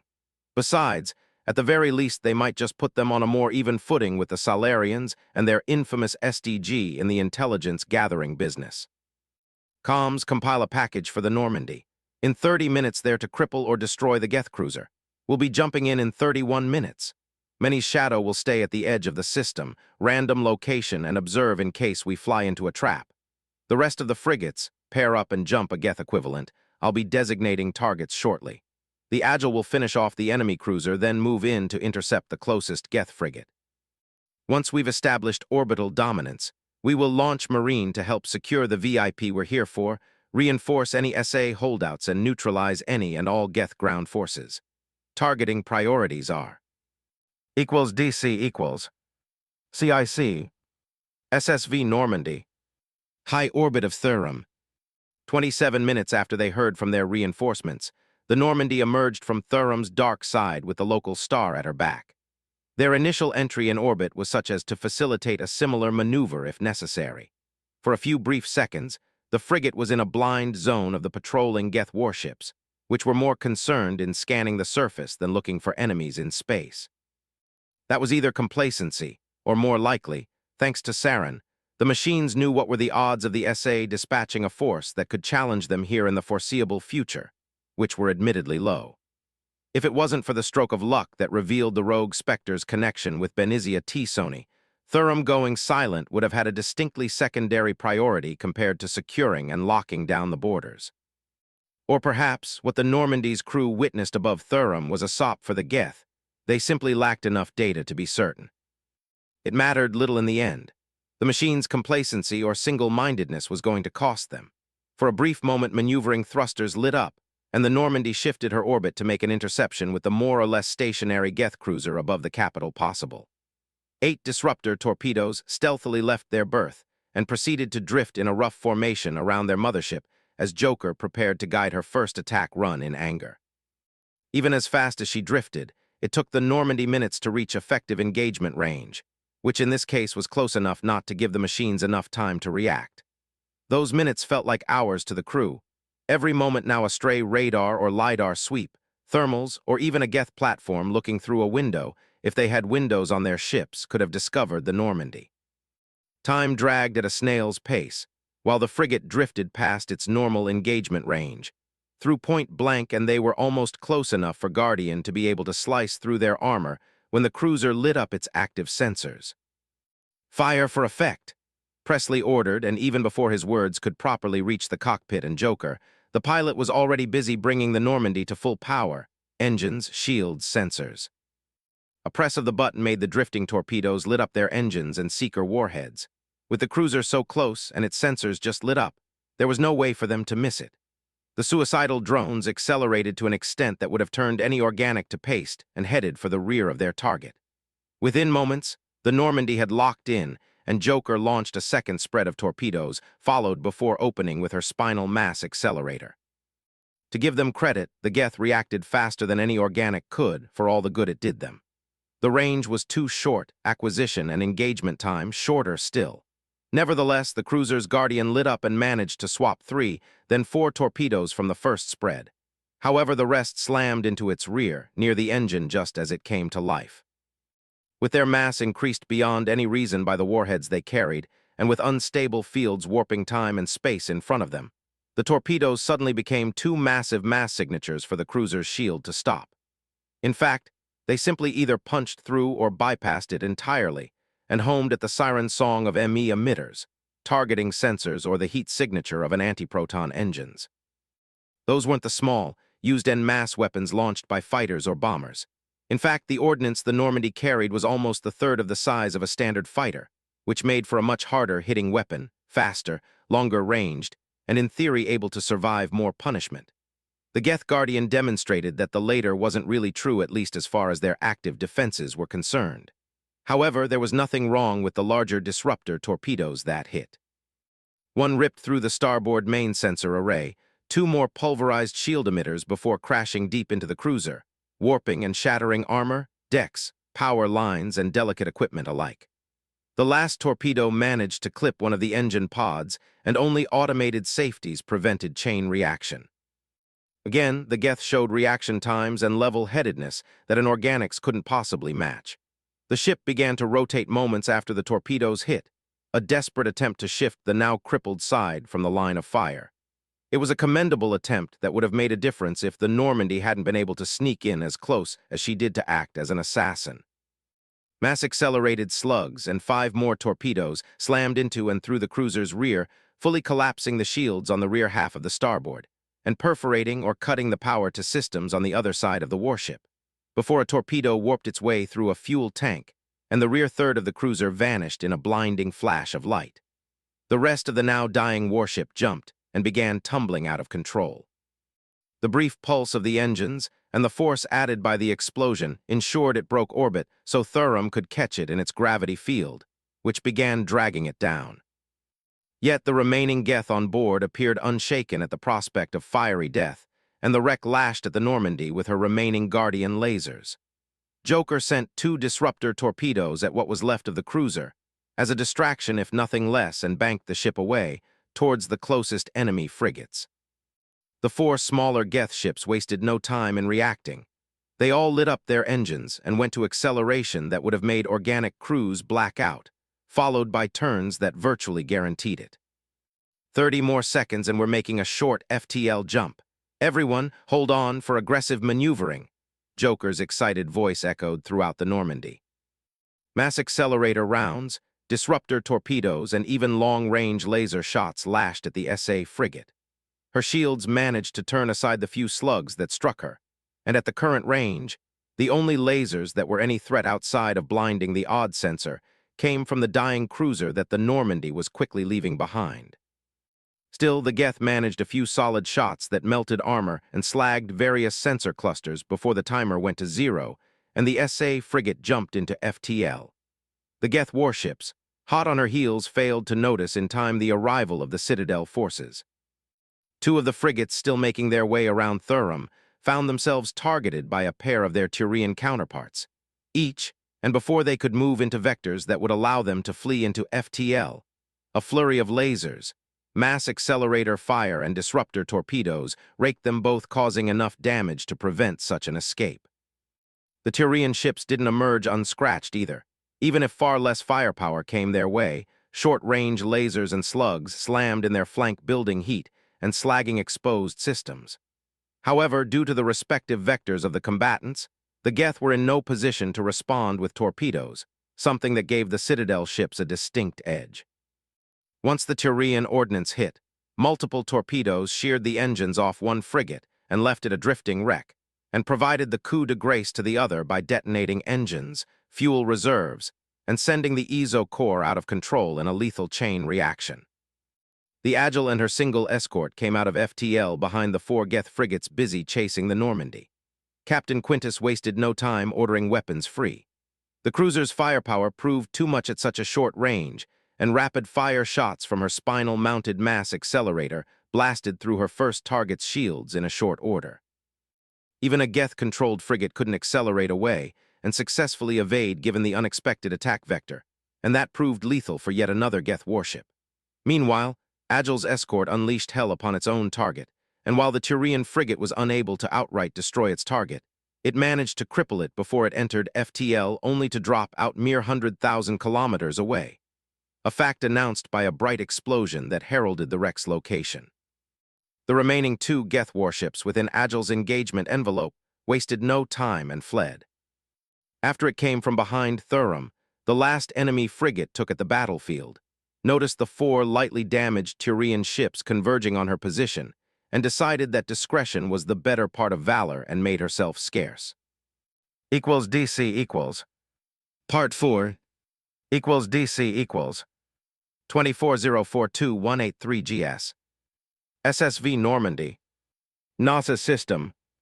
3 minutes, it took that long for the Normandy to decelerate, turn around, accelerate again, and reach Thurum once Presley decided they had moved far enough to be safe from immediate Geth retribution. We have lost sensor clusters 5 to 7, moderate damage to 8. Our atmospheric maneuvering surfaces on the port side are degraded 20%, and we have minor to moderate thermal damage to the armor from section. The chief petty officer responsible for damage control rattled off from a list compiled during their flight away from Thurum. When practical, launch repair drones to restore sensor coverage. That's your primary concern, Presley ordered. There wasn't much they could do about the armor, perhaps fix the maneuvering surfaces if they were merely wielded down by the Geth lasers. Otherwise, they would need either a repair ship, dock, or place to land safely. Not really a concern for the time being. By the time the Normandy got back, the battle was over. The Turian cruiser and 2 frigate moved in an elaborate evasive pattern, while there was no sight from the rest of the pack, no debris either, at least not such that corresponded to Turian ships. There, however, was a lot of Geth wreckage drifting around, complete with what was left of their cruiser getting closer and closer to slamming into the atmosphere. Tactical, give me a projected point of impact if that wreck hits the surface intact. Comms, patch us through to our allies, Presley ordered. He looked away from the tactical plot to face the Spectres. The orbitals are secure for the time being. Depending on how many enemy ships remain and their condition, they might attempt an asset denial strike. That is a concern. I hate being on the wrong end of an orbital bombardment. Let's go, boys. We have a maiden fare to pick up before the Geth decide to bring down the sky on us. Vasir paused and gave Presley a sharp nod. Good work, acting captain. With those parting words, the 2 Spectres and Turian officer headed down to the hangar. I've got Senior Captain Quintus for you, sir. Put him on speaker. Senior Captain Quintus, acting Captain Presley. Status on enemy task force. 3 frigates fled. I have 3 of mine deploying a sensor net 3 light seconds out that would hopefully give us a bit of warning in case of long-range bombardment. Then we'll do our best to cover our ground forces. The bad news was that if you were crazy enough to target a planet, you could technically do it even out of system. In practical terms, for a frigate slug to survive entry in the atmosphere, much less hit a city-sized target, you had to be very precise in your targeting, especially as far as the vector of impact with the atmosphere was concerned. If the Geth merely wanted to wreck facilities on the ground, their best bet would be long-range saturation bombardment. Enough shots would survive to hit the ground in the general vicinity of their target that way. However, to make a difference, which in this case meant taking out the VIP before she could be recovered, they would need to get close to the planet before firing a barrage. Otherwise, ordnance flight speed would be too long to really matter. Understood, we'll deploy our ground forces and be on station to provide close air support, Presley informed his Turian colleague. I'll have Long Stridron Station to support your efforts and our Marines. The rest of us will keep the Geth off your back if they return. Senior Captain Quintus out. Joker, get us to the capital. We're dropping the commander's unit with the Mako there. Equals DC equals. Nova Yekaterinburg. Thurum. There were only 3 reasons why Zed was still alive. He stood below the first, only one of 2 still more or less intact Guardian towers that prevented successful airstrikes on his position. Fortunately, so far the Geth had declined to bomb the towns proper from orbit, which by itself was a small blessing. Second were his now almost completely gone colleagues. There were just enough competent EAE mercenaries, a smattering of SA Marines who were lucky enough to be far away from the garrison and armed volunteers, some of whom were retired military. Most of them were dead now, even if they went down hard. At the start, Zed had almost a full platoon of people gathered to protect the tower. Now, after too many hours of fighting to count, there were 2 of them relatively intact, a wounded medic trying and failing to keep the critically wounded alive, and a few more worse to wear people who could still hold a rifle and shoot. The third saving grace was that apparently the Geth had a limited number of robots to deploy. a number that got a tried taking out most of the towers, and the administrative center where EAE had its HQ. The last he heard from Control was that they were under heavy assault and purging all the data as it was SOP, to deny it to competitors or pirates willing to sell it to the highest bidder. That was 2 hours ago, and since then all anyone could hear on the comms was an automated distress beacon and burst transmissions coming from the people protecting the last remaining tower. When the others finally got overran, the few survivors either made their way to the remaining Guardian emplacements, tried to go to ground, or more disturbingly, made a stand trying to protect the shelters when Geth went for them. What the bloody machines wanted with the Cives, no one knew nor wanted to think about. Hell, from what Zed saw and experienced, this whole assault didn't make any sense.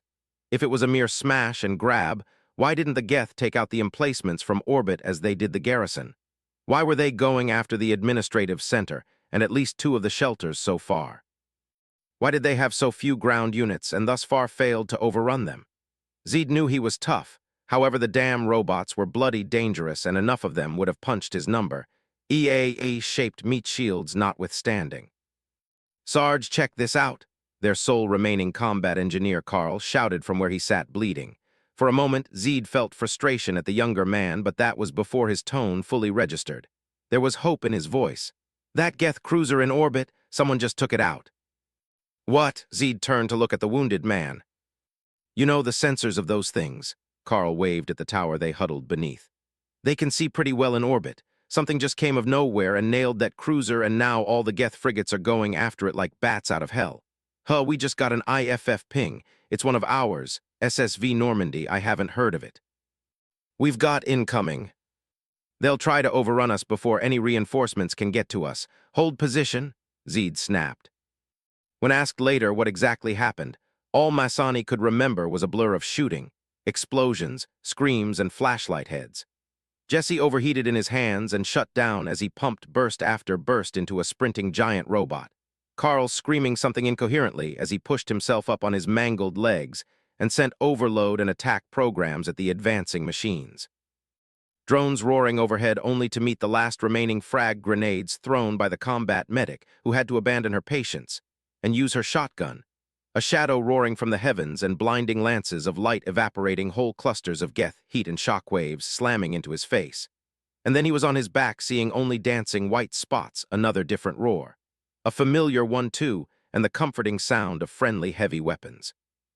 Then the next thing he felt was a stimulant being shoved in a vein on his neck, and when it kicked in and cleared up his head, there was a SA corpsman kneeling over him and waving an omnitool over his head.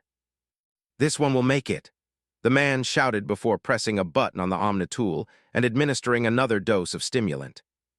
"Sergeant, report." A woman in a distinctive white and pink phoenix armor gripped his arm and pulled him up in a sitting position. He saw her distinctive gunnery sergeant chevrons, and almost forgotten instincts kicked in along with the second dose of drugs. "Zed Masani, Sergeant, Alliance Marine Corps, retired," he rattled out. "Report, Sergeant. What do you know about the Geth down here? Objectives, troop dispositions." Behind the woman, a Mako blocked the main approach to the tower with its turrets swinging left and right searching for targets. 16, Chapter 4, Parts 5 and 6. Disclaimer: I do not own the Mass Effect games. This story is written with no profit in mind.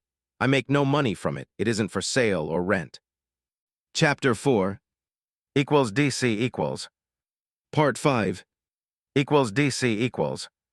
24042-183 GS. Archaeological dig site. Thurum. 5,000-odd Geth runtimes inhabiting a Colossus platform suddenly found themselves the highest authority in their theater of operation. Their first clue that something went even more wrong was when tens of thousands Geth programs either died or had to emergency transmit themselves to the remaining ships in orbit before the frigates fled destruction, after a stealth ship destroyed their cruiser. The sheer shock of the impossibility of the situation made the Geth freeze while trying to process the conflicting data, and as a result, their platform stumbled, and only automated programs kept it from crashing on the sharp rocks it walked over. An organic commander in their shoes wouldn't have been really surprised by something else going wrong. After all, the only thing that actually went right since the Geth arrival in orbit was the opening barrage that leveled the local SA military garrison, and with that strike, supposedly eliminated the bulk of the resistance on the ground. After that, the operation should have been simple: land forces at the capital and all active archaeological sites, locate their target and capture her if practical, and if not, reinforce the position until she was either subdued and ready for transport or dead. As a secondary objective, recover as much refined material as practical until the primary got accomplished in order to fuel their industrial development. That was where the plan went horrendously wrong, or it would have if the Geth had the capacity to feel that way. First, the resistance on the ground turned out to be orders of magnitude greater than expected, which was a problem for two reasons. First, with the primary objective's location unknown, CAS from anything but light craft was out of the question in order not to accidentally terminate her.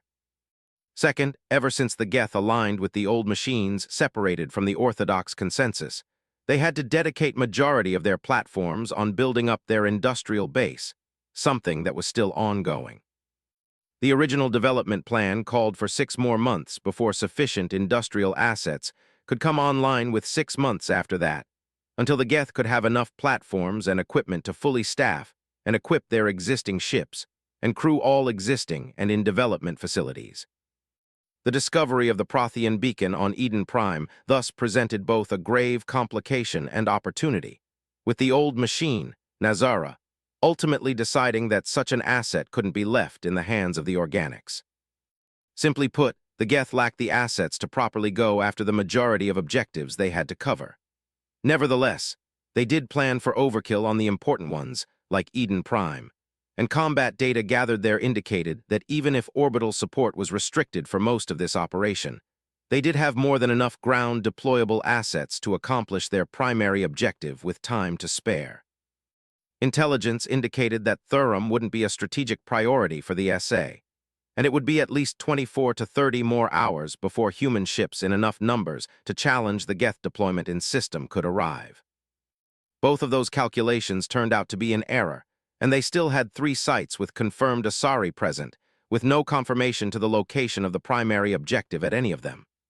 That in turn meant that the frigate assets in orbit were spread, doing their best to help locate enemy movements on the ground, restrict, interdict, and intercept them when located, which meant further division of already limited forces. The Colossus platform left out an electronic whine of frustration, an act that further confused some of the programs inhabiting it. Yet, enough of them reached consensus and began issuing orders, while the rest remained confused and continued to argue.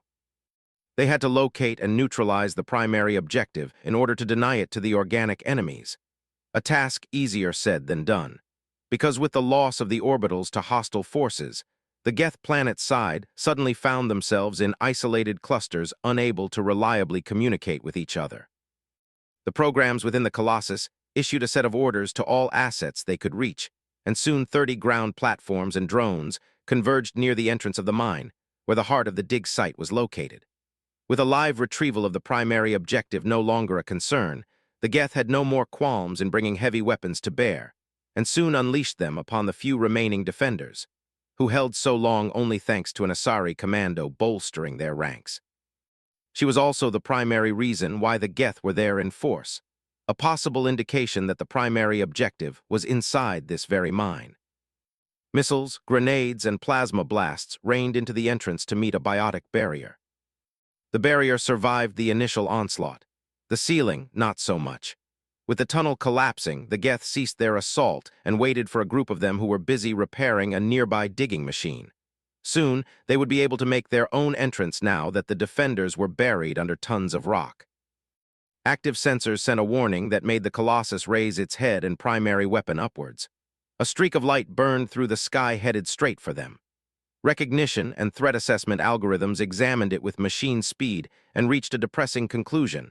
That was an orbital strike, and while low-powered, the equivalent of a less than 100 tons of explosive, it was coming too fast for the Colossus to evade it.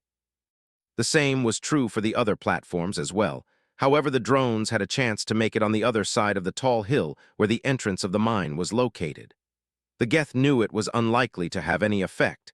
They were already calculating the odds when they opened fire at the descending kinetic impactor with everything they had. They managed to even hit a couple of times, though there was no time to evaluate the effect because a flash of light and heat rudely terminated their processes along with the platform holding them. Equals DC equals. Part 6. Equals DC equals. 24042-183 GS. SSV Normandy. Thurum. If you asked most people within the system's alliance, especially its military, John Shepard was a hero who knew no fear. Even now, years later, his face was plastered on recruitment posters all over human space, often with a variant of an iconic image from the Blitz captured by a crazy enterprising reporter who not only helped in the defense after being more or less conscripted for the task, but used the downtime between getting into cover for his weapon to cool or shields to recharge to take pictures with her Omnitool. It helped that the woman was a retired veteran from Shanxi, though that didn't make her any less crazier or less of a pain in Shepard's ass. She was the one to coin the moniker Lion of Elysium, and it was her pictures of him that all but confirmed it to the masses. John had been relieved when the insane woman finally decided to retire and stop spreading his legend either of a misplaced sense of mischief or genuine belief into him being more than he was. The truth, one he couldn't really show as a leader of men, was quite different. Fear was his constant companion, and as his end training empathized, it was one of the things that kept you alive. There were graveyards chock full with dead, fearless soldiers, and those they dragged down with themselves. The trick of being effective was to use your fear, overcome it, but not let it hold you back. That was easier said than done, however. John would forever be thankful for hardsuits and enclosed helmets. They helped nicely conceal the fact that he often got pale or even lightly shook before deployment. Curiously enough, once he was already underway and adrenaline kicked in for the first time, he was all right. Before that, he usually needed something to distract himself with, yet not to such an extent he overlooked something important. One of John's preferred methods was to get as comfortable as possible on the driver's seat of a Mako when a deployment allowed it, calmly check if everything was working as it was supposed to do, and put some uplifting music through the speakers. It wasn't like doing so would make a frigate airdropped IFV any more noticeable anyway. It helped that as an N7 operative, despite his rank he usually deployed with and managed small amount of people, couple squads of special forces or the marine contingent of a frigate, usually 3 squads at the most. If they were available and needed them, he could take command of more forces once hitting the ground, but otherwise, he had a lot less to manage than his rank would otherwise imply. That said, he could only bump up to a full commander and still expect to get into the fray from the start if it wasn't for his newly minted Spectre status. Even with the rules for special forces being a bit different than for the rest of the rank and file, once he got to be a captain, the only way he would get to fire his weapon in anger would be if something went wrong, like taking out someone his subordinates couldn't neutralize in time if he was anywhere near the sharp end anyway.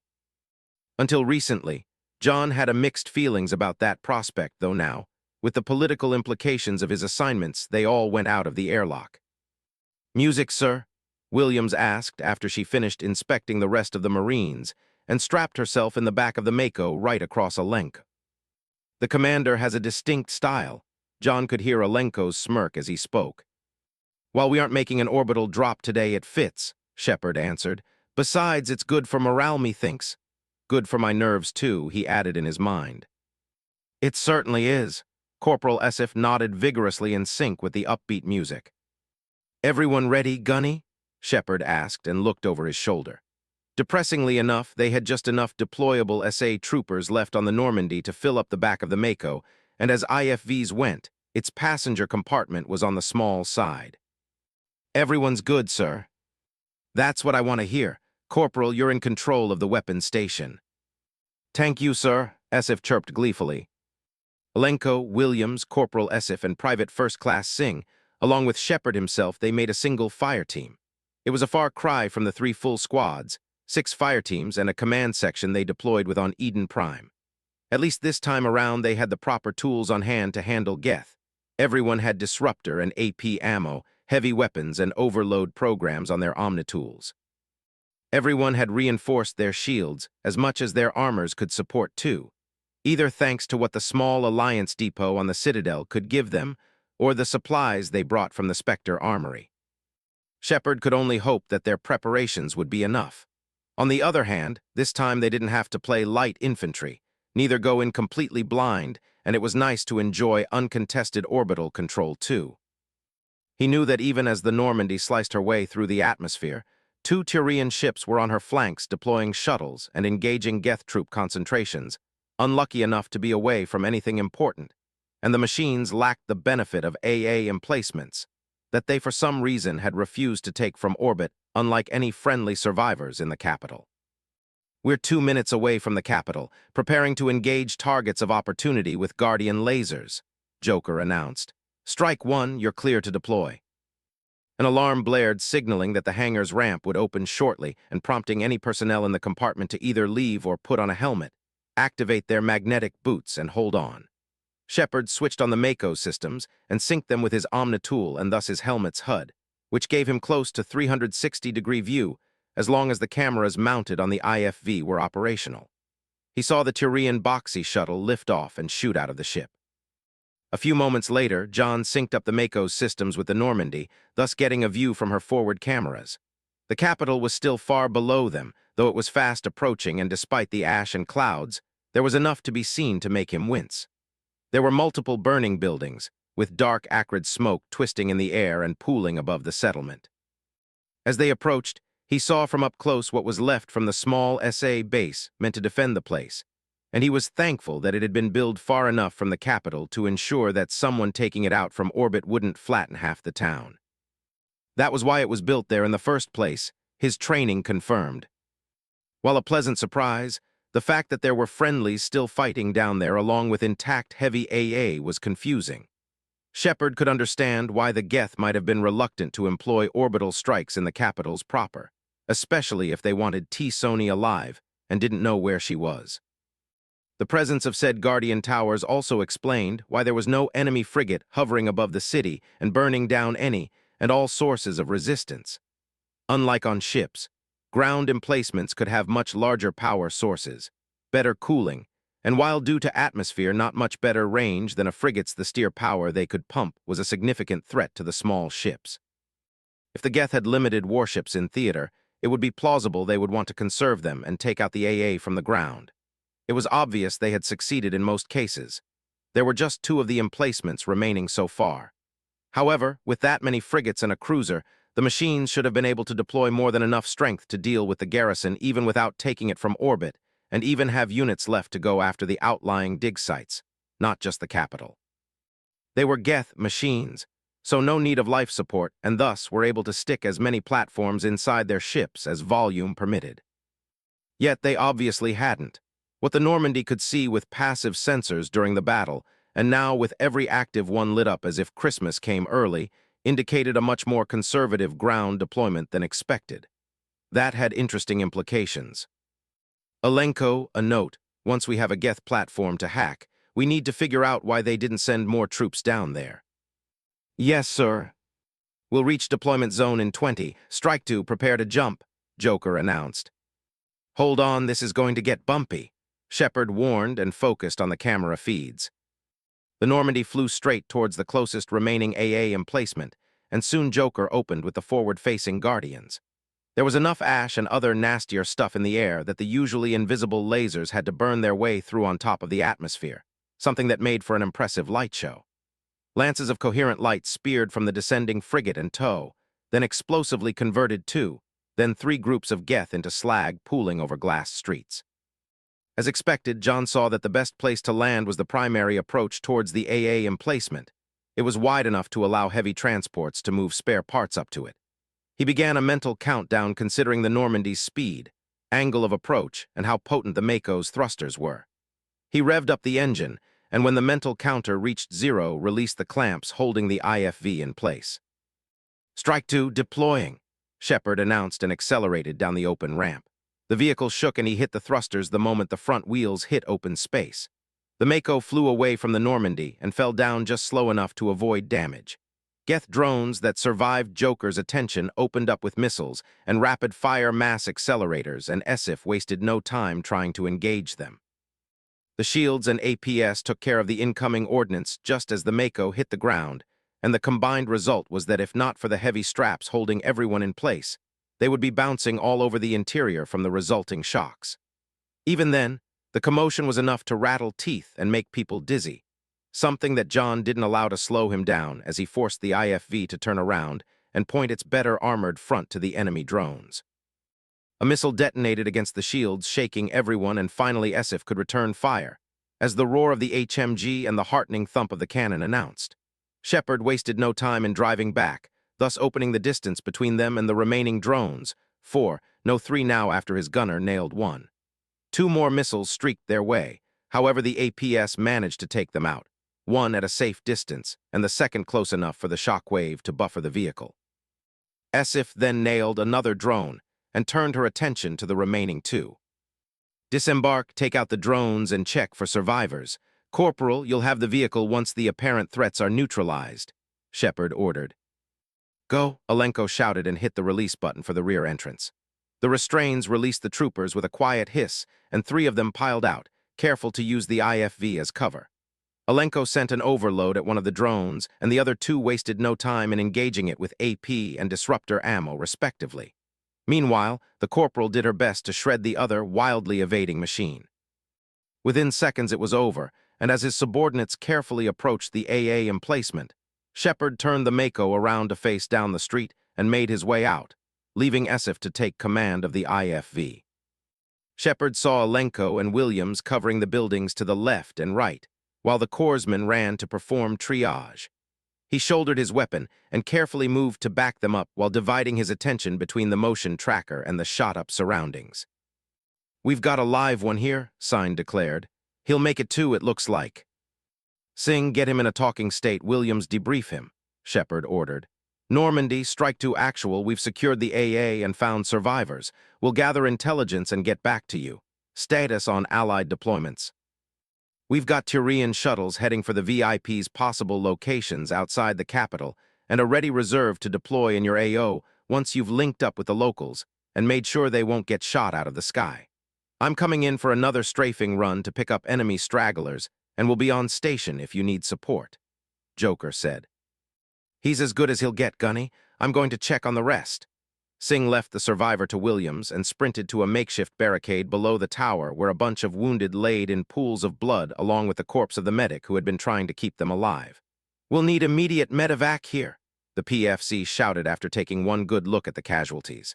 "Unless we get them to Chakwas now, they're goners." "Normandy, strike to actual. Can you safely hover above our position to pick up wounded in the Mako?" Shepard asked.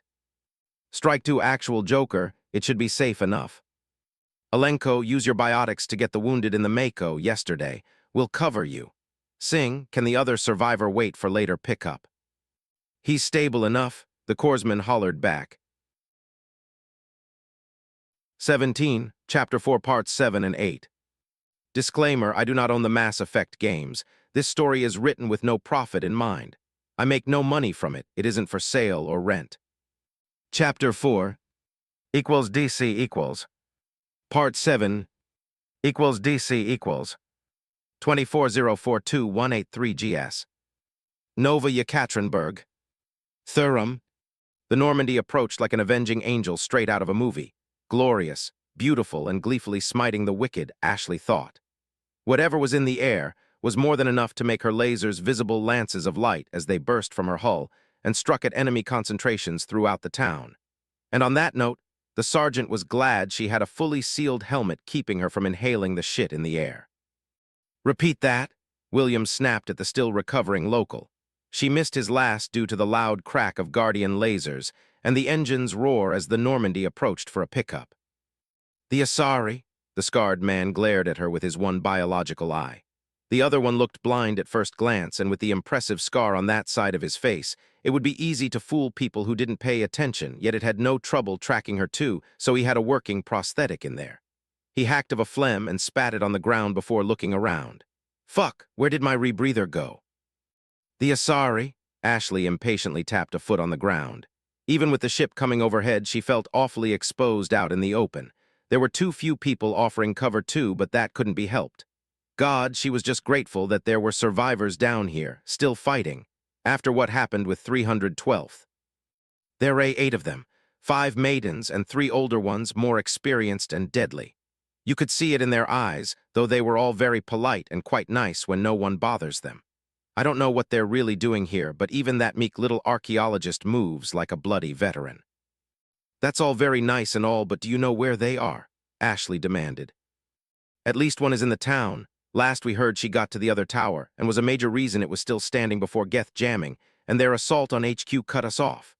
The scarred man explained.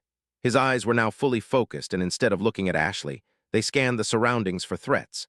Whoever the old bastard was, he was both obviously though and knew what he was doing, not like she would expect from the rent-a-cops many corps hired and then marketed as the god's own gift to mankind.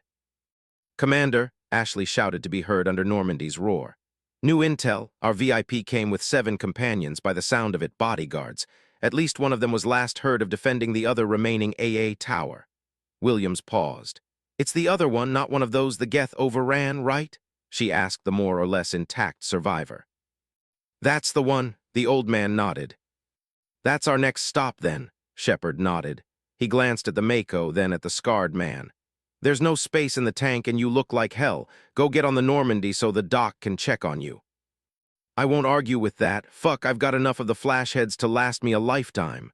The man shook his head, a mistake that made him stumble. God damn it. He paused and looked around.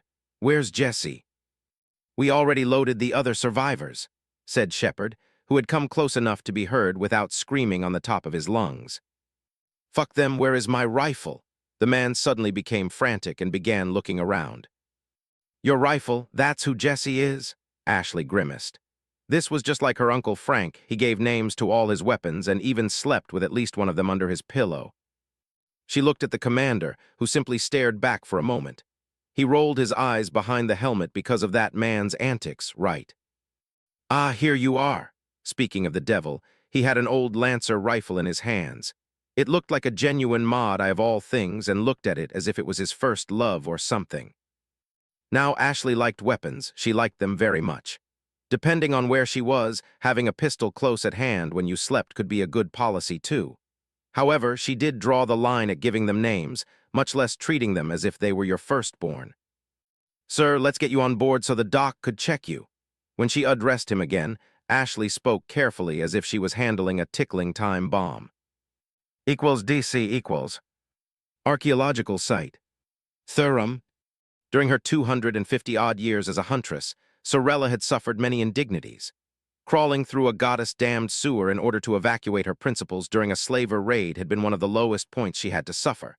However, even then, she didn't have to worry of being buried alive. Now, the Geth of all things, the Bogai men from beyond the veil that people loved to shoot bad action movies and write worse books about, decided that it would be a good day to bury her alive. It was only a combination of an instinctive reaction and centuries of training and experience that allowed her to collapse her barrier and twist it around herself to prevent tons of rock and dirt from crushing her. Now Sorella was beginning to think that had been a mistake. At least a big nice rock busting her head in could have been more or less painless, not to mention fast. Instead, she now had to keep what used to be the ceiling from slowly crushing her while her air was running out. It was becoming harder and harder to breathe, and the strain she was under didn't help matters. Even worse, she was about to go to the embrace of the goddess as a failure. Her lady's daughter was deeper in the mine, trying to find either a way out through the buried Prothean ruins or a nice defensible place to make a stand. She had to protect the kid, but instead all she managed to do was ensure she would either suffocate or cook in this forsaken place. Sorella's omnitool cracked and buzzed. A very close call with Geth plasma saw to it becoming quite fried along with her arm earlier. Was someone trying to contact her? Sorella blinked in confusion. It was becoming harder to think. More cracking and hissing came from the busted device, followed by a faint, barely audible, distinctly flanging voice. Eat this, Aunt Va Tour Ness. Was she hallucinating? What would Terrians do here of all places? This, Torli, Oni, trapped and Eid help. Damn it, girl. The whole reason I sent you deep into the mine was to keep your location secret for as long as possible. Sorella fumed silently. DC equals. Part 8. DC equals. 24042-183 GS. Nova Yekaterinburg. Thurum. Shepard's squad took a moment to get all relevant communication codes and frequencies from the ambulatory survivor, one Zed Massani, before bundling him into the Normandy, and leaving for their next destination. On the way there, both Shepard and the frigate began broadcasting, complete with the right codes, that help had arrived and that the Turians who would soon be touching down were friendly. With that task underway, the Turian senior captain unleashed most of his reserve, and a frigate and a flock of shuttles began descending through the heavens. The only resistance they met on the way to the second AA tower came in the form of uncoordinated Geth drones, and in small numbers they weren't much of a threat to the Mako. The shields and APS were more than capable of handling their missiles and mass accelerators long enough for Corporal Esif to smear their debris all over the battered town. Major and good change compared to what they experienced on Eden Prime was the comparative lack of bodies on the streets. Thankfully, the mercenary they rescued was right, and the bulk of the Cives managed to get to the shelters before the Geth struck in force, or at least so it appeared. On the downside, after the Normandy's second strafing run, most remaining Geth went to ground into any nearby building, and digging them up without wiping the town off the map was going to be a steel-plated bitch and a half. Did any of you notice that there were not enough Geth for op of this size? John wondered aloud. True, there were a lot of drones, however what they faced here was a pittance compared to the swarms hunting or patrolling back on Eden Prime and the actual robots themselves. There were more Geth in the force that hit my patrol than we saw on approach, Ashley confirmed. With that many ships on orbit, those are robots, sir. They don't need life support nor food or water. You can stack them in any available compartment and they would keep when you arrive at your target. We should be seeing at least a battalion worth of units down here. How many did the Normandy take out? About a company spread out throughout the town. After consulting with the ship protectively flying above them, Shepard nodded. Joker believes he took out a reinforced company with the Guardians. Once Tactical has gone over the data, we'll have better numbers. Add a platoon or two striking that refinery? Shepard paused. They might have had a battalion worth to throw at everything they had to hit on the ground, and that cost them. Can't say for sure. Just keep your eyes open. We might have a lot of robots hiding in the town. John took a sharp turn and accelerated over a larger path leading straight to their target. The AA tower was obviously still operational, and it swung left and right seeking hostile aerial targets. The Mako systems highlighted 3 friendly and 1 unknown IFF next to a burned-down truck turned to its side and used as a makeshift cover. He cleared his throat and activated the loudspeakers built in the Mako. This is Lieutenant Commander Shepard from the Normandy. What is your status? One of the figures dared glance over the edge of his cover, and a helmet popped beside what was left of a melted-down wheel. This is PFC Russell, SA Marines. Damn, I'm glad to hear your voice, sir. A very young and terribly relieved voice shouted back. The tower is still active, however we need medevac ASAP. Corpsman, you're on point. We'll cover you. Shepard revved up the Mako's engine and accelerated, before slamming the brakes and making it drift until it stopped with its back right behind the burned-out truck. Williams opened the rear ramp and got out first, followed by the Corpsman with Alenko exiting last. The Mako's yours, Corporal, Shepard announced and followed his people. When he got outside, both Alenko and Williams had taken cover. Ashley crouched near the PFC John just spoke with, and Kaiden used the Mako itself in order not to provide an even better target for a missile or grenades. Shepard heard the distinct whine of accelerating drone before the Mako's weapon station swung to the left, and Esif blasted the incoming threat to pieces with one well-aimed round. Only then, John could take a better look at the tower and the carnage below it. 10 corpses were laid just behind the AA emplacement, with a small group of wounded using the tower itself as a cover. None of them looked fit to walk, not even crawl really, and a medic laid beside them with most of his skull missing. That only left the 3 people with active IFFs, the PFC, who had his left arm dangling uselessly by his side, another private, this time in the local security armor, just like the mercenary they evacuated from the other tower, and a tall and muscular Asari in dark light armor meant for mobility, and only to really protect from fragments. The woman had her attention divided between Shepard and his people and an odd-looking shotgun she was busy fixing. "You don't happen to be Dr. T. Sony, do you?" John asked. "Who wants to know?" The woman raised up her head, and a ripple of biotic power traveled up and down her form. "Commander, Shepard, Special Tactics, and Reconnaissance. The Council sent me along with another Spectre to retrieve Dr. T. Sony and bring her back in one piece." "What?" PFC Russell exclaimed. "What about us in Thurum?" "They also sent a CDF task force with us, and we have Turian Marines hitting Geth concentrations outside the capital as we speak. Shepard carefully didn't voice his doubts of them, sending said force this promptly if Dr. T-Sony wasn't on the surface. Typical, if it wasn't for the Asari, no one would have cared about us, the other private muttered darkly. If it wasn't for her, we all would be dead, Russell snapped at the merc.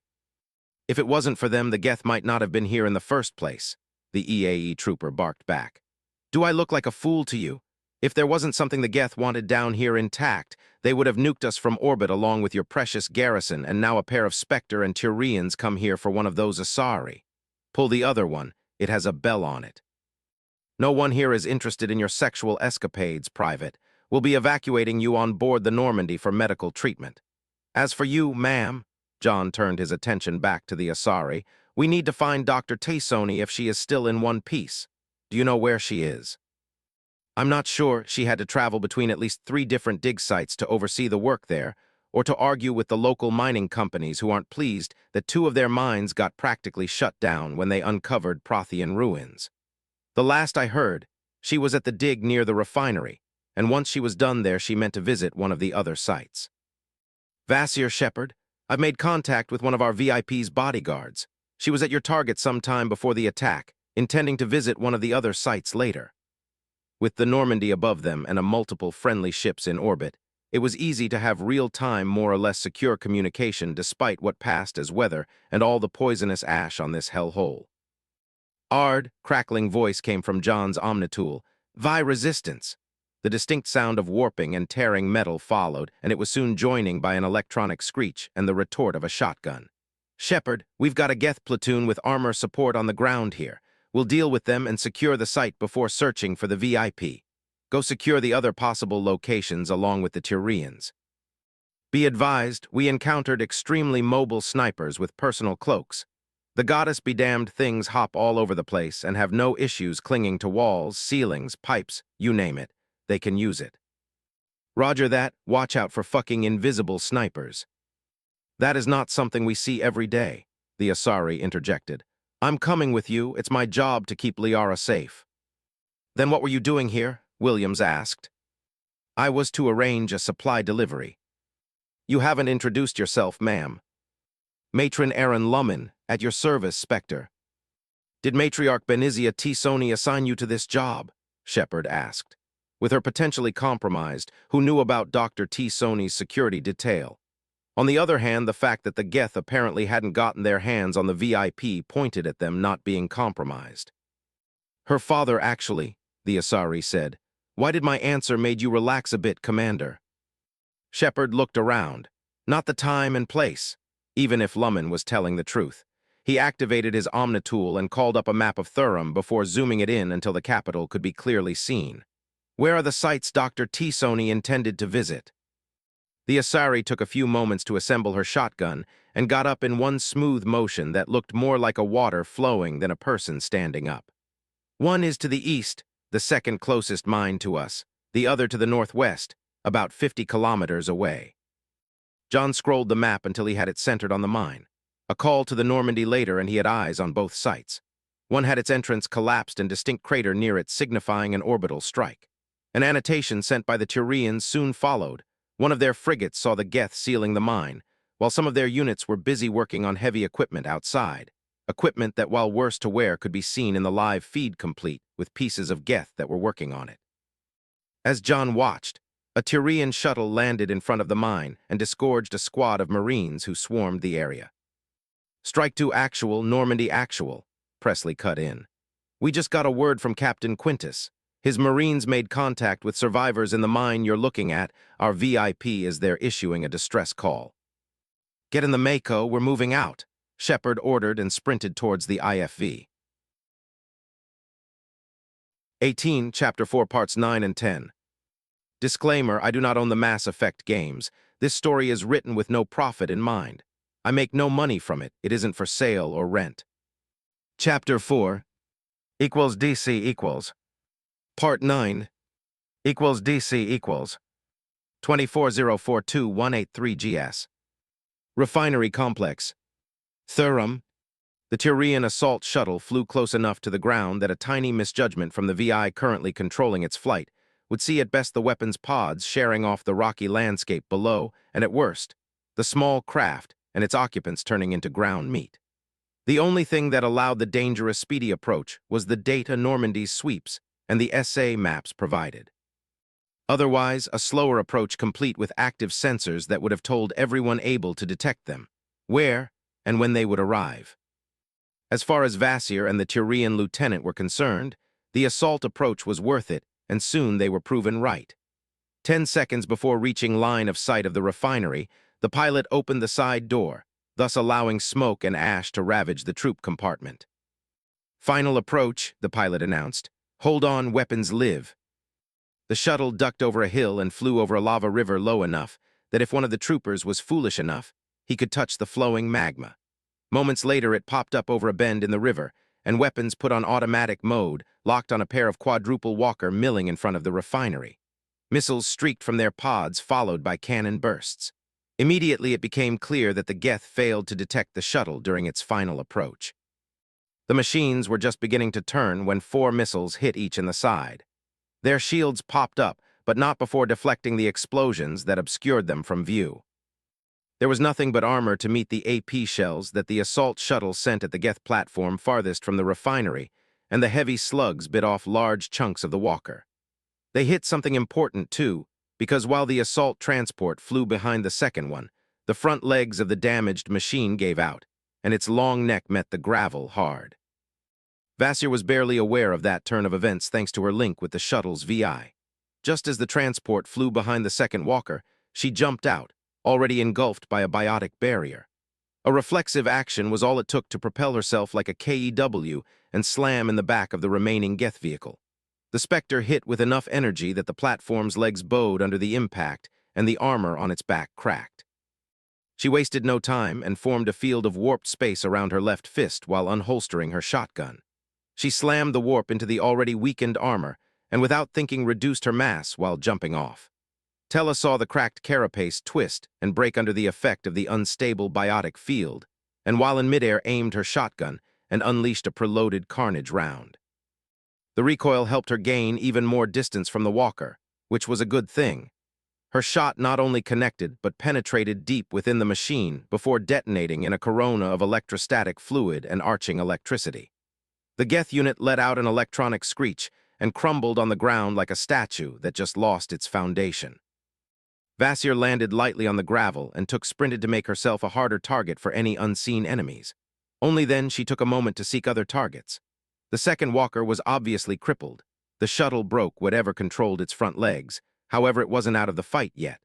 Tella saw it fold its rear legs and shake its long, agile neck to shove its torso in a more or less stable position, thus becoming a stationary turret. She wasted no time and charged at the machine before it could take proper aim at her. It immediately became obvious that those walkers were of a poor design. The Spectre couldn't see any other weapons besides those mounted on its large flashlight-like head. There was some kind of a plasma launcher hidden behind the light, or it was the light. She almost found that the hard way with an azure sphere of energy passing too close for comfort by her charge. She felt the heat and an instant of static electricity sparkling over the mass effect tunnel she propelled herself through before slamming into the machine's neck with enough force to shove the whole thing aside. Said neck whipped back and sent a burst of machine gun fire harmlessly into the air. Before the thing could slap back in place and target her, Vasir warped the armor at its base, unleashed a couple of AP shots at it, which was just enough to crack the plating, and shoved a grenade into the opening before charging again, so she would end up behind the platform and thus use it as a shield. The explosion that followed was enough to break its neck, and it flopped bonelessly to the ground. So far, the Geth's showing was decidedly underwhelming. Was this really what the whole galaxy feared over the last few centuries? DC equals. She should have known better than taunt fate. Goddess damn you! Vasir seethed and vanished in a biotic charge before the fiendishly agile snipers could pop her barrier. Those walkers, Tella didn't know what the Geth thought when they designed them, but unfortunately, there was little wrong with the rest of their ground units, from heavily shielded and numerous standard platforms to those huge, about 3-meter command walkers to the swarms of drones and, worst of all, those hopping, cloaked snipers. The first time she encountered them a couple of minutes ago, they caught her off guard. There was no sign of their presence. It was pure instinct that made her drop to the ground, and even then 3 or 4 shots managed to nail her. The first 2 broke through her barrier and the third popped her shield, and only her heavy armor saved her from dying then and there. Even then, Vasir felt a rib crack from the sheer shock. Adrenaline, Medigel, and stimulants got her moving fast, just in time to avoid more shots from those damned snipers. They weren't alone, of course not. Moments after she walked into the ambush, more Geth, that had to be inert until that moment because nothing showed on her sensors, came pouring into the room. Vasir snarled and dumped the emergency power into her shield's capacitors, bringing them back to full strength, and charged at the closest towering walker. The impact made it stagger, and she wasted no time in slamming a warp into its chest. "Vasir Shepard, I've made contact with one of our VIP's bodyguards. She was at your target some time before the attack, intending to visit one of the other sites later." Tella's comm came to life just as she sent a shockwave behind her back to clear a group of regular Geth. "I'm busy, Shepard," Vasir snapped and aimed her shotgun at the chest of the command walker. She shot at it until the weapon overheated, and by that time, there was a nice sparkling hole in its torso. The Spectre shifted her weight and used a biotic throw to slide between the legs of the walker before it fell to its knees, and thus provided a bit of cover. "Shepard, we've got a Geth platoon with armor support on the ground here. We'll deal with them and secure the site before searching for the VIP." Vasir summarized the situation. She saw something moving from the corner of her eye and used her biotics to slam it into the ceiling. A Geth sniper broke under the impact, and she slammed it into the ground too for good measure. "Go secure the other possible locations along with the Turians. Be advised, we encountered extremely mobile snipers with personal cloaks. The goddess be damned things hop all over the place and have no issues clinging to walls, ceilings, pipes, you name it, they stick to it." She rattled out after patching the Turians in the line. If they were lucky enough to have avoided the snipers until now, it was better to not walk into them unaware. With a bit of luck, the bulk of the Geth forces remaining at the refinery were converging at her location, and thus would allow the Marines to hit them from the back. Vasir charged away just in time to avoid becoming a fireball, along with her improvised cover, when the rest of the Geth blew up the neutralized command walker with missiles and grenades. DC equals. Part 10 equals DC equals 24042-183 GS. Refinery complex. Thurum. Submunitions detonated against shields in a cascading wave of blinding explosions. Vasir pressed the trigger again, and her shotgun spat a second cluster of ordnance that blasted through the weakened defense field and impacted the torso of a standard Geth platform and cracked it in a shower of pyrotechnics, leaking fluid and discharging energy. The robot hit some kind of a large machine and bounced, leaving a dent in its plating before coming to a halt at the Spectre's feet. A biotic-surrounded heel slammed through the damaged mech and collapsed its torso in a shower of glowing, energetic fluid. Quarian assault rifles barked their familiar melody behind her, and the distinct sound of the Geth-hopping snipers answered them before the roar of a machine gun swallowed all other noise. Tella vanished in a tunnel of biotic energy not a moment too soon. A high-velocity stream of liquid metal speared through the space where she just stood, a pointed reminder that those hoppers weren't the only snipers in the enemy's arsenal. Her HUD helpfully noted the direction of the shot and the estimated origin point. No doubt the sniper was already displacing, however. Vasir removed one of her few remaining grenades from her harness and hurled it that way before spinning and diving under the first of a towering command walker. She shot it from point-blank range, too close for the shield to be of any use. However, it was less effective than she would have preferred. While the submunitions were undoubtedly effective against people, being able to find purchase in the weaker parts of the armor and cause shock damage anyway, against something as heavily armored as the bright red walker, all they accomplished was stagger it. The Spectre used that brief opening to gather more energy around herself and blast it back with a shockwave, which she followed with a warp to the flashlight head before displacing. Behind her, the machine gun went silent, hopefully to cool down, and not because a Geth nailed the gunner. Vasir found herself kneeling behind the large machine she bounced off that Geth earlier and used the moment of respite to switch her shotgun to solid AP ammunition, but only after loading a carnage round. She saw the Turian sergeant advancing, covered by brightly glowing ablative armor, the newest gimmick being tested by the Turian and Salarian tech specialists. A sniper round made the woman stagger. However, the armor held through her charge, and it blasted in a corona of shrapnel and an overload-like blast only after she slid under cover. Behind her, 2 more Marines engaged the snipers with controlled bursts meant to keep the pressure on the enemy and extend the time it took their weapons to overload. With the snipers pinned in place, Vasir took the opportunity to charge at the approaching command walker before it could engage her backup. The Spectre sent a fabricated grenade at the walker. It was more flash than bang, meant to distract it, nailed it with a carnage round and a warp. Despite the flashes of the resulting explosions, her helmet managed to filter out enough of the distraction to show her that the machine's shield broke. Vasir pumped 3 AP rounds in its right-left and let go of her overheated shotgun. Before the weapon could hit the ground, Tella was sprinting at the staggered Geth with a heavy pistol in one hand and biotic energy condensing around her fist. 4 shots and 2 hits later, Vasir slid past the command walker and slammed a fist in the side of its knee joint. The resulting discharge of energy was enough to shatter the leg and made her arm up to the shoulder go numb. The Geth crashed on the ground, and before it could do more than flail in an attempt to get up, the Spectre charged at it from her prone position. A corona of dark energy exploded from the impact, sending the platform crashing into a nearby wall before Vasir ran up to it and finished it off with a few well-placed shots from point-blank range. A sniper round caught her in the small of her back and sent her smashing face first into the wall just above the dent made by the command walker. Both her barrier and shields popped by the strike, yet the heavy armor held if barely. Tella wasn't sure if the flexible plating covering the nanotube weave was the only thing that cracked. However, both her feet went numb. She wasn't sure if it was her centuries of training, experience, or some ancient instinct that made her roll away while surrounding herself with biotic barrier. What she knew was that doing it saved her life.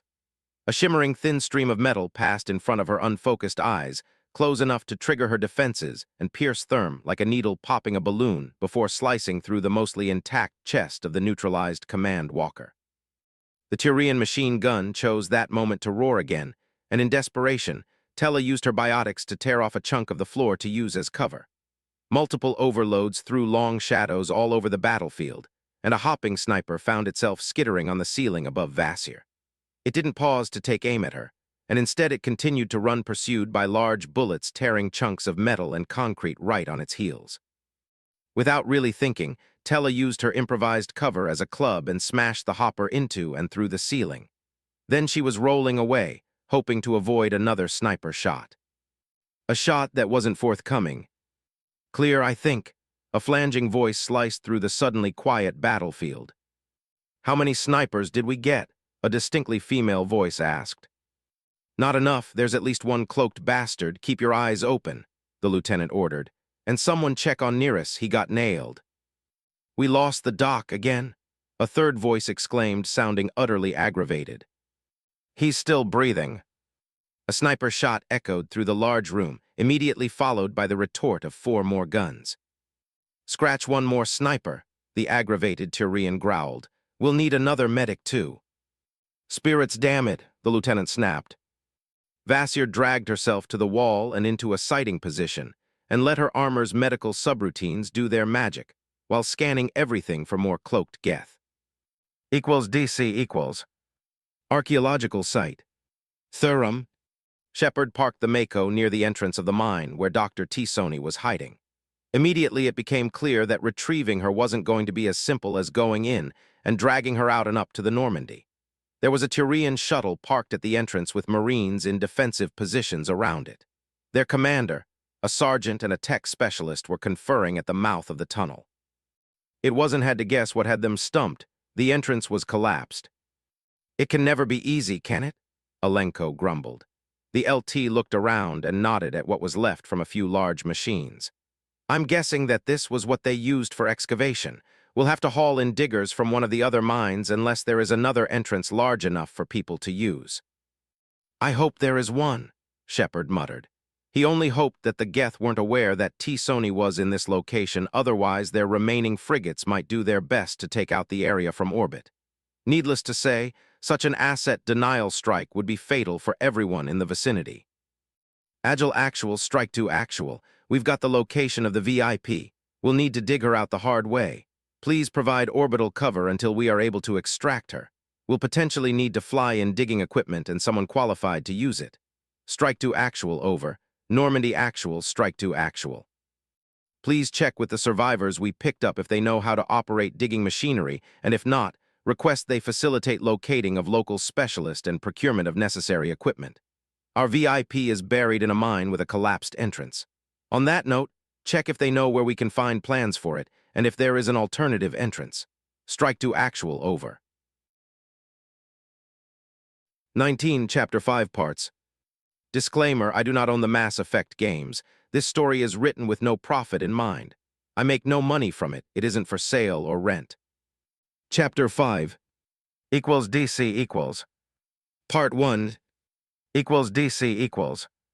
24042-183 GS. Nova Yekaterinburg. Thurum.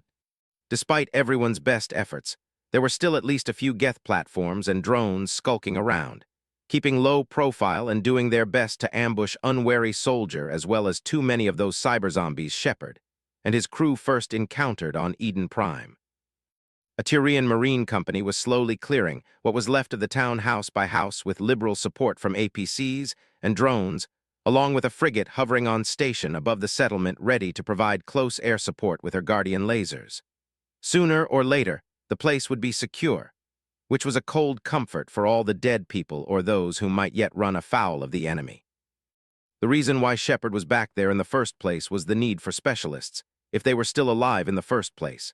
With Thurum being a mining colony on an active volcanic world, which naturally meant often earthquakes and volcanic eruptions, even at the best of times, a well-made mine might collapse, making it necessary to dig out trapped people. That logically meant that there were specialists to deal with said issue in a safe manner, if they were still alive anyway. Unfortunately, none of those were among the survivors back on the Normandy being treated by Dr. Chakwas. On the bright side, a few of them did have names complete with pictures on their omnitools of a number of said specialists.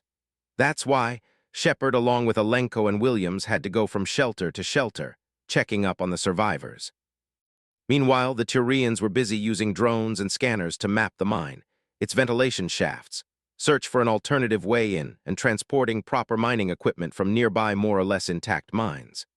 With their primary target and other people confirmed trapped inside, they had to be careful on how to proceed, especially when it became clear that the mine archaeological side was in the side of a dormant volcano. No one wanted to use explosives in the area any more than it was absolutely necessary, especially after the very close orbital strike. Awakening said volcano could prove disastrous. Currently, Vasir was there in charge, along with the 2 Asari survivors from Dr. T. Sony's security detail. Among other things, they were investigating if it was at all feasible to try digging through the cave-in with their biotics. The next shelter should be under that building over there, Alenko said. He was patched into the Mako's cameras, while Ashley was in control of the weapons. So far, she got to blast a Geth straggler and a pair of rocket drones that tried to ambush them near the first shelter they checked. On the bright side, the place wasn't compromised and did hold over 200 survivors. On the other hand, none of them had the necessary expertise, though they offered a few more names to add to his list. They seemed not too pleased in being rescued either. In their mind, the Alliance had arrived too late, not to mention their reaction when he suggested that they either seal themselves back up for the time being until the town could be secured or go east to be protected by the Tyrians. Shepard shelved those thoughts for later. He would be adding his impressions on the political situation here to his AAR for the Alliance. I see it, it sure looks like it. Look alive, people, let's not get ambushed again, the Spectre said. They met no Geth after piling out of the Mako and carefully breaching into the building. What they did find out was arguably worse. There were 4 dragon teeth in one corner of the warehouse, complete with people impaled on them and slowly turning into husks. Put them out of their misery. Shepard barely managed to keep his fury to himself at the sight. The small squad wasted no time in shredding the transforming bodies with a hail of well-aimed bursts. Alenko, on point. Find the control panel and contact the survivors. We'll cover you. 5 minutes later, they were back on the Mako with a pair of specialists in tow. Equals DC equals. When they got back to the mine's entrance, they found the place transformed. A Tyrian platoon had dug in the area with their tech specialists having drones flying all over the area scanning, and looking for a vent big enough to sneak a person in, or safe enough to make bigger without bringing the mountain down on everyone's heads. Vasir was at the cave-in along with the other two Asari, and they were arguing quietly. Unless we have a way to stop more rock and dirt from coming down, we might need to remove the whole top of the mountain. It's doable in theory, however we've been fighting for a day now and are exhausted. If there are a few powerful biotics with the Turians or humans, they might be able to keep a field up while you did in, at least for long enough for engineers to stabilize the ceiling before it comes down again, Spectre. Either that or we wait for some proper digging equipment and someone who knows how to use it without bringing the mountain down on the head of Our Lady. The senior Asari from Dr. T. Sony's security detail said. Good news, we've got the specialists. The Turians should be bringing the necessary equipment to safely dig in shortly, Shepard explained once he reached the three Asari. Good, Vasir nodded. The alternative we have isn't really feasible, she admitted. Any issues? There are still stragglers in the town. The Marines are digging them out. All we should worry about is the Geth surviving warships. If we're lucky, they're running to safety. If not, they might make a suicide run for asset denial. In that case, it's up to the fleet to keep us from being blown up. Vasir nodded. She looked down the ramp at a pair of humans arguing with a group of Turian technicians. Those the specialists. It was Shepard's turn to nod. Let's get this done before the universe decides to make our lives more interesting. DC equals. A few hours later, there was still no trace of the surviving Geth ships.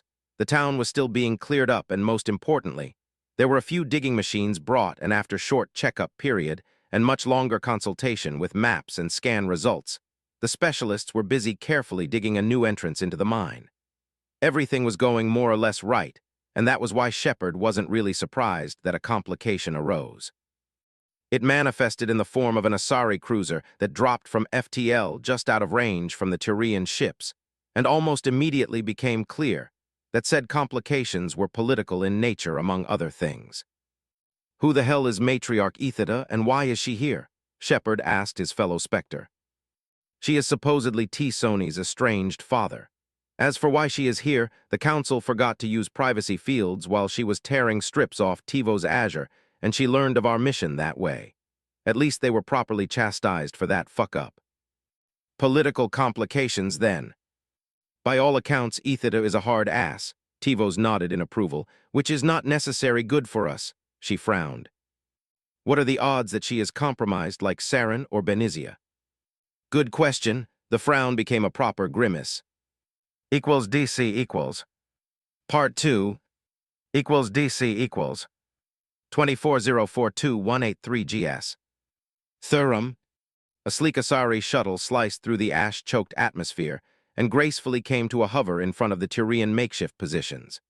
Its side door slid open, and an armored Asari jumped out surrounded by a corona of dark energy. She touched the ground lightly and took a short moment to look around before striding purposefully towards the dig site where the specialists were carefully and slowly creating a new entrance. Matriarch, Vasir wasted no time on pleasantries. Her tone was flat and less than impressed. Vasir, the other Asari answered in a matching tone. My daughter.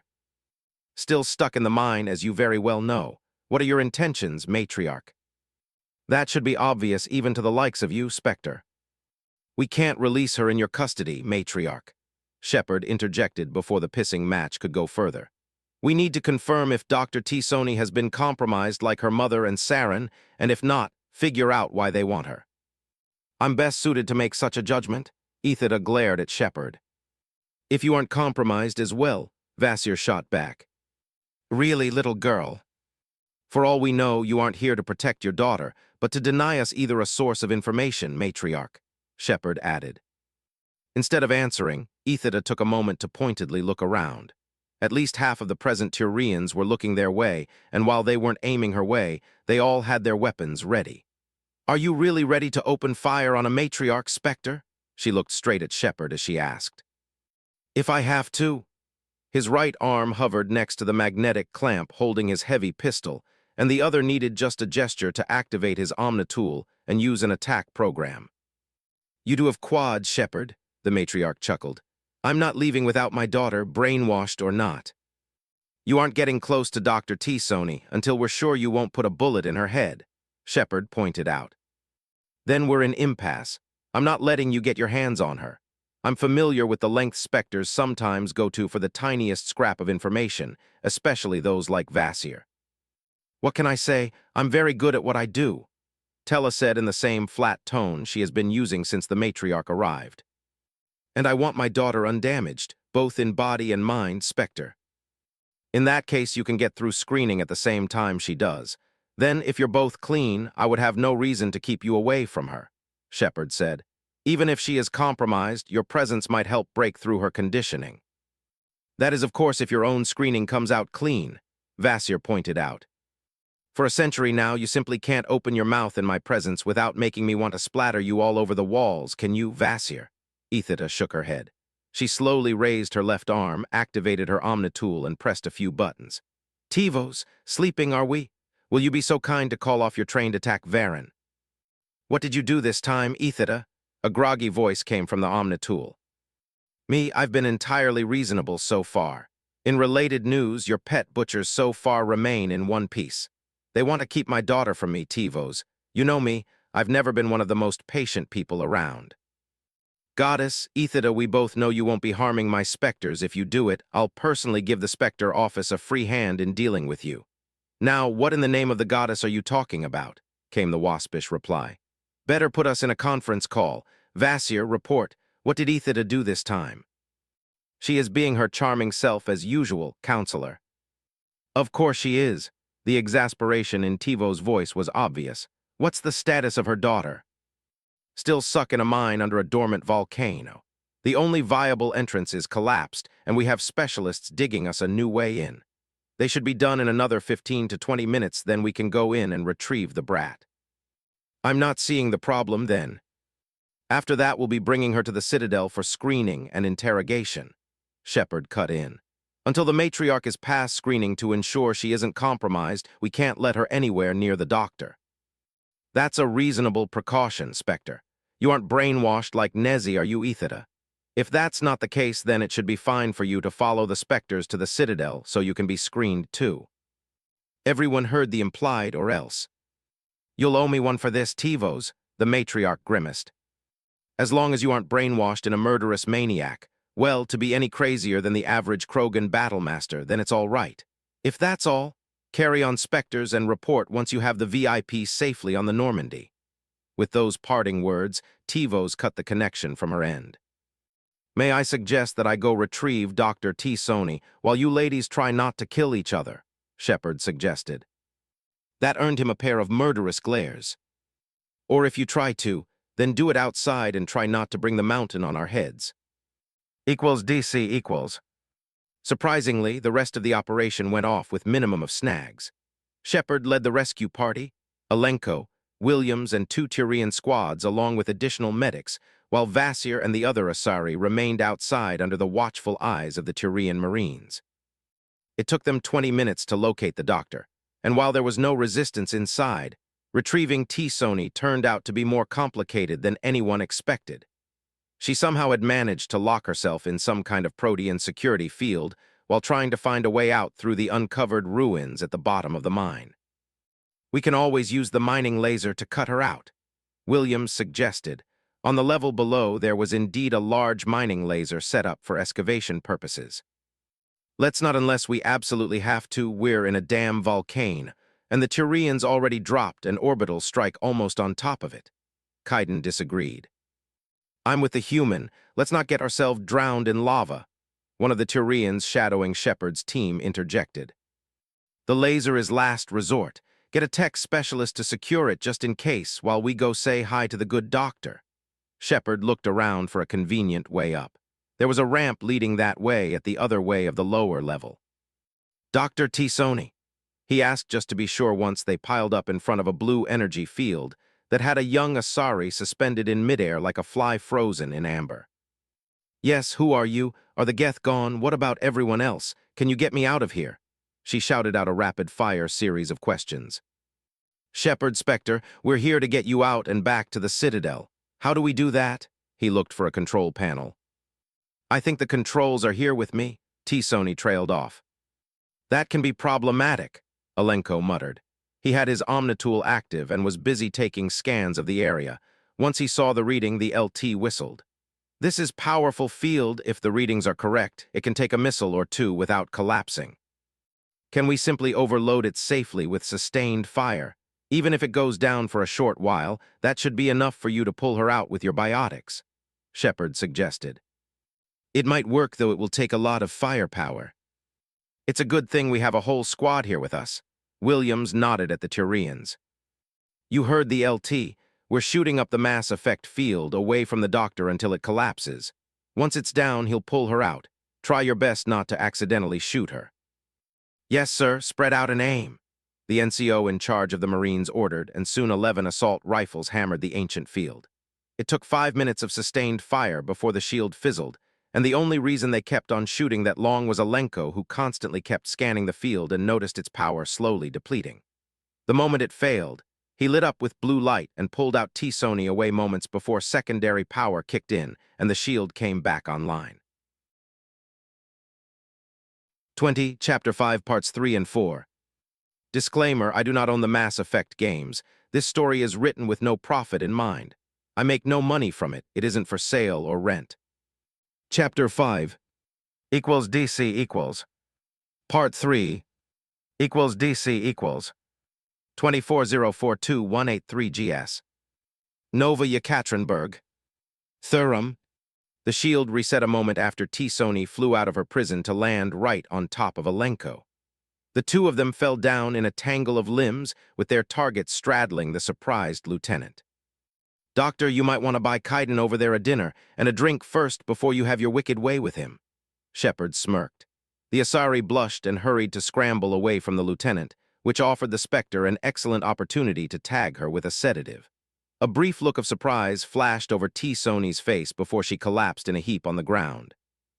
You caught her, you carry her LT, Shepard said and called his fellow Spectre. Vasir, Shepard, I've got the package, put her to sleep too, and intend to keep her that way until we can get her to a secure location so we can figure out her status. Any complications on your end? What did you do to my daughter, human? The matriarch demanded before Vasir could get a word out. Tranquilizers, ma'am. It's safer that way in case your daughter is compromised, Shepard explained with a deceptively calm voice. The last thing any of them needed was a confrontation with a matriarch, not to mention the Asari frigate in orbit and its crew. The political situation was messed up enough already, and it didn't need any further complications. Good thinking. We'll escort Dr. T-Sony to the Citadel. You can follow us with your frigate, matriarch, Vasir growled. I will not tolerate any further interference from your end, especially before we can confirm you aren't compromised as well. Ladies and gentlemen, let's escort our little princes to the shuttle, Shepard addressed the Turians. Be ready for antibiotic combat in case the matriarch proves hostile. He added and checked his weapons to make sure they all had disruptor ammo on the ready. This could have gone better, Kaiden grumbled after picking up the Asari and slinging her over his shoulder with a grunt. She was obviously a bit heavier than she looked.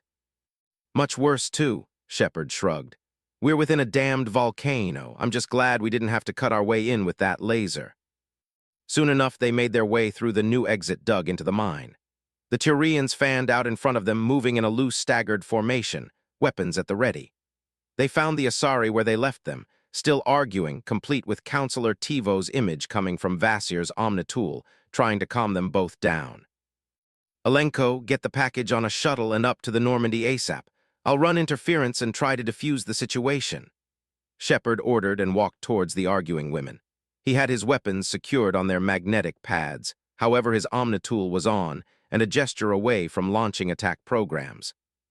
The matriarch froze for a moment when she saw Alenko carting T-Sony away, and Shepard could have sworn she was a heartbeat away from biotically charging or doing something equally unfortunate for everyone involved. He swallowed a lump in his throat, which wasn't there a moment ago, put on his best reassuring smile and began speaking.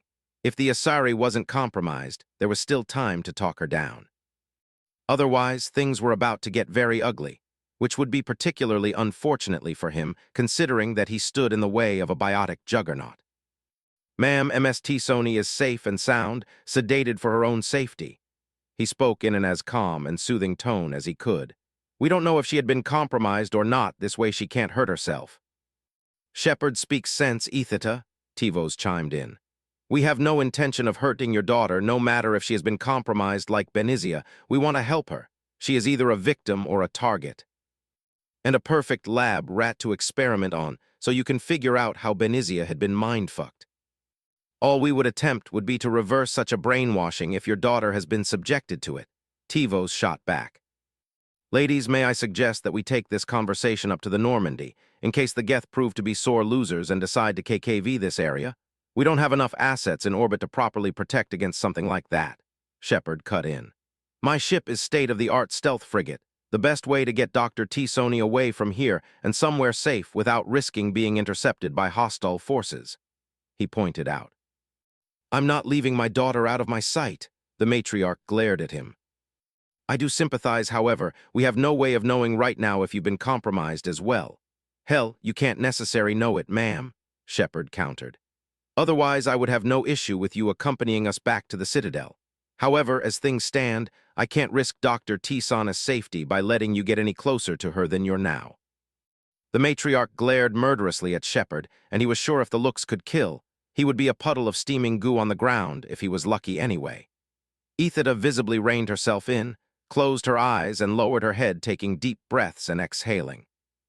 Shepard, you're heading straight for the Citadel, I'll follow, the matriarch hissed. Tivos, mark my words, if anything happens to Liara, there will be hell to pay. The matriarch pointed at the Councilor's image, gave one long look to her daughter, and turned around to march towards the sleek Asari shuttle, which brought her down. Well, that was a close one, Vasir grumbled, a hint of regret evident in her voice. None of that, young lady, Tivos glared at the Asari Spectre. The last thing we need right now is open combat between Spectres and a matriarch. Shepard, well done. Bring T-Sony back to the Citadel ASAP.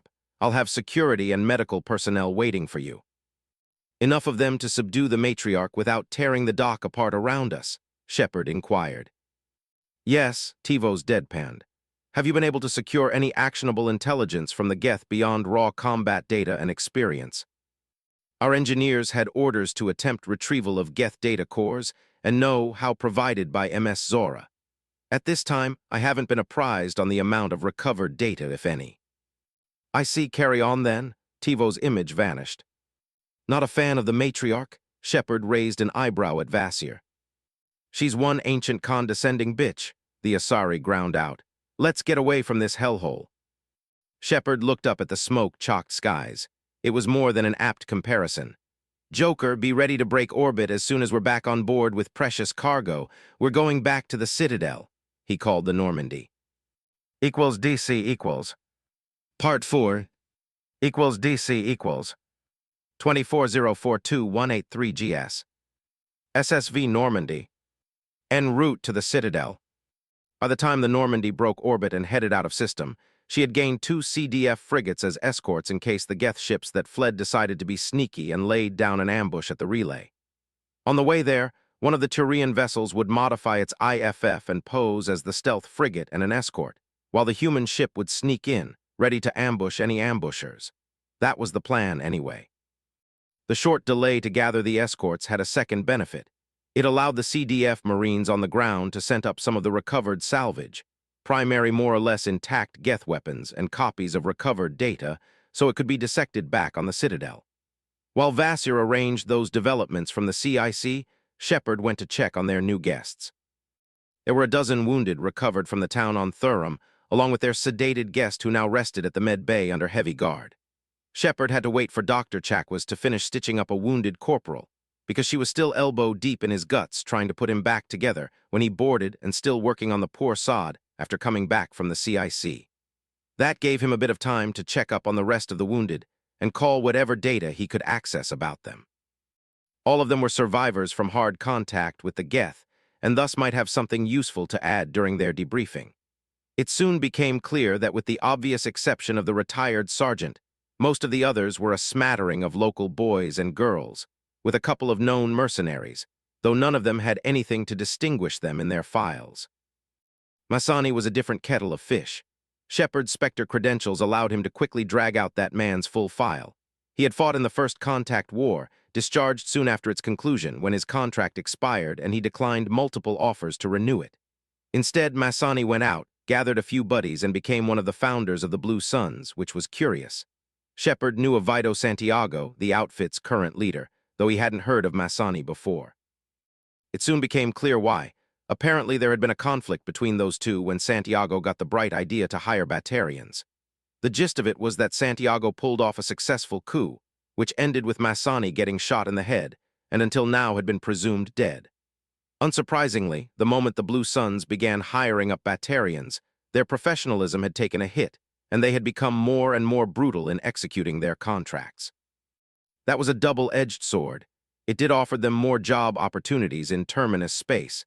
However, that came with a relative drought of contracts in Citadel space. Organizations like Eclipse wasted no time on capitalizing with a PR campaign, painting the Suns as little better than the Blood Pack, which didn't help. What Shepard could drag from Masani's file both during the war and later, as mercenary, was in fact impressive enough he was tempted to try recruit him, mirroring Vasir's strategy of getting people with the appropriate skills on board.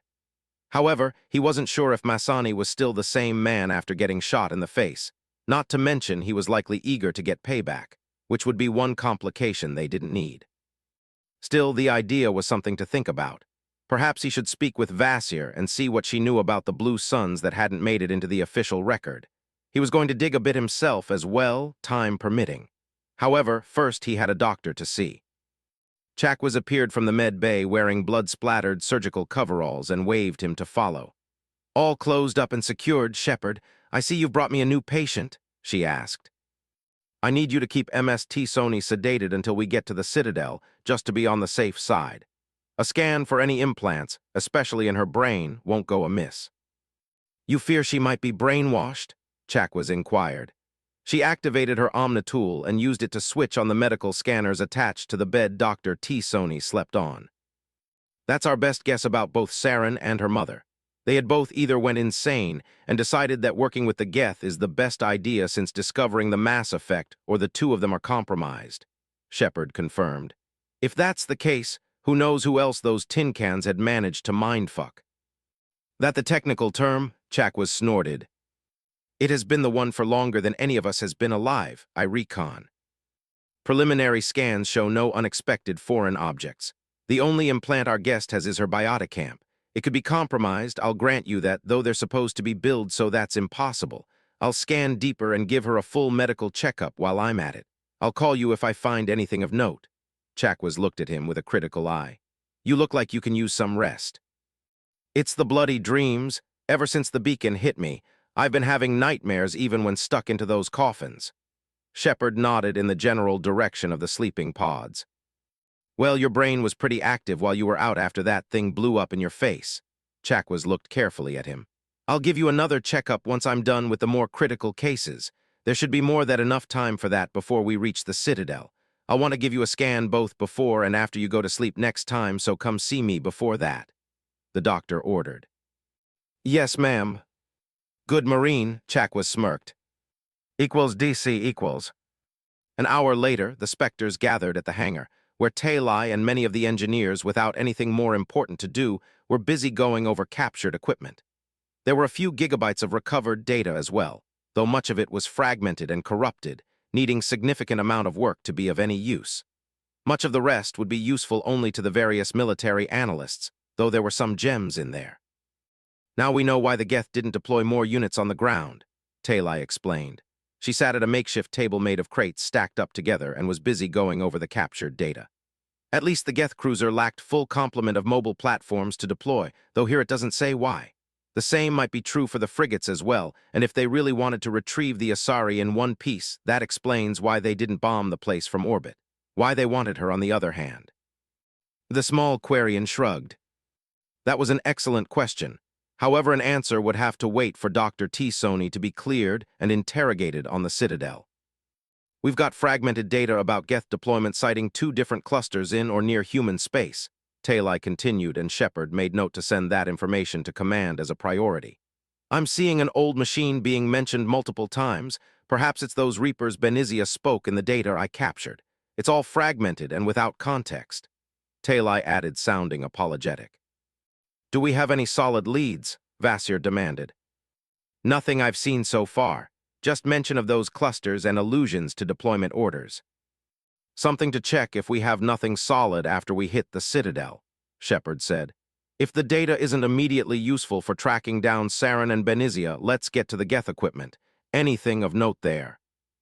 Now we know how they keep their ridiculous fire rate, sir. One of the younger engineers, Regina Mayers, raised a small silver cylinder. They use disposable heat sinks. The moment their weapon's overhead, they pop out the heat sink, replace it, and continue to shoot. No need to wait for the weapon to cool down. And if they run out of heat sinks? Vasir inquired.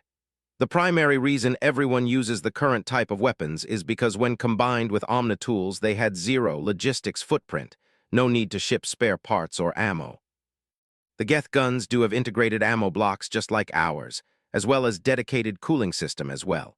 However, from what we've seen, having both the heat sink system and the regular cooling is the reason why they're so bulky and heavy. Most people would have issue carrying them around and shooting. Those are more like squad support weapons than regular rifles. Their SAW equivalents are much larger and heavier as well. Then it's a no-go until people figure out how to add both in a dedicated package, at least as far as mass deployment goes. Vasir concluded. 21, Chapter 5, Parts 5 and 6. Disclaimer, I do not own the Mass Effect games. This story is written with no profit in mind. I make no money from it. It isn't for sale or rent. Chapter 5 equals DC equals. Part 5 equals DC equals. 26042-183 GS. CDF docks. The Citadel. The trip back to the Citadel was thankfully uneventful. The short reprieve ended the moment they approached the Gargantuan station and contacted Citadel Control. Normandy, Citadel Control, we've been expecting you, patching you through to a CDF controller. Have a nice day. A husky woman's voice sounded throughout the frigate's cockpit, making Joker whistle. She's a new one, the pilot added. Normandy, Lieutenant Titus, CDF. Please proceed to CDF Dock 7B. A ground party is waiting for you there. Spectres Shepard and Vasir are to report to the Council for debriefing. The distinct flanging voice immediately identified the new controller as a Turian. Affirmative, CDF Control. Dock 7B Normandy out, Joker responded. Well, it seems you're up to meet the brass, Commander. I'm thrilled, Joker. Carry on and try not to irritate our CDF colleagues too much, Shepard said and left the cockpit. Who won't like my sterling personality? Morrow exclaimed. It's an acquired taste, Lieutenant, Shepard shouted over his shoulder. He activated his Omnitool and called his Asari counterpart. Vasir, Shepard, the Council wants to meet us for debriefing after we disembark. I wonder what has their panties in a twist this time, came the gruff reply. I'm near the med bay, keeping an eye on our VIP. Meet me there. I'll arrange a transport to the tower if neither CDF nor CSEC have something waiting for us. However, we should make sure that the sleeping princess over here gets to a secure facility intact first. That might be for the best. Certainly, Shepard wasn't looking forward to explaining to a furious matriarch what had happened to her daughter if something went wrong with Dr. T-Sony on their watch. From what he knew of Asari in general, and this particular matriarch in general, she was perfectly capable of tearing his shiny new ship apart with her mind alone. Vasir too, not to mention their resident Krogan battlemaster. That wasn't a reassuring thought. 5 minutes later, they had Dr. T-Sony loaded on a hovering medical bed, complete with a squad of fully kitted-out Marines, who took point and passed through the decontamination chamber first in order to check the credentials of the waiting CDF party. That left Shepard, Vasir, and Dr. Chakwas along with the sleeping Asari to enter next, making for a rather tight fit. There was a whole platoon of CDF troopers, including a squad of Asari huntresses in form-fitting light armor, along with multiple assault shuttles waiting nearby. I'm Lieutenant Karsus. Is this the package? A Turian officer walked to meet them and saluted when she approached. That she is, Shepard nodded and reflexively returned the salute. Are you expecting trouble? Command doesn't want to take any chances, Lieutenant Karsus answered. We've been instructed to provide you with transport to the Citadel Tower as well. She pointed to one of the waiting shuttles. Another platoon should be here momentarily to secure and process the captured Geth equipment you've been able to recover. As they talked, The LT send Shepard the necessary identification codes confirming that she was genuine. Still, double and triple checking never hurt anybody, especially when the powers that be were still very much busy searching for traitors and compromised personnel.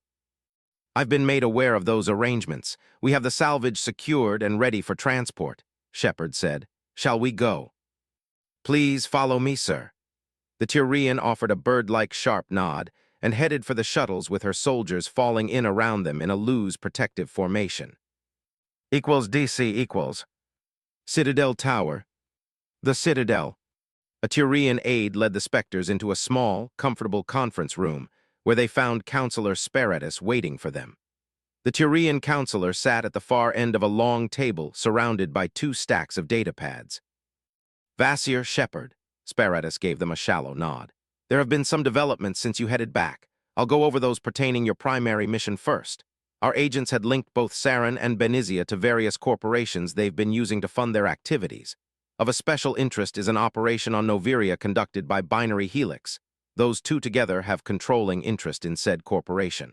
We've been unable to conclusively figure out what they're dealing with there. All we know for certain is that it's biological in nature. It might even be the process used to compromise Saren and Benizia.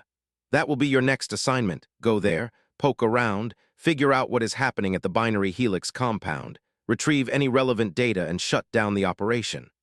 Spectre rattled out. You didn't call us here just to brief us, Councilor. Vasir pointed out the obvious. Of course not, Spectre scoffed. Considering the opposition you faced at Thurum, we won't be sending you alone. A frigate pack will be ready to escort you in, and we're gathering a cruiser task force to follow you in. However, until our fleets are fully mobilized and deployed, available mobile assets are currently scarce. The Alliance is busy conducting reconnaissance in the sectors mentioned in the data you recovered, and their scouts have detected traces of Geth activity, which needs to be shut down. That brings us to your second potential lead. 6 hours ago, the Alliance lost contact with their colony on Fearos, which is built in an abandoned Prothean city.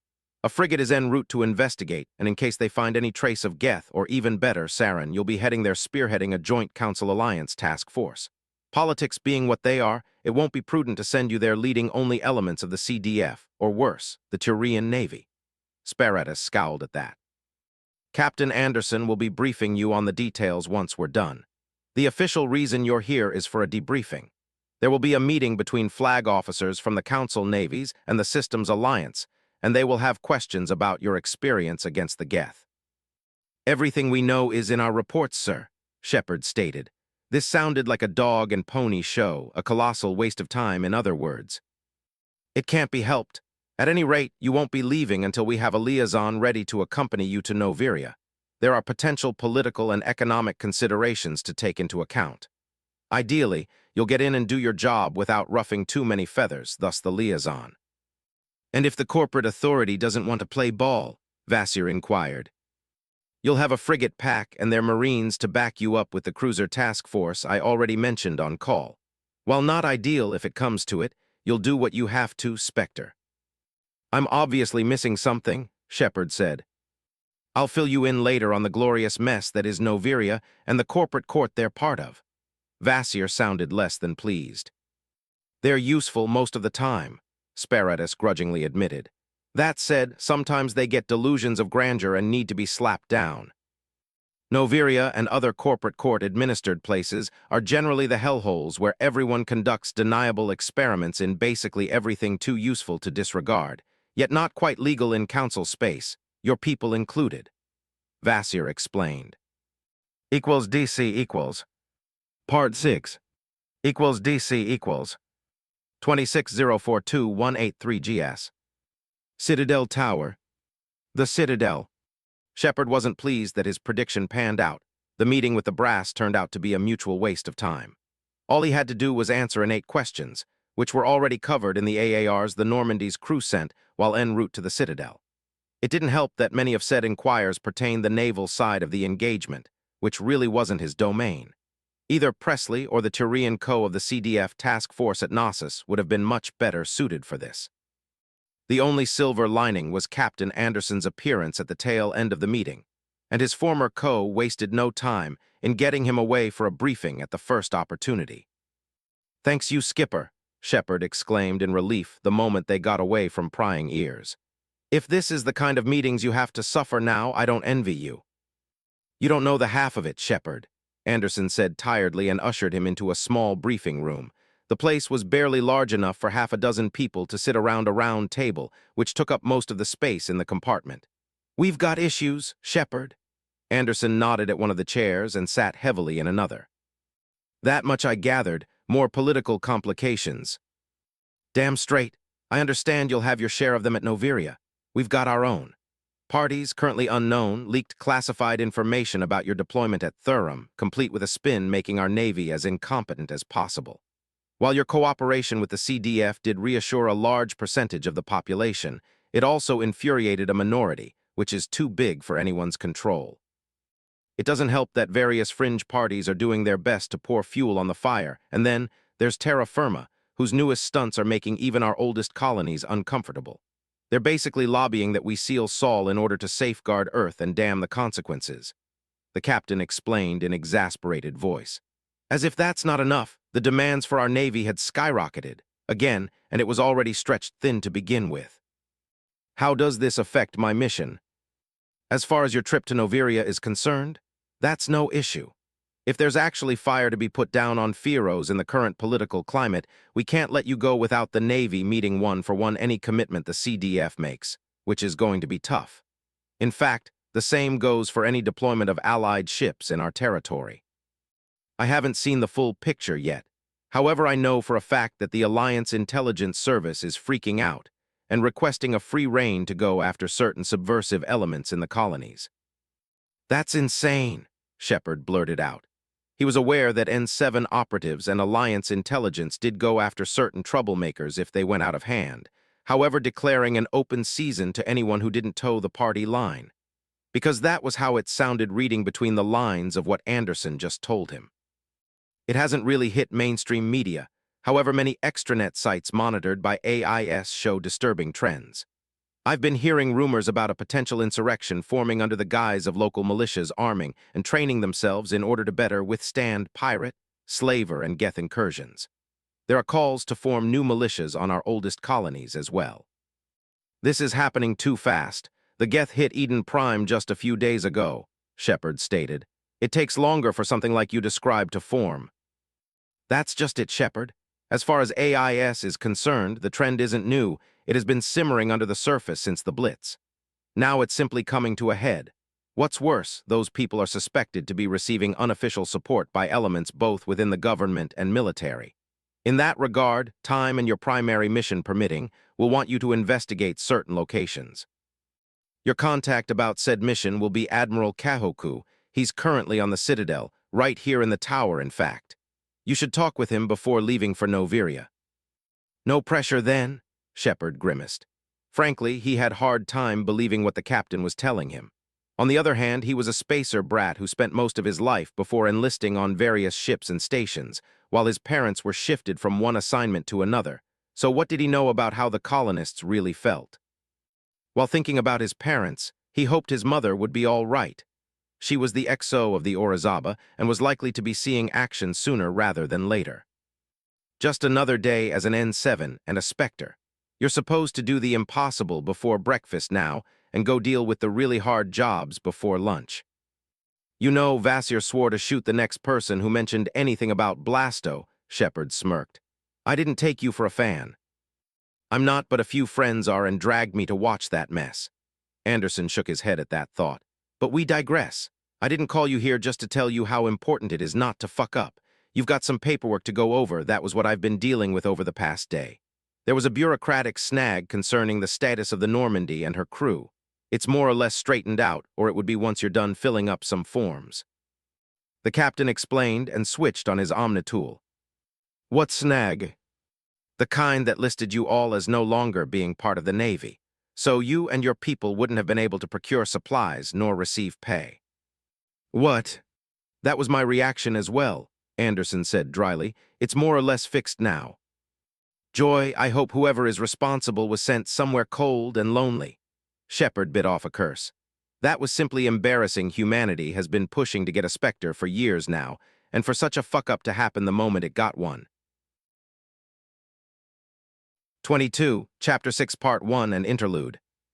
Disclaimer, I do not own the Mass Effect games. This story is written with no profit in mind. I make no money from it. It isn't for sale or rent. DC equals. Interlude, Historical Notes 1. DC equals. The arrival of the Systems Alliance on the galactic stage upset the political, military, and economic balance. Humanity was young, controlled a small portion of space. The bulk of its population and industry was still contained in the Sol system. Humans have been space-faring for less than a century, by that point veritable children making their first steps on the galactic stage. By all means, that should have meant that the SA would have been no more than a curiosity and a footnote in galactic history in the following centuries. The reality of the situation was different. While the humanity was indeed young and inexperienced, it found itself in a most curious and dangerous position. True, it had smaller population than any Council-aligned species with the exception of the Drell, yet their numbers weren't so small that to drown compared to most Council-associated species.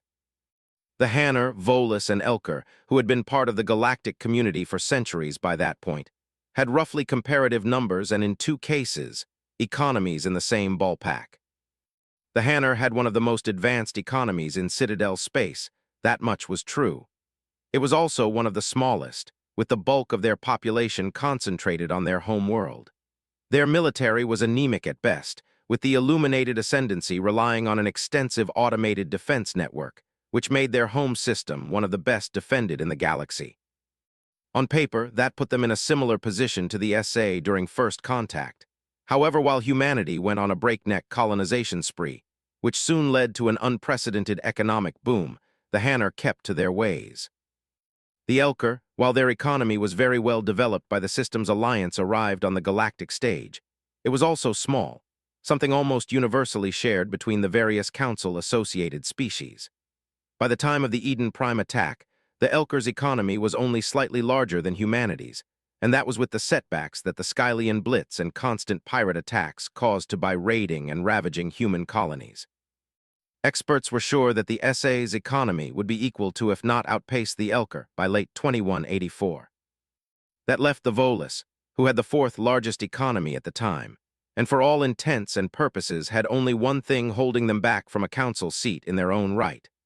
The fact that due to their physiology and psychology, they found it very hard to impossible to meet the military obligations required for a species to be considered for a council seat.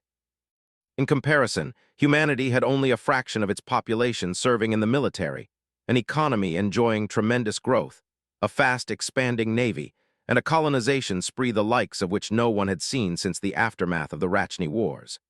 Is it no surprise that the SA was often called a sleeping giant in the decades post-First Contact? In a few short decades, the Systems Alliance found itself on a fast track towards a council seat, a fact acknowledged by the Council itself in the months preceding the Eden Prime attack, which led to the inclusion of Lieutenant Commander Shepard into the ranks of the Council Spectres. A surface read of the situation would have seen a humanity on the rise, with the future looking brighter than ever. Unfortunately, the rapid economic growth fueled by an uncontrolled colonization spree exacerbated certain problems that were plaguing the Systems Alliance since the day of its inception, and created new ones. The rapid growth and recognition by the Council won as many friends and allies as enemies within Citadel space itself. It also placed the Systems Alliance on a direct collision course with the Batarian hegemony, which never ceased its attempt to undermine and weaken humanity by any and all means possible. Most perilous of all, it wasn't only external dangers that plagued humanity. From Forward into the Fire, the rise and fall of the System S Alliance DC equals. In the later decades of the 21st century CE, the Turian hierarchy had been struggling to meet all its commitments, a fact that had been causing a growing resentment among multiple successive Primarchs on Palaven. While the Turian Navy had the largest war fleet bar none in the galaxy, its commitments were great as well. The Navy had to protect Turian space as a matter of course, keep a large and powerful detachment as a part of the CDF stationed at the Citadel. It was responsible for the bulk of the forces patrolling the borders with Terminus space and the Batarian hegemony, and to top it all, it had task forces and flotillas keeping eyes on all border regions of Citadel space, especially those containing known dormant relays. For the Turian hierarchy, the Relay 314 incident turned out to be a blessing in disguise, a mixed blessing, really. While there was some bad blood between certain members of the Turian military and the SA, the truth was that only a small fraction of it took part in said incident, and when General de Sola's Arturus managed to disgrace himself, those who survived the human retaliation gained little to no sympathy back home.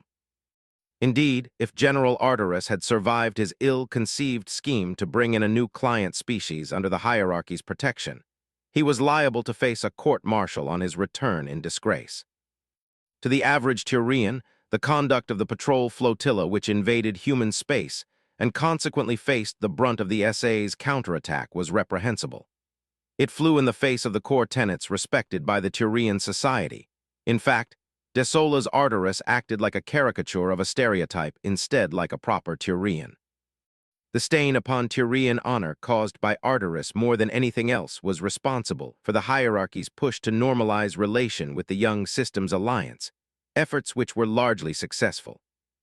To make up for the debacle of the Relay 314 accident, the hierarchy offered to pay for the rebuilding of the human colony of Shanxi, eventually pushed for joint patrols and training in order to erase any existing bad blood between the two species, something that later evolved into technical assistance, meant to bring the SA's military fully in line with the technical capabilities expected of a candidate for a council seat. This initiative was directly responsible for the joint project that created the Normandy class of stealth frigates and led to closer cooperation between the Systems Alliance and the hierarchy in creating new classes of capital ships better suited to face against new and returning threats. Die for the cause, prelude to war. DC equals.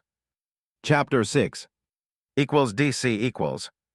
Part 1 DC equals. 22042183 GS. New Vandenberg. Elysium. Nested in a small valley, on the opposite side of the planet from the capital of Illuria, New Vandenberg was a small town built to resemble various villages and townships on Earth still existing in the Alps. The town's primary purpose was as tourist hub catering to those enjoying mountain climbing and skiing, which were among the primary tourist attractions Elysium had to offer. One of the largest corporations backing terra firma, Cord Hislop Aerospace, owned New Vandenberg, which made it a logical location for the party affiliates from around the cluster to gather in relative obscurity and meet a few new friends. An unpleasant cold front and associated snowstorm brewing over the region helped ensure that no one would be venturing forth without an excellent reason, offering a further layer of security for the various meetings and discussions taking place in the resort. Among the last to arrive before the storm struck were a couple of shuttles proudly displaying the golden chevron that was CHA's logo. They carried a member of the corporation's board of directors, his security detail, and a pair of Cerberus agents. The mayor/manager of New Vandenberg was at the landing pad ready to meet them, surrounded by a squad of kitted-out security, all wearing hardsuits with the distinctive CHA's logo as well. Miranda Lawson got out of the shuttle with the grace of a cat, and with a nod of acknowledgement to the director headed for the 5-star hotel the landing pad belonged to. A moment alter, a tall, slim figure clad in black armor followed suit and fell a step behind his principal. Miranda pursed her lips and firmly strangled the sense of unease that this place caused to surface within her chest. She could easily imagine her father being here now. He did love his damn skiing after all. Well, the bastard was back on Earth probably designing himself a new heir, or worse. And even if he was here, the only thing she had in common with the woman Henry Lawson knew was her build. The wonders of modern cosmetics and a few detachable implants meant that, for this visit, Miranda was a tall, busty blonde who no one would recognize as the daughter of that man without a deep scan. And she had countermeasures installed along with the shield harness built into her dress. She entered the hotel and slowed down for a few moments, enjoying the warmth after the bracing cold that hit her the moment she stepped out of the shuttle, before she confidently marched on, deliberately adding a swing to her hips. Today she was Sarah Lombardi, an entrepreneur of Italian origin who was sympathetic to terra firma's cause and was a known critic to the System Alliance's policies. The alias itself was as real as it got, with a Sarah Lombardi existing. She was a Cerberus agent from their financial wing. While the real Lombardi had a good head for business, The less said about her clandestine experience, the better, thus the need for Miranda or another double to take over in the rare cases when it was required. The operative glided into one of the 3 small and cozy conference rooms the hotel had and smiled when everyone's eyes fell upon her figure. She made her way to the front row of seats and sat in one of the few empty ones, while her bodyguard melted into the shadows nearby. The aging, balding man on the small podium cleared his throat, and after giving a long, evaluating look to Miranda, loudly cleared his throat to get back the attention of the gathered terra firma sympathizers. Eden Prime is a proof that the system Alliance is bought and paid for. Humanity's so-called leadership is on the beck and call of aliens, putting their interests before our own. The man spoke with conviction, making sharp gestures to reinforce his point. What's worse, that atrocity showed us once again that the Alliance has no capability, neither intention to protect Earth's colonies. Every single one of us is thus left to the non-existent mercy of the alien.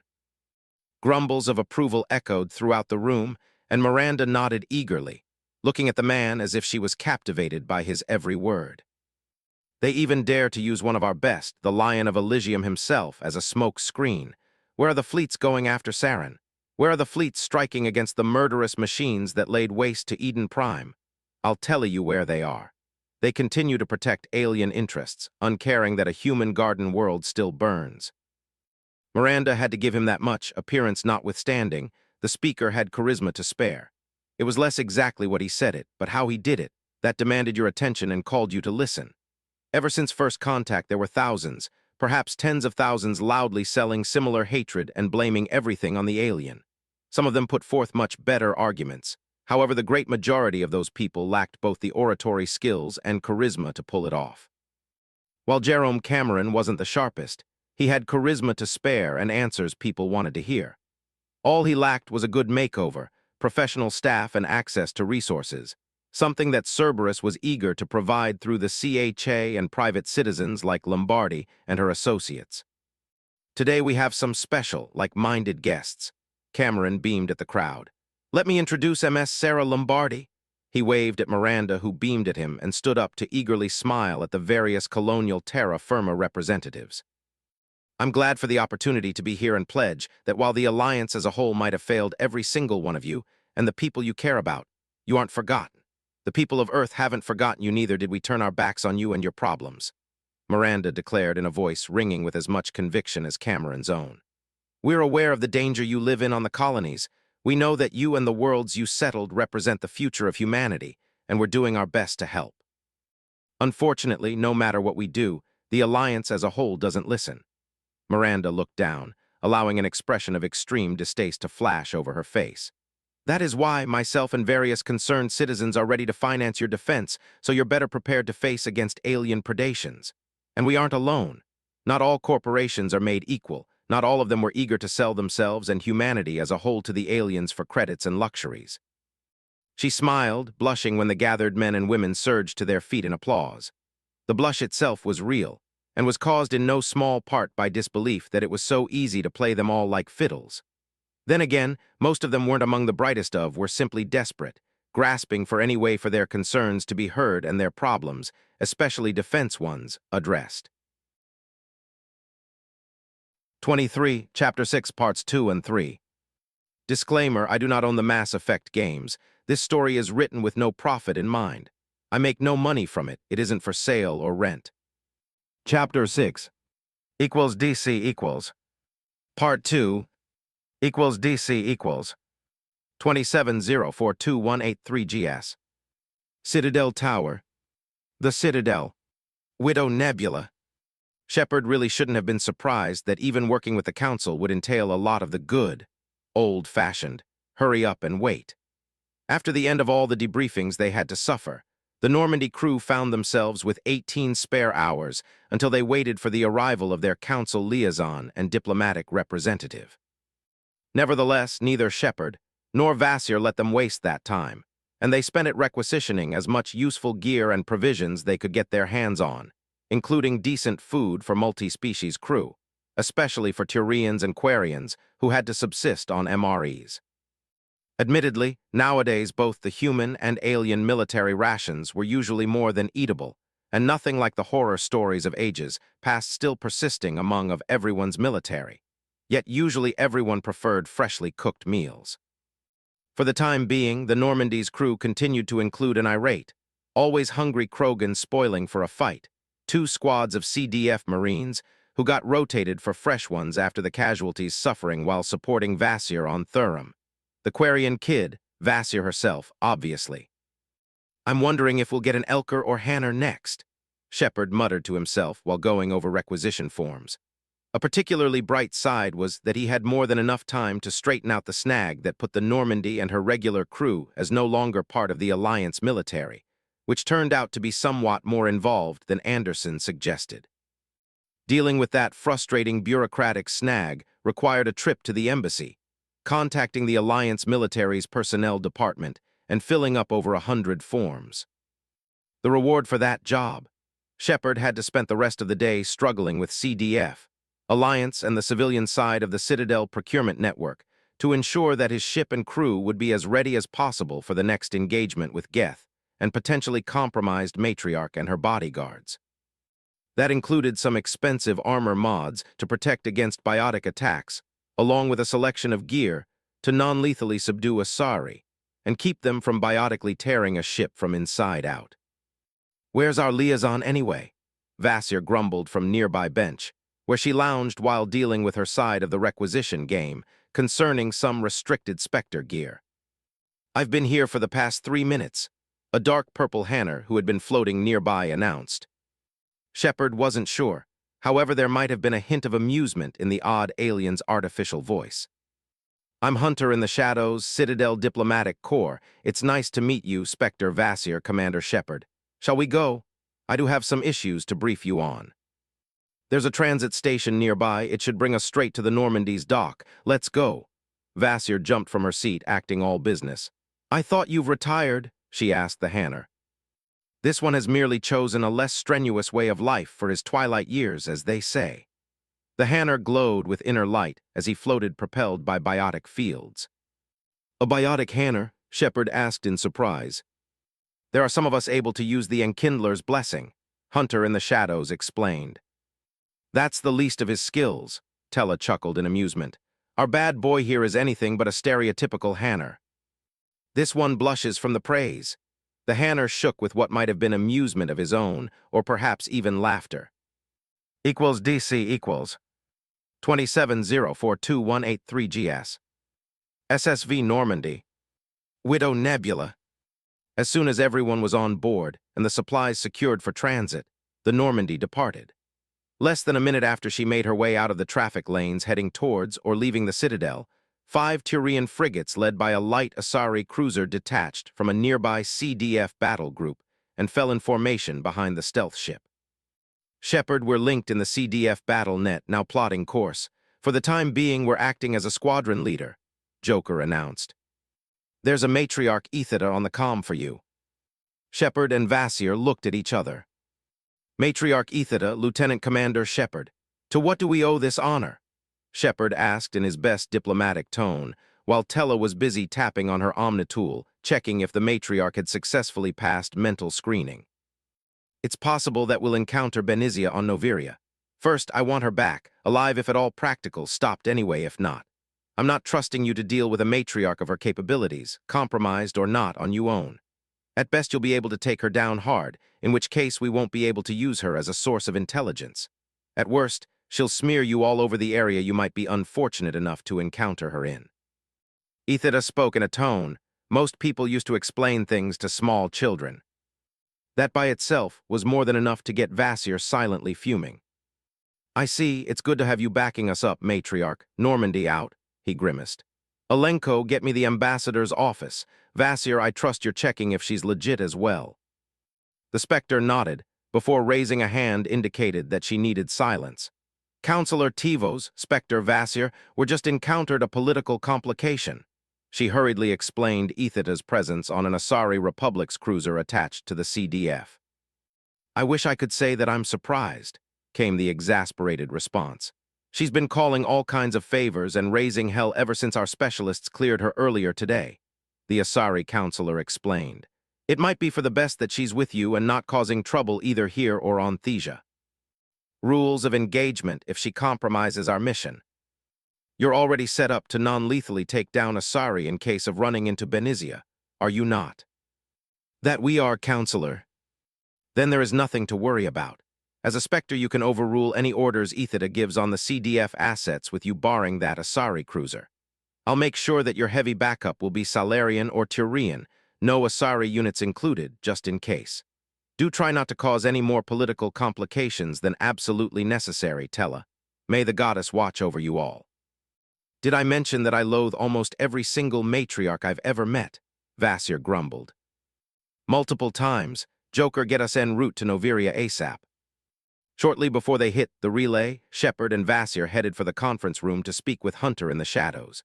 They found the Hanner floating in the center in the small round room talking with Lieutenant Karsus, the officer in charge of their new CDF contingent, who was the same man they met at the docks when they returned from Thurum.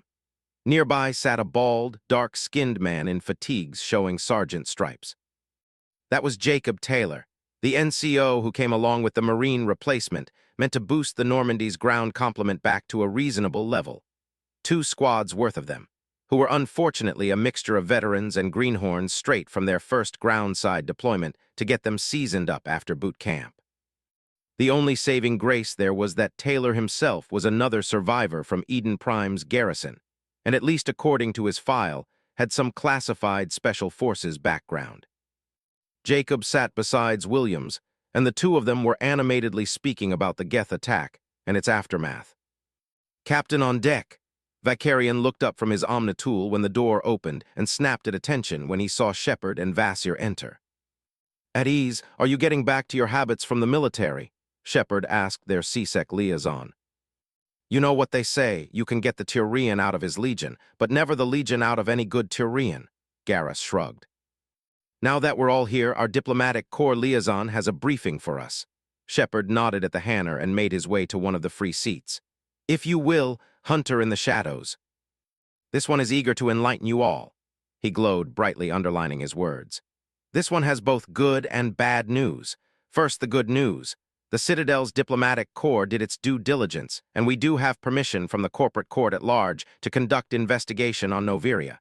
This one's colleagues made it clear to certain personages and organizations that the independence of the court itself is a useful legal fiction."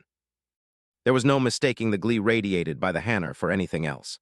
"The bad news is as follows. The corporate court are in the process of investigating their people running Noviria, especially what passes for its capital city, Port Hanshin. While this one do have authorization for our Spectres to operate freely, the manager in charge of Noviria for the Noviria Development Corporation can technically stall us legally while he seeks clarification and confirmation from his corporate superiors. If that is the case, this one has the contact details for a corporate court internal affairs operative currently investigating Administrator Bell Analyze." "What does that mean for our operation?" Lieutenant Karsus asked for clarification. "This means that we can't go in guns blazing no matter how tempting it might be. On the other hand, we do have other levers to use, and in case that we meet armed resistance, it should be clear-cut that they're in the wrong so we can dispatch any such obstacles." Vasir looked too pleased for comfort at that prospect. "Depending on the circumstances, your conclusion might be right, Spectre. That's why this one will accompany you. If this one tells you that it's all right to shoot people, then you can gleefully shoot people," the Hanner declared. "Well, that's different," Sergeant Taylor muttered. "I might actually like this assignment." "What's the issue with your previous one, Sergeant?" Garrus asked. "The previous one was all right until it began raining Geth. The one before that, too much red tape tying up our hands." At that, Garrus grumbled in commiseration. Equals DC equals. Part 3 equals DC equals 28042-183 GS. SSV Normandy. En route to Noviria. The journey to Noviria allowed Shepard just enough time to fully catch up with the paperwork surrounding the new additions to the crew.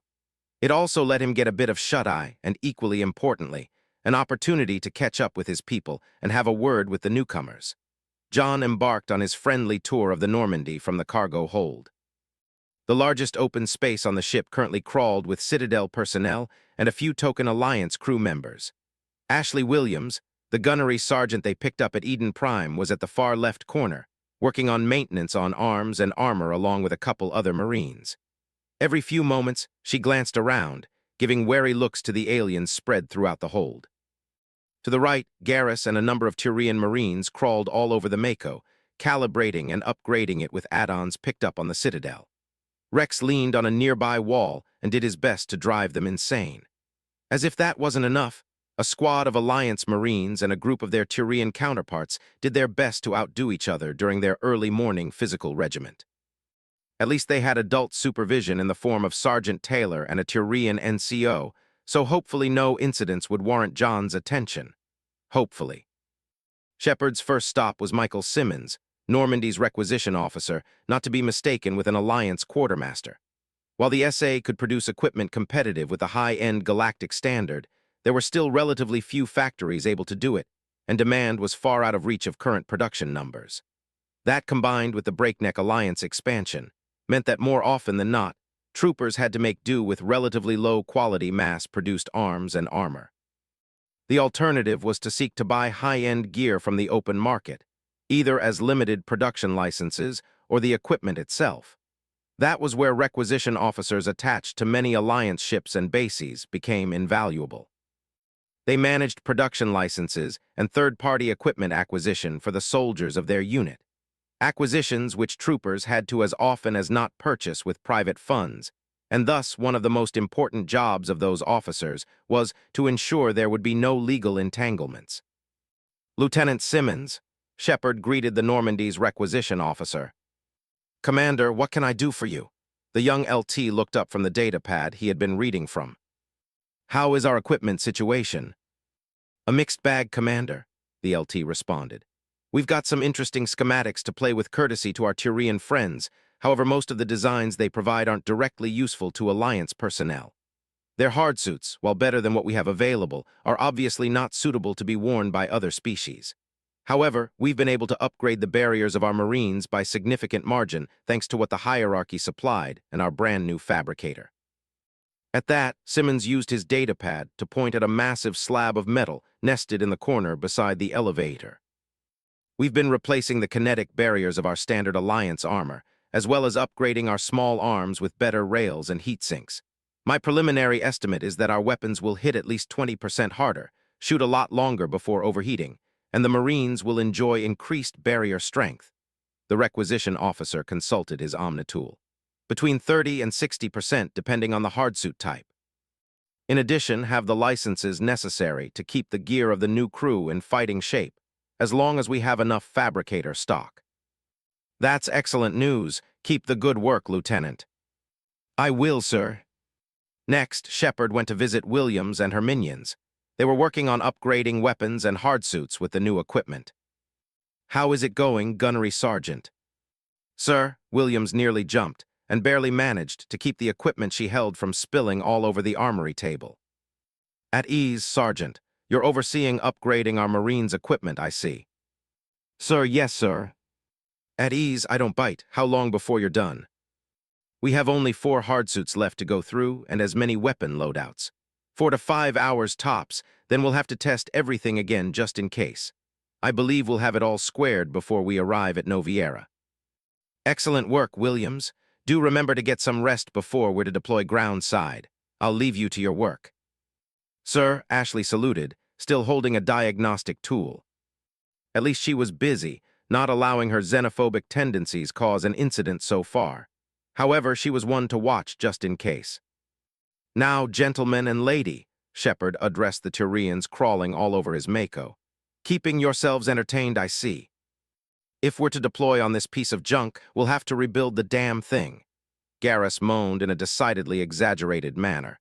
"And keep you away from the driving wheel." "You haven't really seen me drive," Shepard exclaimed in mock offense. "We've heard the rumors." The female Turian in the group pipped up. While her voice had the distinct flagging quality of all Turians, it was still softer than those of her male counterparts. "Seen the videos from Elysium too," another Turian added. "I'm never going to live that down, am I? You attempted to run down a Batarian platoon with that industrial monstrosity and hit everything but them," Garrus chortled. That video was on the top charts on the extranet for weeks. That's no excuse to mutilate my Mako. What exactly are you doing to it? Shepard wisely changed the topic. Calibrating the guns so even you can't miss moving targets from the weapon control station. Garrus explained, amusement clear enough to be picked up by the translator. We're also modulating the kinetic barriers for better protection, especially when impacts at low speeds are concerned.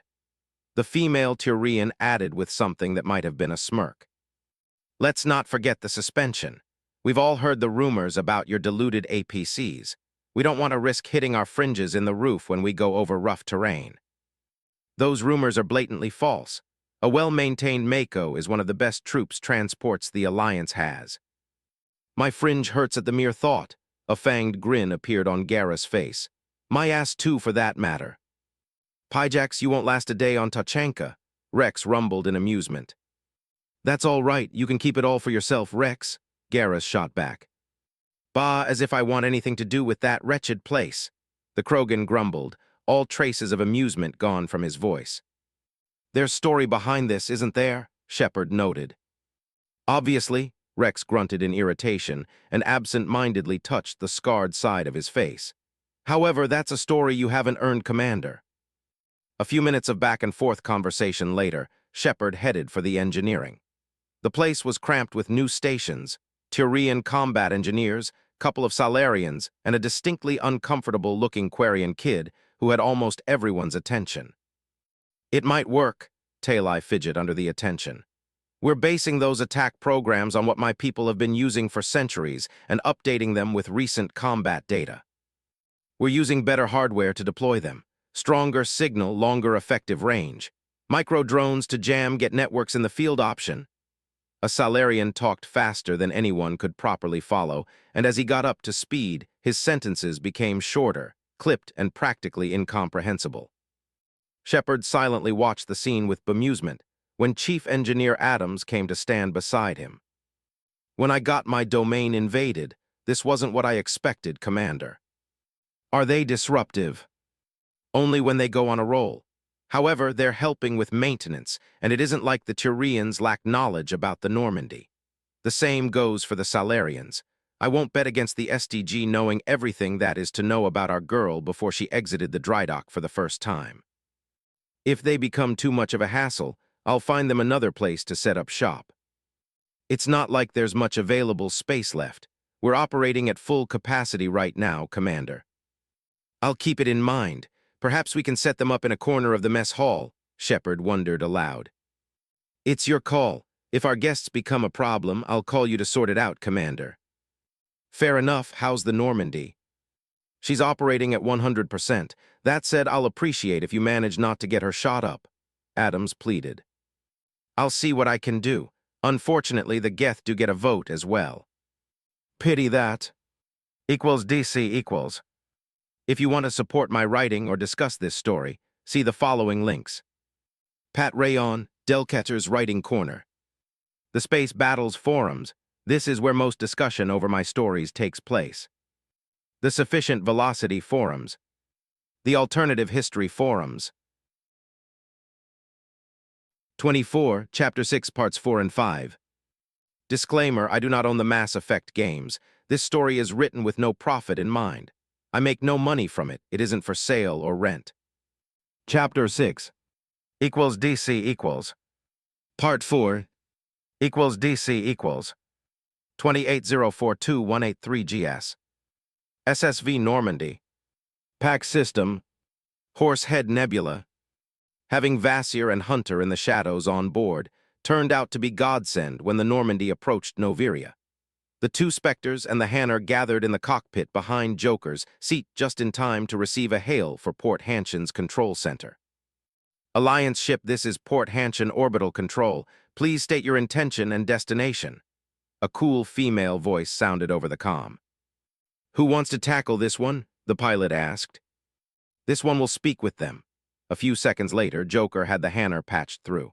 This is Hunter in the shadows. This one is liaison to the Citadel Diplomatic Corps. This one sends his credentials. Be advised, this ship carries 2 Spectre operatives, sending appropriate identification codes.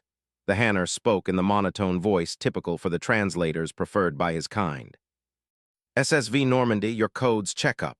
We'll have a security detail ready to escort you when you land. Please proceed to VIP Dock 3. Sending telemetry now. Have a nice day, Normandy. Well, that went easier than I feared, Shepard said. That's why this one is with you, Hunter boasted proudly. Apparently, when he wanted, he could let his translator express emotions. Me too. No offense, Shepard, however, the locals might not have officially recognized your induction into the ranks without receiving a confirmation from the Citadel. Through the proper channel, that could have taken hours, if not a day or longer. A good start to begin hiding things, Vasir added.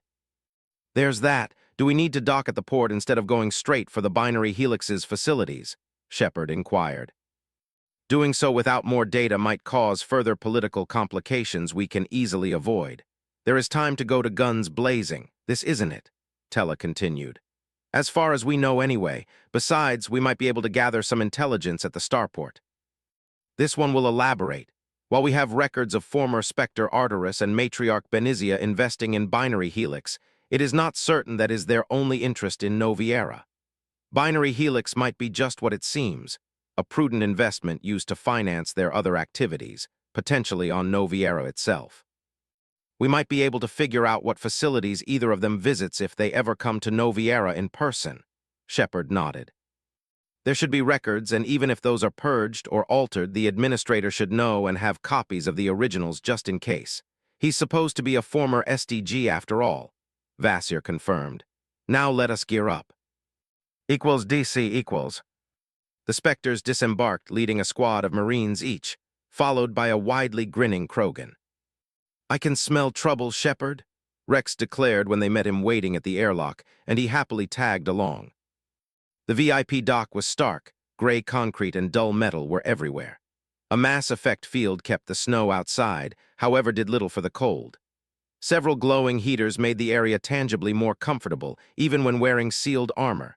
Besides those, the place was empty, free of a proper cover, which made the ground party uneasy. Biotic specialists to the front, Vasir whispered. Just in case.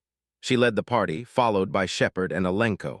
Rex's large gate easily carried him past the Marines, and the Hanner stalked after him, using his bulk for cover. The Marines walked in a loose formation behind them. A squad of security met them near the entrance leading deeper into Port Hanshin. They all wore the same type of black body-fitting armor, and most of them wielded assault rifles. Spectre, I'm Sergeant Kyra Sterling. Administrator Anolyze wishes to speak with you.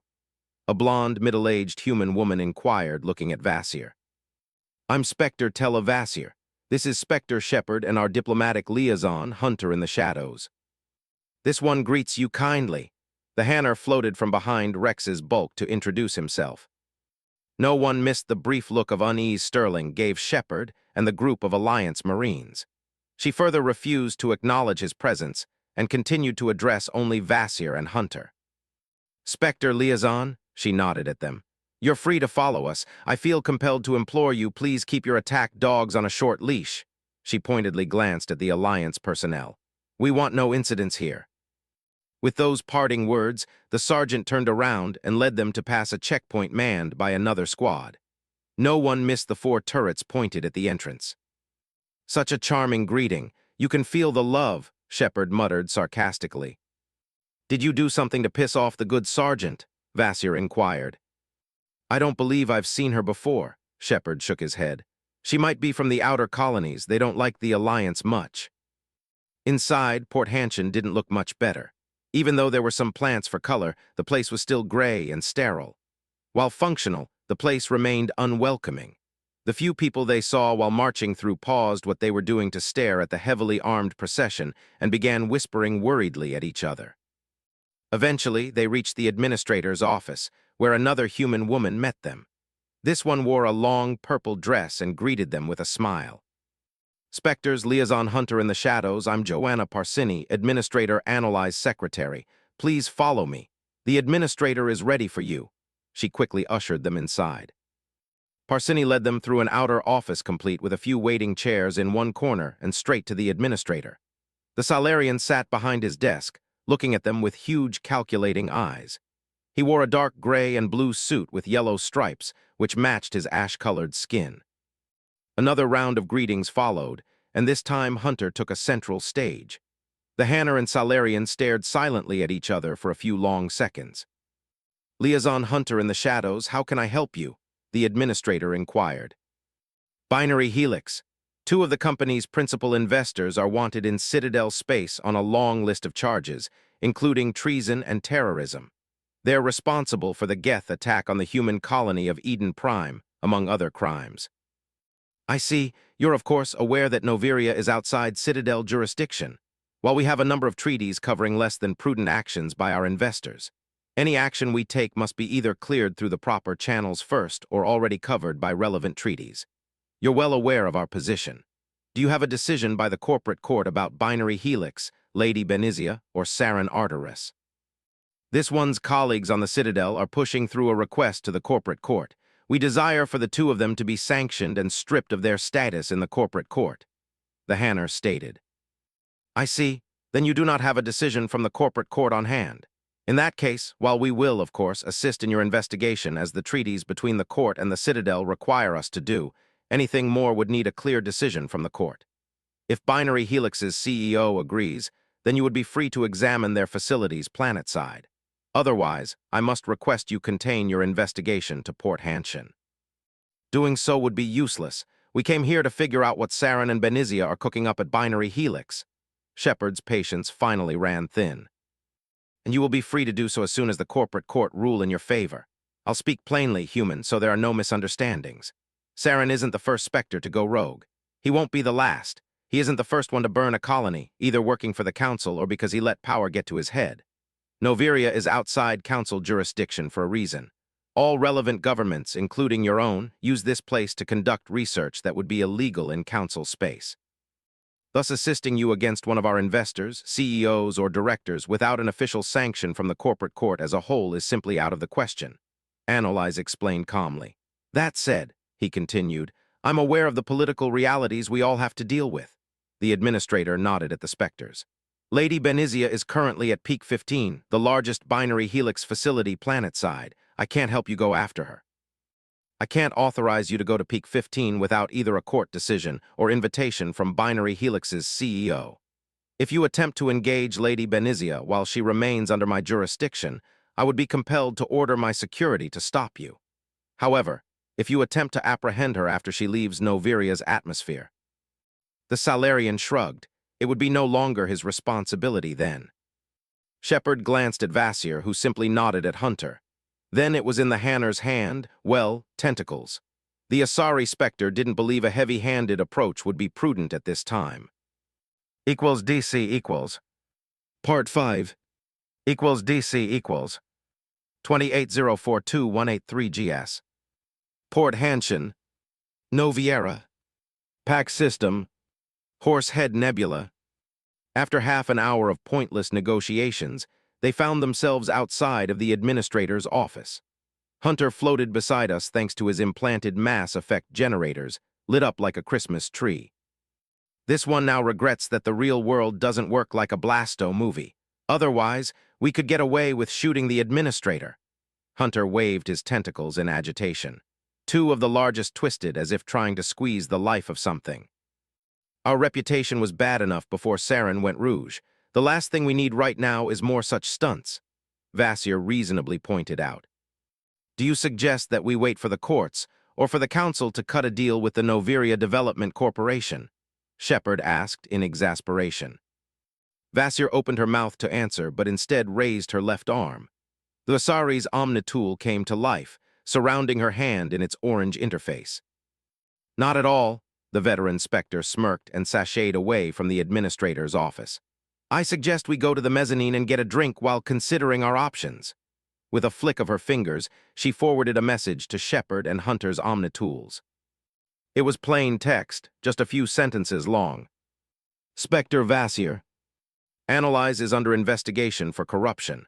Lorik Quinn set up. He has evidence. Gather it and convince him to testify, and I'll guarantee you permission to investigate Peak 15. You'll find him drinking at one of the hotel bars. NDC Internal Affairs." An attachment contained a picture of a middle-aged Tyrian in a dark blue business suit. "I can use a drink and some time to relax after our last mission," Shepard said aloud. "Are the bars here any good?" "What's with you people and drinking?" Hunter asked in exasperation. "Unless I'm mistaken, the Hanner can and do drink alcohol," Shepard pointed out. "During special occasions, not as a matter of course." "Tell that to Blasto. He makes us all look bad," Hunter grumbled, and his translator stuttered, failing to get through whatever the Hanner was trying to say. Probably curses it wasn't programmed to read. "Are you ready to return to your ship, Spectres?" Sergeant Sterling and her security detail accosted the three of them shortly after they headed towards the mezzanine.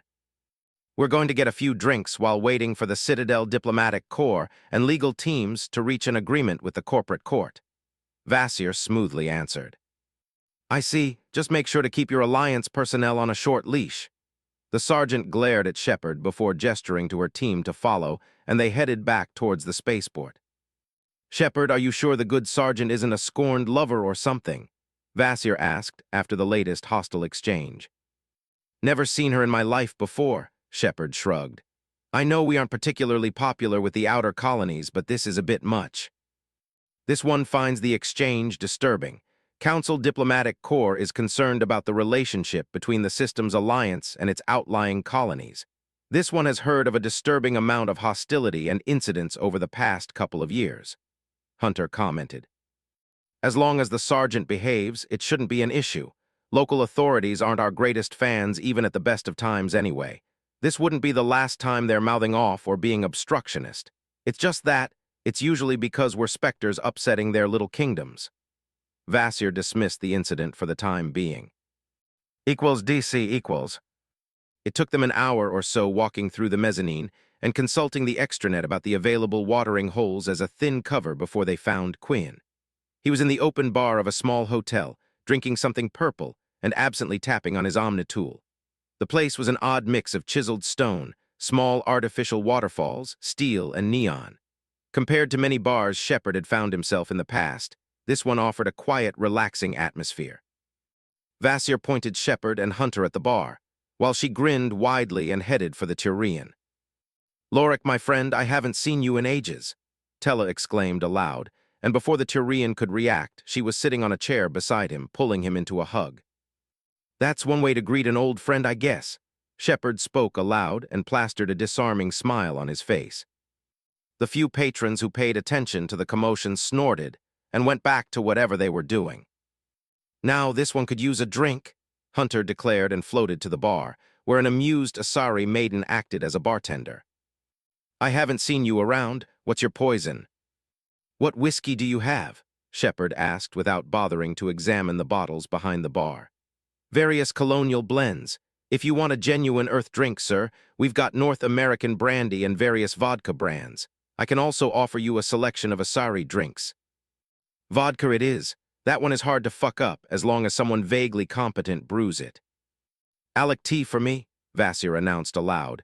She came to the bar, dragging Quinn with her. "Shepard, Hunter, this is my old friend Lorik Quinn. I haven't seen him in years." The Tyrian appeared shifty, as if he wanted to be anywhere but there. "Do you want to get me killed?" His voice warbled, full of worry. "As I was telling you, buddy, you'll be perfectly safe on Shepard's ship. All you have to do is testify," Vasir cheerfully whispered. "Otherwise, we'll make a real spectacle, then leave," she added happily.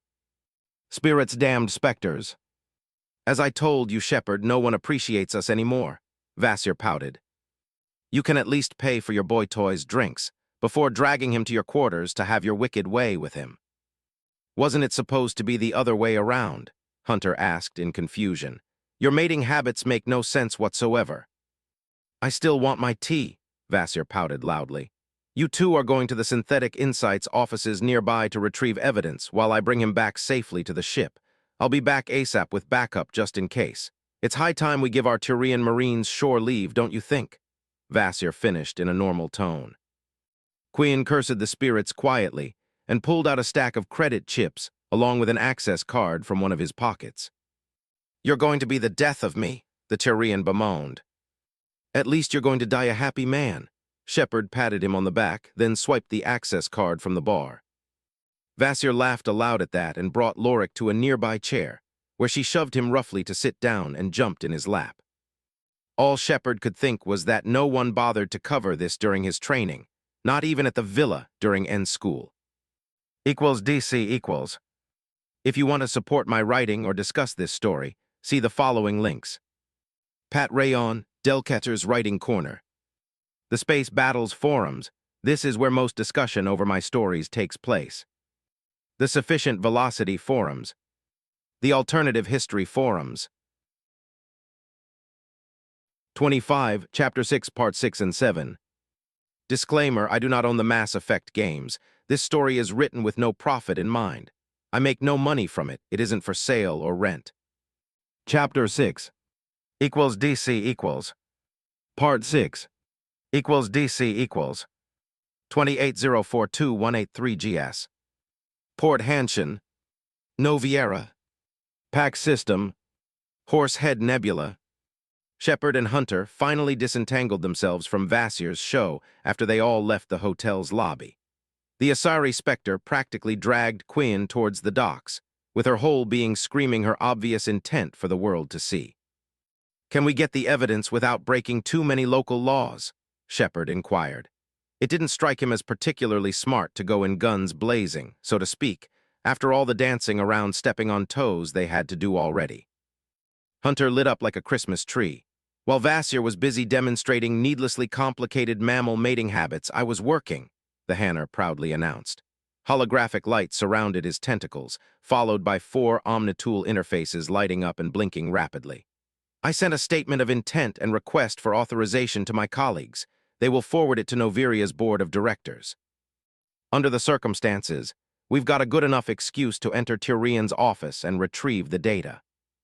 Can you define good enough? Shepard pushed while they headed towards the office building in question. The kind that will have any issues tied up by Asari law. Wires until both of us are safely dead if the board decides to take an exception to our actions. There's nothing to worry about. Somehow those words failed to reassure Shepard. 10 minutes later, it turned out that his gut was right. On the outside, the office building was no different than most buildings they saw so far at Port Hanshin. Tinted glass, dark metal, and dominating amount of stone, the price of building into a mountain. Inside was no different, though there was a bit more color to the offices. As soon as they went through the door, thanks to Lorik's access card, Shepard and Hunter's luck ran out. Complications were waiting for them. They came in the form of 2 bored Noviria security personnel hanging in the Synthetic Insights lobby. "Hey, you've got no right to be here," the closer one, an armored human woman, exclaimed. "On the contrary, the administrator has no right using you to cover his illicit deals." Hunter's body flashed dangerously as he spoke. "Be a pair of good rental cops and walk away. This is now Spectre and Council business, not just board of directors issue." The human woman, who towered over her much smaller Salarian colleague, looked at his large, dark eyes.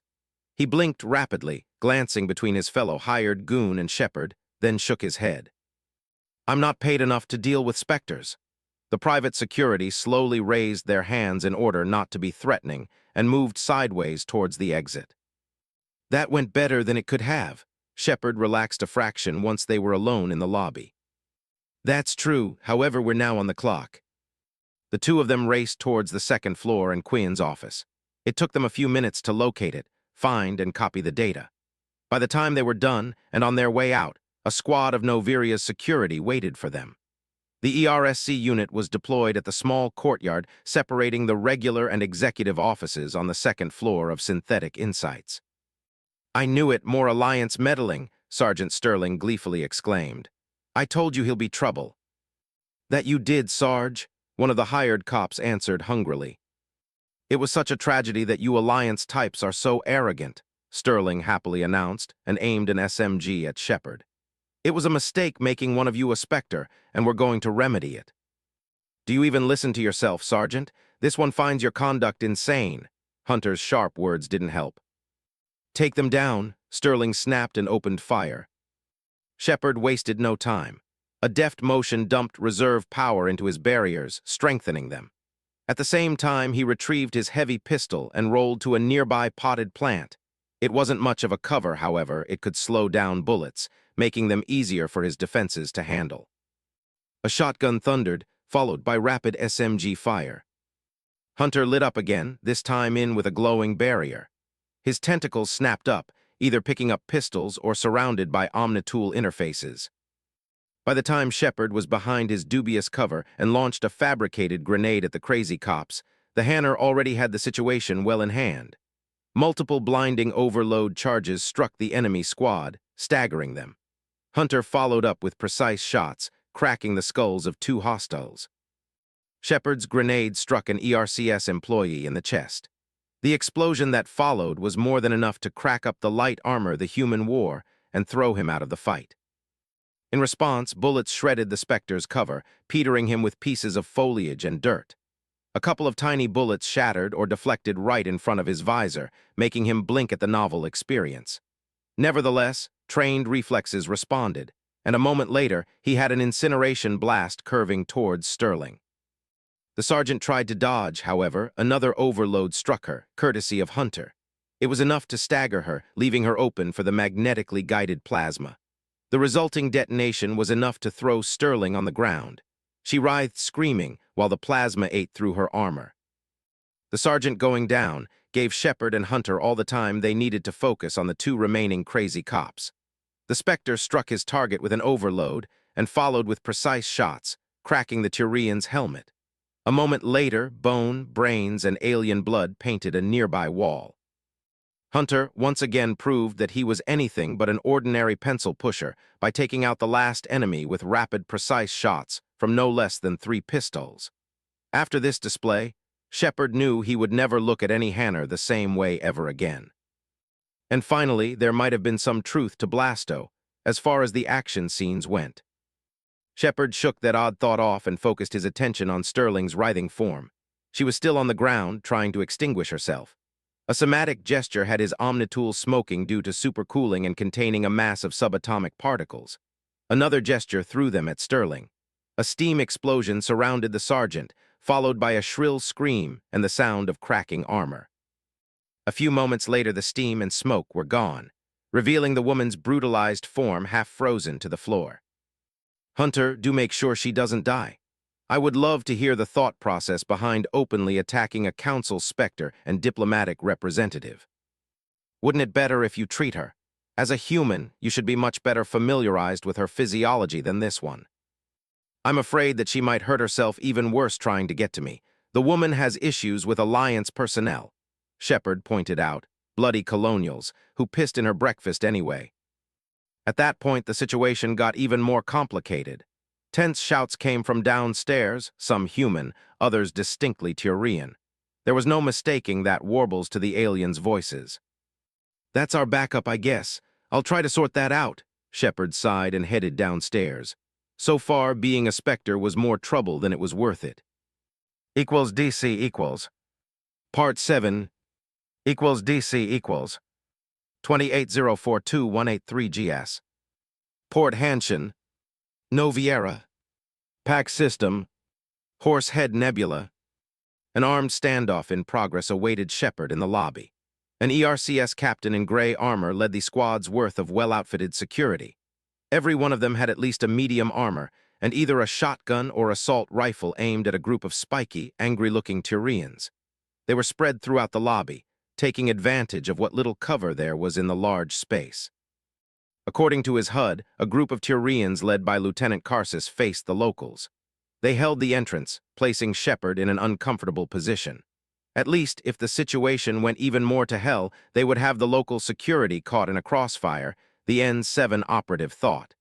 Needless to say, such an outcome was to be avoided if practical.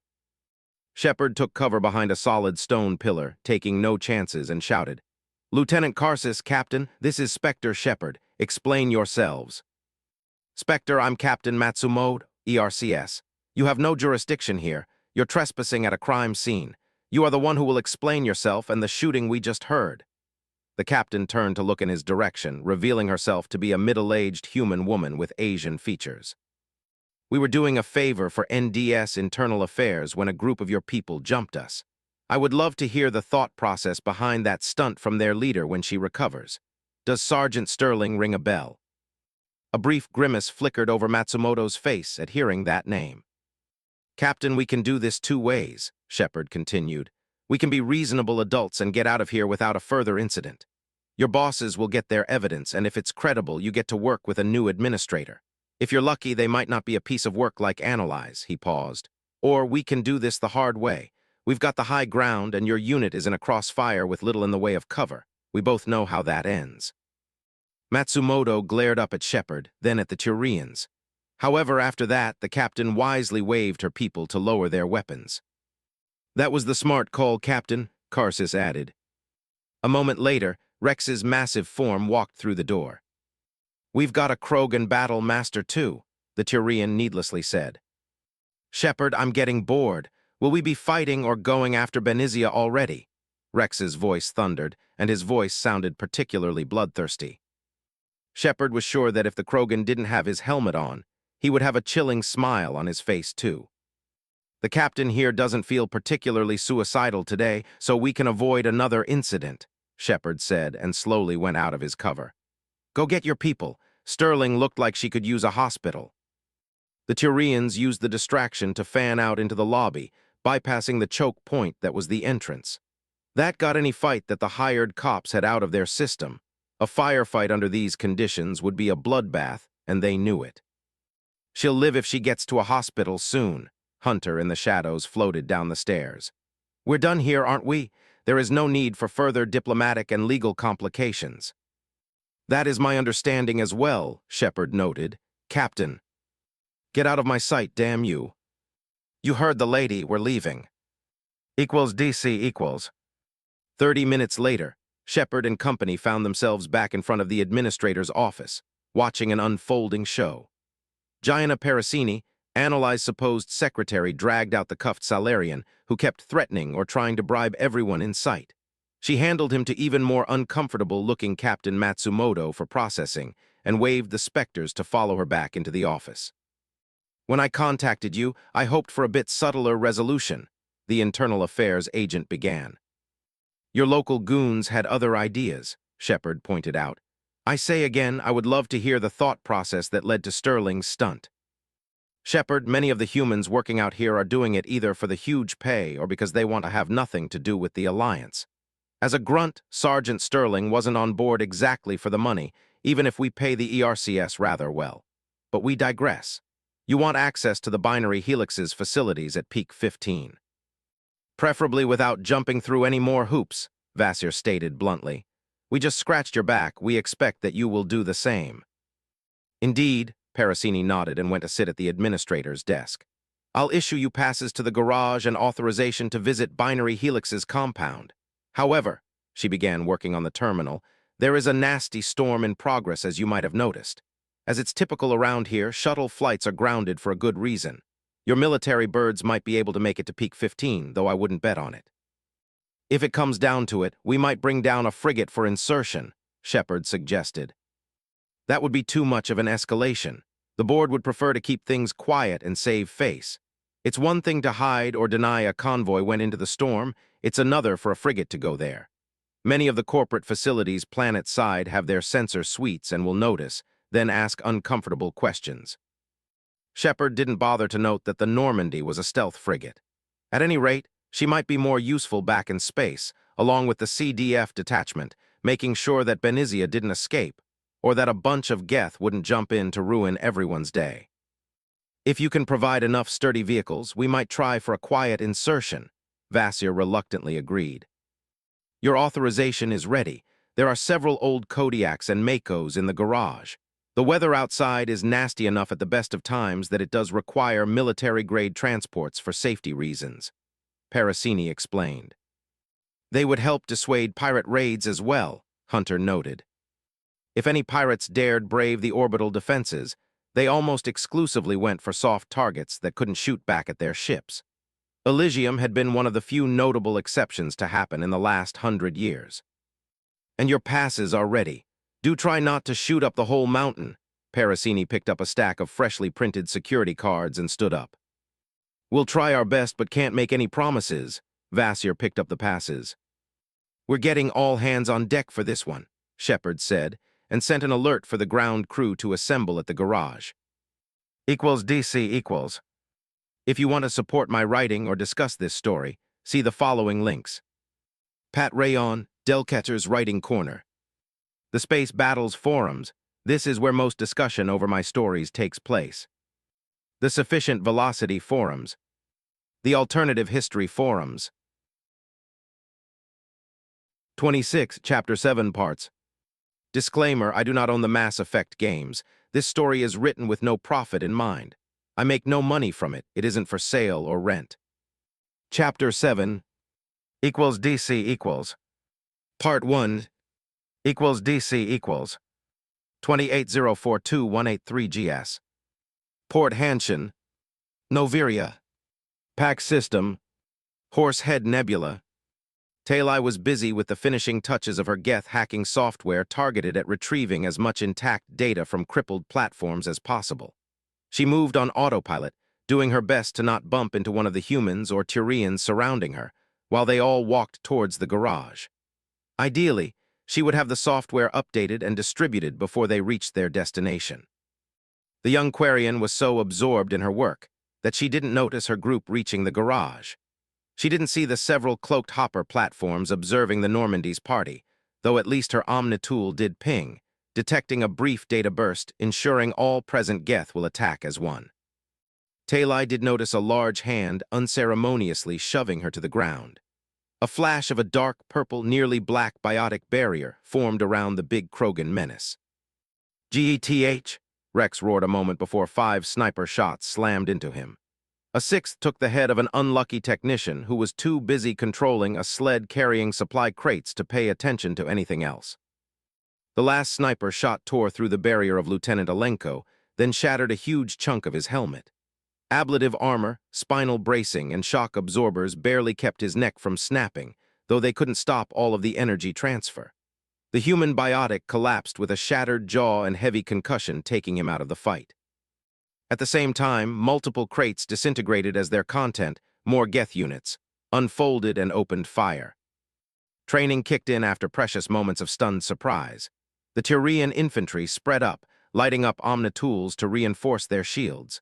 Smoke grenades soon created a gray wall, cutting off visibility. For nearly a third of the CDF troopers, it was too little, too late. Snipers and concentrated rifle fire cut them down before they could meaningfully react. Many of the survivors had their barriers drained and their armor compromised. Built-in medical suites, along with a generous application of Medigel and stimulants, kept them in the fight.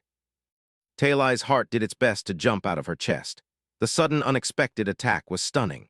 If it wasn't for the Krogan or the Turians being primary targets, she would have died then and there without knowing what hit her. However, she was still alive. Her suit was intact, and the bruises thanks to Rex were something she could worry about later if there was later to worry about.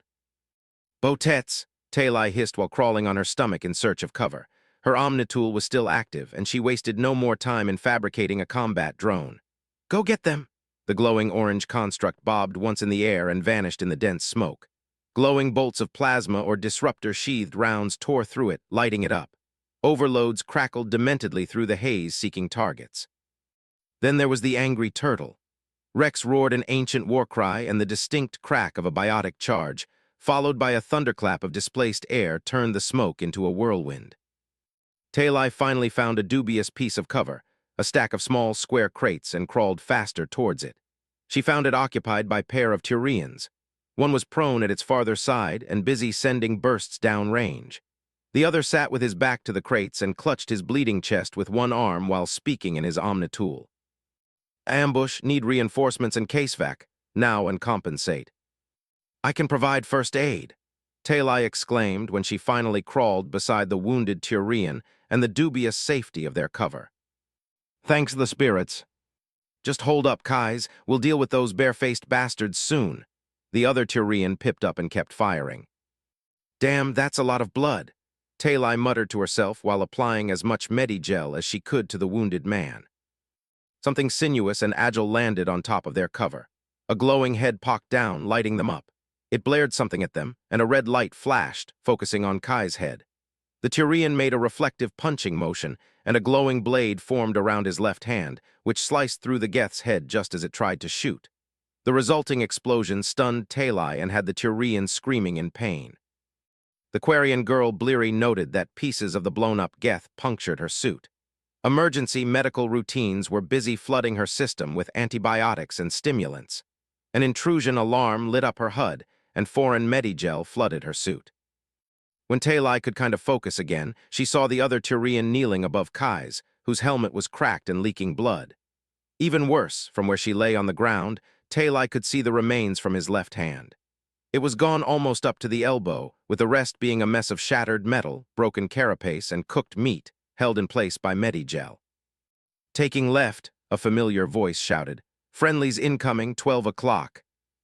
Another biotic charge tore through the smoke, followed by a burning plasma ball and a faster-moving overload charge. The sounds of fighting went up to a deafening crescendo before abruptly cutting off. Left sector clear. Right clear, we need medics here yesterday.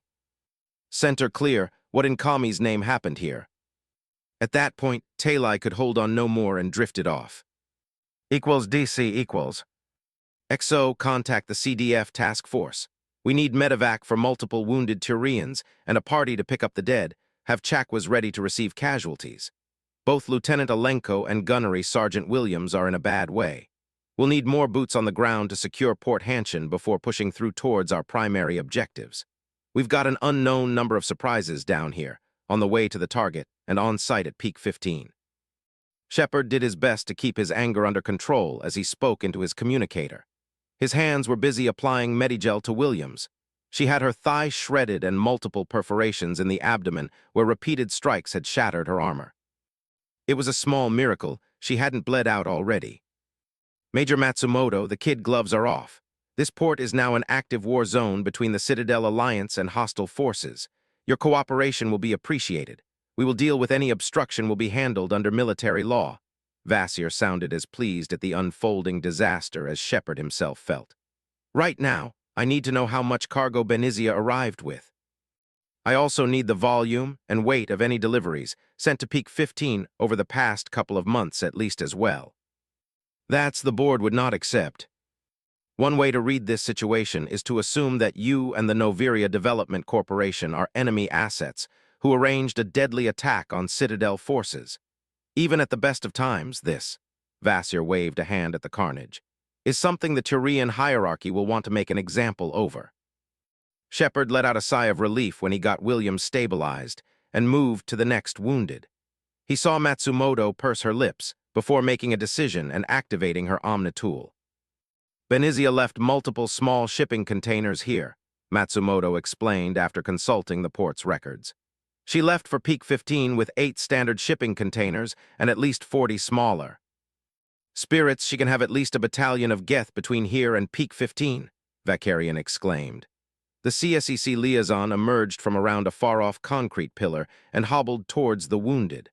The armor on his right leg was mostly gone, along with about half the spike at its back. She can have more surprises here waiting for us, Shepard growled. I won't bet on any vehicle left here being operational either. We'll either rely on aerial insertion or use vehicles from the CDF task force, Vasir agreed. But first we need to secure a base of operation here and get some reinforcements, the veteran Spectre grimaced. We'll need help cracking that facility even if we need to only deal with whatever Geth Benizia brought on this trip. DC equals.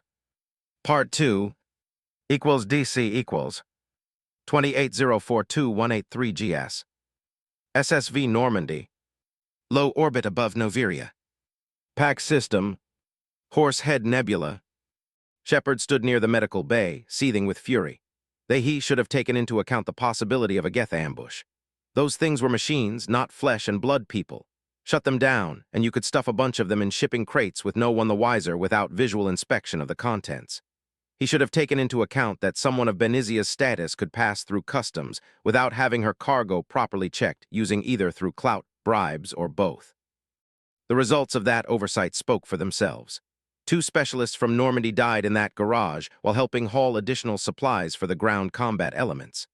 Alenko and Williams were in critical condition, though happily expected to make full recovery given time.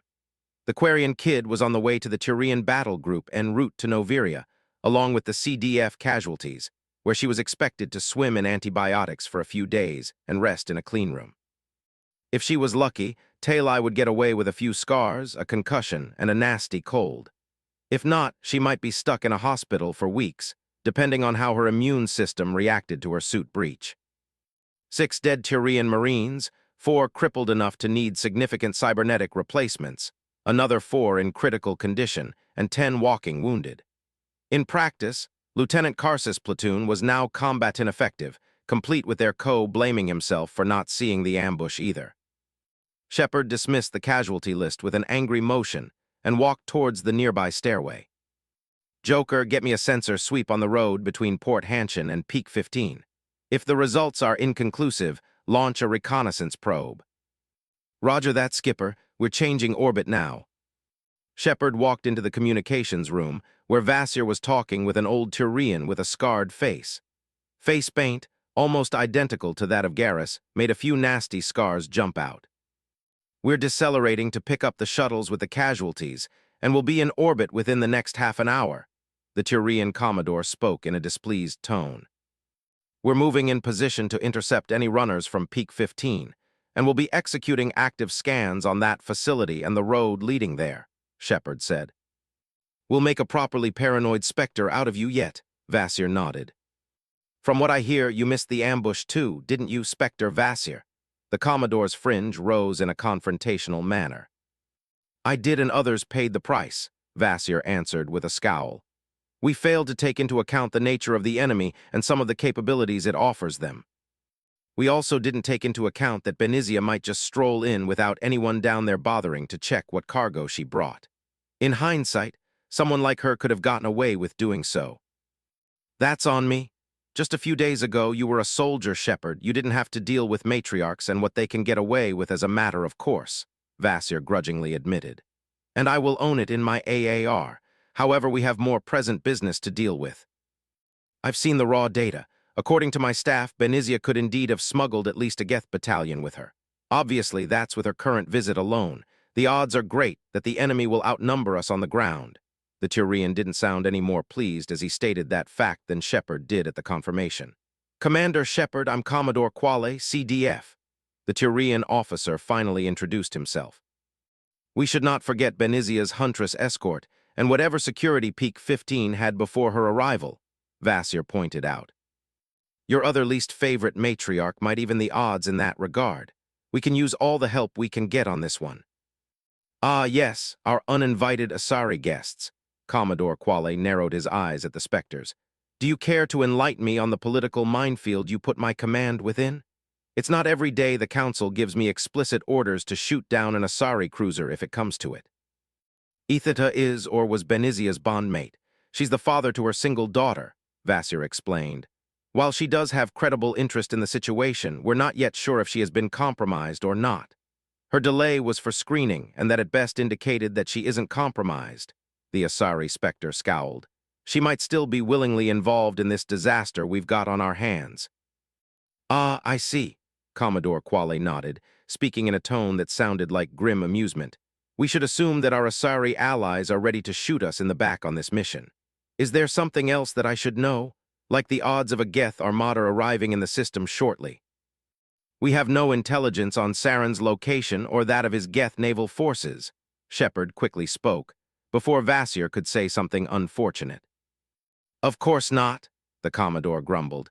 Do we need to assault the facility in question immediately, or could we wait for reinforcements? If you get overrun down there, the best we could do is either keep the enemy grounded or take out the whole site from orbit, which would be counterproductive, I understand. We need actionable intelligence, ideally prisoners for interrogation and examination as well, Shepard pointed out. We aren't getting any of those if you have to take out Peak 15. Let's keep that as a last resort, Vasir suggested, earning herself a pair of questionable looks. Depending on how many Geth Benizia has down there, and what she has cooked at Binary Helix, it might be safer and cheaper to take out the site from orbit once we're done with it, instead of clearing it up the old-fashioned way. There's that, Shepard agreed. Commodore, do you have enough shuttles that can get us down safely in that storm? Port Hanshin was at the edge of it, yet it was strong enough to cause significant turbulence in the Normandy on the way up. We should have several shuttles able to get you down safely. If not, we can fabricate upgrade kits to increase stability and counteract icing, Commodore Quale answered after thinking for a few seconds.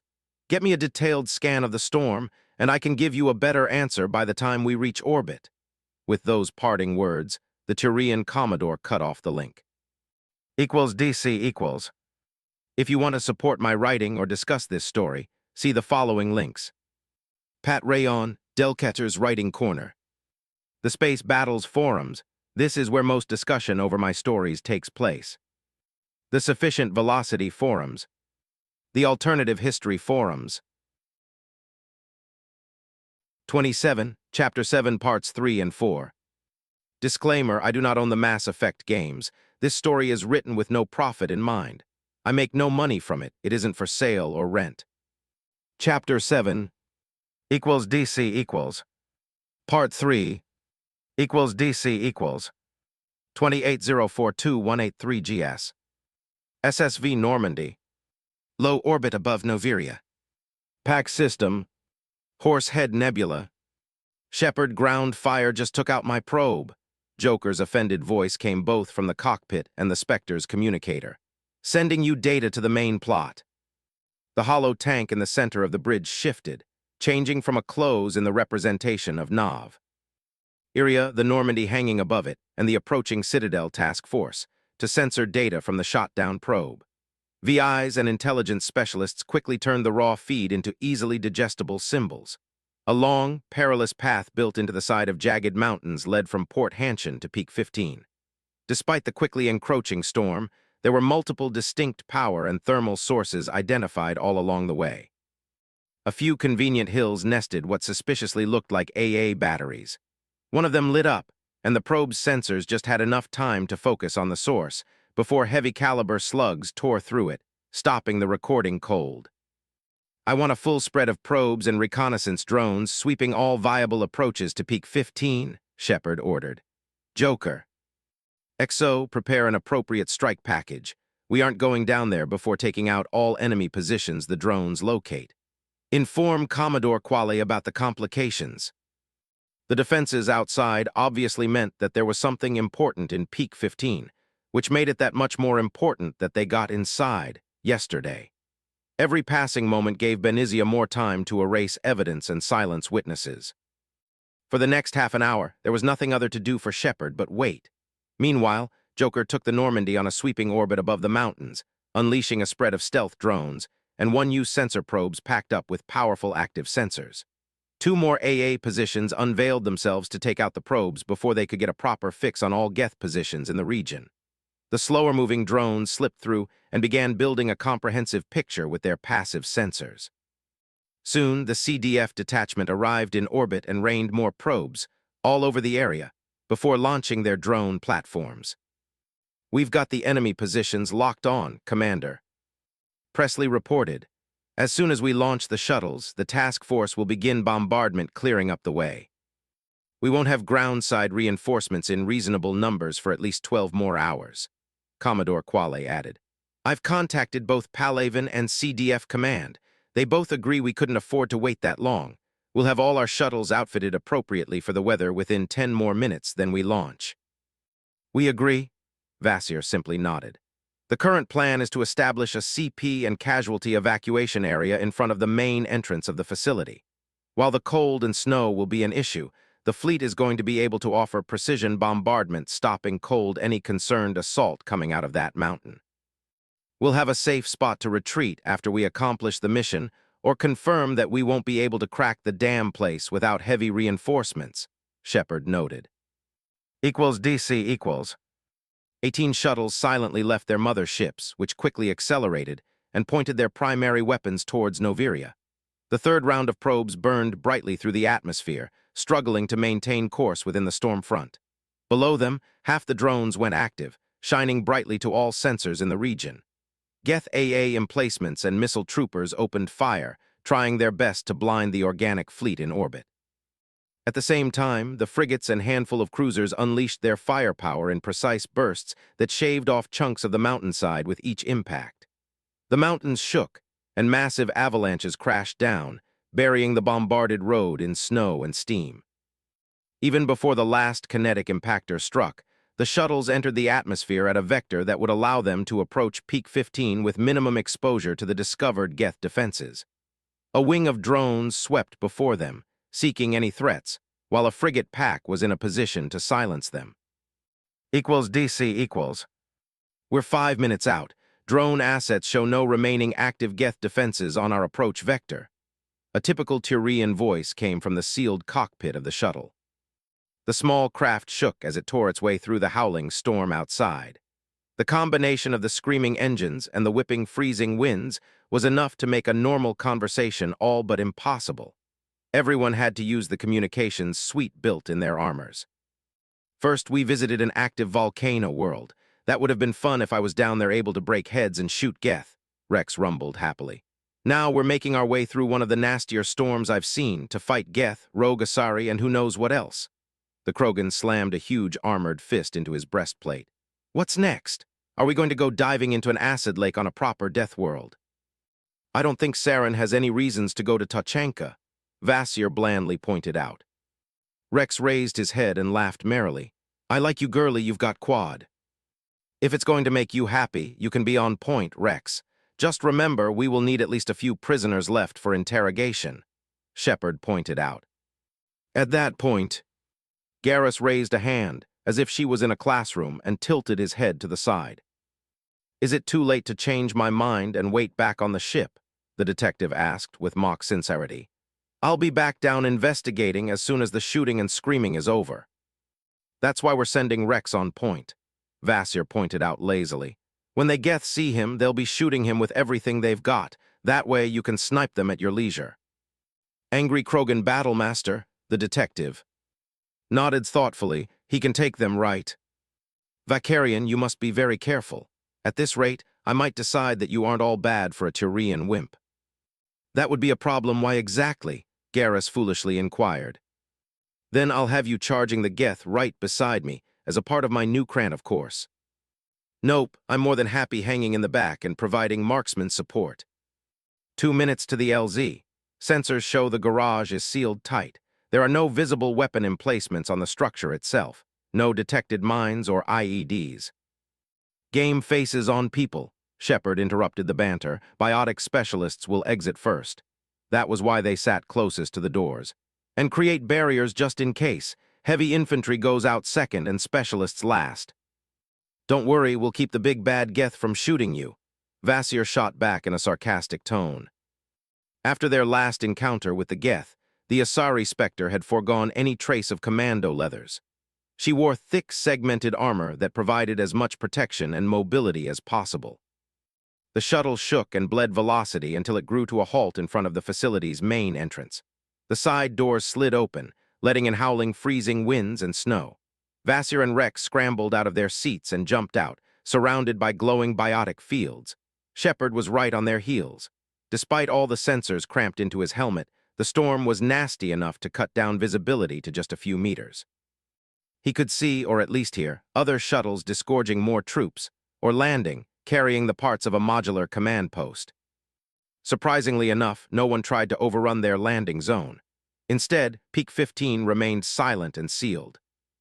Fire teams carefully approached the massive door of the garage, while more troopers took whatever cover they could and searched for hostiles. A combat engineer was the first to reach a concealed control panel and began working on it, while 4 Tyrian Marines fell in defensive positions around her. Most of the shuttles turned and headed back towards orbit, while a few gunship variants kept buzzing above the landing zone, looking for threats. DC equals. Part 3. DC equals. 28042-183 GS. Peak 15. Noviria. Pack System. Horsehead Nebula. 2 pairs of Tyrians, covered by the rest of their squads, brought long cases near the garage entrance. They put the cargo down within the cones of cover provided by the walls besides the gate, and opened the crates, revealing dozens small, neatly stacked drones. Everyone check your IFF and make sure it's both on and the right one, a Tyrian lieutenant ordered. We're about to release drone swarms as soon as the door opens. I'm supposed to be on point. It's been too long since I had the opportunity to properly smash heads, Rex grumbled. You smashed more than enough of them during the ambush.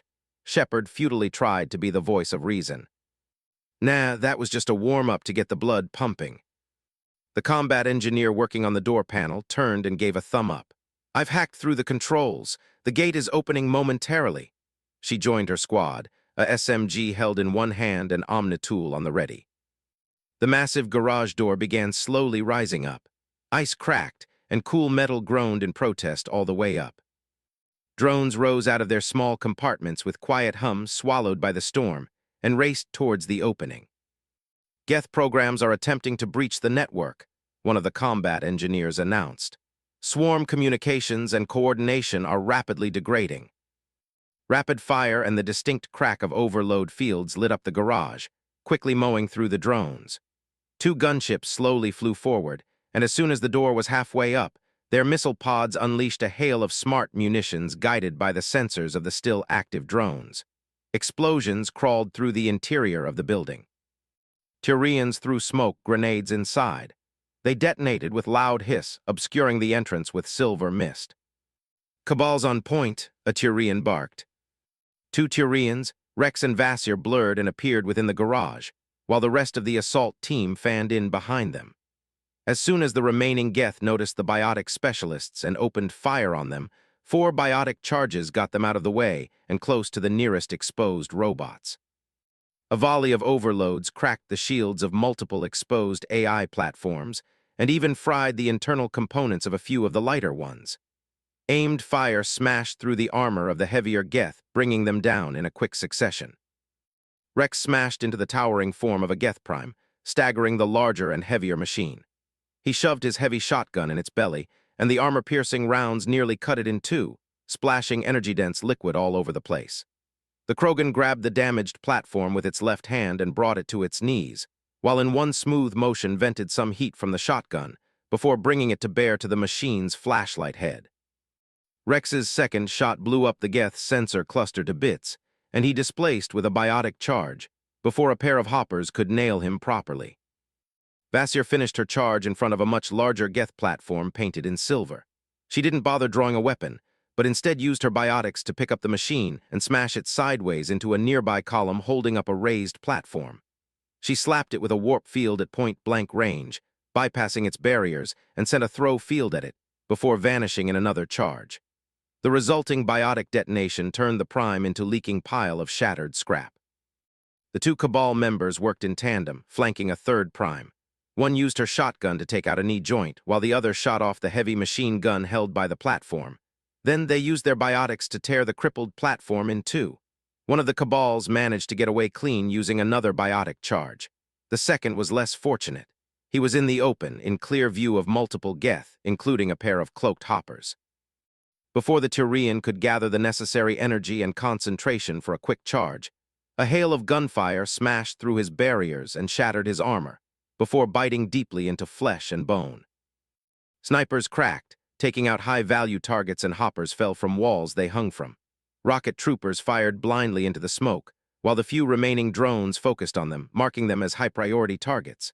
The assault shuttles released a second wave of smart munitions, targeting all Geth on the open. A few hoppers were agile and lucky enough to get behind solid cover. All the remaining Geth could do was to try and shoot down the incoming munitions. To their credit, a few of the AI platforms actually managed to do it. Unfortunately for them, that left them painfully exposed to the attention of the assault team.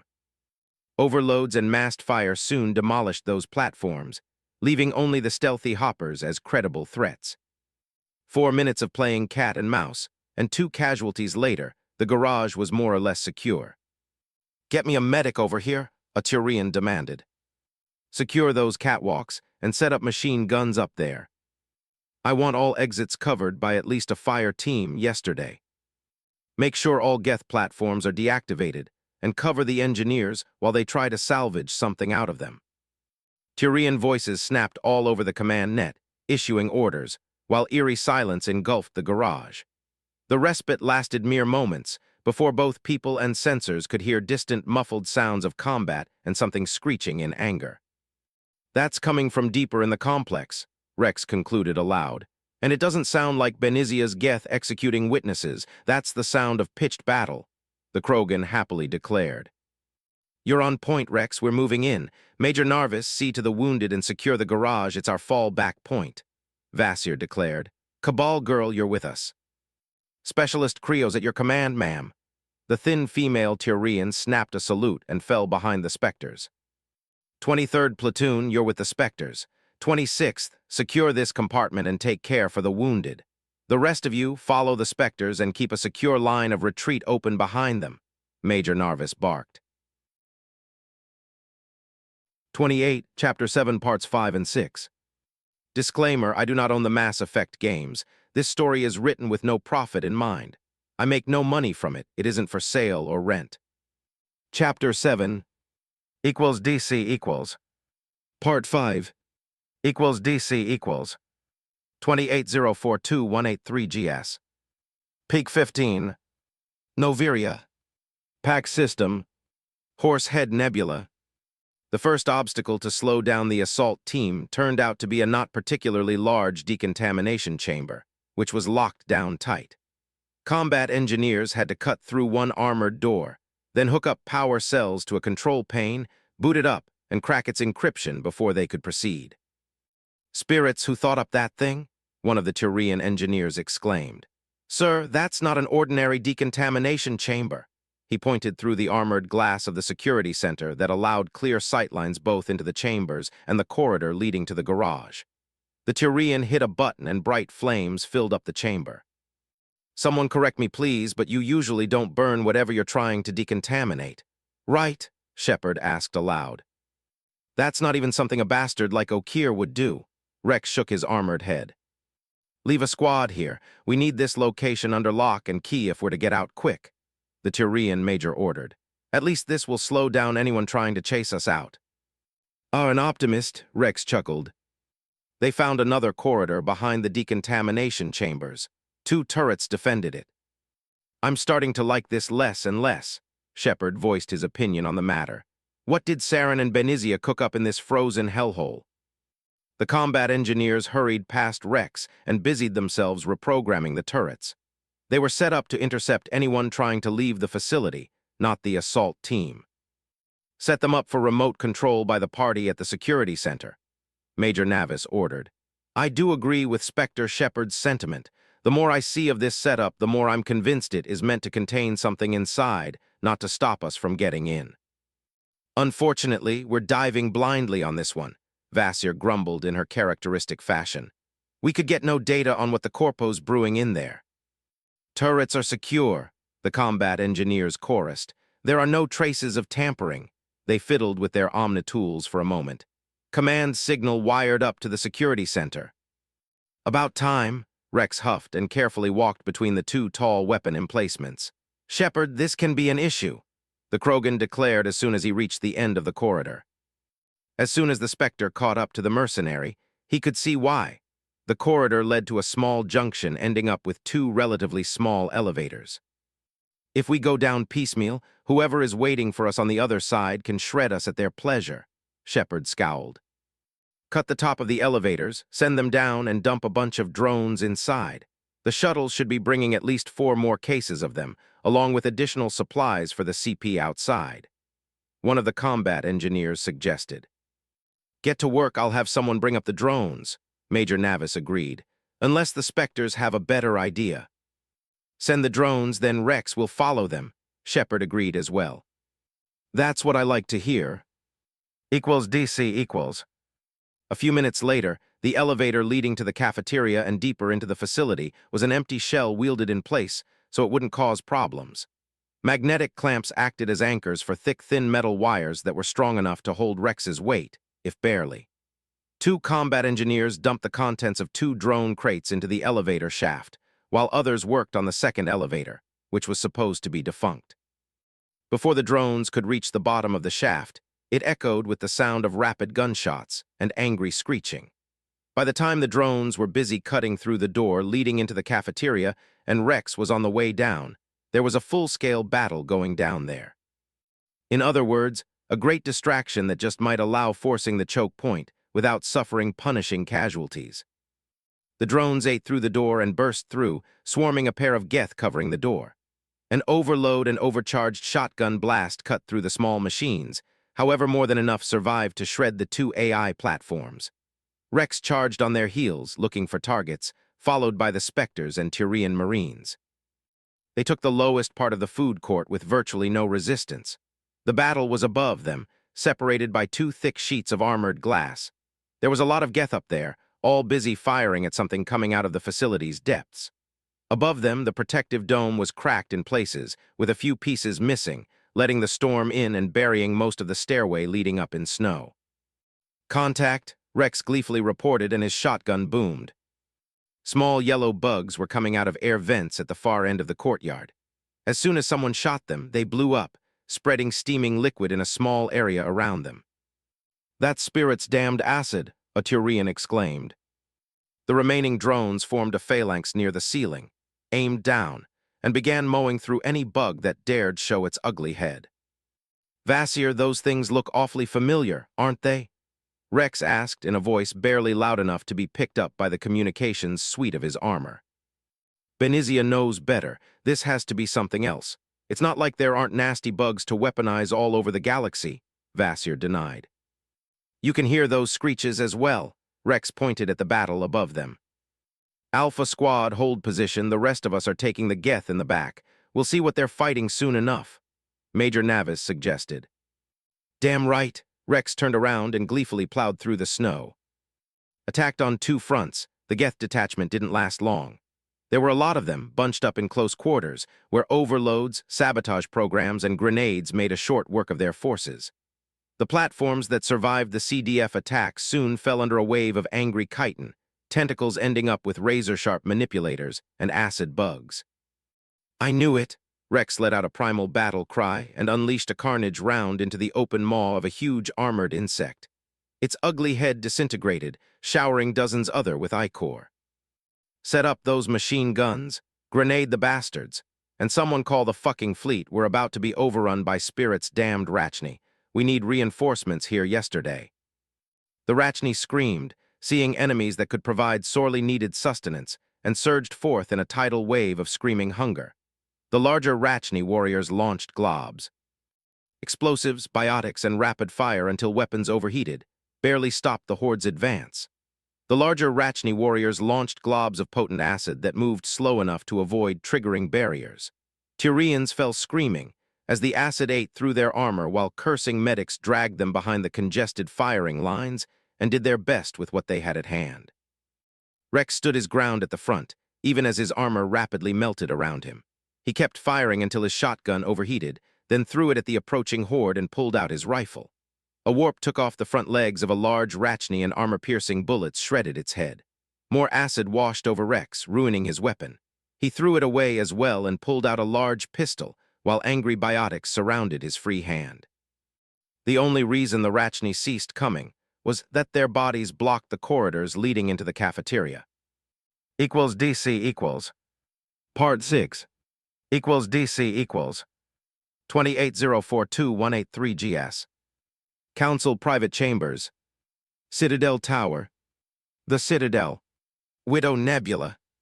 Tivo stormed into the Council's private chambers, after a meeting cut short with representatives of various Asari republics. She had been busy making sure everyone was on the same page about the internal issues the SA faced, and what approach might avoid unpleasantness with a negative effect on the economy. After all, the breakneck colonization pace of the SA brought forth many new mines for all kinds of precious minerals, resulting in an unexpected boost to everyone's economy. "Valern, what was so important you practically summoned?" Tivos began to demand before she trailed off. "Please tell me you're for some odd reason looking at the newest Rachni horror show." Her fellow councilors sat in front of terminals, with multiple screens projected in front of them, showing scenes of combat against both Rachni and Geth. "Yes, Primarch, we've got confirmation. Commodore Quale has already put Noviera under quarantine." Tivos heard Sparatus speaking into his lit-up Omnitool. Found out what Benizia and Saren invested on at Noviria for. Rachni are trying to overrun the Peak 15 facility. Deployed CDF and Spectre forces managed to survive first contact with the Rachni and are currently holding position. Valorn informed her without ceasing his work. His large eyes were opened as wide as possible as he tried to absorb the feed from multiple screens. His hands moved like a blur over two holographic keyboards.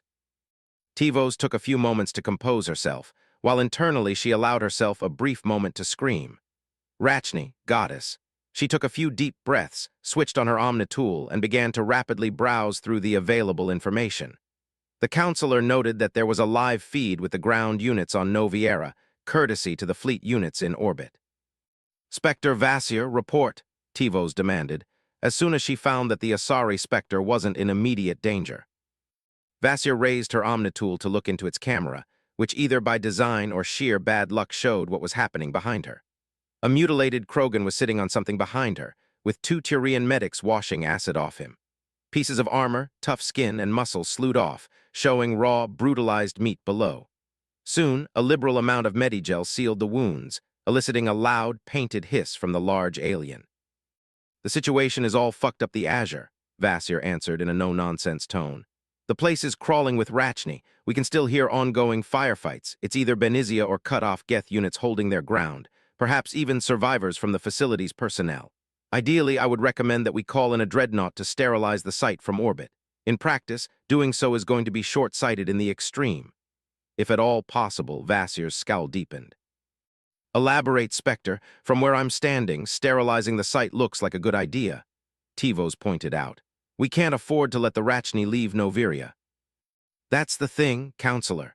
For all we know, they might have either already left, or there might be other facilities working on them off-world. We need to secure and purge this goddess-damn death trap and recover any actionable intelligence available, no matter the cost. I concur. Valorn shot from where he stood, doing a good impression of a rogue VI. The Primarch agrees as well, Sparatus noted. Second Fleet is mobilizing above many and will be on the move as soon as it can load up the Armiger Legion, along with Blackwatch and Cabal support units. The only question is if it will deploy to the Citadel or go straight for Noviria. The Citadel? Tivos decided after thinking about it for a few seconds. The political fallout of this mess will be great even without throwing a whole Turian fleet at a corporate court world. The Citadel Defense Fleet should take the lead and provide orbital support for your soldiers. I'll call Matriarch Ladania and have her prepare to move as soon as your second fleet arrives. Good. Meanwhile, I've authorized the dispatch of light fleet elements to stiffen the blockade, primary frigates, and the odd command cruiser from nearby detachments. Those will need replacements as well, Sparatus said. See to it, Tivos nodded. Nearby SDG assets are moving in to provide whatever support they can, Valorn added. And there is another issue. Matriarch Ethida has ran out of patience and demands permission to deploy ground side. Vasir buted in. If she wants to put her ass on the line and help you hold your position until reinforced, I'm willing to allow it, Tivos decided. If she is compromised, we might be unable to hold another Rachni charge. That was how we took out the Geth holding our current position. We struck them in the back while they were focused on the Rachni. I'll try to speak some sense into her thick head. Patch me through to her ship, Tivos sighed. This was going to be a pain in the Azure. Spectre, before we can get proper reinforcements to your position, we should be able to supply you with better tools to handle the Rachni. Further, you're authorized to buy, or requisition if you have to, material from the various research facilities on Noviria. We'll be making it crystal clear to the corporate court how severe the situation is, Sparatus continued. We appreciate the gesture, sir. Our medics are already running out of supplies to deal with acid burns. We weren't set up for this kind of combat. Right now, Port Hanshin is under the control of a corporate court internal affairs agent. She seemed to have a good head on her shoulders. I'm reasonably sure she'll cooperate. DC equals. Administrator Office. Port Hanshin. Noviria. Pack System. Horsehead Nebula. Captain Matsuo, we're officially under lockdown, Acting Administrator Parasini announced. The Citadel detachment at Peak 15 just found out what Benizia has been cooking up over there. They've run into Rachni of all things, and their assault has ground to a still. As of right now, Noviria is under quarantine. There are more Citadel forces on the way to ensure it stays that way. Our primary function right now is to ensure the safety of the people at the port. Gather everyone in the best defensive positions we have, and deploy your people with whatever heavy weapons they have available. Also, get someone at the port control to send up to the CDF information of all ships that have visited the planet over the past 6 months. I'll see it done, ma'am. The captain turned to begin issuing orders of her own when the Internal Affairs agent's last words clicked. Do you suspect that the Rachni made it off-world? That's an unfortunate possibility, especially with Analyze running things until now. 29, Chapter 7, Parts 7 and 8.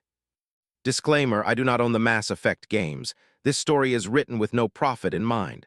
I make no money from it. It isn't for sale or rent. Chapter 7 equals DC equals.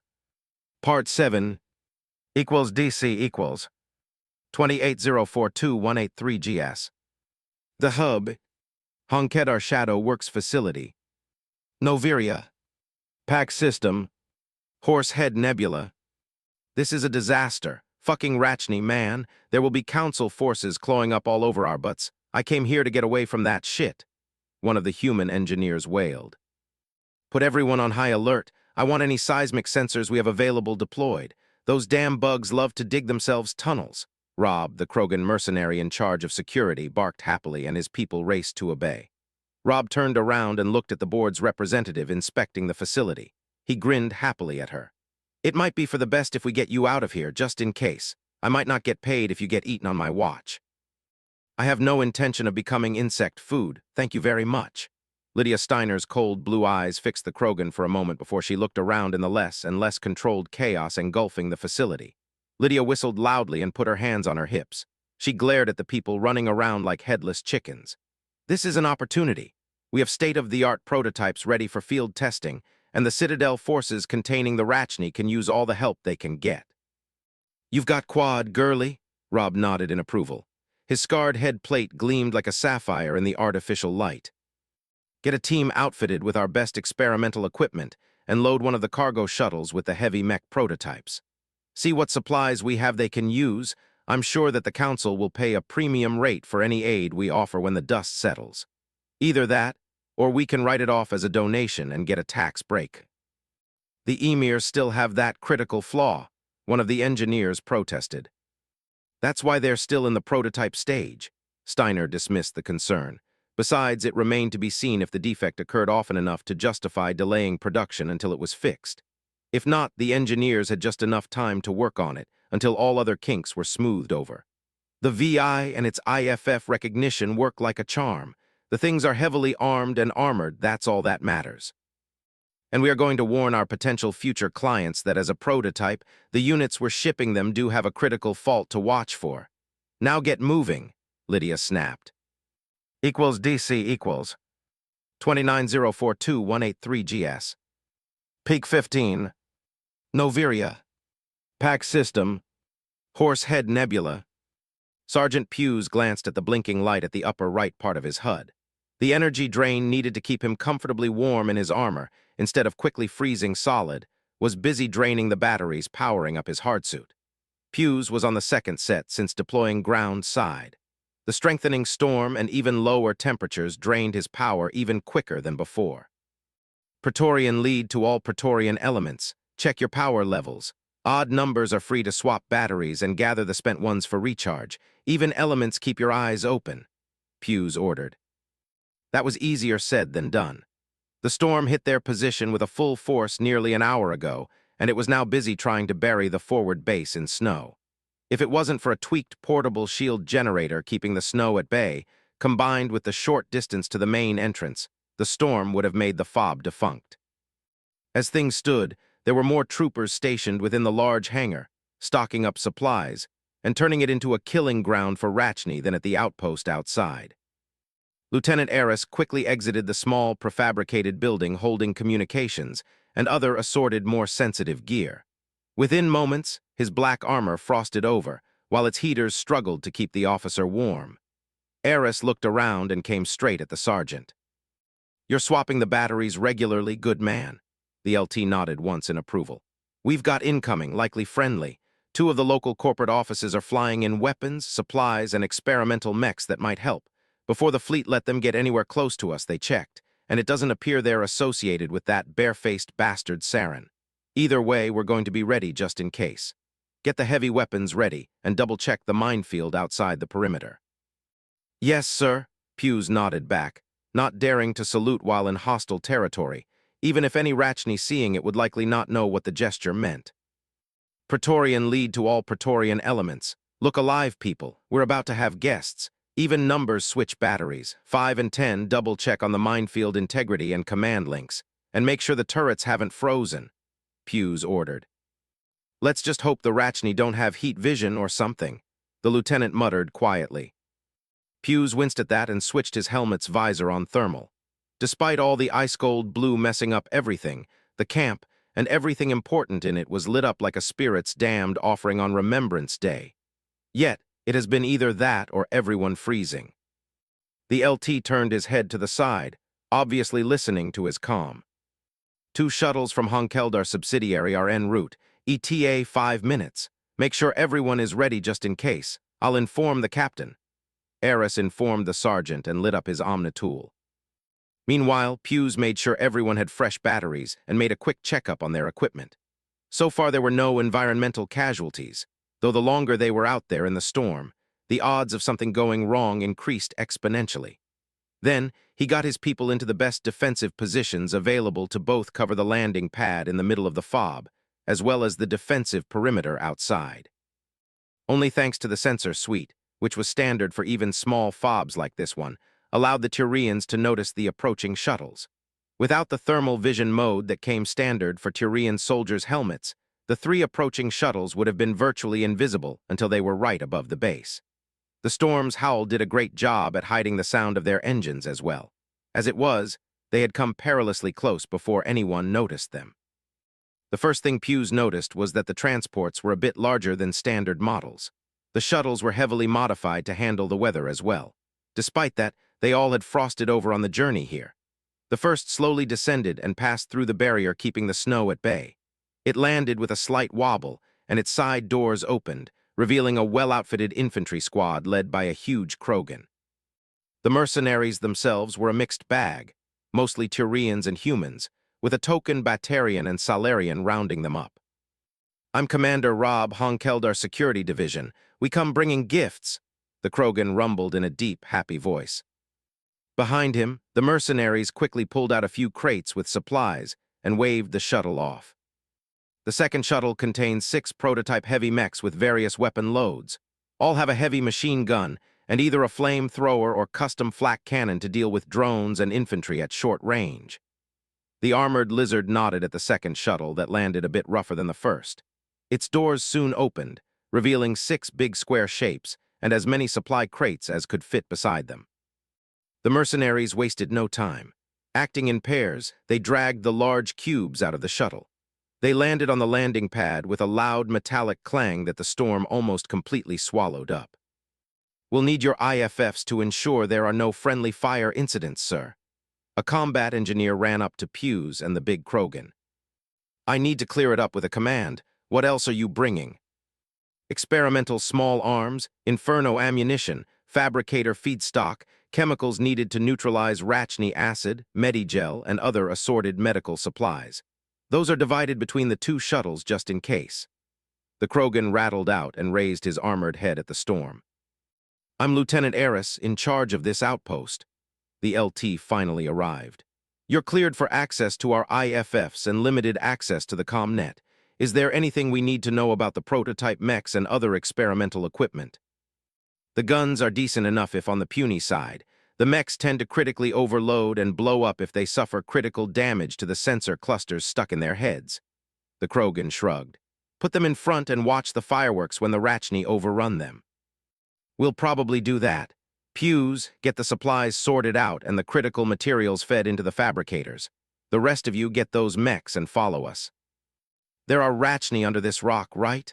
The Krogan eagerly inquired. Fighting them can get me into the history books, and in a good way, too. Either that or it would get us all killed, Eris muttered back. Spoil sport, Rob grumbled. Equals DC equals. Part 8. Equals DC equals. 29042-183 GS. Peak 15. Noviria. Pack System. Horsehead Nebula. 6 heavy, ponderous mechs took positions, reinforcing the known and expected Rachni approach vectors. With them came a few squads of reinforcements, mercenary types loaned by local corporations to contain the outbreak. More importantly, now there was a low but constant flow of critical supplies. They made treating the wounded easier and allowed the CDF forces on the ground to re-equip themselves with weapons and armor tailor-made to deal with Rachni. Within hours, everyone wore heavy armor, covered with ablative and acid-resistant layers. That was the best compromise considering the unknown number of still active Geth within the facility. The troops broke out and distributed crates with experimental Inferno ammunition and even technically illegal polonium rounds. They also exchanged standard weaponry for the heavies variants any single trooper could practically wield, setting aside assault rifles and pistols for light machine guns and assault shotguns. The odd-deployed sniper took position behind freshly fabricated anti-material rifles with explosive rounds, which could tear open light vehicles. Another new tool no one could get enough of was spacans with base substances. They were supposed to neutralize Rachni acid while causing minimal damage to exposed flesh or armor. "We're as ready as we're going to get before heavy reinforcements arrive," Shepard concluded aloud. "We've rigged the part of the complex we control for controlled demolition. If it comes to that, we can make a fighting retreat and bury the spirit's damned bugs until we're reinforced. When the storm is over, we can insert from above and clear the facility that way," the Tyrian commander noted. "That's why I'm going to ask for volunteers to form up a strike team. Benizia has had too much of a free rein. If we wait for reinforcements, the odds of recovering any actionable intelligence decrease greatly, and they aren't particularly good right now. And there are the tough bastards who are still holding out." Rex rumbled from the nearby table where he was still regenerating from the acid bath he took during the fighting. "It would be a pity if they get eaten, unless they're Geth." The acid burns made Rex's smile terrible to behold. "That's the spirit," the other Krogan mercenary rumbled happily. "I'm in." "That's why we came here in the first place. I'm in as well, goddess damn it," Vasir grumbled. She kept shifting within what was likely the heaviest suit of armor she had ever worn before. In the close quarters of the facility, the much-valued mobility of Asari commandos was of little use at the best of tea times. Against swarms of murderous Rachni, wearing typical commando leathers would be a suicide. Soon, they had a platoon worth of volunteers ready to go, mostly Tyrian Marines. "What's the plan, sir?" one of the Tyrian NCOs asked. "We clear the Rachni corpses blocking the easiest way deeper into the facility and set up one of the heavy mechs on point. We use drones to scout and soften up any Rachni attack and line up the corridors with explosives in case we need to rapidly pull back. We move fast, carrying all the firepower we can. If feasible, we'll punch through the Rachni and try to contact whoever is still fighting inside. If it's the Geth, we take them out. If it's Benizia, we do our best to take her alive for questioning, while eliminating any hostile forces in the area. And if it's survivors from the facility, we take them into custody and ask them some very pointed questions," Shepard suggested. "I like it. It's simple, straightforward, and has just a few things that can go wrong which are all out of our control," Rex chortled. "Shepard, are you sure you aren't a part Krogan?" "I think that's obvious. Get the mechs to clear us away and double-check your gear. When we start going, we're not stopping unless we face overwhelming numbers." Equals DC equals. Half an hour later, the main corridor leading deeper into the facility was more or less free. Its floor was ravaged by acid, making it unsafe for use, and covered with torn-apart chunks of Rachni flesh. Liberal application of base agents and using the tables in the cafeteria as makeshift plating finally allowed the strike team to advance, following a ponderous mech. Surprisingly enough, only a few small swarms of the exploding tiny bugs tried to stop them. The flak cannon and heavy machine gun of the lead mech did wonders in thinning them up. That, combined with Vasir's biotics and various tech attacks, were more than enough to put paid to said nonsense. Eventually, the strike team reached a large, shot-up room.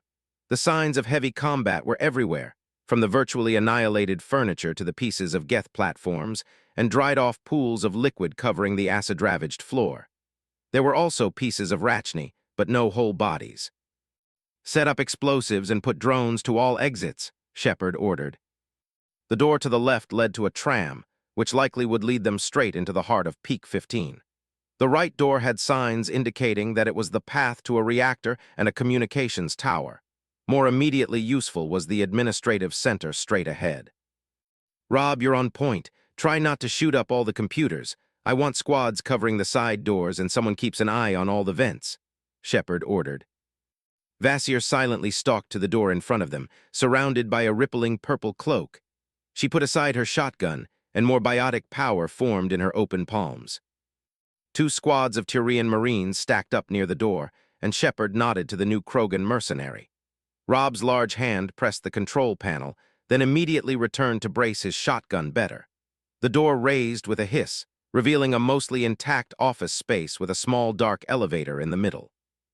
"Secure any vents and get combat engineers on those computers," Shepard said after relaxing a bit. Soon, 2 Turians descended into the VI core and had it operational within minutes. "Hello, I am Myra, the VI responsible for running this station." A holographic image of a human female came to live next to the elevator. "How can I be of service?" "I am Spectre Vasir, and this is Spectre Shepard." The Asari operative introduced herself. She wasted no time and used her Omnitool to transmit her credentials. Shepard did the same a moment later. "Credentials verified. Good morning, Spectres. You have secure access to all available systems. How can I help you?" "Status of the facility, the number of hostiles. How do we get deeper into the facility safely?" Vasir demanded. "This facility has been compromised by hostile life forms. The main power is down. Hard lines to the hot labs are down. The monorail is not operational. Please turn the main reactor on and fix the landline access to the rest of the facility." "We need the location of Matriarch Benizia," Shepard asked next. "This information is restricted to users with privileged access. Only Binary Helix executives have privileged status," Spectre Shepard. "Are there any survivors from the staff of Peak 15? Vasir inquired.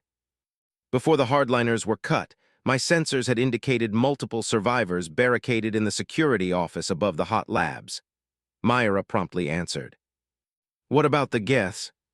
"There are unknown synthetic units within the reactor core. There were several unknown synthetic units within the hot labs before I lost connection with the main facility," Myra helpfully answered. "And the Rachni, are they the hostile organisms you're babbling about?" Rex eagerly demanded. "Discussing the hostile organisms at length requires privileged access." "That's an answer enough, I think," Shepard noted aloud. "It is. What do we need to do to restore the hardliners and restart the reactor?" Vasir asked. "For the landlines. First, neutralize hostile life forms on the roof, and then run maintenance routines. To restart the reactor, neutralize hostile synthetics in the core, restore fuel flow, run diagnostics, and initiate ignition unless repairs are required first. 1 squad holds this position alongside the mechs. A 2nd squad holds the path to the reactor. The rest of us will secure the roof and restore the hardliners, then we will deal with the reactor," Vasir decided. "I want the combat engineers to get us schematics of the reactor core so we know what we're dealing with and, more importantly, what not to shoot." 30, Chapter 8 parts. Disclaimer, I do not own the Mass Effect games. This story is written with no profit in mind. It isn't for sale or rent. Chapter 8 equals DC equals. Part 1 equals DC equals. 29042-183 GS. Peak 15. Noviria. Pack System. Horsehead Nebula. The first obstacle against reaching the roof was a potentially deadly checkpoint. The only way up was through either a small service ladder or an elevator. Both could turn into death traps for anyone trying to pass through. Drones, Shepard and the Turian Lieutenant Gaius spoke at the same time. They gathered around the 2 combat engineers left in their group, who sent the few prefabricated drones available up. Half of them flew along the ladder. The rest cut themselves away through the roof of the elevator cart. They raced up its shaft, searching for unpleasant surprises like Rachni or bombs. The only surprise there was the lack of defenses or defenders. Rex, Rob, Vasir, you're on point. Secure us a perimeter on top. Sentinel 3, Shepard turned to the heavy mech milling around. Keep this zone secure. Roger, Roger, the mech answered in a high-pitched synthetic voice, apparently a joke from one of the programmers working on its VI. Additional protective barriers surrounded the 3 aliens before they pilled up into the elevator and headed up. Shepard and Gaius remained behind the combat engineers, looking over their shoulders at the pictures from the drone cameras. The elevator reached the top without accident. As soon as the door slid open, the Krogan burst out, followed by Vasir. They swept for targets and took positions to cover the area. Next squad up, use both the elevator and ladder. Go, Gaius snapped. The engineers will go up last with the 2 of us. Soon enough, the CDF force reached the door leading outside. They ran in no resistance or traps. What's the plan? Vasir pointedly looked at Shepard. He swallowed his first instinctive response, that the dog and pony show of constant tests and evaluations by the senior Spectre grew old quickly. Instead, he nodded at the combat engineers. Drones go in first, tag all hostiles, and look for traps. Krogans are next. Their job is to distract whatever is waiting for us. You're going to use a charge to further disrupt the enemy. Then the rest of us move through the choke point as fast as possible and neutralize all surviving resistance, Shepard stated flatly. Ideally, we would have air assets outside sweeping the roof. However, with how bad the storm is supposed to be, he shrugged. It might be bright new space age. However, bad enough weather could still fuck up with close air support. And there were planets out there that redefined what bad weather could mean. Noveria was a case in point. While it had a relatively pleasant lower alpine region, most of the world was a frozen wasteland. The regular storms here made the worst weather at Earth's poles look like a spring rain in comparison. Sounds good enough considering the assets available. Do you agree, Spectre Vasir? Gaius asked. It should work, stack up. Krogan's up front, you're about to bash in some heads. That's the spirit, Rob cheered and patted the heavy machine gun he carried. The large, usually squad weapon looked almost like a regular rifle in the hands of the large alien. The drones buzzed forward. One went to the door's control panel and activated it, while the rest darted into the storm as soon as the door began to slowly open.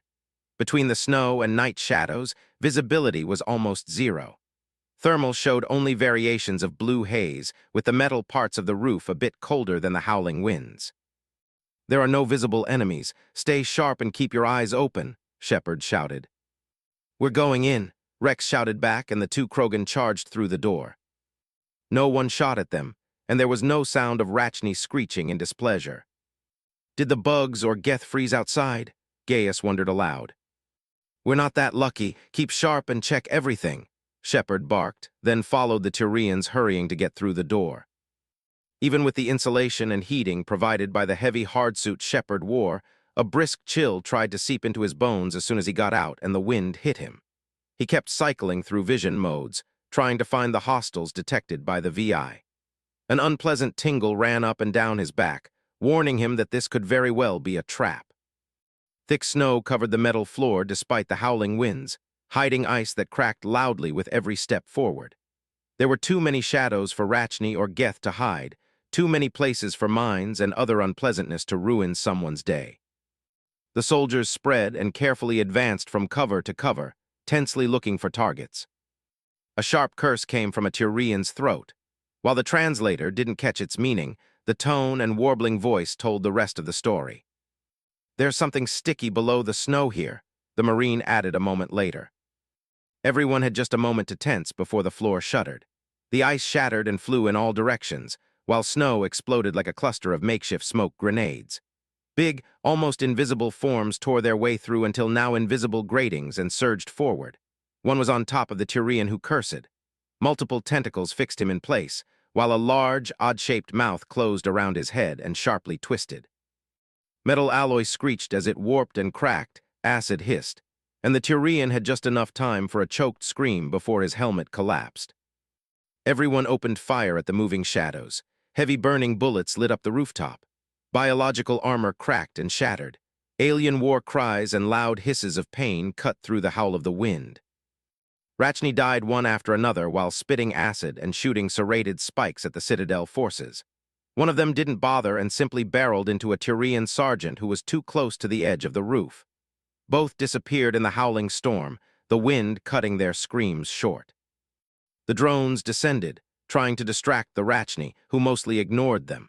For all the damage their light weapons could cause, they were like drops of rain compared to the heavy firepower arrayed against the insectoids. Meanwhile, a swarm of the small, exploding acid carriers rushed forward. 2 biotic charges intercepted Rachni, who was about to reach the Tyrians, despite the punishing fire.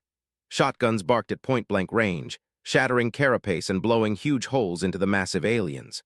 Rob laughed like a maniac, while acid sizzled all over his armor, and spikes found purchase into the weakened alloy. The rare heap rounds he used to cut one Rachni after another, turning their insides into little more than stirred soup. Small grenades and tech powers burned a line through the roof, slowing down and blowing up many of the small, suicidal critters.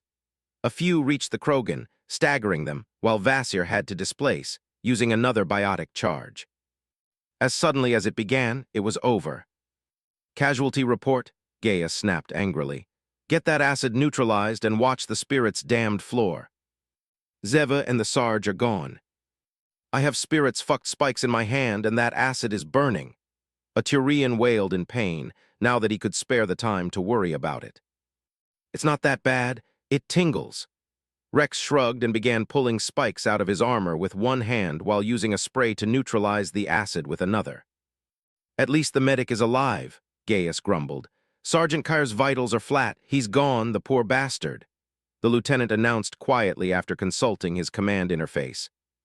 Shepard took a few deep breaths, while the surge of adrenaline that hit him with the Rachni's appearance began to recede. This was all fucked up, he thought, before shaking himself back into mission mode. Engineers, fix the goddess-damned lines before more Rachni decide to pay us a visit, Vasir ordered. Shepard didn't waste time and moved forward, lighting his omnitool and looking for the relays. The 2 Tyrian combat engineers followed suit. A few of the Marines who were mostly intact went to cover them. They fixed the system within a couple of minutes. It took them that long only because of the storm making it harder to find the necessary interfaces and work with them. The problem itself quickly became obvious. Someone had manually disengaged the hard lines. The responsible party was painfully obvious as well. A closer look at the floor revealed the mostly melted pieces of Geth buried in the snow. Their presence near the terminals that governed communications lines both with the deeper facility and the outside world was more than telling. We're done here. Unless more Geth appear to sabotage the landlines, we're golden, Shepard announced. Good, someone pick up Zeva. We're getting out of here. Gaius snapped, still quite angry with how the skirmish turned out. Equals DC equals. Part 2. Equals DC equals. 29042-183 GS. Peak 15. Noviria. Pack System. Horsehead Nebula. They returned to the hub area in front of the administrative offices and VI servers to restock on supplies and repair compromised armor. A Tyrian squad escorted most of the wounded back to the main hangar and returned with a fresh squad of reinforcements. The Krogan were the obvious exception. Soon after, they neutralized the Rachni acid and got any penetrating spices out of their hide, Medigel, and their regeneration took care of the rest. At the same time, the Spectres, Lieutenant Gaius, and the combat engineers gathered around the main VI terminal. It projected a detailed schematic of the reactor core. That's pretty good killing ground, the Tyrian lieutenant concluded. There was a single entrance, leading down a short corridor. It ended up with a remote diagnostic and observation station.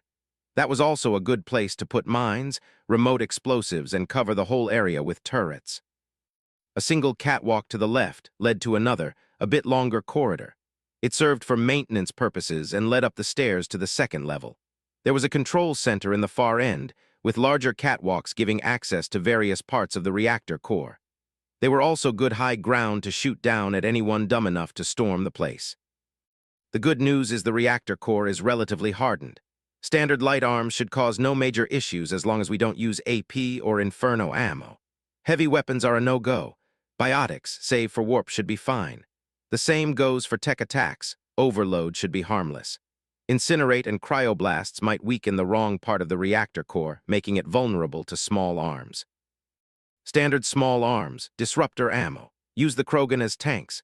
Vasir, you're providing defensive biotic support. Your Rex, Rob, your job is to give us combat engineers an opening. We'll be using everything safely to diminish the Geth threat, overloads, hack packages, IFF scrambling the works. We're sending the drones first again, and this time we're likely to lose them all. Shepard brainstormed. We can fabricate light drones for as long as we've got fabricator stock. However, their quality and endurance will be a far cry from the standard ones we've been deploying so far. No swarms as well. One of the fabricators at the hangar can mass-produce them, however. All available resources are still busy building anti-Rachni support. One of the Turian engineers pointed out. A single glance where most of their unit was busy replacing much of the outer layer of their heavy armor, if not whole sections of it, were case in point. While the fabricators brought down from the fleet were fast, they didn't flash forge equipment like an Omnitool. Doing so would have resulted in much brittler and lower quality gear. Considering the damage the Rachni caused, cutting corners that way would have produced at least an order of magnitude more avoidable casualties, so that was a no-go. That's not a great plan, however. I don't see us having many options until heavy reinforcements arrive. If we compromise the reactor, we'll make our work much harder. Vasir scowled. The only bright spot is a catastrophic failure won't destroy much beyond the reactor core. It's built that way. However, without power, we'll be stuck trying to do an aerial insertion in the storm, which from what we just saw, might be a great way to commit a pointless suicide. Gaius pointed out. We will suffer casualties for certain even if no one contests such insertion attempt, and we don't have the manpower to spare. The hard way it is then, Vasir nodded. Leave the heavy weapons and grenades here. We're going in using standard small arms. Disruptor ammo only. The Spectre turned around and began issuing orders. Equals DC equals. The armored door leading into the reactor chamber opened slowly. Turian Marines rolled smoke grenades inside. Within moments, hissing smoke and chaff filled the small corridors. Drones whirled through the concealment, and within moments their camera feeds lit up with confirmed threats. Targeting sensors swept the corridor within the chamber. Ordinarily, invisible laser trip wires crisscrossed the whole area, attached to mines. A cluster of hovering Geth drones opened fire, followed up by 4 turrets attached at the far end of the corridor. Vasir Rex biotic barriers in the corridor. Engineers, we dash in volley attack programs and dash out, Shepard ordered. The drones dueled, with the Geth winning due to being larger, better protected, and armed. 2 blue biotic walls sprang to life in the corridor, close to the open door. Shepard was the first to dash in. He launched a heavy overload, followed by an attack package meant to scramble Geth IFFs. A Turian followed suit, then a second stepped in for a moment, unleashing 2 hack packages before getting out of the way. The 2 of them had just enough time to get out before the barriers collapsed, and a hail of heavy slugs tore through the corridor. At the same time, the overloads cracked over Geth shields, draining them. The hack packages slowed down the platforms, while their runtimes struggled to compensate. One of the drones opened fire at everything that moved, followed by a turret. The resulting fratricide wiped out a third of the first defense line. Then the barriers came to life again, followed by more attack programs, and a Turian fire team stacking into the small available space. The biotic walls failed while the Geth units were still active, however. They simply lacked the endurance and firepower to cut through the Turians' heavy defenses. One after another, the Geth platforms blew up, leaving the CDF troopers to deal with a corridor chock-full with explosives. The solution to that problem was very straightforward. The third set of biotic barriers provided some cover, while flash-fabricated drones went after the traps in suicidal charges. Meanwhile, Krogan opened fire at any detected mine, shredding their electronics. It took them 10 minutes to clear the first small section of the reactor chamber. Then they had to carefully bypass parts of the catwalk, where the odd explosive detonated, shredding it. The small passage leading towards the next catwalk was not only exposed to fire from above, it was covered by stealthy hoppers. A squad of Geth troopers, led by a large, red prime, provided an additional obstacle. Options: smoke 'em, snake 'em, and we charge to tear them apart while the rest of you cover us, Rex suggested. Snake, Shepard asked in confusion. The battlemaster gave a brief explanation, and it now all made sense. It's an as good idea as any. We can't afford a prolonged firefight here, Vasir agreed. Barrier to soak up some fire, smoke, line assault, Gaius agreed. More smoke grenades hissed, releasing their contents. A blue wall of biotic power came to life, followed by a Turian charging into the fray, firing in controlled bursts. The biotic wall failed under Geth's onslaught. The Turian on point took a few more steps and intentionally flew forward while he kept firing. Halfway down, his shields popped, and rounds slammed into the heavy plating protecting his chest and head. Behind him, a second Turian was jogging forward, as fast as she could while hitting her target with every burst. She collapsed right in front of the point man, a chunk of her leg missing, yet the third Marine was already advancing and firing. Tech attacks slammed into the Geth position, followed by Rex and Vasir charging into the fray. A Turian fell, his faceplate shattered by a hopper's shot. The agile machine failed to displace in time, and Rob's shotgun nailed it with a disruptor round, smashing its flashlight head. Multiple Geth platforms poured fire into him from above. The Krogan ignored them and advanced at a quick pace, followed by more Turians and Shepard. His shields failed, bullets bounced off or shattered on his heavy plating, quickly weakening it. Plasma rounds struck, ablating large chunks of the top layers, yet leaving the heavy hardsuit below relatively intact. A cascade of overloads staggered the Geth upstairs, allowing a hack pack to slip through and scramble the targeting routines of a heavy gunner. The resulting brief disruption allowed the Citadel forces to mop up the remaining resistance on the lower floor and focus on the Geth above. Vasir and Rex vanished surrounded by coronas of biotic power, and the Turians led by Gaius charged up behind them. A mine shredded the lieutenant's legs and sent him flying briefly only to land hard after bouncing off the wall. The blast wounded a second Turian who collapsed. Several overloads crackled upon the stairs, hopefully scrambling any other unpleasant surprises. The rest of the unit bypassed the wounded Turian, with the last in the group, pausing only for as long as it took him to apply Medigel. Shepard left one of the combat engineers to try and stabilize the crippled lieutenant, and ran up the stairs as well, shooting at anything resembling a Geth platform.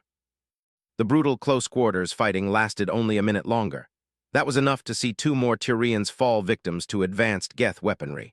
However, in exchange, the reactor core was now secure, and as far as anyone could see, intact. Get medics up here and see to the wounded. Engineers, go up into the control center with me. First, we sweep for more explosives, then check up for software surprises. Shepard took charge. 31, Chapter 8, Parts 3 and 4. Disclaimer, I do not own the Mass Effect games. This story is written with no profit in mind. It isn't for sale or rent. Chapter 8 equals DC equals. Part 3 equals DC equals. 29042-183 GS. Peak 15. Noveria. Pack System. Horsehead Nebula. Vakarian, we could have used you back there. Rex rumbled as soon as the assault team returned from the reactor core. I'm still your CSEC liaison. This means that no matter if I like it or not, all-out assault missions are not part of my current job description. In that regard, I've got the news. 4 executives were running Binary Helix. Saren and Benizia are 2 of them. The third, if still alive, is supposed to be in charge of this facility. CSEC found the 4th, Jun Blau, a Salarian, stuffed into his fridge. If we're to get executive access to the corporation's files, we either need authorization from the other executive. If he's still alive anyway, either that or someone has to hack the company's servers. Garrus explained. That said, when we get deeper into the facility and have people to interrogate and stuff to investigate, I'm your Turian. Which is one of the reasons we've got as many CDF Marines to work with as we could get our hands on. Vasir pipped up. You'll have your time to shine soon, Detective. Shepard, you've got tactical command of the troops going in with us. It's by now obvious you know your way around small unit tactics, and I've been mostly acting as a lone operative over the past couple of centuries. The senior Spectre continued. And we're running light on junior officers. Shepard nodded at the Turians, who were mostly busy taking care of the casualties and fixing up their equipment. There's that too, Vasir nodded. VI status update. Communications have been restored. I have limited access to the hot labs and other assorted facilities within the Peak 15 complex. Power is back online. Tram access to the complex proper is now available. I'm detecting multiple hostile life forms as well as survivors from the Peak 15 personnel. The barracks area is still under local security control. The Navy is intercepting any communications from here, right? Garrus asked. It should be jamming and intercepting outgoing transmissions that aren't ours. Vasir agreed. A holographic window opened, revealing a flickering, grainy image. The camera it came from was damaged by either acid or a stray shot. A makeshift barricade, backed by turrets, and infantry in white and yellow hardsuits held the line. It was obvious that the primary reason the Rachni failed to overrun them was the huge pile of alien corpses stacked up near to the ceiling, making further advance not feasible. Curiously enough, just like against the CDF, the Rachni didn't even try to pull their corpses away or burrow themselves an alternative entrance. They kept using, or not using, as the case might be, already existing ways to advance. Those survivors are going to be our primary target. We need information, witness testimonies, and to secure any remaining data at their location. Once we have better intelligence on the rest of the complex, we'll continue our hunt for Benizia, Shepard decided. I'm running maintenance routines. The tram line is green. There are no obstructions, the VI announced. Send a couple of drones ahead to check for explosives. After we're sure the path is clear, we're moving in, Shepard noted. Stack up on ammo and supplies. Assume we might be temporarily cut off from support. Equals DC equals. In the end, the CDF stacked the first tram cart to go deeper into the facility with heavy firepower and supplies. They were to secure a beachhead on the other side of the monorail, which was the only practical way to the heart of Peak 15. On arrival, the assault team found traces of combat. There was dried blood and pieces torn apart and melted geth everywhere. Bullet holes too, for that matter, yet they found no bodies.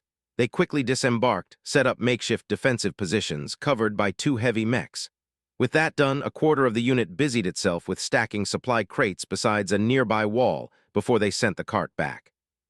Soon, the rest of the expeditionary unit arrived, bringing in even more supplies. Sergeant Hurst, you and the rest of your platoon will hold this position until either relieved or the situation becomes untenable. In the latter case, you're pilling into the cart and retreating, Shepard ordered, addressing the senior Turian NCO left in the Marine detachment deep within Peak 15. The rest of us are going to have a heart-to-heart talk with the locals. They advanced slowly, with flash-forged drones leading the way and followed by a single heavy mech. The 2 Krogan followed the machines, ready to smash any Rachni that dared show its ugly head, yet save for the odd tiny insectoid scurrying across the floor without a visible direction. The CDF unit faced no obstacle in its drive forward. Odd shots and distant screeches were coming from deeper in the facility, where Rachni likely hunted Geth and Benizia. Yet the security complex the Citadel force approached remained silent. 2 elevators and a small stairway were the only ways up to the security center. A single drone flew forward. It scanned for traps, and on reaching the bottom of the stairs, it used the Rachni corpses there as cover. This is Spectre Vasir, leading a detachment of Citadel Defense Forces Marines, the Asari announced. Is that for real or is it a fucking Geth trick? A tired human voice asked. I have no bloody idea. Show yourself slowly. If we see a flashlight head or a tentacle, we'll shoot, a Turian promised. We're coming down slowly, Vasir shot back. She went to the front and began descending the stairway after surrounding herself with a biotic barrier. She waved to 2 of the Turian Marines to follow her. No tentacles and no flashlight heads, see, the Spectre said in a soothing voice when she arrived in front of the wall of Rachni corpses. I thought we'll die down here before help could arrive. The Turian, who was apparently in charge, relaxed a bit. Sergeant Varakis, I'm the ranking survivor of the security force protecting this frozen rock. The commander bought it during the last rush an hour ago. He nodded at a line of sealed body bags left near the door leading deeper into the security section. It was obvious that most of the bodies inside were anything but whole. Sergeant, we need to talk with whoever is in charge about how and why you've got a Rachni infestation. A large part of the Citadel fleet is already en route here to aid in cleaning up this mess. As of yesterday, Noviria has been under martial law. Vasir explained the situation. We managed to extract the executive in charge when the spirit's damned bugs went insane. He's inside along with any Cives who managed to pull back before most of us got over and trying to contain the breach in quarantine. They are the ones who may have any real answers. The commander might have known, but it's a bit hard to talk with your brain splattered by Rachni spikes. The Tyrian shrugged, obviously out of fucks as far as confidentiality or his current employers in general went. From what Shepard saw up to this point, he couldn't say he blamed the poor bastard. Make us a way through, then reinforce this position. Shepard nodded at the wall of dead Rachni. Vakarian, you're with us. It's time to see the detective in you shine. I can't wait. What's next, Shepard? Are we going to run into ancient killer plants to round up the Rachni menace being back from the abyss? Don't tempt fate, Vakarian. Equals DC equals. Part 4. Equals DC equals. 29042-183 GS. Peak 15. Noviria. Pack System. Horsehead Nebula. Almost immediately, it became clear that the surviving binary helix personnel had some interesting ideas about the position they found themselves stuck in. The most talkative of them was a Volus researcher, who obviously suffered from shock and PTSD after a close encounter with the Rachni. As soon as Garrus approached the short alien encased in his dark brown environmental suit, the scientist began rambling about the situation at hand. That earned him dirty looks from many of the remaining survivors. Stop that, man. We've all signed non-disclosure agreements. The board will have us roasted if we say anything. A Tyrian in form-fitting white lab clothes exclaimed aloud. At that, Vasir's head snapped in the Tyrian's direction. She had been busy verbally roasting the only other Asari in the area. It seems that you are all operating under certain misconceptions. When the Spectre spoke, a smile colder than the storm outside stretched her features into something positively deadly. Binary Helix is done. Your executives are either dead or we're hunting them down. CSEC and any other security agency in Citadel space are going after your corporation's board members, seeking answers. You fools not only brought the Rachni back from the dead, but lost control of your little experiment. The Council is more than happy to make an example of everyone involved. Any agreements you have with Binary Helix aren't worth the storage space they're on, and legally, all your asses belong to us, Vasir declared smugly. That little rant had the desired effect, all but the Asari researcher, and the Volus visibly paled and took a step back from the Spectre. Now, where were we? You were an innocent brand new researcher brought here just recently, right? Vasir smiled sweetly at her target. You need to learn to lie better, sweetie. Now try again and make me believe it, she demanded harshly and flared her biotics. You were saying, Doctor? Garrus went back to his interrogation without missing a beat. What's the point? We're already damned. Do you think I want absolution or something? The Volus bleakly demanded. That's not my purpose one way or another. Absolution is between you and your priest or priestess. What I want to know is how much of a fuck-up exactly we have to clean.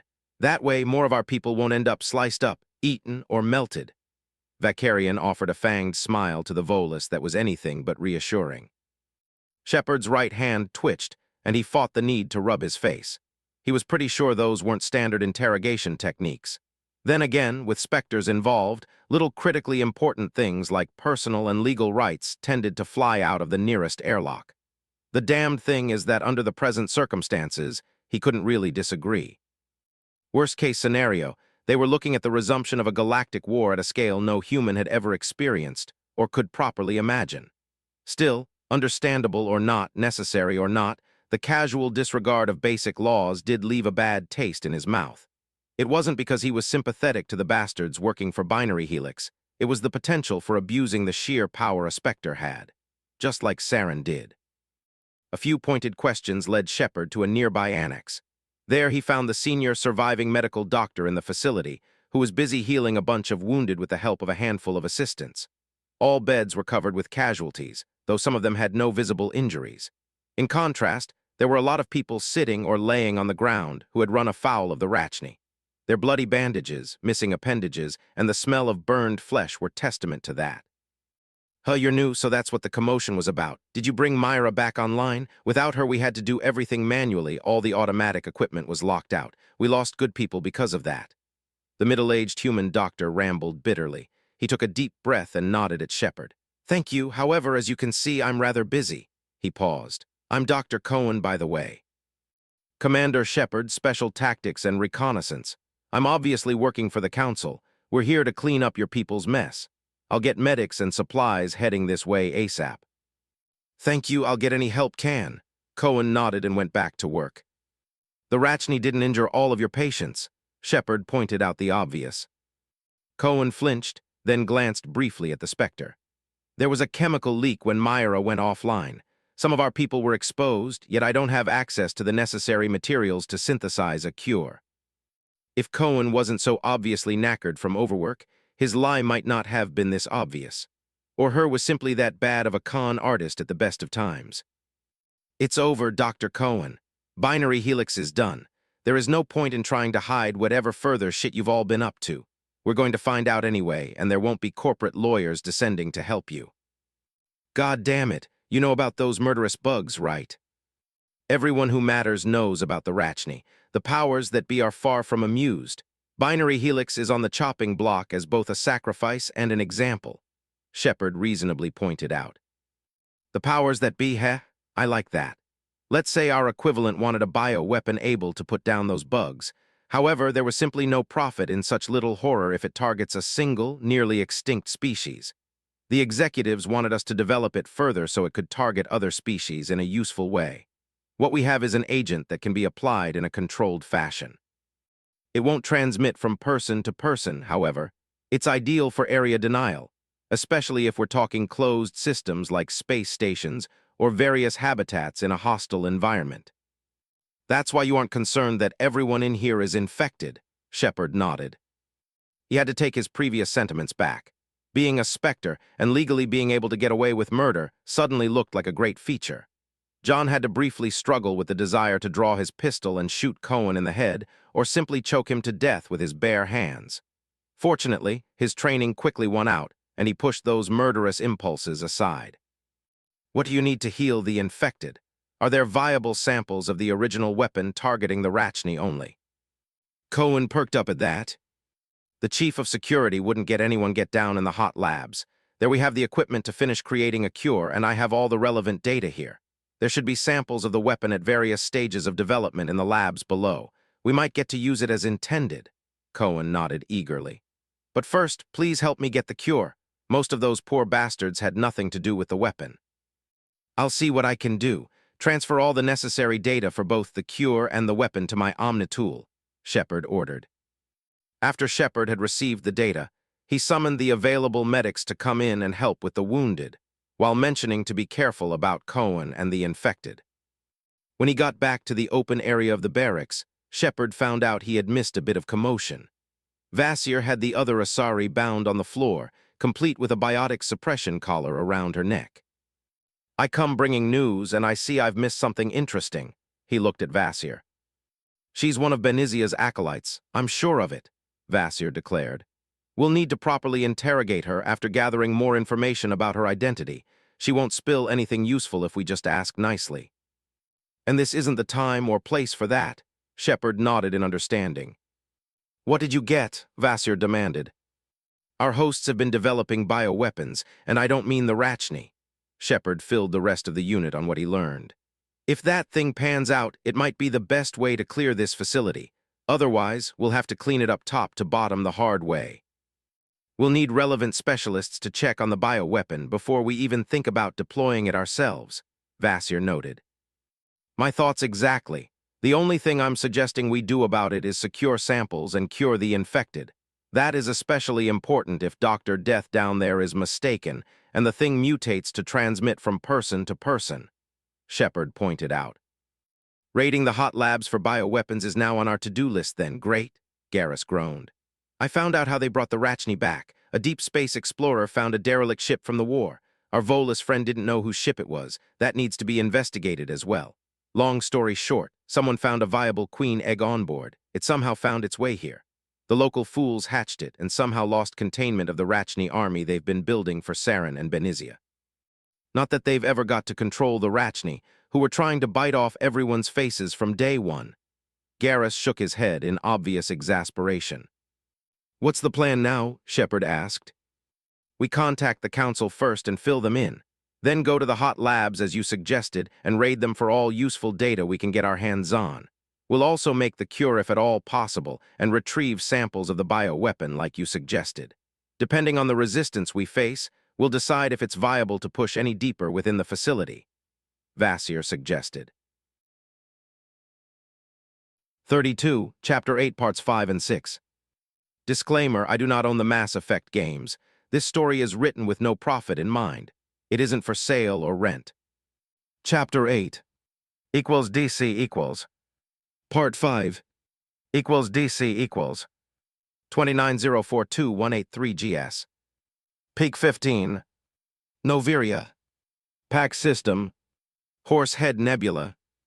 Thanks to grudging cooperation by the surviving mercenaries and science personnel, the Spectres finally got access to crude maps of the facility drawn from memory.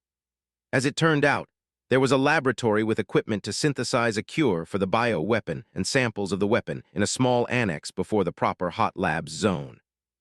That piece of information changed the plan.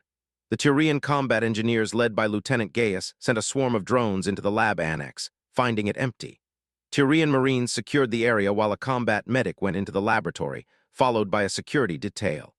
After finding and scanning the samples of the bioweapon, Vasir sent a squad back to the surface with vials of the damn poison.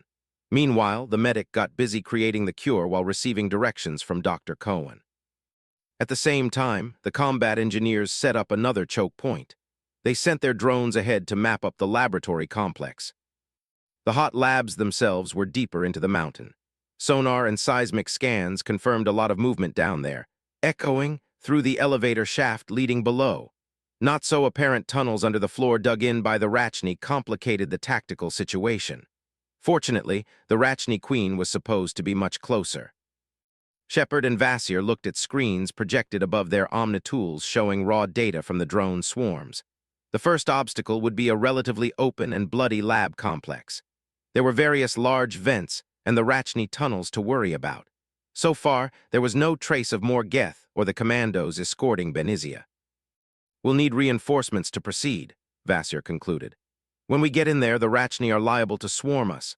We'll need manpower and firepower to take and hold the labs, then seal all the holes leading down beside the elevator shafts. After that, we're likely to run into heavy resistance by Geth and Benizia's retinue. We'll be stuck assaulting through a choke point and guaranteed to take casualties in the process. More drones, all the drones we can get our hands on, Shepard suggested. Ideally, they would find another entrance or make one. Without heavy digging equipment, that wasn't an option. Lieutenant, have your unit keep manufacturing combat drones. We'll need a large swarm, Vasir ordered. What's the status of our reinforcements? The first to respond is hours away. The response eventually came from the fleet in orbit. Equals DC equals. By the time a Turian military transport could bring in a part of an assault legion, the Spectres and CDF Marines had parts of Peak 15 locked down tightly. They had to fend off 2 swarming assaults by the Rachni, which were fortunately uncoordinated.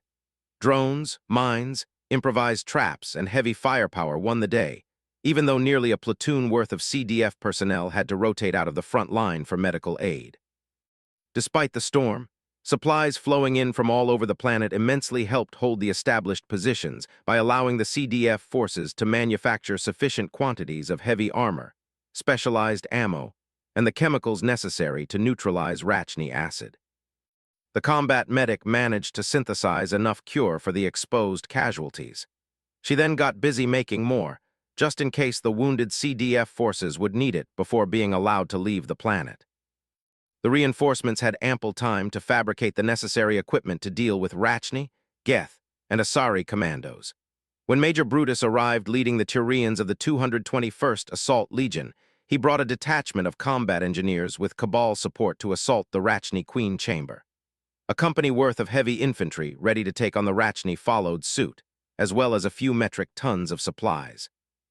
The respite allowed the combat engineers to fabricate a large swarm of combat drones. The Spectres and their team had more than enough time to rest, recover, and in Rex's case, regenerate before getting into a juggernaut of an armored suit. Hundreds of drones swarmed into the laboratories, followed by Rex and Turian shock troops. Their entrance point was yet another elevator shaft. However, instead of rappelling down, the first waves relied on biotic support to get down. Missile and suicide drones headed into the Rachni tunnels just in time to meet a wave of angry armored flesh, tentacles, and acid.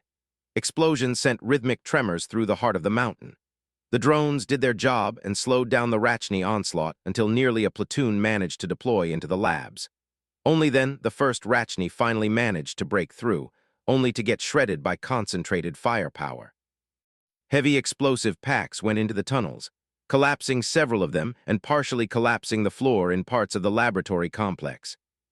The Spectres and their augmented assault team barely paid attention to the holding action. They headed for the far end of the area, escorting the combat engineers and the second swarm of drones. A liberal application of explosives cleared up the 2 elevator shafts leading down into the Rachni Queen chamber from this area of Peak 15. The combat engineers sent in the drones. Rex, Vasir, and the Cabalites jumped after them, engulfed by coronas of biotic energy. As soon as they jumped, the engineers rapidly attached ropes for the rest of the strike team to rappel down. Judging by the sounds from below, Shepard was sure they were assaulting a prepared position. His position as a leader of the combat engineer unit going in gave him just enough time to get a glimpse of the unfolding battle. It was thanks to the data a few of the drones sent back before biotics and overload pulses fried them. Stacked crates, heavy machine guns, and snipers created a killing field in front of the elevators. The drones had flown into a minefield as well. They survived just long enough to clear the traps and give Vasir and Rex the opportunity to biotically charge at the dug-in Geth. At that point, Shepard grabbed a metal rope and jumped into the fray. DC equals. Part 6. DC equals. 29042-183 GS. Peak 15. Noviria. Pack System. Horsehead Nebula. It was a time for an object lesson as to why the galaxy still feared Krogan battle masters. Rex slammed into the barricade with a happy roar. Vasir did the same a split second later. The combined biotic explosion shattered some of the heavy containers, throwing them away from the impact points. Pieces of assorted machinery flew in all directions. The Geth platforms manning the HMG followed suit, flailing like broken toys. Rex's nerves tingled as he rose a powerful barrier as soon as his charge ended. Plasma, warp fields, and heavy sniper rounds splashed over his defenses. Kinetic barriers flashed white and popped up a split second after the heavy barrier shattered. Then, enough firepower to take out a light vehicle bit into his armor. Blood rage boiled in his veins, yet it was a cold and calculated fire. Rex unleashed a carnage round into a Geth sniper, splattering the platform's fluids all over a pillar. Biotic attacks weaved above and around the Krogan a moment before he charged deeper into the fray. The Cabalites' attacks smashed into the jagged line of Asari commandos, taking cover behind whatever they could. Dark matter imploded and exploded, eating at armor and burning through barriers. A light blue Asari had just enough time to widen her eyes before Rex smashed into her barrier. The biotic defense and kinetic barriers broke, while the backlash of the attack threw the commando off her feet. Rex's shotgun boomed, proving once again that commando leathers were no substitute for proper armor. The heavy serrated pellets sheared off as soon as they sliced through the Asari's armor. The result was pleasantly bloody. Her torso imploded and burst in a shower of viscera all over the floor. Rex laughed and whirled around, seeking more targets. Vasir materialized on the platform above the battlefield, engulfed by raw biotic energy. She clashed with Benizia, who was doing her best to shield a couple of Geth snipers. The shield held. The Spectre blurred away a split second before the 2 AI platforms sent burning slugs through the space she had just vacated. A Turian cabal was less fortunate. Overloads cascaded over her barrier, blinding her. Plasma ate through her defenses, followed by sniper rounds that smashed into her helmet, cracking it like an egg. An Asari commando biotically charged the Cabalites. They were still trying to move away from the killing zone in front of the elevators. The resulting biotic explosion staggered 4 of the Turians. One died when the Asari's shotgun took off his head.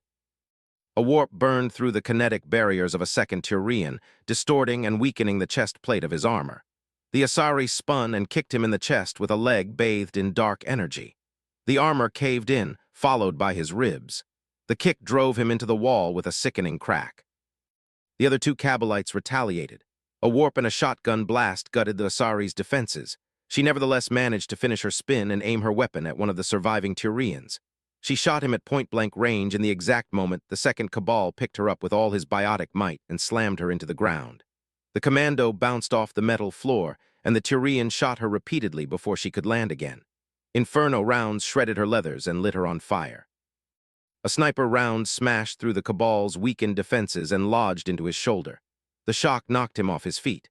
Before he could recover, a second shot struck him in the chest, cracking the advanced alloy of his armor.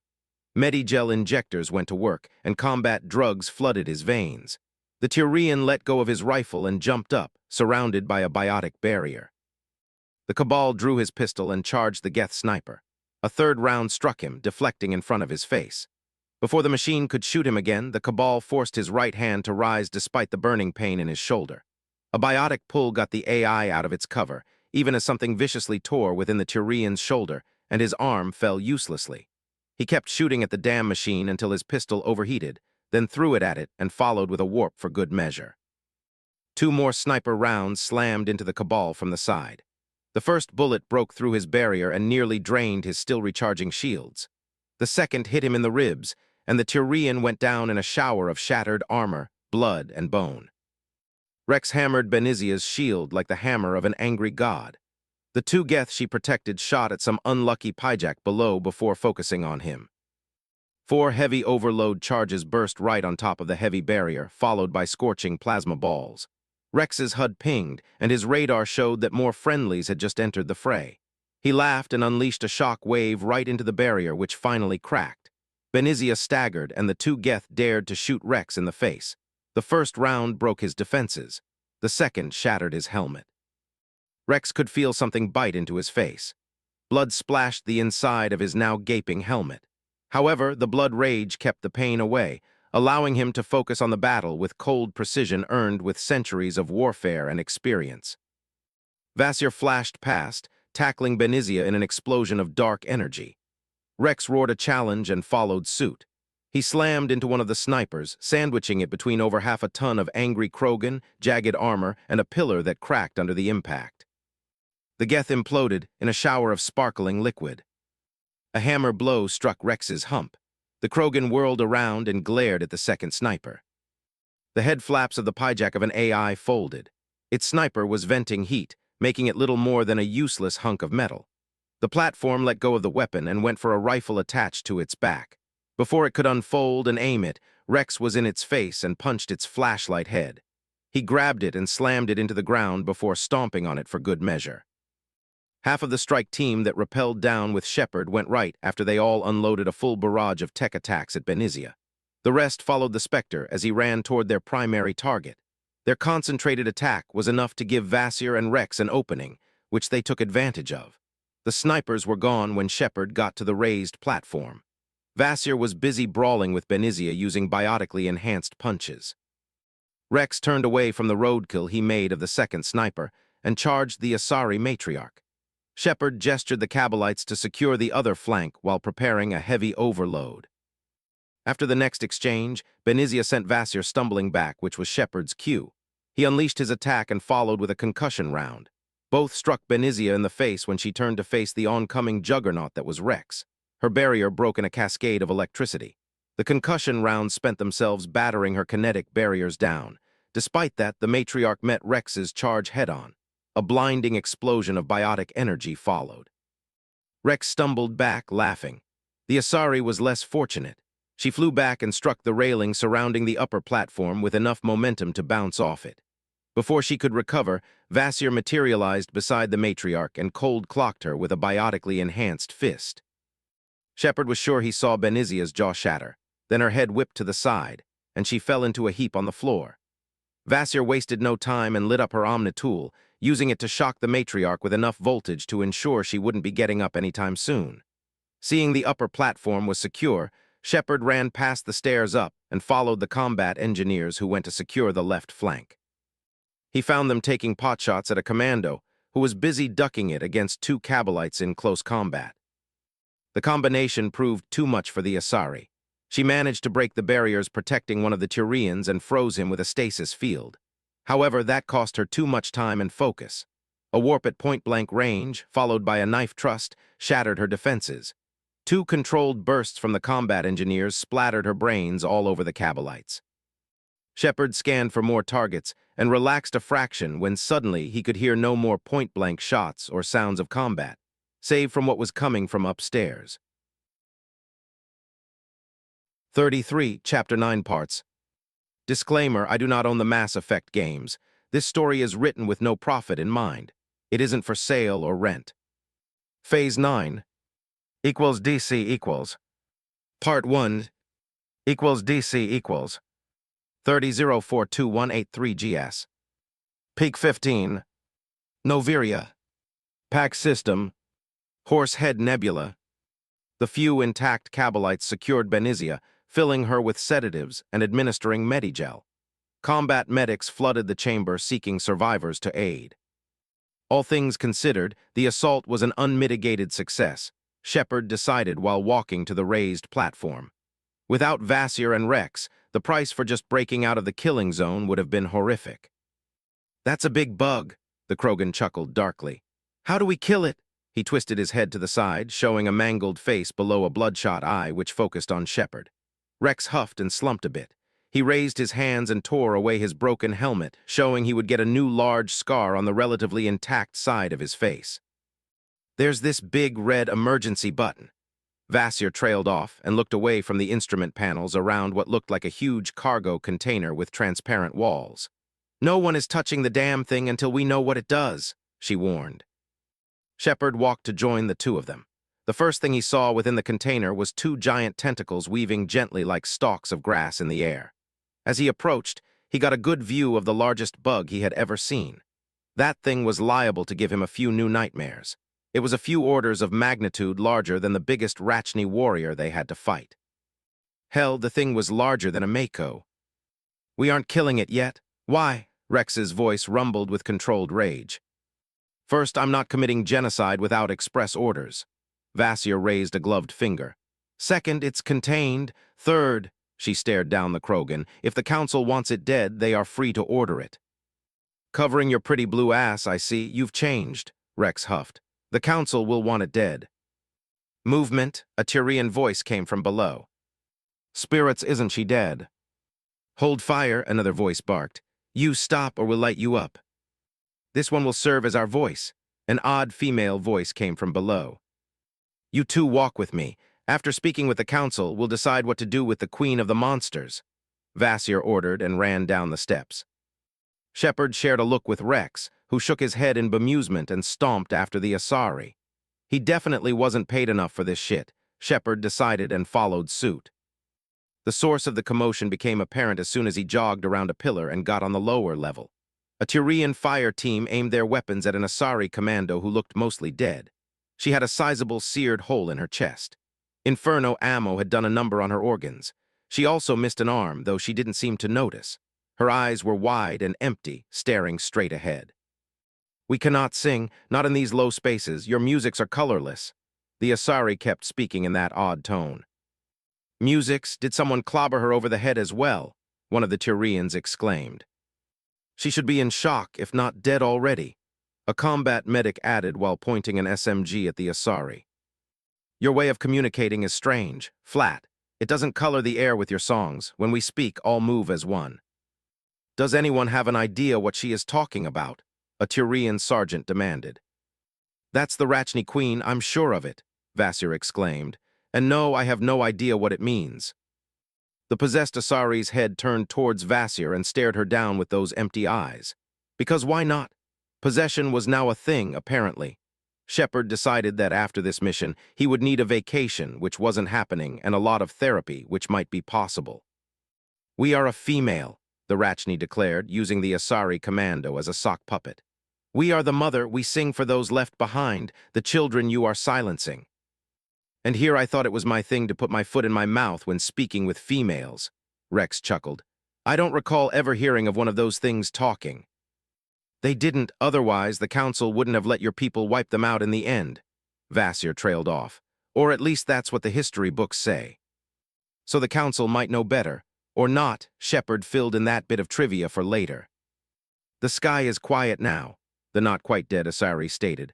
Our mother's songs are lost, and those who slew them walk to meet the same fate. From where I'm standing, the only one likely to go extinct soon is you, Rex growled at the perceived insult.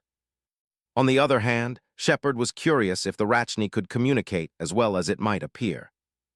The children we birthed were stolen from us before they could learn to sing. They are lost to silence.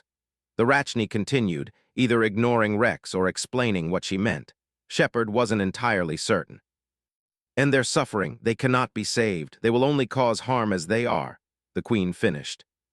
"Elaborate," Vasir ordered. "Why are there Rachni rampaging all over this facility?" "These needlemen, the scientists, they stole our eggs from us. They sought to turn our children into beasts of war." The Asari wavered at that proclamation and slowly slumped to the ground, though her eyes remained open, staring at Vasir. "They are claws with no songs of their own." The commando twitched with the effort to keep speaking. "Our elders are comfortable with silence," she said in a quiet, rasping voice. "Children know only fear if no one sings to them. Silence has shattered their minds." "That makes a disturbing amount of sense. They're feral," Vasir concluded. "If what we faced was mindless Rachni, I don't want to think about how dangerous their proper warriors would be," Shepard noted.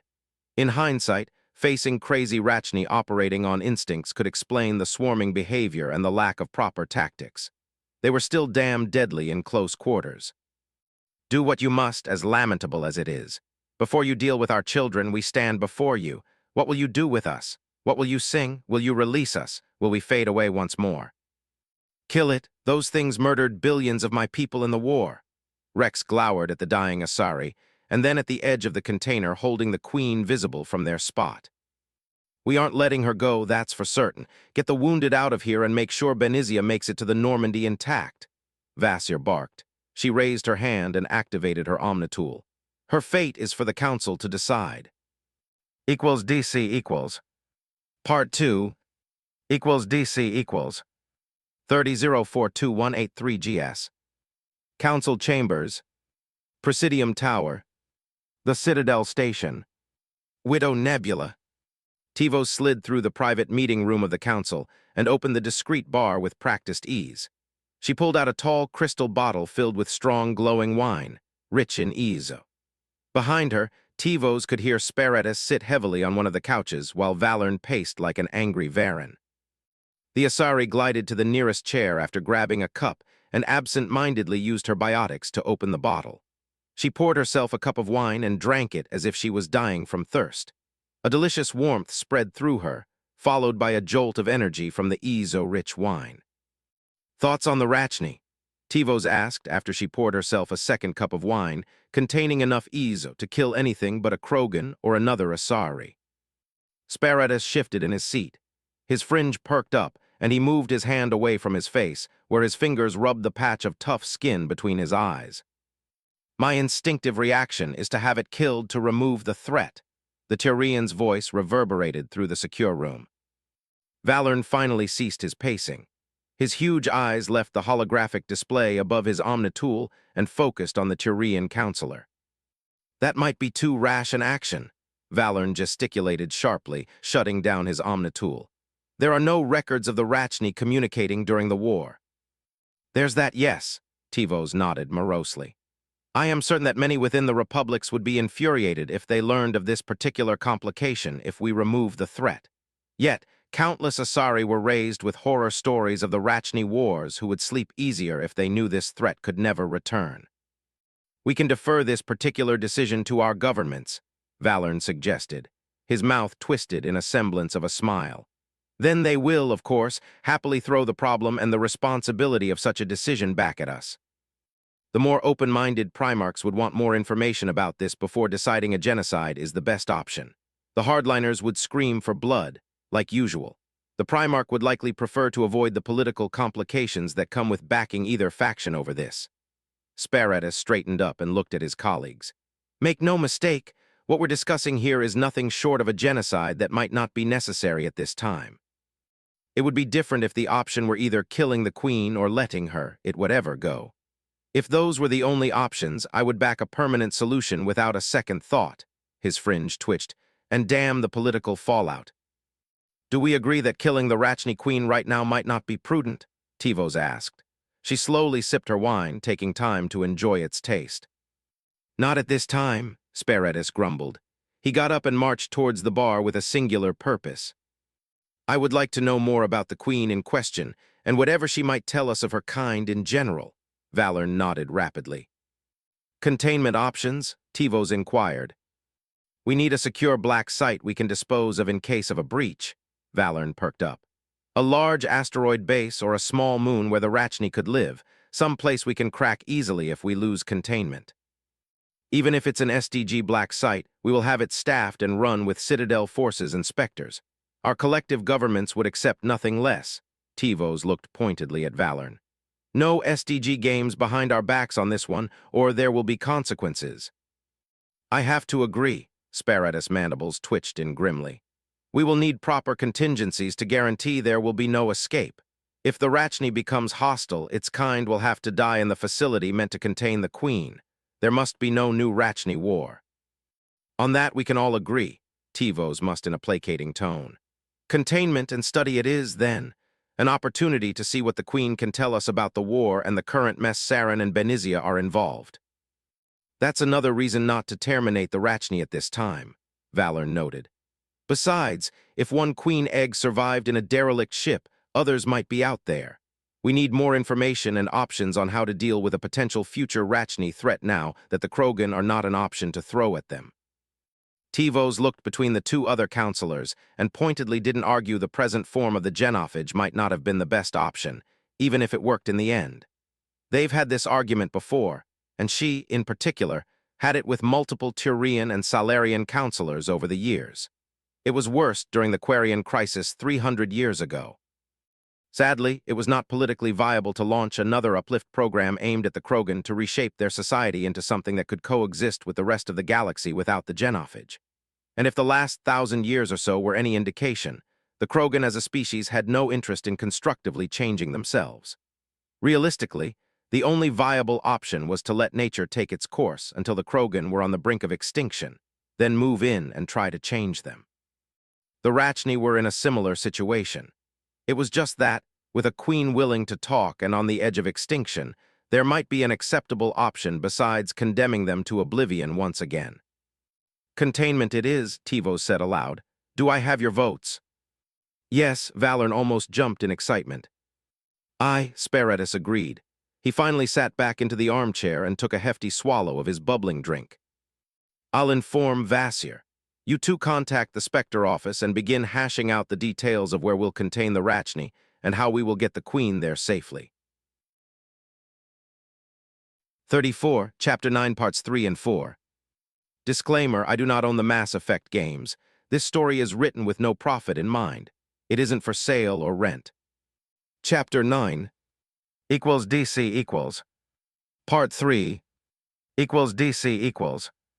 3052183GS. Alliance Docks. The Citadel Station. Widow Nebula. Decontamination UV lights and mist dissipated before the outer airlock door of the Normandy opened, revealing a large greeting committee. Captain Anderson was here with a young lieutenant at his side, representing the Alliance.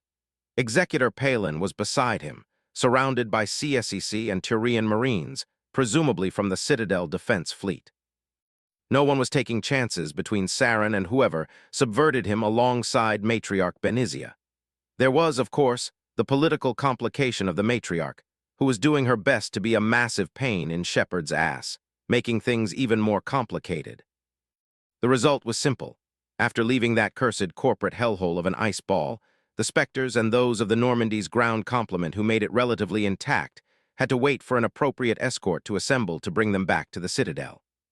The Turian admiral in charge of the Citadel forces in the system had decided that, in this case, blatant overkill would send the proper message and ensure no one would be crazy enough to attack them while they held the subverted Asari. Finally, you can get that old boot off our hands, Vasir grumbled and stepped out of the way.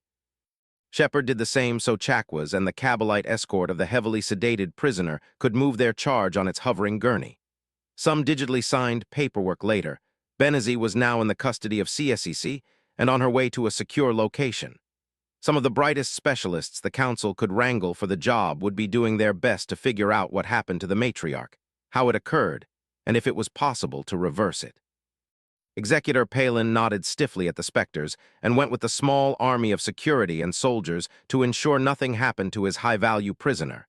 Shepard was relieved that Benizia was off his hands. Hopefully, Ithida would be out of his hair for the foreseeable future, ideally forever. Shepard, we need to talk about Fearos. Alliance intelligence and our council colleagues have been digging for anything useful since we lost contact with the colony. There are some complications, or at least potential issues, you need to be aware of before leaving. Anderson didn't sound particularly pleased. That's apparently to be expected. Shepard managed not to groan aloud. After how his last two missions turned up, he was sure Fearos would be yet another unmitigated disaster in the making. The only question was the brand of madness he would have to deal with this time.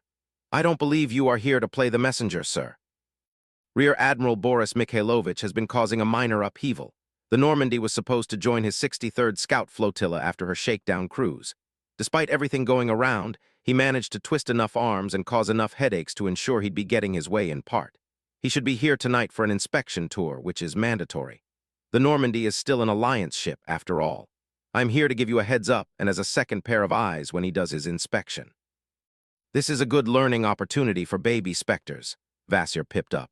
Legally, you can theoretically wrangle out of this inspection. She smiled pleasantly at Shepard. Don't. Burning goodwill and soft power in such a way means that when we really need naval support, we might not get it because we were acting like ancient matriarchs with a dreadnought stuck up their azure.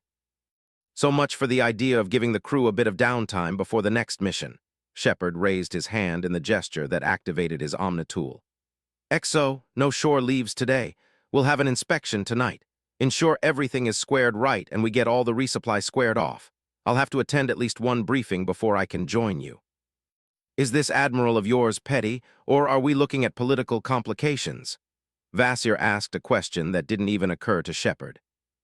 That is what we will discuss during the briefing at the Citadel Tower in an hour or so, Anderson told them. It's political then, Vasir concluded. Equals DC equals. Citadel Tower. The Citadel Station. Widow Nebula. As it turned out, Anderson had a third reason to meet Shepard in person at the docks. On the way to the Citadel Tower, while flying in a reasonably secure embassy aircar, the captain could get a preliminary debriefing over the Rachni to mess out of the way. Despite all the after-action reports Shepard and anyone in a condition to write filled in over the past few days, this would be only the beginning. Just as they landed, Anderson warned him that he had potential months of inquiries to look up to in the aftermath of the crisis. Anderson led them to a relatively small meeting room, which appeared rather cozy compared to the large conference rooms he had meetings in on the Presidium Tower when this whole mess began. A few humans and Asari in civilian clothes sat around the sole table, dominating the room, looking at data pads or fiddling with their omnitools. An armored Salarian and Asari spoke quietly with each other at one end of the table. We have a lot of material to cover and not much time, Anderson said, heading for one of the free seats. The armored Salarian turned on his omnitool, and Shepard could see energy prickle over his skin and hair. The room is now reasonably secure, Captain. Should we begin, or will you enlighten your Spectre about the deadly swamp he must jump in? Cut the theatrics, Jondum. Vasir dragged a stool with her biotics and sat heavily on it. Don't you have more important work to do? There was clear suspicion in the Spectre's voice. Unfortunately for you, I don't. You are going into another mess that might go into the history books. I don't like the sound of that. Shepard voiced his thoughts on the matter. What did he do to deserve this anyway? Perhaps he should have gone Navy all the way instead of pursuing its ground combat track. Juliet Chandra, Alliance Intelligence Service Commander. One of the civilian-clothed human women introduced herself. We have been looking at Exogeny, the corporation running the Alliance's colonization project on Fearos, for some time over unrelated issues. Due to the ongoing troubles, we've increased our efforts in investigating them and were allowed to throw more assets at the problem. The woman with apparent Indian ancestry spoke with a barely audible French accent. It was only after we lost contact with Fearos that our investigation gained momentum. If we weren't already looking for anything out of the ordinary, we would have missed various highly encrypted and well-hidden transmissions between members of Exogeny's board of directors and investors we are looking in. Among other things, this led us to investigate a research facility in the Vostok system of the Maroon Sea cluster. The agent used her omnitool to send files to the room's presentation holoprojector built into the ceiling. Holograms formed before each seat, showing what appeared to be honest-to-God zombies, not the cybernetic kind the Geth unleashed upon the galaxy. "What's this? Are we now living in the galaxy of fantasy?" Vasir scoffed. "You had to have never stepped past a commercial hub on the Citadel or many developed planets to be unaware of the damn game, claiming to be the most popular in the galaxy." Shepard had to regularly clear his spam filters from advertisements about it, coming from VI programmed by rabid game fans. "Hopefully not," the other armored Asari in the room scoffed. "There are much deadlier things in there than mere undead. From what we've gathered so far, those are called Thorian creepers. An investigation team that secured the research complex found exo-genie personnel studying them and using them as free manual labor. The investigation and interrogations are still in progress. However, we know the point of origin of these samples," Chandra explained. "Pharaohs. Exo-genie found something in the ruins there, and instead of sharing it as they are supposed to, they decided to prove all nasty corporate stereotypes, didn't they?" The armored Asari, who was yet to introduce herself, wondered aloud. "That's correct. Of particular concern is the reason why they chose that research center. Notes and testimonies point at those creeper things releasing spores that can get into people's brains and influence them. This indicates that despite exo-genie's precautions on Pharaohs, the colony had fallen under hostile control, just not necessarily because of the Geth. Fully sealed armors all the time for the ground teams. Extensive decontamination, examination, and quarantine for everyone and everything that gets off-world," Shepard decided. "More bloody zombies? That would be bad enough. Zombies that could crew with your head if you didn't wear sealed armor. This was some horror movie shit. He wasn't getting paid enough to deal with this." That among other things. Given recent developments, the plan of the Alliance to handle Pharaohs mostly internally to mitigate the political fallout is now out of the question, Anderson added. "Shepard, as a Spectre, you will take the point of investigating the situation on the ground. However, you'll be joining a combat fleet with heavy ground components under the aegis of the Citadel Council. In other news, we'll likely be making an example of exo-genie as well so they can join binary helix on my shit list," the armored Asari noted. "I am suanally dreary, Spectre. My specialty is dealing with corporate shenanigans," she finally introduced herself. "She's the accountant, the bane of all paperwork," Vasir finished the introduction. "How did the council get you out of an office to join us lesser mortals?" "Tivos promised me a very good time," the light blue Asari smiled. "I will have a free hand in dealing with our unfortunate corporate friends." "I am feeling almost sorry for them," Vasir chuckled happily. "Almost. Equals DC equals. Part 4 equals DC equals. 3052183 GS. Alliance docks. The Citadel Station. Widow Nebula. Shuttles brought the Normandy's new Turian contingent on board. The soldiers participating in the Peak 15 fighting were already on their way for extensive debriefing. From what Shepard gathered, their next assignment would be as advisors and training cadre to update training, tactics, and equipment in case more Rachni appeared out of the dark. In their place, Shepard had already received 2 squads of Turian Marines on loan from the CDF. A team of Salarian combat engineers and Spectre Dreary's people were already on their way or busy loading additional supplies. The last group was supposed to contain the Spectre's security details and specialists focused on data recovery and retrieval. During the next operation, one of Shepard's tasks would be facilitating Dreary's access to all exo-genie networks and servers containing sensitive information. While the loading was underway, the human Spectre was stuck waiting near the ship because the Rear Admiral was already on board with Anderson, getting that damn inspection underway. They were at it for nearly an hour now, which was time Shepard could have spent better, like catching some shut-eye after all the operations he had participated in since this mess began. The airlock hissed open, and finally Rear Admiral Mikhailovich and Anderson walked out. The captain had a careful blank expression on his face, which wasn't heartening. The Admiral, on the other hand, looked less than pleased. "Rear Admiral, Captain," Shepard saluted. "I've seen all I need of your ship, Commander Shepard, and I am far from pleased," the Rear Admiral said, raising a hand. "I am well aware that you've had no hand in many of the issues I have with the Normandy's design priorities and very existence." "Well, that didn't sound too bad," Shepard must. "First, let us get out of the way the problems you have control over. Your alien crew represents a significant security risk. For all my issues with the Normandy's design, it remains true that this ship, he nodded at the frigate, contains bleeding-edge technology. The Normandy was a joint project between the system's alliance and the Turian hierarchy, Captain Anderson reminded them. It would at least require a decision from one of these governments to reveal its secrets. The presence of Asari and Salarians on board is bad enough. However, a Quarian and a Krogan mercenary. What is next? A Batarian from their state security. Neither those people nor their governments, or what sorry excuses pass for it on Tachanka, are part of the Citadel Alliance, Commander Shepard. What were you thinking giving them free access to the ship, much less letting that Quarian in the engineering spaces? Rear Admiral Mikhailovich demanded. The expertise of my crew has been invaluable and vital in the operations we've carried up to date, and will remain so for our next mission, Shepard explained, carefully measuring his every word. The Krogan in question has centuries of combat experience and is an irreplaceable asset in direct combat. The Quarian Talai Zora Nar Rhea has experience with the Geth, allowing us to refine our tactics and weaponry and recover intelligence from a destroyed platform we wouldn't have otherwise. Her presence in engineering is for a simple yet vital purpose.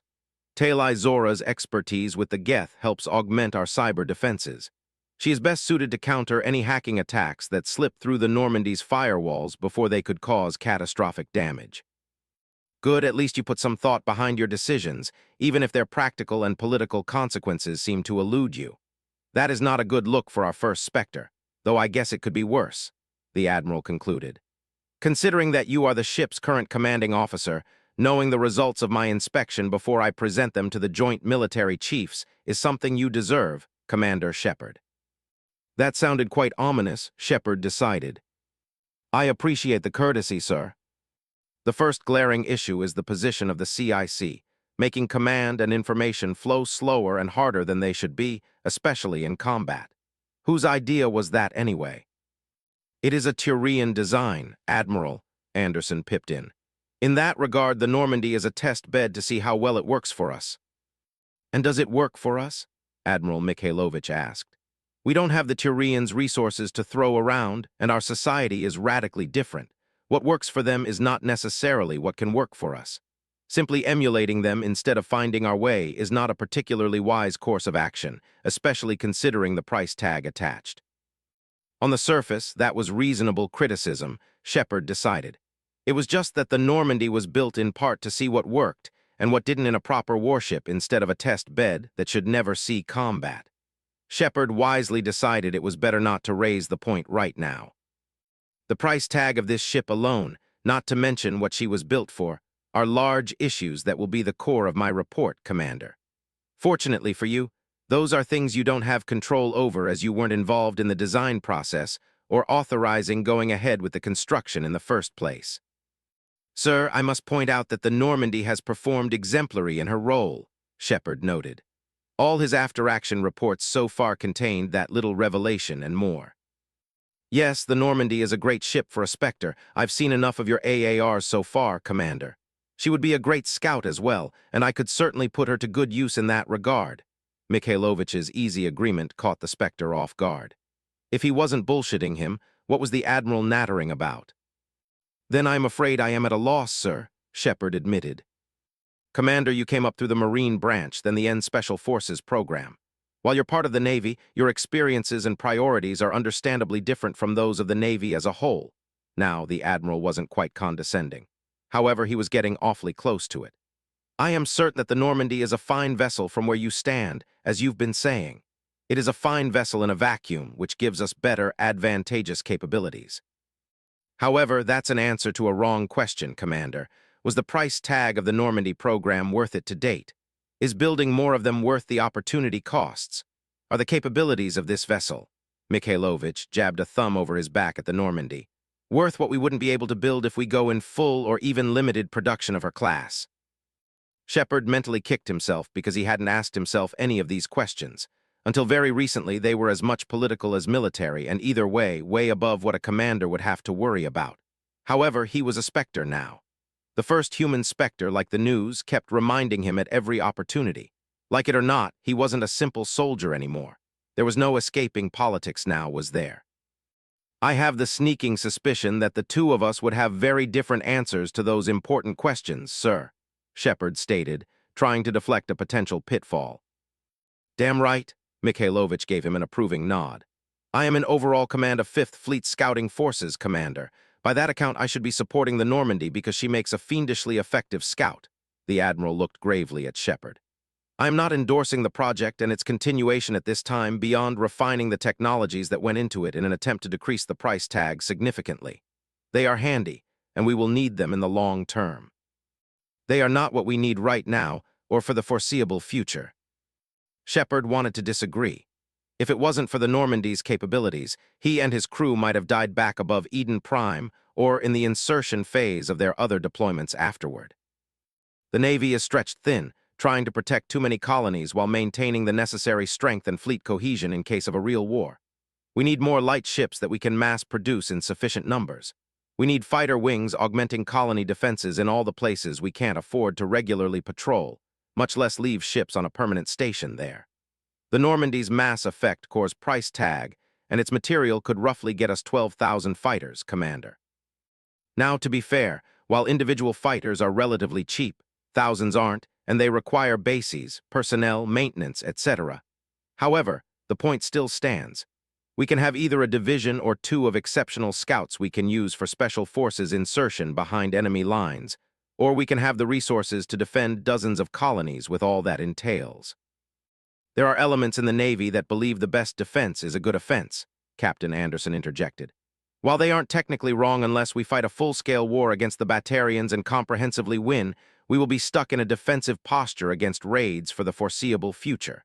The same goes for the Terminus systems, a mess the Council doesn't want to poke unless absolutely necessary. If we go there, we must hold and rebuild the place. Apparently, the price tag has been making everyone balk at the idea.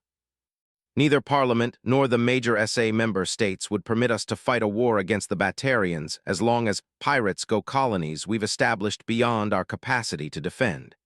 If there is ever another Elysium, things might be different, Mikhailovich grumbled. What about Eden Prime? Shepard inquired, wondering how much Nicholas knew about what was happening within the SA military. He had to reevaluate various comments the dead Spectre made to him during their brief acquaintance. We can't go alone beyond the Perseus Veil without catastrophically weakening our defenses. Any operations against the Geth, there would be joint council-led offensives, with the participation of the Salarian Navy. Mikhailovich gave Shepard a pointed look. We don't need more vessels like the Normandy against the Batarians and the pirates they sponsor. They will be redundant in a full-scale offensive against the Geth. No matter how good your ship is, Shepard, she isn't what the Navy needs right now. 35, Chapter 9, Parts 5 and 6. Disclaimer, I do not own the Mass Effect games. This story is written with no profit in mind. It isn't for sale or rent. Chapter 9 equals DC equals. Part 5 equals DC equals. 405218 Armali Council Corporate HQ. Armali City, Thesha. Parnitha System, Athena Nebula. It was a sad reality that for all their experience, Asari matriarchs could be as short-sighted and petty as a stereotypical, particularly loathsome Salarian Dalatras.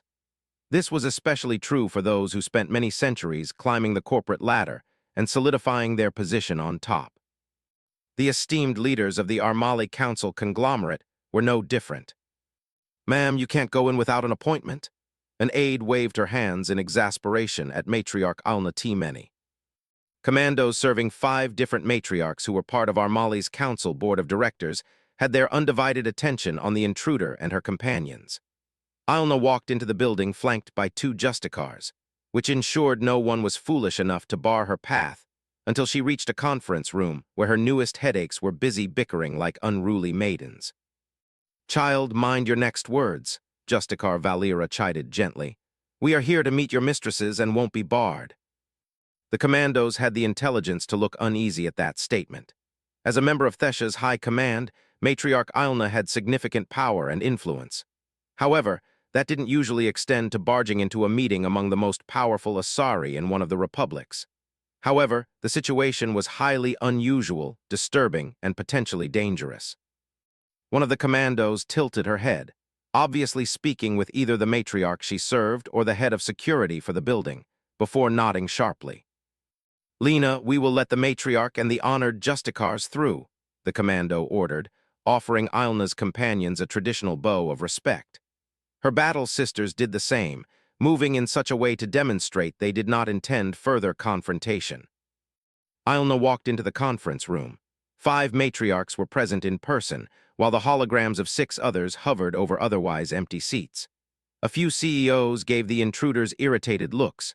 However, the rest had the grace to hide their displeasure well enough. "Matriarch Ilna, to what do we owe the dubious honor of your presence?"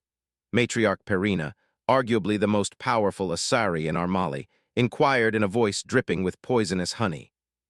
"Given recent developments, I am here to ensure there will be no short-sighted actions that might threaten Thesha's security in particular, and that of the republics in general." Ilna's voice matched Perina's tone. "If your sources on the Citadel are as good as they should be, you must know that Benizia has been compromised instead of going rogue."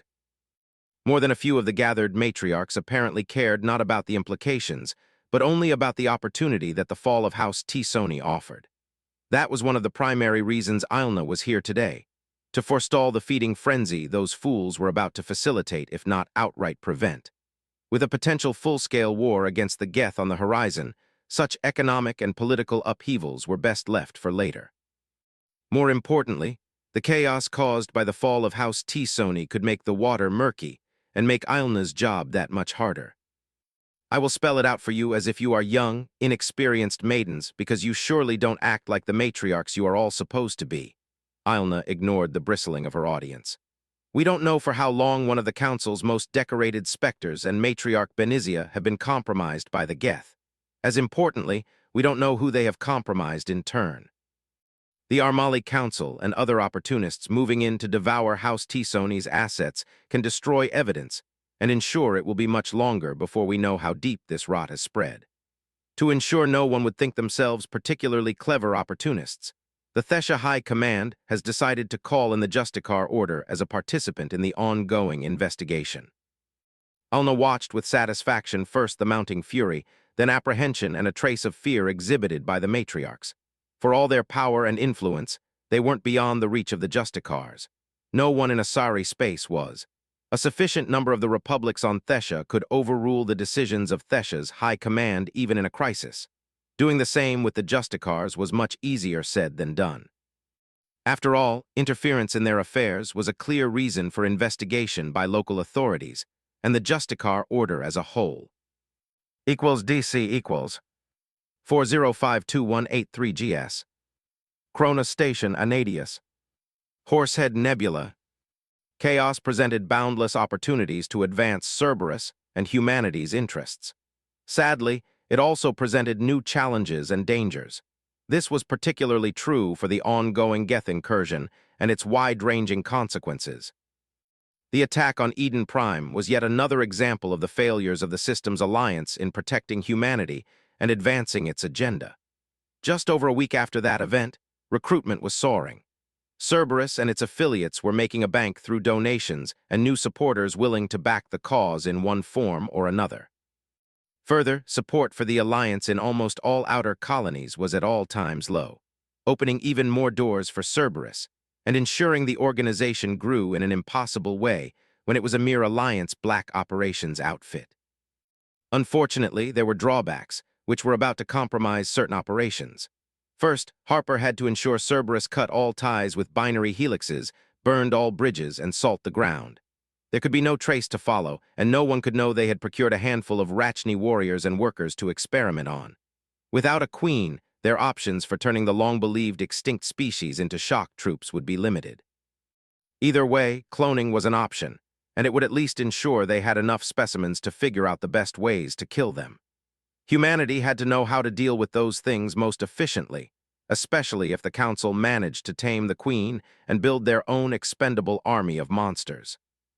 Despite the need to cut ties and burn assets, Cerberus' relationship with Binary Helix proved worth the invested resources. The growing exogeny problem was a different beast. Harper sat at his desk sipping whiskey while his cybernetic eyes went through a tremendous volume of data. Cutting ties with exogeny would hurt their bottom line. Many assets and loyalists were working within or with the corporation. Further, it was a major supplier of technology, know-how, and support for many smaller colonies, which were fast becoming Cerberus strongholds. Replacing Exo-Genie would prove problematic and come at the expense of slowing the growth of the organization as a whole and curtailing various expensive projects until more long-term revenue streams could be secured. Jack was loath to do it, especially when recent events allowed Cerberus to hit the ground running and grow at an unprecedented rate.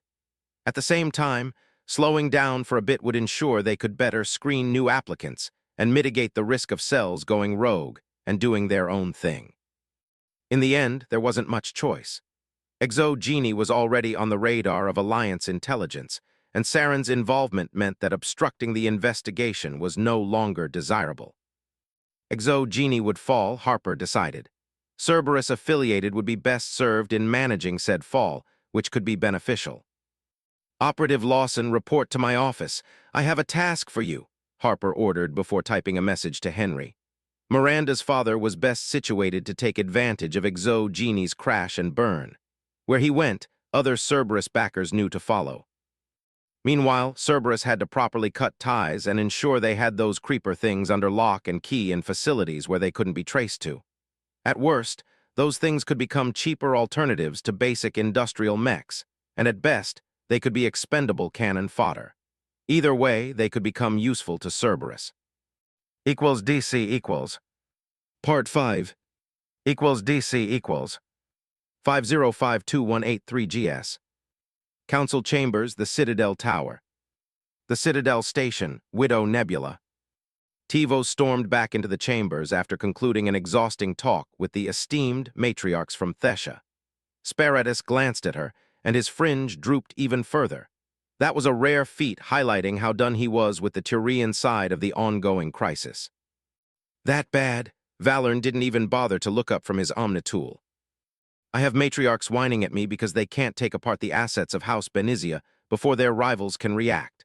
Others require me to facilitate a hostile takeover of said assets for the good of the republics. The Asari made exaggerated air quotes with her index fingers before beelining for the bar. The next group is screaming to Athame that we are overstepping our authority by moving to lockdown and investigating all of Benizia's holdings and people. That group demands we cease and desist intervening in internal republic's affairs. Another group wants us to intervene more radically while blaming us for Benizia's compromise in the first place because we should have prevented it, Sparatus suggested. The Primarch has been on my case because of Saren, while others are in full blame mode for everyone who ever promoted him. That naturally included the Council because they approved every Spectre application. Half the Dalatrases want to know why the SDG failed to see this coming and didn't nip it in the bud before it became a problem. They want more direct control over SDG operations and assets. Our military is maneuvering to get more funding at the expense of the SDG because now they might actually need to fight a war. It is a distracting mess overall, Valorn blurted out in commiseration. Tivos groaned and grabbed a whole bottle of sweet Ceres wine. Nothing she just heard surprised her. That didn't make her feel any better. She poured herself a tall glass of dark blue beverage and drank it in one go. One of these days, this job was going to make her replace her liver. The Asari was sure of it. All the Ezo in the wine acted as a kick to the system, staving off a rapidly building headache. Tivos poured herself another drink and briefly gazed at the bottle with longing before pushing it away. She sadly contemplated that Arya might be right about this one thing. Council politics were best endured if not handled when drunk. The same was doubly true about the tangled web that was the Republic's politics. I need a distraction from the horde of matriarchs eager to mishandle my Azure. Valorn? Tivos didn't quite whine. She didn't do whining. She was the Asari's long-suffering counselor for Athame's sake. We have the preliminary medical report of Benizia and her daughter. Valorn waved his omnitool Tivos' way. Her own device chimed, announcing it just received a classified file. The Asari activated her omnitool with a flick of her wrist and glanced at the report. It was full of technical terms that made her eyes cross. In all her centuries, Tivos' medical interest could be summed up with first aid in case of an assassination attempt or an accident. Valorn, please summarize it for us, Tivos requested. It was either that or spending the next half an hour being lectured by the council's personal physician, who was also their medical expert. That ensured they were a practicing doctor, and one less person had to be read in various sensitive matters, like the councilor's medical status. There is nothing to pick on standard scans. Benizia hasn't been compromised by active hardware or wetware implants in her brain, which complicates things. How much do either of you know how brains generally work and how they interface with the right kind of technology? Vaylor inquired. Getting information out or basic feedback for prosthetics is relatively simple, Sparatus noted. He used to be a combat medic, so he should know, Tivos recalled. Neural interfaces to aid in controlling implants and such for crippled people fall in that category. Where things get complicated and problematic is getting complex data into the brain in a way that makes sense without intrusive and damaging implants. You've done your homework good? Valorn eagerly nodded. Various direct and crude methods of controls can be achieved easily with intrusive implants. The Batarian-source slave chips are a key, if distasteful, example. Even a cheap Omnitool can detect such things with a cursory scan. More refined technology implanted by specialists can be less intrusive and damaging, but no less noticeable. All attempts for editing memories and personality to create loyal sleeper agents have failed to the best of my knowledge, without implants to both maintain the conditioning and compensate for any damage caused by the process. Typical SDG, Sparatus grumbled. I will pointedly not ask how you know that for a fact and who I want shot for running the experiments that found out for sure. Tivos glumly agreed, if the SDG weren't so damn helpful. SDG dealt with the people responsible. The aim of the experiments was the eventual subversion of SDG elements. Valorn, you can't drop such a bomb in our laps without elaborating properly, Tivos snapped. I don't know what you're talking about. We are discussing Benizia and how she was compromised, not ancient history of no relevance. Valorn sounded serious at that. The only thing standard scans could detect wrong with Benizia were clear indications of extremely high stress levels, which are to be expected even if she wasn't compromised. Valorn nodded twice at whatever he was reading and looked up at his fellow councilors. He smiled at them. There is no trace of nanites or any medication used to alter Benizia's brain chemistry. If that's the case, why do you sound convinced she has been compromised instead of a traitor? Tivos trailed off. That was both a relief and a big problem. It would have been simpler and better if they had reasonable proof that Saren and Benizia went crazy before going rogue instead of being subverted. The deep scans in the specialized facility we have the matriarch held at was telling. Valorn's eyes shone in the excitement in a way that was quite disturbing. Tivos was sure he was deliberately playing to the stereotype of the crazy Salarian scientist. When our specialists looked close and hard enough, there are traces of swelling and agitation around the neurons within Benizia's brain. It is subtle, far subtler for regular Omnitool scans to detect it. Modulated handheld scanners might even cause a similar enough reaction due to the energy involved to account for false positives. For now, finding similar traces would require specialized, sensitive medical equipment. I already have people looking for a way to upgrade Omnitools to do it properly. How did the Geth compromise Benizia? Tivos demanded. Until she is willing to talk, or we authorize distasteful methods of extracting information, I can only point at the suggestions in the report. We might be looking at extremely refined old-fashioned methods, possibly only viable with the control and patience of an AI. We are talking about direct manipulation of the brain with sound and electromagnetic waves to cause a gradual change in personality and allegiance. Such methods are generally considered ineffective and impractical, considering the time investment required. Depending on your goal, other more direct methods tend to be more reliable and practical. How was Benizia exposed? Where? For how long? Sparatus demanded answers. Those were good questions, too. Tivos wanted them answered ASAP. We currently don't know. In a related topic, we will be undergoing deep brain scans shortly. It is mandatory, Valerie grimaced.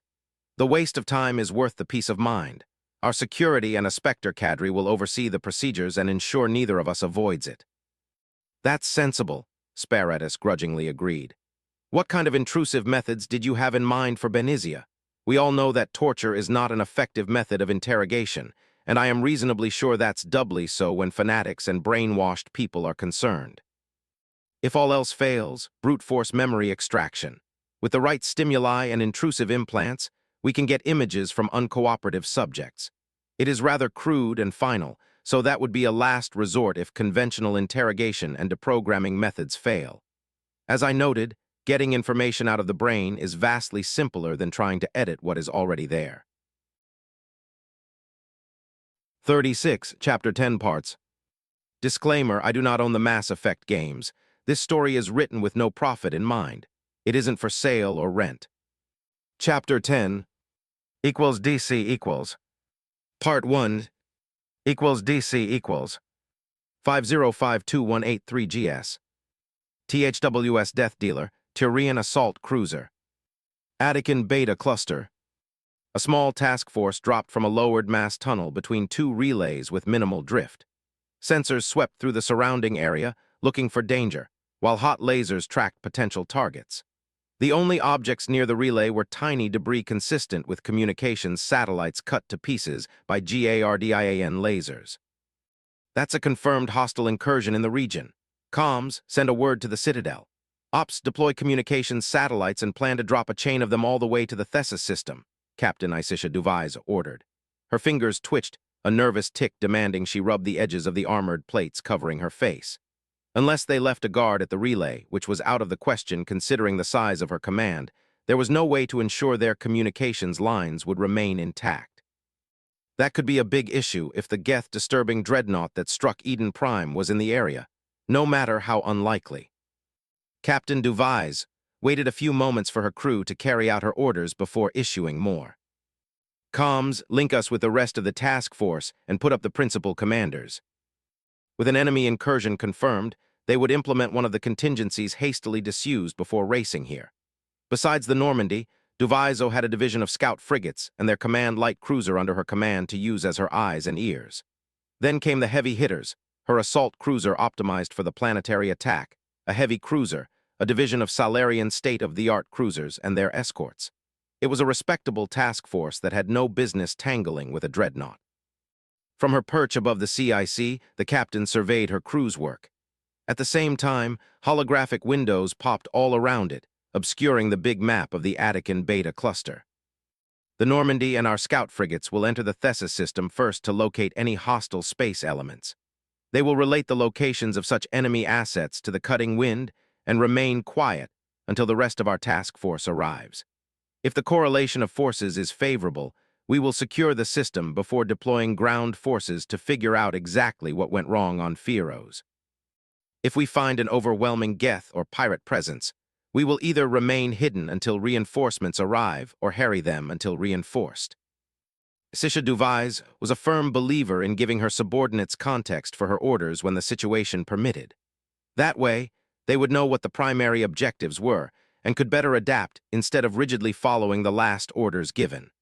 That was the best way to work with what some saw as a weakness of the Tyrian military, their outright devotion to the chain of command and following orders. Equals DC equals SSV Normandy. Thesis system, Attican Beta cluster.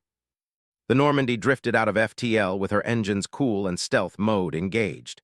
This method took the frigate longer to reach the edge of the system than otherwise, and in exchange, it ensured her hull was cool enough that nothing short of fiendishly lousy luck or an extensive surveillance system had a prayer of detecting it. Passive systems slowly mapped the region, looking for anything unusual. "Bring us in deeper, Joker," Shepard allowed after they found no surprises in the rough vicinity of Logan, the fifth planet in the system. On the face of it, the gas giant was a standard example of its kind. What made it curious were the initial survey reports from 20 years ago. They indicated the presence of large objects below its upper clouds, though no trace has been found of them ever since. Like with the other planets in the system showing more substantial traces of Protean presence, investigating this properly was one of the long-term goals of establishing a proper colony in Thesis. "That's how many horror movies begin," Joker quipped. "I'm just saying, Commander, they're supposed to be space zombies where we're going. Who knows what else is out here?" Shepard wasn't sure if Joker was genuinely concerned or merely excited and messing with him. Nevertheless, the helmsman did have a point. They first faced people turned into cyber zombies by the Geth, and now those creeper things were waiting for them on Fearos. The Normandy swept silently deeper into the system, for the first time taking full advantage of the unique properties of her drive core, which allowed her to maneuver using artificially created gravity wells. That was, of course, after accelerating using the gas giant as cover and cutting power to the engines before emerging from behind it. Their target was the second planet in the system, which is currently on the other side of the star. The rest of the scout force should have arrived in the shadow of Quana, which had the local star between it and Feroz. Doing so ensured the best possible cover for the less stealthy Turian frigates. They spent the next day skulking around, doing what the Normandy was built for. Shepard quickly decided that, despite all his training done to prepare him for such periods of tedious boredom, it wasn't his cup of tea, so to speak. Anderson was rubbing off on him. The Normandy eventually got close enough to Feroz to be able to passively detect ships that weren't broadcasting their presence for the whole system to see. Sure enough, they found a Geth flotilla hanging above a region of the planet covered with extensive Protean ruins. 2 insect-like cruisers and a spread of frigates had their guns pointed at the planet. They also maintained a rough defensive formation around what had to be a logistics vessel. This complicated the situation. Unless they handled the enemy in orbit just right, the Geth might obliterate the colony before going down. Joker, comm lasers only. Contact the cutting wind. We have our work cut out for us. Shepard wondered if a distraction to get the enemy out of position before striking might work. What can passives tell us about the situation on Feroz? The Spectre asked. There's a lot of power, heat, and interference down there, Shepard. For what it's worth, it's not consistent with indiscriminate orbital strikes. We'll need to get closer to give you more, and if they detect us. Joker trailed off, speaking without his usual sass for once. Equals DC equals. Part 2. Equals DC equals. 5052183 GS. THWS Death Dealer, Turian Assault Cruiser. Thessa System, Attican Beta Cluster. Data gathered by the scouts flowed into the CIC, so it could be refined before ending in holograms before Captain Sisha Duvai's. There was no sign of additional Geth forces in the system beyond Feroz. That was less reassuring than it should have been. A star system was a large place, and given the timing, it was perfectly feasible that the scouts had missed well-hidden enemy ships waiting somewhere out of sight without radiating heat and power. In a place like Thessus, stealth in space was much more feasible than a well-developed star system with a decent sensor grid. In such systems, the best way to do stealth was misdirection, pretending that you weren't what you appeared on sensors and hiding in plain sight among the traffic. Here, the once mythical concept of stealth in space was possible. Duvaizo knew it was more or less feasible for some time now, thanks to the Salarian SDG skulking everywhere they weren't wanted. The Normandy's very existence was partly an answer to that gap in capabilities present in the Turian Navy. There were 2 related gaps, the stealth component and expertise in dealing with enemies possessing such capabilities.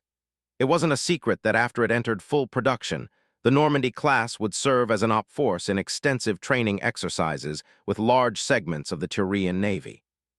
Instead, due to the ongoing troubles, Duvaizo was in the unexpected position of working with one such stealthy asset while wondering if the Geth had vessels with similar capabilities waiting for someone to pounce on the obvious bait waiting at Feroz. On the face of it, this was a trap with a Geth battle group acting as bait. That was why the Death Dealer and the core of her task force remained outside the system for hours, waiting for their scouts to find the enemy ambush forces. The frigates found nothing of consequences away from Feroz, and the Normandy kept sending more and more intelligence gathered by her passive sensors. This led to the captain's current dilemma. She already had her forces in the systems, hiding behind a gas giant and ready to either attack or retread, depending on what surprises the enemy had in store for them. Taking the bait was tempting. If they struck fast and hard, they had more than a reasonable chance of knocking out the ships above Feroz, then jumping away and avoiding an ambush, if there was an ambush in the first place. The newest data from Normandy painted a different picture. It wasn't what Duvaizo would have done in the enemy's place, even if ordered without having a covering force at her back. Adherence to orders went only so far if you were a Turian worth your rank and citizenship rank. Risking your command, the soldiers, and the assets you were in charge of without a good reason crossed said line. Like the Asari like to say, and the humans more recently, the enemy got a vote too. Leaving yourself exposed, especially if you believed to be safe, was an excellent way to end up dead. Isisha glared at the orbital images of their target on the ground. It was an ancient Protean arcology, which now housed a human pilot colony holding over 50,000 specialists busy restoring the place for future colonists. Exogeny had its local HQ in a nearby part of the long-abandoned megacity. That much was expected. A mass effect shield protecting the place from orbital strikes was something no one saw coming. However, it neatly explained the current situation on the ground and in orbit. The anomalies detected by the Normandy were dead ringers for the few such systems Captain Duviso knew of. They all protected key cities or facilities on Palaven, and a handful of the oldest and most important colonies in the hierarchy. While highly potent defenses, the resources needed to make such a thing feasible were nothing to scoff at for even civilizations that were spacefaring for thousands of years. Otherwise, every major city in existence would be protected that way against attacks or accidents. It was no wonder the humans weren't sure what they were looking for. To the captain's best knowledge, such defensive systems were only theoretical exercises. It would likely be centuries of development before such investments become feasible for humans compared to expanding their fleets. Heavy ground combat within the arcology between the Geth and the colonists could explain most other anomalies in the raw and refined data from the Normandy. The Geth were attempting to disable the barrier protecting the arcology with ground forces, and their ships in orbit were ready to open fire when it was disrupted. Anticipating a success in a short order explained their otherwise unwise positioning. There was something valuable down there that Geth wanted to be destroyed. This was a neat explanation that made sense and accounted for the intelligence gathered by the scouts. It in no way disproved the notion that Duviso was looking at a trap she was ready to spring. In the end, the captain has a task and a duty. She was also responsible for giving her people the best odds of surviving the coming battle. XO, I want 2 of our frigates to remain inconspicuous and leave at the first sign we've sprung a trap. We can't rely on our communications remaining intact or not being compromised along the chain between this system and the mass relay. We will send an update on our plans going forward after we execute our attack on the Geth. DC equals. The Death Dealer and her consorts dropped out of FTL in orbit of Fearos, using the planet's curve to hide them from the enemy's sensors. Hangar bay doors opened, releasing shuttles and fighters, which rapidly plunged into the atmosphere, trusting that their barriers and armor would protect them. Meanwhile, the task force maneuvered into optimal firing positions and opened fire, shooting barrages of slugs much slower than usual. Each shot was on a trajectory carefully calculated to use the gravity of Fearos to slingshot around the planet and end up intercepting the course of the Geth ships above the colony. With their small craft on their way and shots fired, the Turian ships jumped into FTL, maneuvering to attack the enemy from another angle just when their first shots reached their targets. Under most circumstances, such an attack would have only worked against stations unable to maneuver, because every defensive fleet in the galaxy worth their salt knew to regularly shift vectors to avoid precisely this kind of sneak attack. FTL communications and extensive sensor nets further mitigated the odds of successful sneak attacks within well-developed systems.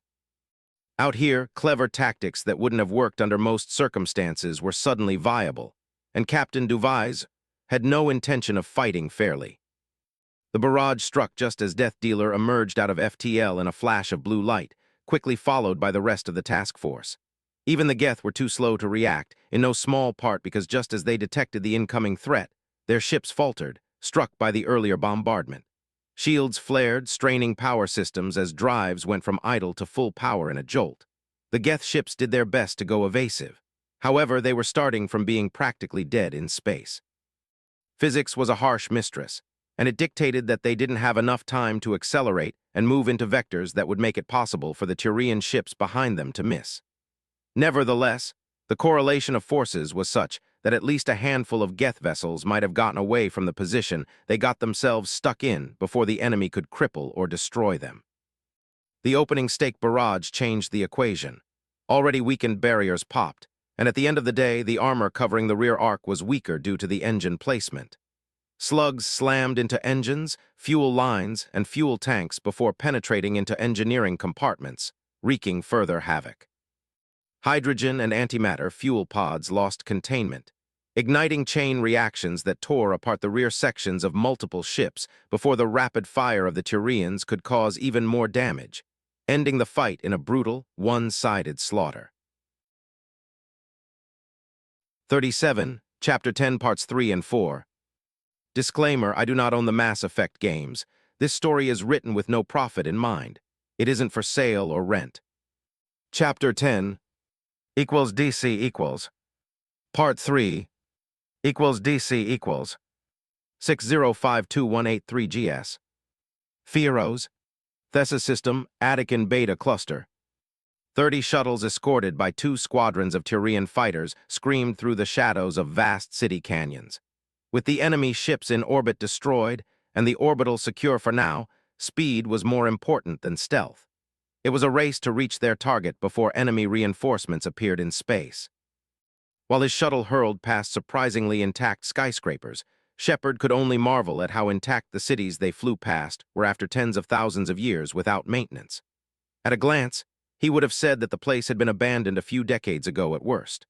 Watching the city outside drove the point about why everyone held the Proteans in such high esteem, even more than the relays and the Citadel itself. The former were just there.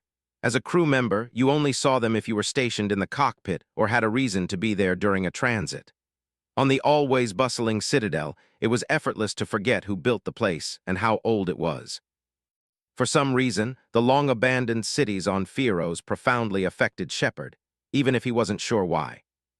Sergeant Taylor, make sure everyone's seals are rechecked. We are 5 minutes out from the arcology. I want no avoidable casualties, Shepard ordered after checking his Omnitool. He ignored the Marine's bustle to examine the latest sensor data from the ships in orbit. They were approaching on vectors carrying them towards the docks. The infrastructure would allow easier logistics, reinforcement deployment, and wounded evacuation if even partially intact.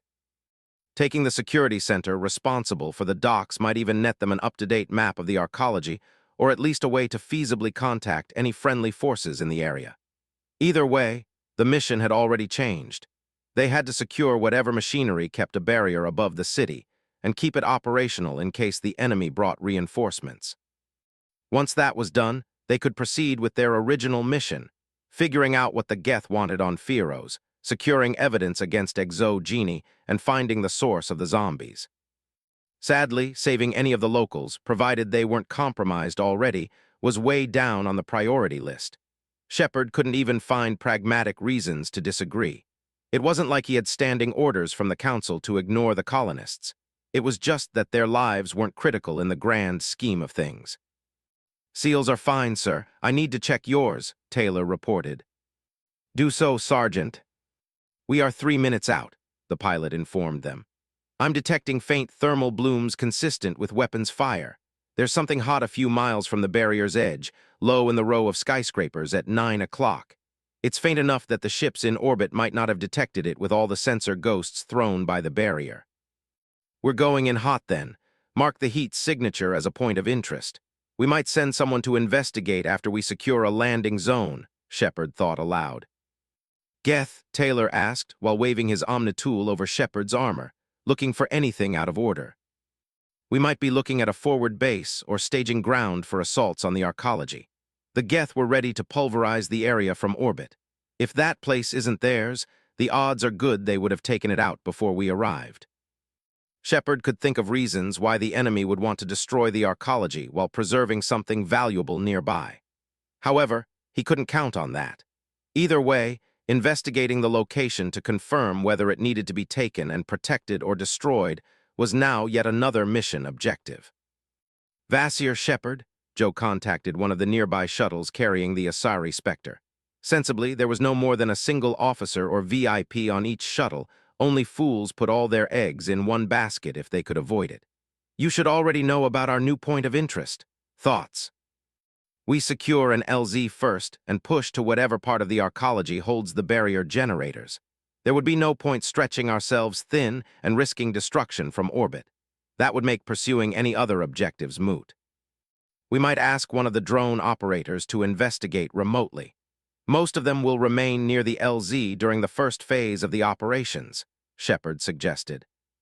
"That's a good idea.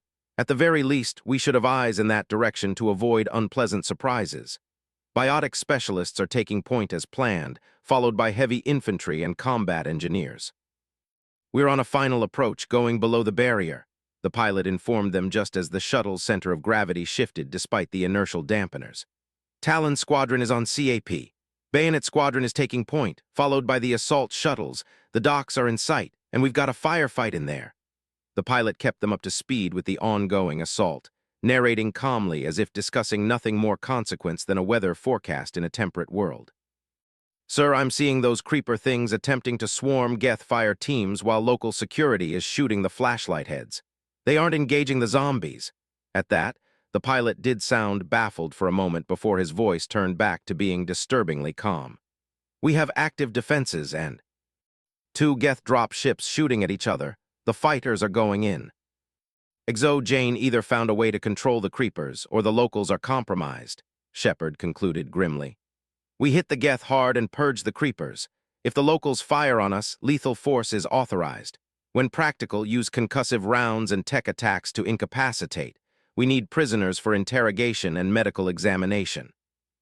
John didn't let any of his unease at issuing those orders show in his voice. His N7 training helped a lot in that regard. Despite the shuttle's armor, the sounds of rapid-fire cannons, explosions, and the snap-crack of GARDIAN lasers in the atmosphere rumbled through the hull, echoing inside. DC=. 3 Turian fighters went for each of the enemy transports. The Geth reacted faster than a living gunner could have comprehended their arrival, and side-mounted weapons spat lasers and plasma in defiance. At this range, sensors and weapons meant for space combat couldn't possibly miss. Barriers flared, deflecting solid shots or blazing when plasma-coated rounds splashed over them. Lasers cut through, carving into ablative armor. GARDIAN shots found the cockpits of 2 Turian fighters, sending them spiral out of control. Disruptor torpedoes and missiles followed rapid-fire cannon rounds, while 2 shielded defense turrets hammered the insected dropships. The next wave, 6 heavy armored and bulky assault shuttles entered the fray, adding firepower to the onslaught. That was too much for the Geth vessels. Their barriers popped, and ordnance slammed into their sides. Disruptor torpedoes broke through and went to carve deep channels into the arcology superstructures. Missiles, rockets, and cannons chewed through the compromised side armor, some detonating inside and causing secondary explosions. One dropship tore itself apart, while the second broke in 2 and crashed into the hangar's floor. That should have been it for the Geth assaulting the docks. Caught between the defenders and the Citadel force, they should have been annihilated quickly. Instead, the active defensive turrets switched targets and opened fire on the newcomers, followed by missile teams. Lasers and slugs carved off the wing of a fighter, sending it to crash into a nearby crane. They locked on an assault shuttle and hammered at it while the remaining fighters and armed transports responded in kind. The next wave of regular shuttles flew into the hangar. Instead of facing suppressed Geth units under fire from multiple directions, they had to go for a hot landing with both sides attempting to engage them. DC=. Part 4 DC= 60521883GS. Fieros. Thessa System, Attican Beta Cluster. Biotics jumped out of descending shuttles surrounded by coronas of power. In a flash of blue light, they slammed into clusters of Geth and creepers, releasing pulses of dark energy that pulverized flesh, bone, and shattered armor. Marksmen and support gunners provided suppressing fire while regular infantry rapidly deployed and engaged the enemy. Rockets and Geth pulse rifles fired at the shuttles, hitting barriers. Slugs bounced off, plasma clawed at the defense fields, and warheads detonated, weakening them. One shuttle was particularly unfortunate to get the attention of the presumably compromised locals and Geth rocket troopers.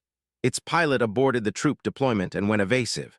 However, missiles followed, detonating against its barrier until it popped like a soap bubble. A warhead detonated against the heavy frontal armor, rattling the pilot. Another tore off one of the engines before a third flew into the open troop compartment just as a Turian tried to slam the door shut. The resulting explosion sent the shuttle spinning out of control, and it crashed through a couple of catwalks before slamming into the solid foundation of the hangar. Shepard hurled himself out of the transport, followed by Taylor and the rest of the Marines. While in midair, he sent an overload program at a nearby Geth, burning through its shields and staggering it. The Spectre landed hard and bounced forward, gripping his rifle with both hands. He fired burst after burst at the weakened platform until his shots perforated its armor and sent white conductive liquid everywhere. The sergeant and his squad joined the fray, hitting a Geth fire team already engaged with many creeper things.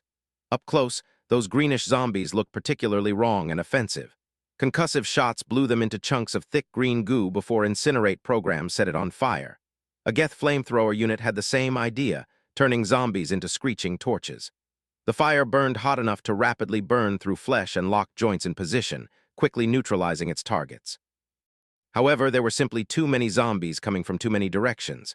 They swarmed the Geth pyro unit, and to Shepard's unpleasant surprise, their clawed hands were up to the task of slicing through armor.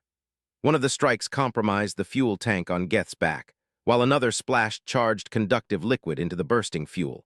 The resulting explosion nearly threw Shepard off the catwalk he was on and obliterated almost a dozen zombies.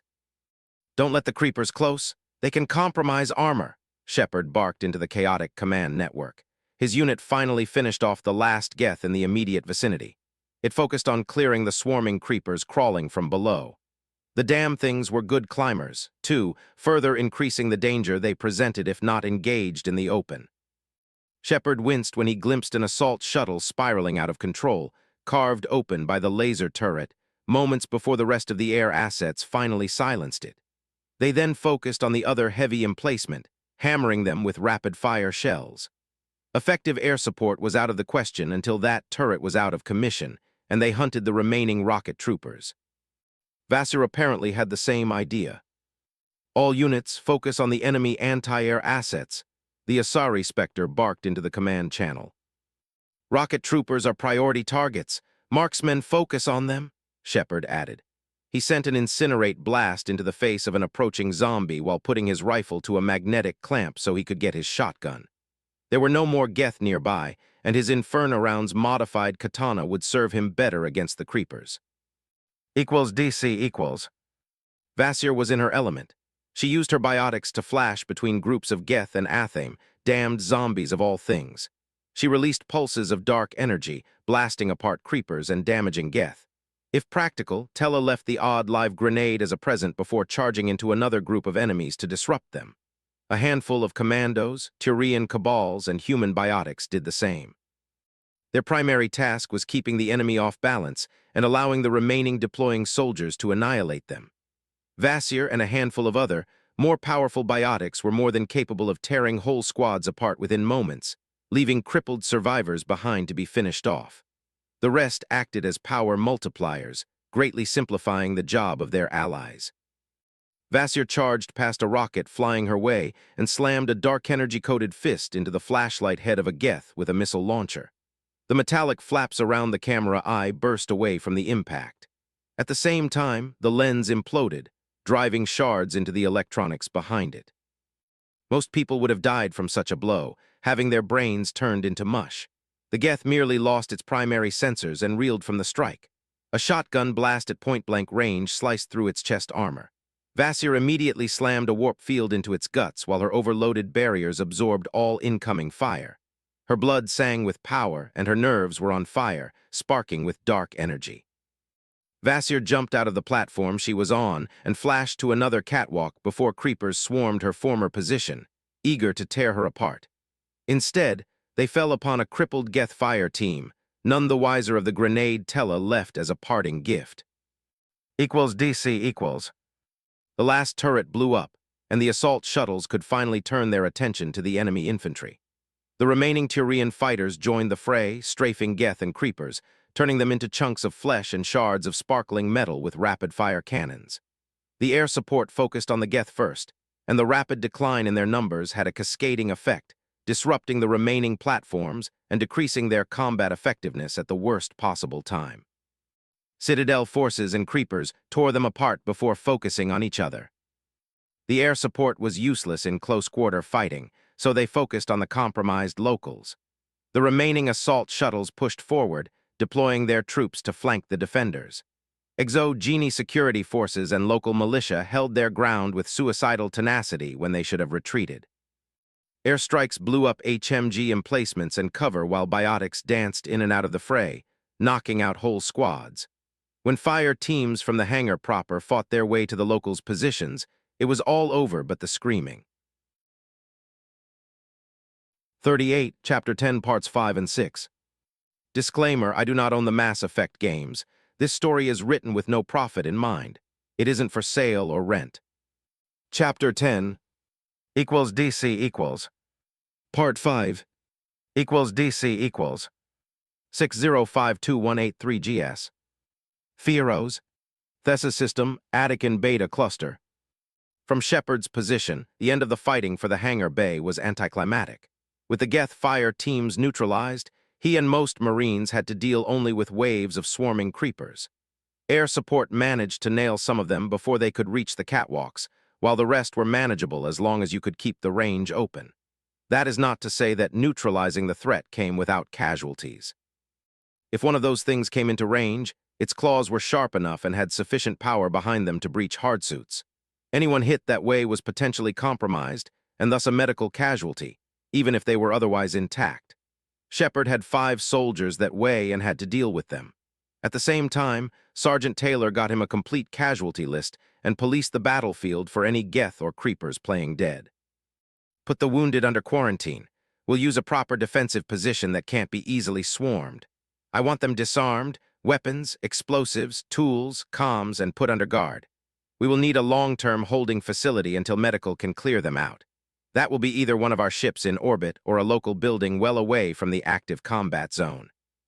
Shepard didn't have to see people's faces to figure out that no one was pleased with his orders. Though save for some expected grumbling, there were no signs of protest. It was a good thing that everyone was briefed on the kind of mess they willingly walked into. Sergeant Taylor, walk with me and report, Shepard ordered, heading for the hangar control facilities. Behind them, combat engineers went salvaging Geth data cores for intelligence, while Marines made sure the platforms wouldn't be able to rise again without a complete rebuild. Others ensured the creepers were really dead, all acting in a way that would be considered war crimes if they were dealing with a proper military or even criminal organization. Unless it was pirates or slavers, most civilized people agreed that the old-school methods of killing them all unless you needed information were for the best. If you were nice about it, you could give any prisoners you bothered to take a military tribunal, where the outcome was usually guaranteed. 2 shuttles gone with everyone on board, 18 dead there. 4 fighters were shot down and 1 pilot might be recoverable. A shuttle is going to check on their crashed site. We have 2 dead, thrown, or fallen from the catwalks and 5 wounded, presumably compromised. The butcher's bill about the assault on the locals' defenses is still in the air, sir. Shepard was glad his helmet hid his grimace. If the locals weren't compromised or simply insane, then the casualties would be a fraction of what they suffered. Ideally, heads would be rolling for this on the Corpo side, yet if they were all brainwashed, Shepard cursed in his mind before shoving those thoughts away for later. Sergeant, we have guards covering the catwalks and possible infiltration sites. If we can do anything about it, we can't be swarmed by the creepers again. I'll see it done, sir. Taylor nodded and jogged back, shouting orders. Shepard climbed 2 flights of stairs and carefully walked through an area blasted by air power. The smoking remains of turrets rose above him like demented smokestacks. A makeshift barricade made of crates had been blocking the path before missiles blew it apart, defenders and all. There were pieces of people in dark green hardsuits, the colors of the local militia and Exo-Genie's private security. The Spectre passed more destroyed strongpoints, taken out by airstrikes or stormed by biotic specialists. The former left pieces of people everywhere, and the latter was arguably worse, considering the twisted, deformed, and broken bodies they left behind. At least those would be easier for the medics to examine, so as morbid as it sounded, that was a silver lining. Shepard, you're intact, good. Vasir's boisterous voice made John's head snap up in its direction. The Asari Spectre sat on a crate near what appeared to be a fortified building or perhaps standard Prothean construction. While the place had windows, they were covered by shutters, which were slabs of dark metal. Engineers were busy cutting their way through the door, and it wasn't happening very fast if the Salarians' curses and sharp gestures were anything to go by. Prothean engineering at its finest, Vasir waved at the hangar's presumed control center. Blowing ourselves a way in will require enough ordnance that any computers inside will be destroyed, which will be counterproductive. The docks seem sealed except for this access point. We're stuck here for the moment. Alternative insertion points, Shepard suggested. I just got a report from your sergeant. We suffered 3 more dead and 4 wounded, taking apart the militia and corpo mercs. They didn't falter or show any trace of fear even as we took the last of them out. They were all fighting with the discipline and determination of veterans, Shepard. Some of them are kids who couldn't have much training or experience. You have prisoners? Shepard inquired. That was the first piece of good news he got today. All knocked out. No one was in a surrendering mood. They're under guard and sedated. As I said, some look to be 17 or 18, Vasir grumbled. We need to reevaluate the threat being compromised by these spores presents. Shepard's mind raced with the implications, and he didn't like any conclusion he could think of. We need heavy reinforcements. There are 2 more waves for the shuttles to bring down. We can't rely on air support in the arcology. Apparently, your people wanting to wait until they had a battalion ready with its logistics before sending you in was a good call. More troop transports and associated escorts should be assembled as we speak. We must hold a beachhead and ensure the Geth don't manage to shut down the barrier generators before we're reinforced, Vasir grumbled. There's no chance of us securing this place ourselves if this engagement indicates what we will face going forward. We should fortify the hangar, then send in drones to find us either a source of intelligence worth securing, the generators, or a target worth hitting. Either way, going blind is not a good idea. We can get swarmed and torn to pieces or compromised. Shepard's voice sounded as frustrated as he felt. If it wasn't for the Geth being ready to blow up the place from orbit, I would say it would have been better if we had waited for more reinforcements before heading here. Vasir stretched as much as her heavy armor allowed. Chin up, Shepard. If the mission was easy, they wouldn't have sent us. You are your people's first Spectre, and with our luck, we'll make you a legend in no time at all. Shepard Presley, the XO's voice sounded in John's helmet. It's good to hear you've secured the LZ. The shuttles are returning to pick up the next landing wave. So far, we've got no sign of enemy reinforcements in orbit. The only issue here is your pet Krogan is making a ruckus in the med bay. Presley Shepard, that's good to know. What's up with Rex?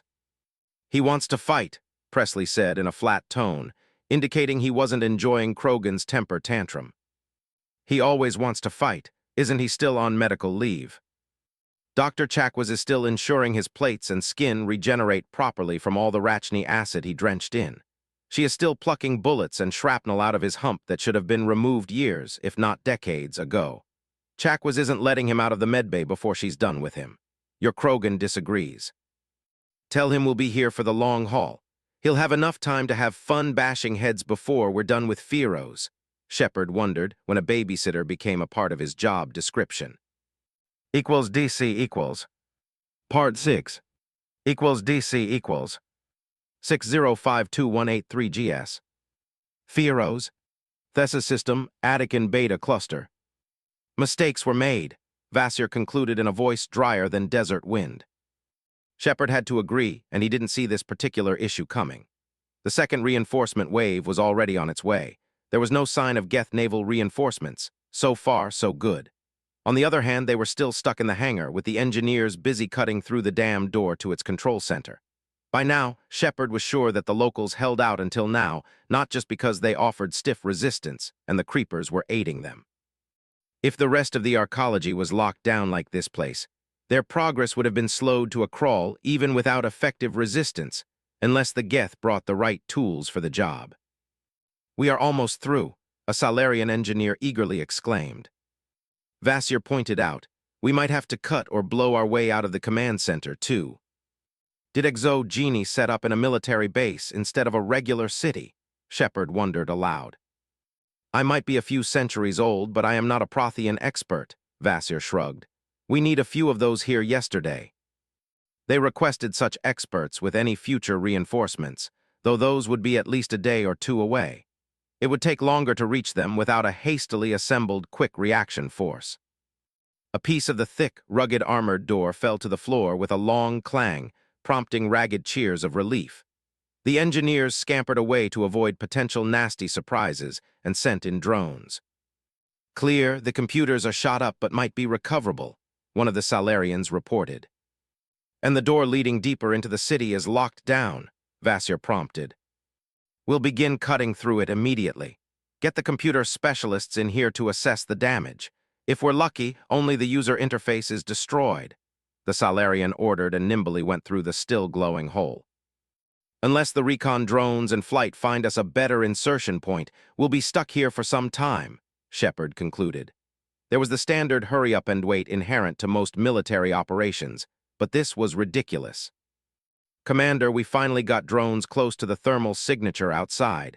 You need to see this. I'm sending you a live feed. Taylor's voice interrupted Shepard's mussing. Finally, something interesting. Vasir trailed off as she stared at her Omnitool. That's a mech production line operated by the Geth. At least they weren't building more Geth as reinforcement besides the arcology. But this was bad enough. Apparently, it took a swarm of recon drones to push through enemy countermeasure and defensive emplacements to glimpse what looked like a brand new production line and other assorted equipment with Exo-Genie logos on them. Before being destroyed, the drones that got farther could record just a few seconds of video and transmit it back, showing what might have been originally a cavernous warehouse before the Exo-Genie and the Geth set up shop. Those are low-keys, state-of-the-art mechs you can find on the civilian market, complete with a production line. They've been in production for just a few months now and are still considered untested. One of the drone operators explained what they were looking at. They aren't very smart. You can consider them turrets on legs. They're supposed to be cheap, easy to produce and maintain. That's one way to counter zombie swarms. Unleash those things on them, Vasir hummed as if she were pondering the merits of the idea. I don't think we will have the time or resources to purge the software of that production line if we can take it intact, Shepard thought aloud. We might have to replace all drives, and even then, nasty surprises might be left in other parts of the hardware with its own controlling software. Then we take it out.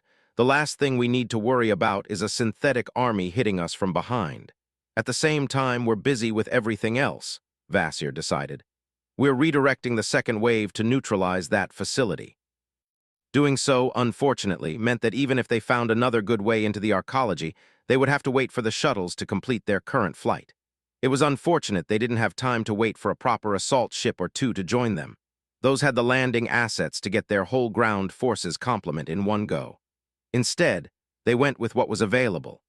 They packed their ships with as much additional infantry as they could safely carry. That had apparent drawbacks as far as logistics were concerned. Why is it there anyway? Shepard asked. It's not like there's a lack of space in a mostly empty arcology. The production line? Vasir inquired. The corpos knew about the creepers for some time. They set it up as a contingency or to keep them bottled down. The source of those things can be either below our feet or the nearby buildings with the mech fabricator in them, Shepard theorized.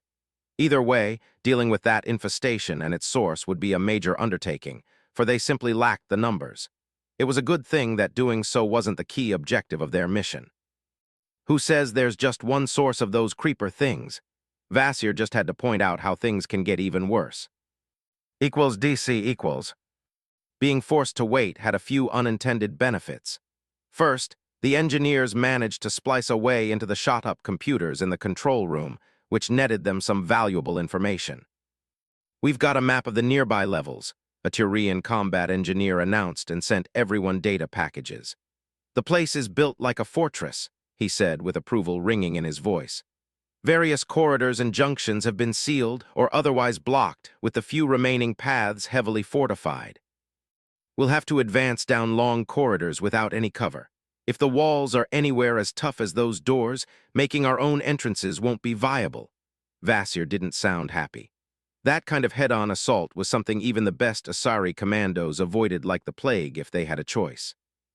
It appears that all elevators have been locked down and the shafts sealed. They apparently have armored shutters at every floor, ensuring that any assault up or down the transit shafts would be a slow and loud process, the Turian continued. The stairways lack such shutters on regular intervals, though every platform there has been built as a strong point. He pointed at red symbols identical to those present at various junctions along the available transit corridors. Unless all colonists and Exo-Genie personnel have been compromised, I don't see how they could man all those locations even if using a lot of mechs. There are a couple hundred positions on these plans in our immediate vicinity alone, Shepard grimaced. We might have to reevaluate everything we thought we knew about Exo-Genie's operation here. We should be able to speak with a few of the prisoners soon, Vasir noted, clearly unhappy. As things stand, going in blind might be an exercise in futility. Shepard pointed out, they're unlikely to talk, he said, even if they want to. If it comes down to it, I will do my best to tear the knowledge from their minds, Vasir promised darkly. Forced mind meld? Shepard asked warily. Isn't that ineffective unless the partner is willing?